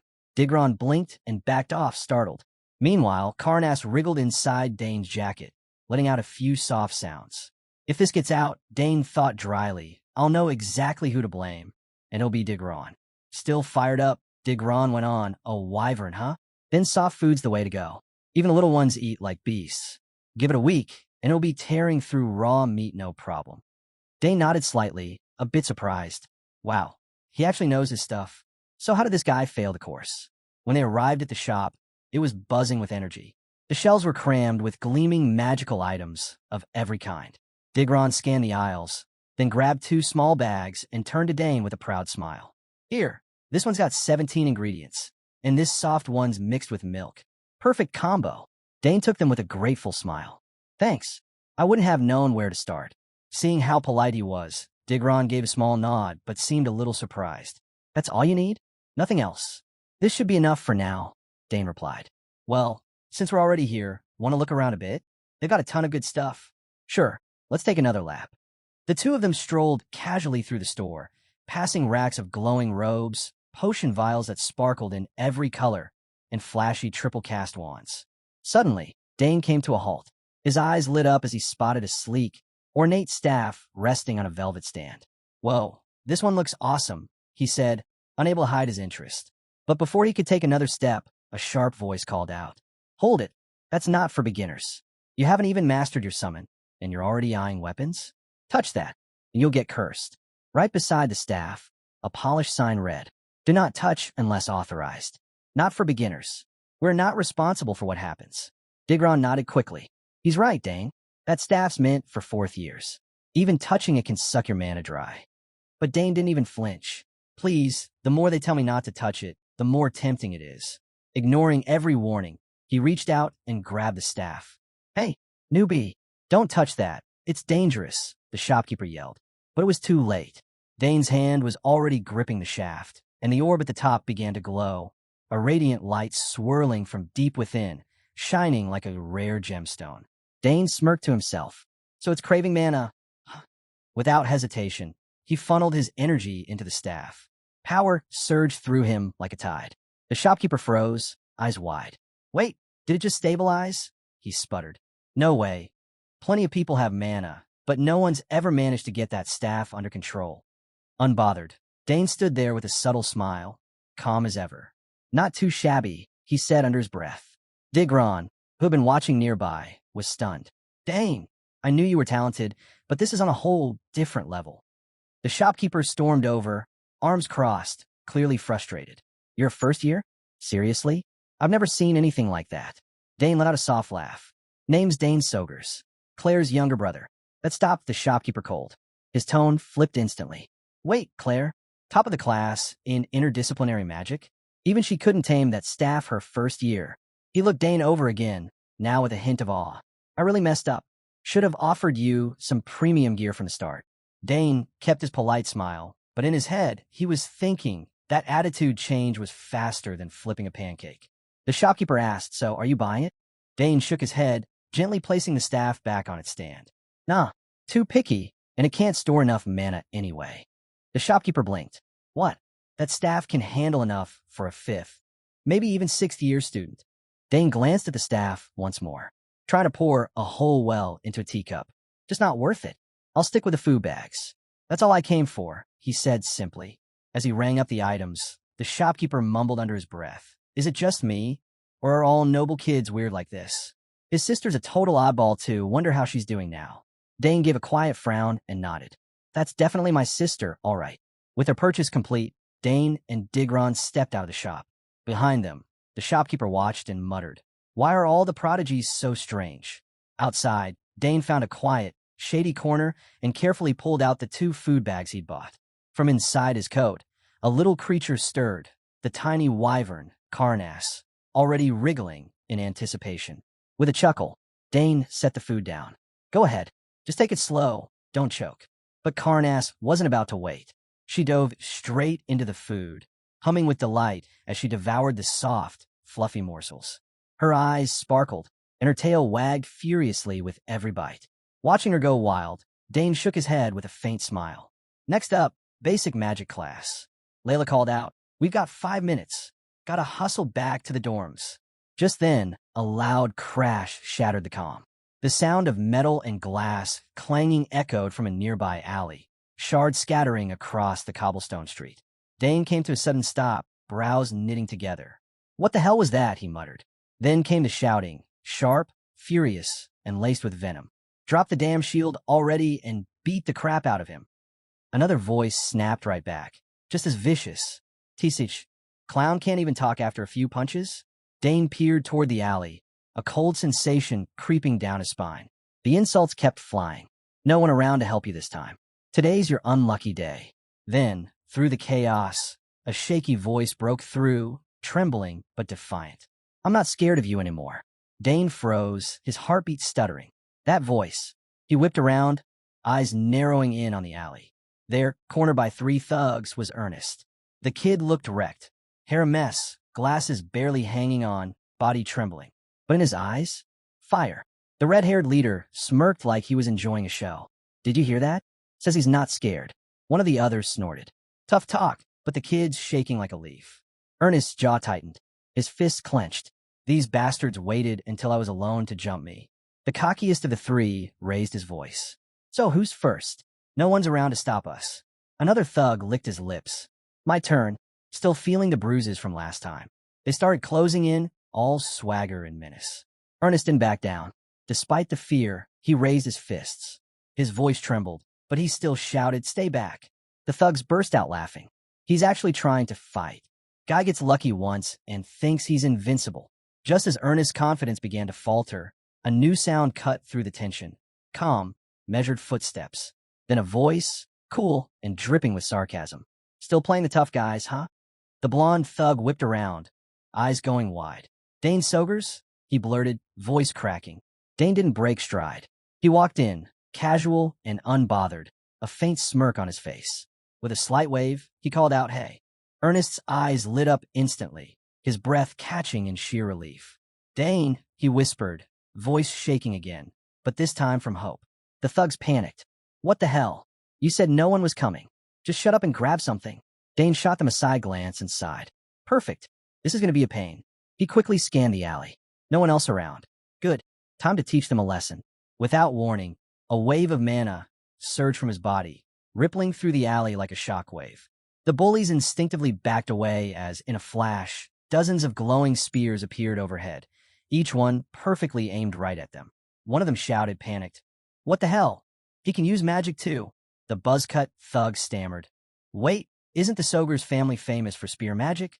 The redhead snapped, face twisted in fury. You idiot. Did you forget who his sister is? That's Arabella Sogers. Even Ernest, still catching his breath, could only stare in awe as the shimmering spears spun in the air above Dane. Hovering midair, surrounded by the lethal magic, Dane looked down at the thugs. His voice was like ice. Last chance. Walk away, or get crushed. Their expressions drained of all color. Suddenly, the wall beside them split with a loud crack, as if something massive had slammed into it. The ground buckled next, breaking apart under unseen force. The bullies were already down, groaning and cursing, completely overwhelmed. Still unsteady, Ernest stepped forward. Thanks, Dane, my hands are still shaking like mad. Dane smiled gently. You're okay. That's what matters. Then he added, Hey, Ernest, let's start training together. Ernest blinked in surprise. Huh, wait, seriously. You told me before you wanted to beat Braun, right? Ernest rubbed his bruised arm, chuckling awkwardly. Yeah, I did say that. Dane grinned. Then I'll help you get there. Ernest smiled back, a little sheepish. Guess I really am always leaning on you. The two of them walked side by side through the school courtyard, the tension of the alley left behind. Oh, by the way, Dane said casually, have you joined any clubs yet? Ernest shook his head. Nope. Been looking, but there's no adventure or archaeology club. Kind of weird. Seriously? Dane looked surprised. I figured this school would have at least one. Well, Ernest explained, there's a map research society, but that's a required class, not a real club. I checked out the cartography analysis club too, but they're just using it as a front to slack off. Man, what a letdown, Dane muttered, rubbing his chin. Guess most people here just want to take it easy, right? Ernest agreed. Then he glanced at Dane. Why are you asking? Planning to join one? Not really, Dane replied. It's just, people are really pushy about recruiting freshmen. Made me wonder if clubs actually matter. They kind of do, Ernest said. Once you sign up, you're locked in for 2 whole years. Dane let a half laugh. That's stricter than I thought. Pick the wrong one, and you're stuck wasting 2 years. The school courtyard was buzzing with activity. Colorful banners waved overhead, while dozens of booths competed for attention. Clubs were promoting everything from dessert tastings to intense book debates. Dane came to a stop, then turned to Ernest. Hey, how about we just start our own club? Ernest blinked. Wait, what kind of club? One where we do whatever we want, Dane said simply. Ernest tilted his head. Do whatever, like what? Train, explore ruins, grab food, hang out. No rules, no pressure, just a place that's ours. Ernest's face lit up. I'm in. Anything with you sounds like a blast. Then he paused.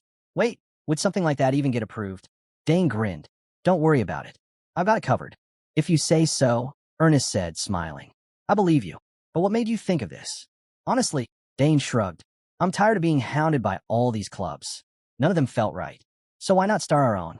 Ernest perked up. If I join, can I train in spear and sword techniques too? Obviously, Dane replied. That's part of the deal. Who knows? You might even unlock a hidden talent. Awesome, Ernest said, fired up. I bet we'll learn a ton from each other. Then he paused again. Wait, don't we need at least 3 people to register? Already thought of that, Dane said with a grin. We've got Layla. Let's go ask her right now. Scene change, the club registration office. The 3 of them strolled down the hall, chatting as they went. So, we just hand this form in, and that's it, right? Ernest asked. Sounds easy enough, Layla said, practically bouncing with excitement. Hurry up and fill out already. Dane glanced at her, amused. Classic Layla. She really ditched the Dessert Exploration Club just to join us. Layla turned with a bright smile. That club was fun, don't get me wrong. We meet weekly to sample desserts. Totally my vibe. We can still do something like that, Dane said. I'm obsessed with tarts, Ernest added. Count me in for any dessert tasting. Dane smirked. And if you want to chat up upperclassmen, go ahead. Just stick close to Ernest while you do it. That earned a laugh from Layla, clearly pleased with how things were going. Together, they filled out the club application form and headed to the next office for final approval. But just as they were about to hand it in, Layla suddenly shouted, Wait, what do you mean the rules changed? A blonde girl behind the desk calmly adjusted her glasses and said, The Academy currently has over 3,000 clubs, most of them inactive. It's a management mess. So starting this year, clubs need formal approval, not just registration. Dane's brows tightened. Approval? What exactly do we have to do? Layla groaned. Ugh, talk about bad timing. The staff member continued. You'll need a recommendation letter from a faculty member. Want the request form? Dane nodded. Yes, please. A few minutes later, they stepped out of the office, looking a little discouraged. Layla sighed. How are a bunch of freshmen supposed to get a letter like that?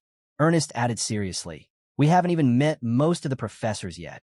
Layla chimed in, and we can't just walk up to one and ask for a signature. But Dane smiled, confident. Actually, I know someone. Layla and Ernest burst out. What? Who? We're first years. No one's going to take us seriously. Dane just grinned, mysterious as ever. Trust me, the other two could only stare in disbelief. Scene shift.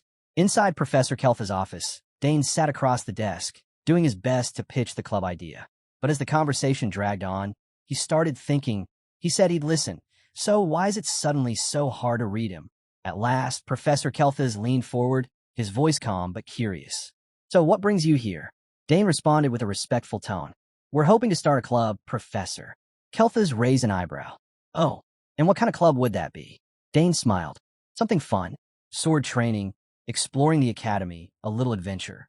But turns out we need official approval, and that means a recommendation letter. Kelthas leaned back, eyes narrowing with interest. A recommendation letter? Huh. Dane nodded. Yes, sir. We're hoping to find the right professor to support us. Something flickered in Kelthas' expression, just for a moment. Looking for a professor? You come to me and still act like you're shopping around? Bold move, kid. Then, with a sudden grin, Kelthas said, Isn't there already a professor sitting in front of you? No need to look any further. I'll be your sponsor. Dane responded quickly. But Professor, you're always so busy. I didn't want to bother you. Before he could finish, Kelthas waved it off. Busy with what? I can at least handle something like this. So what do I need to do? Relieved, Dane smiled and reached into his jacket. In that case, would you mind signing this? He handed over the registration form, and Kelthas took it without hesitation. With a flourish of his pen, he signed it and chuckled. My only student wants to start club? Of course I'm in. Dane bowed slightly, smiling. Thank you so much, Professor. Scene shift. Outside the office, Dane rejoined Ernest and Layla. Layla's eyes went wide as she let out a squeal. I can't believe it. We actually got the recommendation that fast. Are you secretly close with that professor or something? Ernest added, half joking. We couldn't even get a word in. You just marched in and got it done. Holding up the signed letter, Dane grinned. I kind of played it off like I wanted advice on sword techniques. Guess it worked. Ernest nodded. Hey, whatever gets results. Layla clutched her chest like she was in a drama. So that means we're really starting a club? Dane nodded. Only thing left is turning in the paperwork. Ernest's face lit up like a kid at a festival. This is going to be awesome. I'm already pumped. Layla let out a breath. I thought this would be way harder, but Dane made it look easy. Dane pulled out a blank sheet of paper. Now we just need a name. Any ideas? But picking a name was turning out to be tougher than expected. Ernest jumped in first. It has to reflect who we are, something meaningful. Layla nodded. Yeah, nothing silly or random. They both started pacing, muttering ideas like they were solving a riddle. Dane watched them with an amused smile. They're really putting their hearts into this. Suddenly, he felt something shift beneath his shirt. He glanced down and whispered, Karnas, waking up already? The little dragon wriggled under his clothes, making Dane squirm. He muttered, Not now, Karnas. Ernest noticed. Got a name suggestion, Dane? Dane shrugged. I'm fine with whatever, honestly. Layla whipped around. Excuse me? You're the one who wanted to start this club, and you don't even have a name? Then her eyes narrowed. Hold up. Is that a lump in your shirt? Panic flashed across Dane's face. Crap. I haven't introduced her yet. He stammered. Well, that's just... But it was too late. Both Ernest and Layla zeroed in on him. What are you hiding? Layla pressed. Before Dane could react, a button popped off his shirt, and a dark blur zipped into the air. Karnas, the tiny dragon, soared out, fluttering her wings before landing playfully on Dane's shoulder. Ernest and Layla stood frozen, wide-eyed, jaws hanging. Dane let out an awkward chuckle. Well, guess the secret's out. Layla pointed sharply. What is that? A summoned beast? And why did it crawl out of your shirt? She narrowed her eyes, suspicious. Wait a second. Is it the egg you took from Claire's place? Did it hatch? The tiny dragon let out a high-pitched growl, more squeaky toy than scary. Dane nodded. Yeah, she hatched not too long ago. Her name's Karnas. Ernest lit up. Hey, Karnas. Long time no see. Layla blinked, turning to him. Wait, you knew about this. Before she could grill him further, Dane stepped in. Anyway, back to the club name, yeah? Karnas can tag along while we figure that out. Scene shift. Academy registration office. The blonde clerk held up the form and raised an eyebrow. Club of Magic Exploration, Summoning, Spear Techniques, and Swordsmanship. The trio gave sheepish smiles. The name was somehow both boring and way too long. You sure that's the name you want? The clerk asked, unconvinced. Dane replied, completely serious. Yes, please approve it. A few minutes later, outside the office, Layla turned to him, clearly unimpressed. You are never allowed to name anything again. Dane frowned. Why? I thought it sounded fine. Layla shot back. It didn't. Not even close. Ernest laughed nervously, trying to keep the peace. Hey, don't worry. We can always change it later, right? Scene shift. Office of Professor Tamaric, head of summoning department. The quiet was broken by a soft knock and a smooth voice. Hope I'm not interrupting. Tamaric chuckled. Not at all. Department head. It's always a pleasure, Deplin Iso. She stepped inside, took a seat with practiced grace. How have things been? She asked. Tamaric sighed. Plenty of promising students this year. But I'm worried the professors might get overwhelmed. Deplin Iso smiled knowingly. I've heard there's one student standing out above the rest. Tamaric hesitated for a beat. Ah, yes, that's true. Word travels fast, he thought. Deplin Iso sipped her tea, her tone light, but curious. I heard something interesting happen in your class. Don't worry, I'm not meddling. Just curious. Tamaric quickly reassured her. Of course, it's perfectly natural for you to ask. He set his cup down. There is indeed a remarkable student. Far more capable than I'd expected. Honestly, he caught me off guard. Deplin Iso smiled, knowingly. That would be Dane Sogers, I presume. I personally approved his admission. She leaned in slightly. I also heard you offered to write him a letter of recommendation. Tamaric nodded. Yes, that's right. Deplin Iso continued smoothly. Since special enrollment requires 2 letters, I've decided to write the second one myself. Tamaric's eyes widened. You're writing it yourself? Her smile didn't waver. He's clearly talented. How could I possibly sit on the sidelines? Tamaric's jaw tensed. That snake. She's trying to scoop everything up for herself. Beneath the table, his hand clenched into a tight fist. I underestimated her, again. Deplin Iso's voice broke through his spiraling thoughts. Professor? Is something bothering you? Snapping back to focus, Tamaric quickly replied, No, not at all. She met his gaze directly. Really? Well, once your letter is finished, I'd like to read it. We should stay transparent on matters like this. Tamaric forced a tight smile, his brows drawn. Of course. Naturally. Having achieved what she came for, Deplin Iso stood with poise. Well then, I'll be taking my leave. As she disappeared beyond the door, Tamaric clenched his jaw, thoughts storming. His hand trembled again, curled into a fist. You think I'll just step aside and let you win? You're trying to reel Dane into your camp, but not this time. I'm not letting this one go. I will earn his loyalty first. Scene shift. Academy courtyard. Dane walked along the breezy stone path, muttering, Only the history of the Empire's founding class left today, right? He sighed. Still got some time. Maybe I'll grab a tart or something. A sharp voice cut through the air. Dane Sogers. Turning, Dane saw a blonde girl he didn't recognize. He raised an eyebrow. Who are you? She stepped forward with a polite, practiced smile. I'm a messenger from the academy. Professor Deplin Iso, head of the summoning department, has requested to see you. That smile was a little too perfect. Dane narrowed his eyes. Not Professor Tamaric? May I ask why the department head wants to meet me? The girl replied smoothly. She only mentioned it was about your recommendation letter. She asked for your immediate presence. Shall we go? Dane gave a slight nod. A letter of recommendation.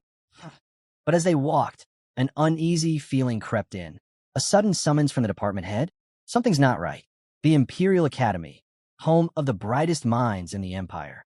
A place where academic passion burns like wildfire, and where competition runs deeper than ambition itself. Among its many characteristics, few are more infamous than the relentless power struggles between professors. A department's influence dictates its funding, its resources, and its facilities, making prestige not just a goal, but a battleground. At the peak of the Academy's hierarchy stand the 3 most powerful departments: swordsmanship, magic, and summoning, each claiming the largest share of the institution's resources. A professor's reputation and influence directly rise or fall with their department's performance, impacting not just their responsibilities, but their authority and standing across campus. Inside the head of summoning department's office, Professor Deplin Iso stood by the window, her voice low as she muttered to herself, I won't stay stuck in 3rd place forever. I refuse to keep losing to them. She paused, eyes narrowing. If that boy joins our department, surpassing the magic faculty wouldn't just be a dream, it'd be guaranteed. But her expression tensed slightly. The issue is, Professor Kelthas belongs to interdisciplinary studies, and his sister, Claire, is already here. That connection could complicate things. No matter. All I need to do is ignite his curiosity in summoning. Once that spark catches, everything changes. A voice called from outside the room. Professor, I brought Dane. Without missing a beat, Deplaniso responded, send him in. As Dane entered, she greeted him warmly. Life at the academy must be keeping you busy, Dane. With your talent, I imagine many are eager to have you on their side. Dane answered modestly, I still have a lot to learn, so I'm just trying to approach everything like a first year should. Deplaniso nodded, clearly pleased. Modesty, a quality I deeply respect. It's that hunger to grow that truly sets students apart. She gave him a thoughtful look. Have any subjects caught your special interest yet? Dane gave a light chuckle. Not really. Right now, I'm just trying to do well across the board. Again, Deplaniso nodded, approving. A balanced start. That's the spirit. Then her tone shifted, a bit more direct. Do you know why I've asked to see you? Dane shook his head. She continued. I heard what happened in Professor Tarek's class. You summoned Gunpoo, and even managed to establish an enhanced link. That kind of ability, how could I possibly ignore it? Her smile widened ever so slightly. With talent like yours, I believe you're ready to take the special admission exam. Dane's eyes widened slightly, now understanding the purpose of the meeting. He replied with polite surprise. Thank you. I'm honored you think so highly of me. Deplaniso leaned in just a bit, her voice smooth. Professor Tamaric and I have agreed to co-author your recommendation letter. This will be my first time writing one for a student outside the summoning department. But someone like you, someone with that gift, can't be overlooked. Then her expression sharpened, her words more focused. Tell me, Dane, have you ever considered pursuing summoning more seriously? Dane blinked, momentarily thrown off. Summoning, ma'am? She nodded, her tone surprisingly genuine. Anyone qualified to take the special admission exam doesn't exactly need more classes. That's why I want to teach you personally. Dane paused, thinking. A department head making a direct offer must mean the summoning division's really struggling to attract talent. He responded politely, Thank you, Professor, but actually I've already started a club with a couple of friends. Deplaniso's eyes widened. You've already formed one, even with the new restrictions? Dane gave a small smile. It wasn't easy, but we managed. We were lucky enough to get Professor Kelthas to write our letter of recommendation. The moment the name left his mouth, Deplaniso's eyes narrowed. She muttered under her breath. That lazy bum Kelthas skips every faculty meeting, dodges all responsibility, and he beat me to it? Her fingers curled slightly, irritation flashing across her face. So he's the one who threw a wrench in my plan to bring Dane into the summoning division. After a moment, she inhaled deeply, regaining her composure. Well, she said smoothly, congratulations on forming your club. Then she added, as if in passing, when you have time, drop by my lab. I've got some very interesting things you might like. Let's start with the bait, she thought. She continued, tone casual. I even have a few rare items, like unhatched spirit beast eggs. Just one of those is worth more than a castle. Dane stiffened slightly, his hand instinctively brushing over his coat. Too late. I'm already raising one. He responded calmly. Spirit beast eggs, huh? I'll definitely stop by and check them out sometime. Deplaniso gave him a pleasant smile. No need to worry about your recommendation letters. Professor Tamaric and I will handle everything. And if you have questions about the exam, feel free to reach out to me anytime. Dane nodded. Thank you, Professor. I really appreciate the support. Deplaniso picked up a cookie, flashing a playful grin. Why don't we have a little dessert while we chat? What you brought looks too good to ignore. As she took a bite, her mind wandered. Tamaric's probably already working on his version. I'll just have to get mine in first. Let's see who really wins this time. The next day, Claire caught up to Dane and walked over briskly. Dane, Professor Deplaniso just contacted me. He raised an eyebrow. She reached out to you? Claire nodded. Yeah. Right after she submitted the recommendation letter, the Summoners Guild got in touch with her. They're sending examiners to the academy immediately. Dane blinked. They're already coming? He muttered, almost to himself. That's fast. They're really trying to lock me in. Claire's eyes widened. Wait, Professor Deplaniso actually likes you? What did you do to catch her eye? She's not exactly the easiest person to impress. Dane gave an awkward smile. Honestly, I have no idea. Maybe it's just because I've been scoring near the top. Claire leaned in slightly. Well, whatever is, get ready.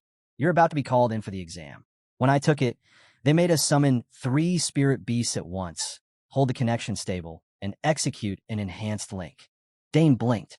3 at the same time? He muttered, half to himself. This is getting intense. Claire had passed the special admission test when she was only 16. She added, but no one ever knows what the test is going to be. They never reveal it ahead of time. Even with Professor Deplaniso backing you, nothing's guaranteed. The Summoners Guild plays by its own rules. Dane frowned. What do you mean, their own rules? Claire explained. You probably haven't heard, but Professor Deplaniso's turned down the guild's offers more than once. They're not too happy about it. And now that she's pushing for you, they're not going to make it easy. Dane paused, thinking it over. So, the test might actually be harder. Just because of that. Could be, Claire replied. But I'm not worried about you. Still, if you get hurt over some grown-up power struggle, I'll feel awful. Dane gave a confident grin. Relax. I'm not walking into any traps. I've got this. 2 days later, the evaluation team from the Summoners Guild arrived at the academy. Leading them was none other than Guild President Elgard Poten. He was the first to speak. It's been a while, Professor Deplaniso. She replied smoothly. Has it, President Elgard? I hope things have been well on your end. Elgard gave a polite nod, then cut straight to the point. So, just how extraordinary is this student you're endorsing? Deplaniso's tone was even. Apologies, President, but his talent isn't something I can overlook. Elgard raised an eyebrow. If he's that remarkable, maybe you should have accepted the guild seat when we offered. Would have saved us all some time. Deplaniso chuckled lightly. You know, I'm committed to the academy. If I took a leadership role in the guild, I couldn't give my students the attention they deserve. But in her mind, her thoughts were sharper.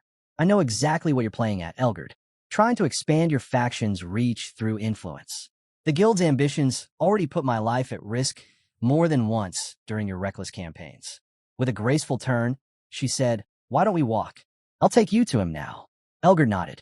Very well. But inwardly, he sneered. Fine, the recommendation's been sent, so I'll go along with it. Still, I've got a bad feeling about that boy. As they walked, Elgard asked casually, this boy, he's Dane Sogers, right? Claire's younger brother. Deplaniso nodded. Yes, his talent clearly runs in the Sogers bloodline. Elgard pressed on.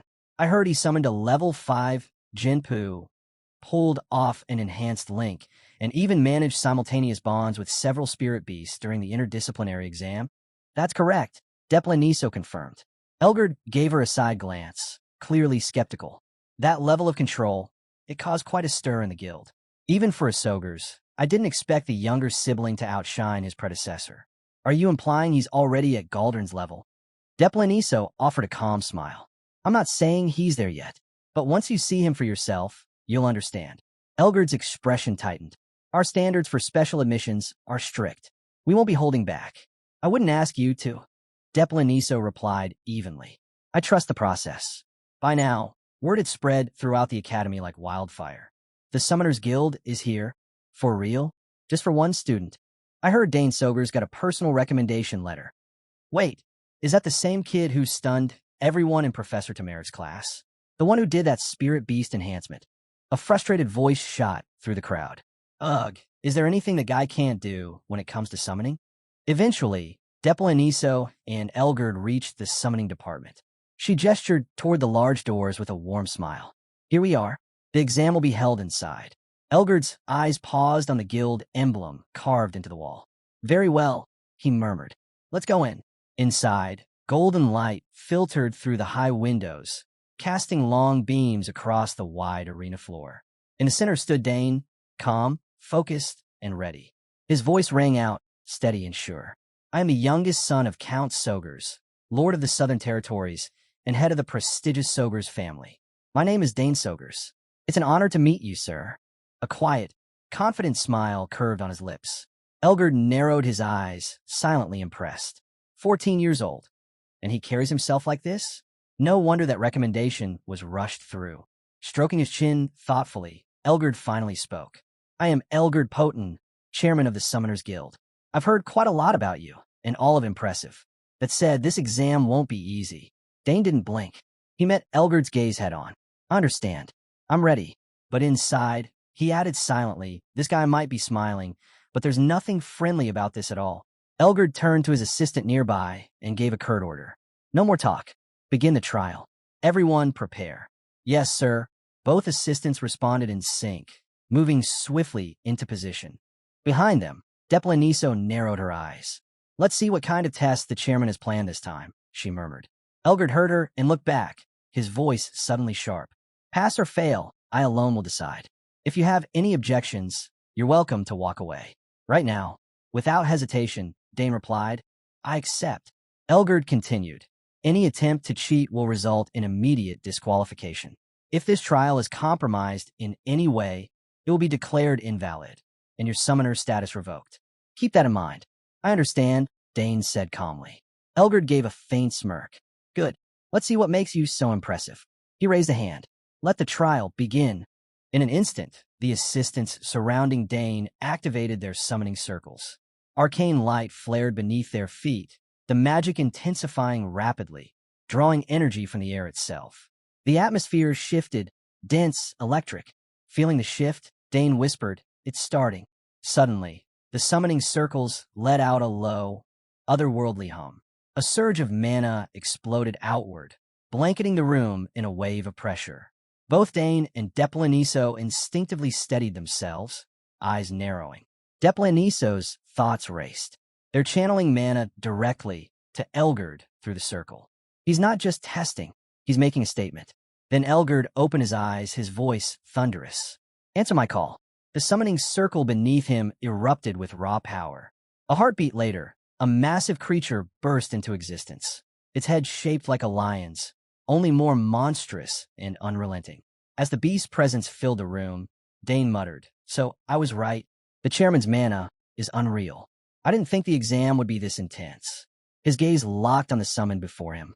The creature radiated danger, its form wrapped in volatile lightning, every movement pulsing with lethal energy. Behind him, Deplaniso's voice broke through. Impossible. That's a Tier 3 summon. That's Antares', the Antares. The summoned beast clenched its fists, raised its head, and unleashed a deafening roar. Instantly, the room detonated in a storm of mana. Dust and debris surged across the arena in a violent swirl. Dane dug in, bracing himself against the wave of power. Inside, a single thought echoed. So this is what Claire was warning me about. Elgard stood with arms crossed, eyes fixed on Dane. So, you're Prodigy, are you? He said. Then a challenge like this should be right up your alley. With a slight furrow in his brow, he continued, Use any weapon you like. Your task is straightforward. Subdue Antares by any means necessary.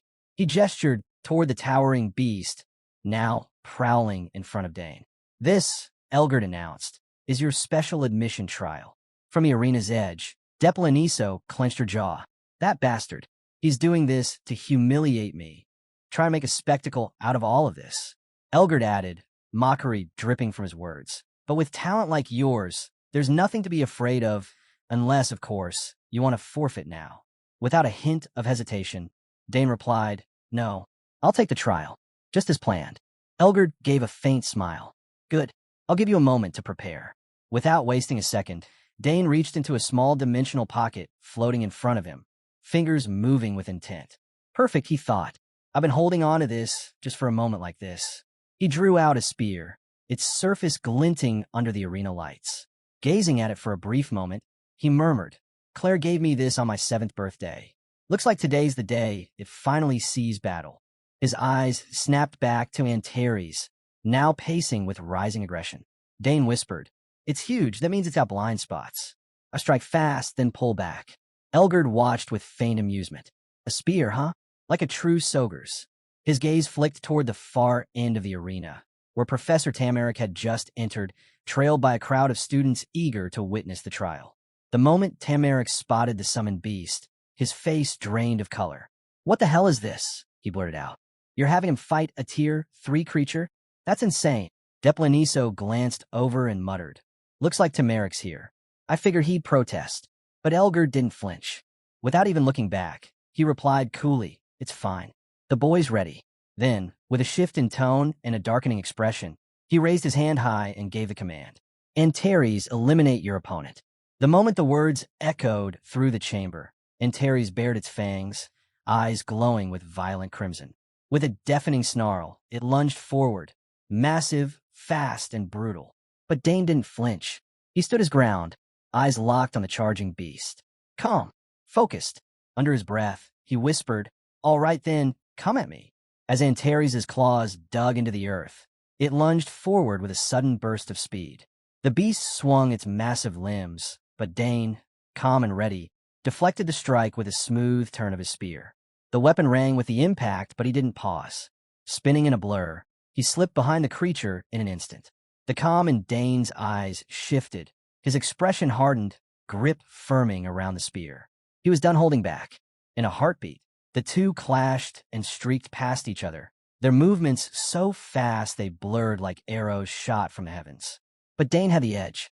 In one swift motion, the tip of his spear cut clean across Antares' side, carving a deep gash into the beast's flank.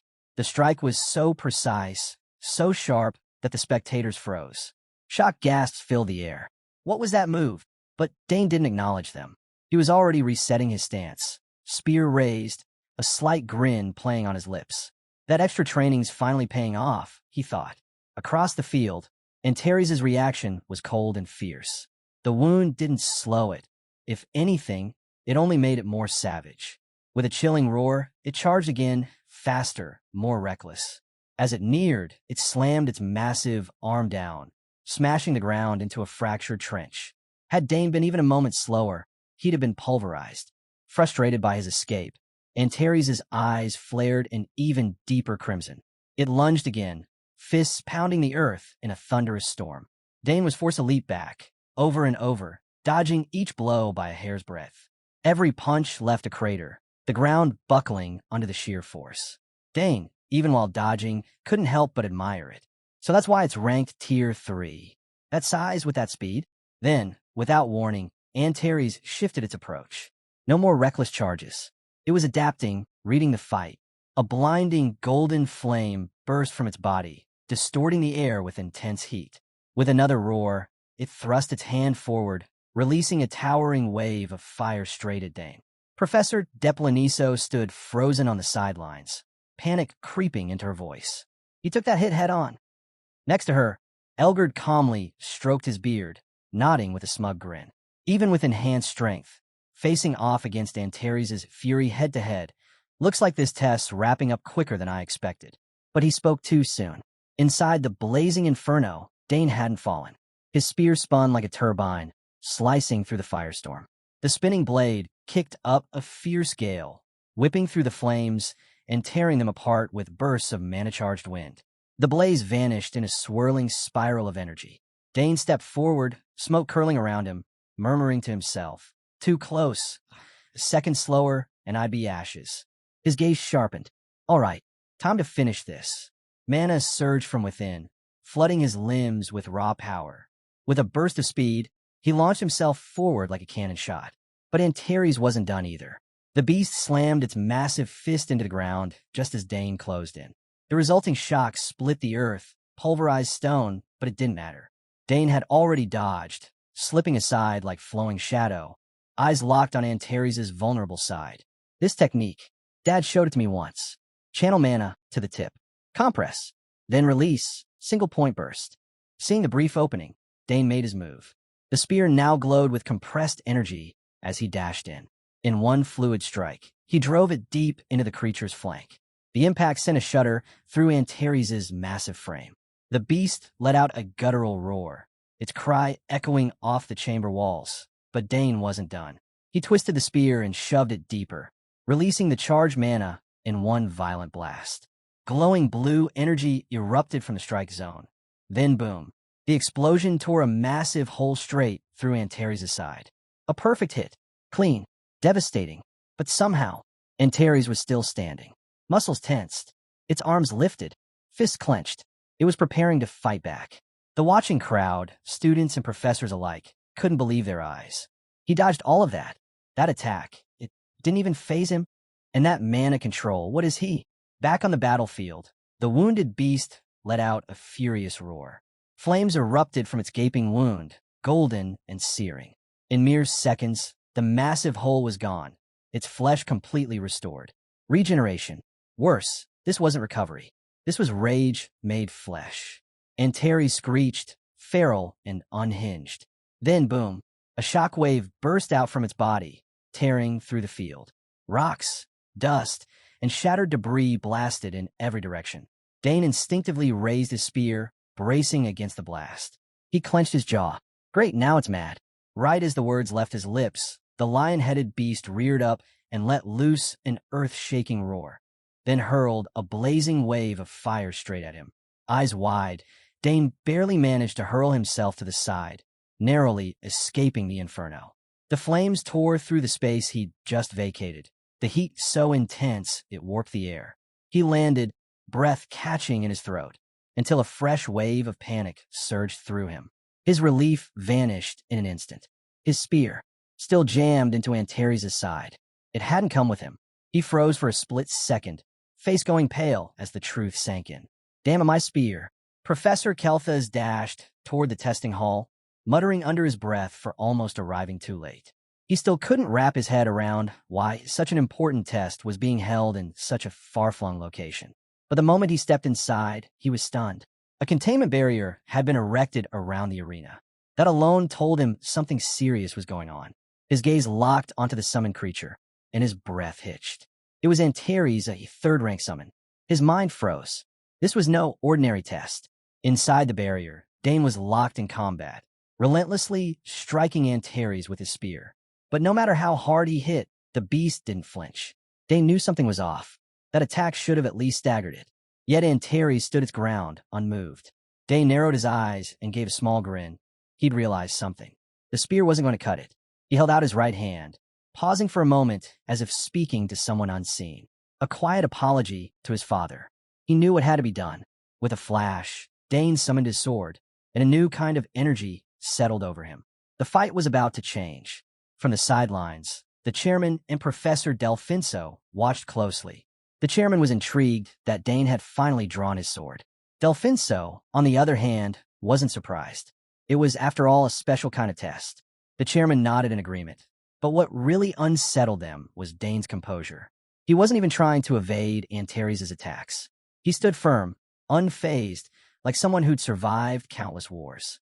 Kelthas leaned forward, eager to witness Dane's swordsmanship firsthand. The clash intensified. Dane's strikes came fast, clean, and relentless. Antares' brute force was losing its edge. Dane was no longer on the defensive. He was in control, and he knew it. Antares began to adapt. After taking several clean hits, it shifted tactics, relying on speed instead of power. Now, it was tracking Dane with sharp precision, responding blow for blow. The tide was shifting again. Dane started to feel the pressure. The beast's movements were faster, and its fire-wrapped arms were blocking his sword aura from making a clean breakthrough. For now, all he could do was keep it at bay. He ached to finish this with a blast of ancient magic, but with so many eyes on him, that wasn't an option. The battle escalated with each passing moment. Watching from the sidelines, Professor Delfinso turned to the chairman with concern. Things had gotten too intense. If Dane got hurt, they'd be the ones to answer for it. Without hesitation, she began casting a reverse summoning spell to bring the fight to an end. Just as Professor Delfinso began to cast the reverse summoning spell, Professor Kelthas stepped in, stopping her mid-chant. "Wait," he said calmly.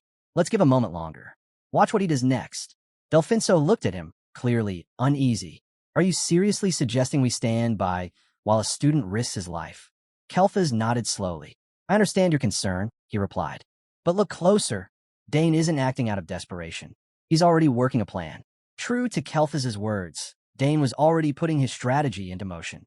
With sharp, controlled swings of his sword, he began generating precise waves in the air. Each wave took shape, forming glowing mana rings that hovered in the space around him. Using them like platforms, Dane launched himself into the air, fluidly, deliberately, each leap positioning him for the next move in his battle against Antares. Dane soared into the sky, his body wrapped in a glowing blue mana aura. In an instant, he came crashing down, delivering a thunderous strike onto Antares. The force of the blow sent the beast hurtling backward across the field. Still airborne, Dane's smile returned, and this time, he began channeling his magic. Back on the ground, The chairman and the professors watched closely, fully absorbed in the shift the battle had taken. Kelthas turned to the chairman, his tone more serious now. "This has gone too far," he said. "Even with his talent, sending a freshman against a third-rank summon was unreasonable." The chairman chuckled awkwardly. "Dangerous, sure, but look at the results. You can't argue with success." Delfinso, still visibly worried, responded, "Success or not, this will go down in the Empire's records. A first-year student handled a third-rank summon alone." And she wasn't exaggerating. Dane had faced Antares head-on, first with his spear, then his sword, and now his magic. But it didn't stop there. What left everyone stunned was what followed next. He initiated a forced summoning link, something rarely even attempted by seasoned summoners. Yet Dane managed it effortlessly, locking the creature into a submissive state mid-fall. Antares couldn't even muster hostility anymore. It was over. From skill to execution, the finish was flawless. If word of today's exam spread, it would surely cause an uproar. People would say the test was rigged to fail, impossible by design. The chairman quickly went on the defensive, insisting they had safety protocols in place. But Delfinso didn't let it slide. "You said nothing when Dane was face-to-face with that summon," she snapped. The chairman had no comeback. "I won't let this slide," she added firmly. "Not as a professor." The chairman stood in silence, nerves eating away at him as he replayed the entire scene in his mind. Things weren't supposed to unfold like this. His carefully laid plan had completely unraveled. Meanwhile, Kelthas stood quietly, his thoughts elsewhere. He had always sensed something special in Dane, a natural prodigy. But this level of mastery was far beyond what he'd imagined. Watching Dane fight felt less like watching a student and more like witnessing a season knight in action. Kelthas turned slightly. Delfinso met his gaze, and in that brief moment, no words were needed. They both had the same idea. They wanted Dane as their disciple. Once the battle was truly over, the chairman stepped forward, regaining his composure. He officially congratulated Dane on passing the special admission and formally awarded him the status of a certified summoner, handing him his mark. As a final gesture, he presented Dane with a prestigious gold card. "I hope you'll continue to serve the Empire well as a summoner," the chairman added. Dane accepted it with a respectful nod. "Thank you." The gold mark alone spoke volumes. It was a rare honor, reserved only for those who passed the highest level of entrance. Then, without warning, Dane raised his hand. A blue aura surged, and a powerful wave of mana burst forth. In the blink of an eye, a summon appeared. The entire crowd fell into stunned silence. Kelthas, wide-eyed, could barely believe what he was seeing. It was Altamar, a fourth-rank beast. Despite its cute, rabbit-like appearance, it possessed the rare ability to enhance the physical strength of its summoner. Dane looked at the small creature, grinned, and greeted it casually, clearly amused by its fluffy form. Shock rippled through the crowd. Whispers quickly turned into a roar of disbelief. Word about Dane was already beginning to spread like wildfire. Students buzzed with speculation. How did he even pass that exam? What kind of family did he come from? Some were convinced he'd surpass even his legendary sisters in no time. One of Dane's friends looked completely lost. How is any of this possible? Layla sighed, arms crossed. "Don't bother trying to figure it out. Just accept it. Dane's basically an alien from another planet." The friend chuckled. "Fine, but I'm this close to cracking that map." Dane's eyes lit up. "Then we should have our first club meeting as soon as it's fully decoded." His friends nodded eagerly, and excitement built between them. Dane admitted he was curious about it, too. With that, he waved them off. "I'll catch you later. Professor Kelthas asked to see me." And with that, Dane turned and walked away. Dane arrived at Professor Kelthas's office, where the professor was already deep in thought. Kelthas spoke first. "Antares, it truly is a terrifying summon," he said, almost to himself. "I remember a summoner from Draenic once tried to control just 2 of them. We lost 3 knights and dozens of soldiers that day." Dane stood still, his expression unreadable.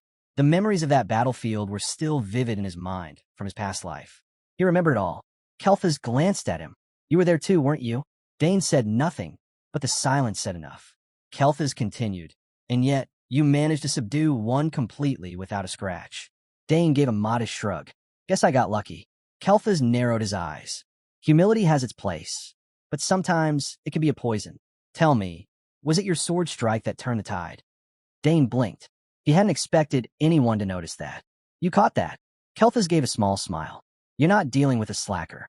There was a pause. Then Kelthas added, you're only 14, yet your swordsmanship carries the weight of someone who's fought for decades. He stepped closer, his tone shifting. I'll ask you something important now. With a firm yet encouraging smile, Professor Kelthas looked Dane in the eye. Would you like to learn swordsmanship from me? And that wraps up today's video. If you want more recaps like this, drop a comment below and let me know. Don't forget to hit that like button and subscribe for more awesome content. Catch you in the next one.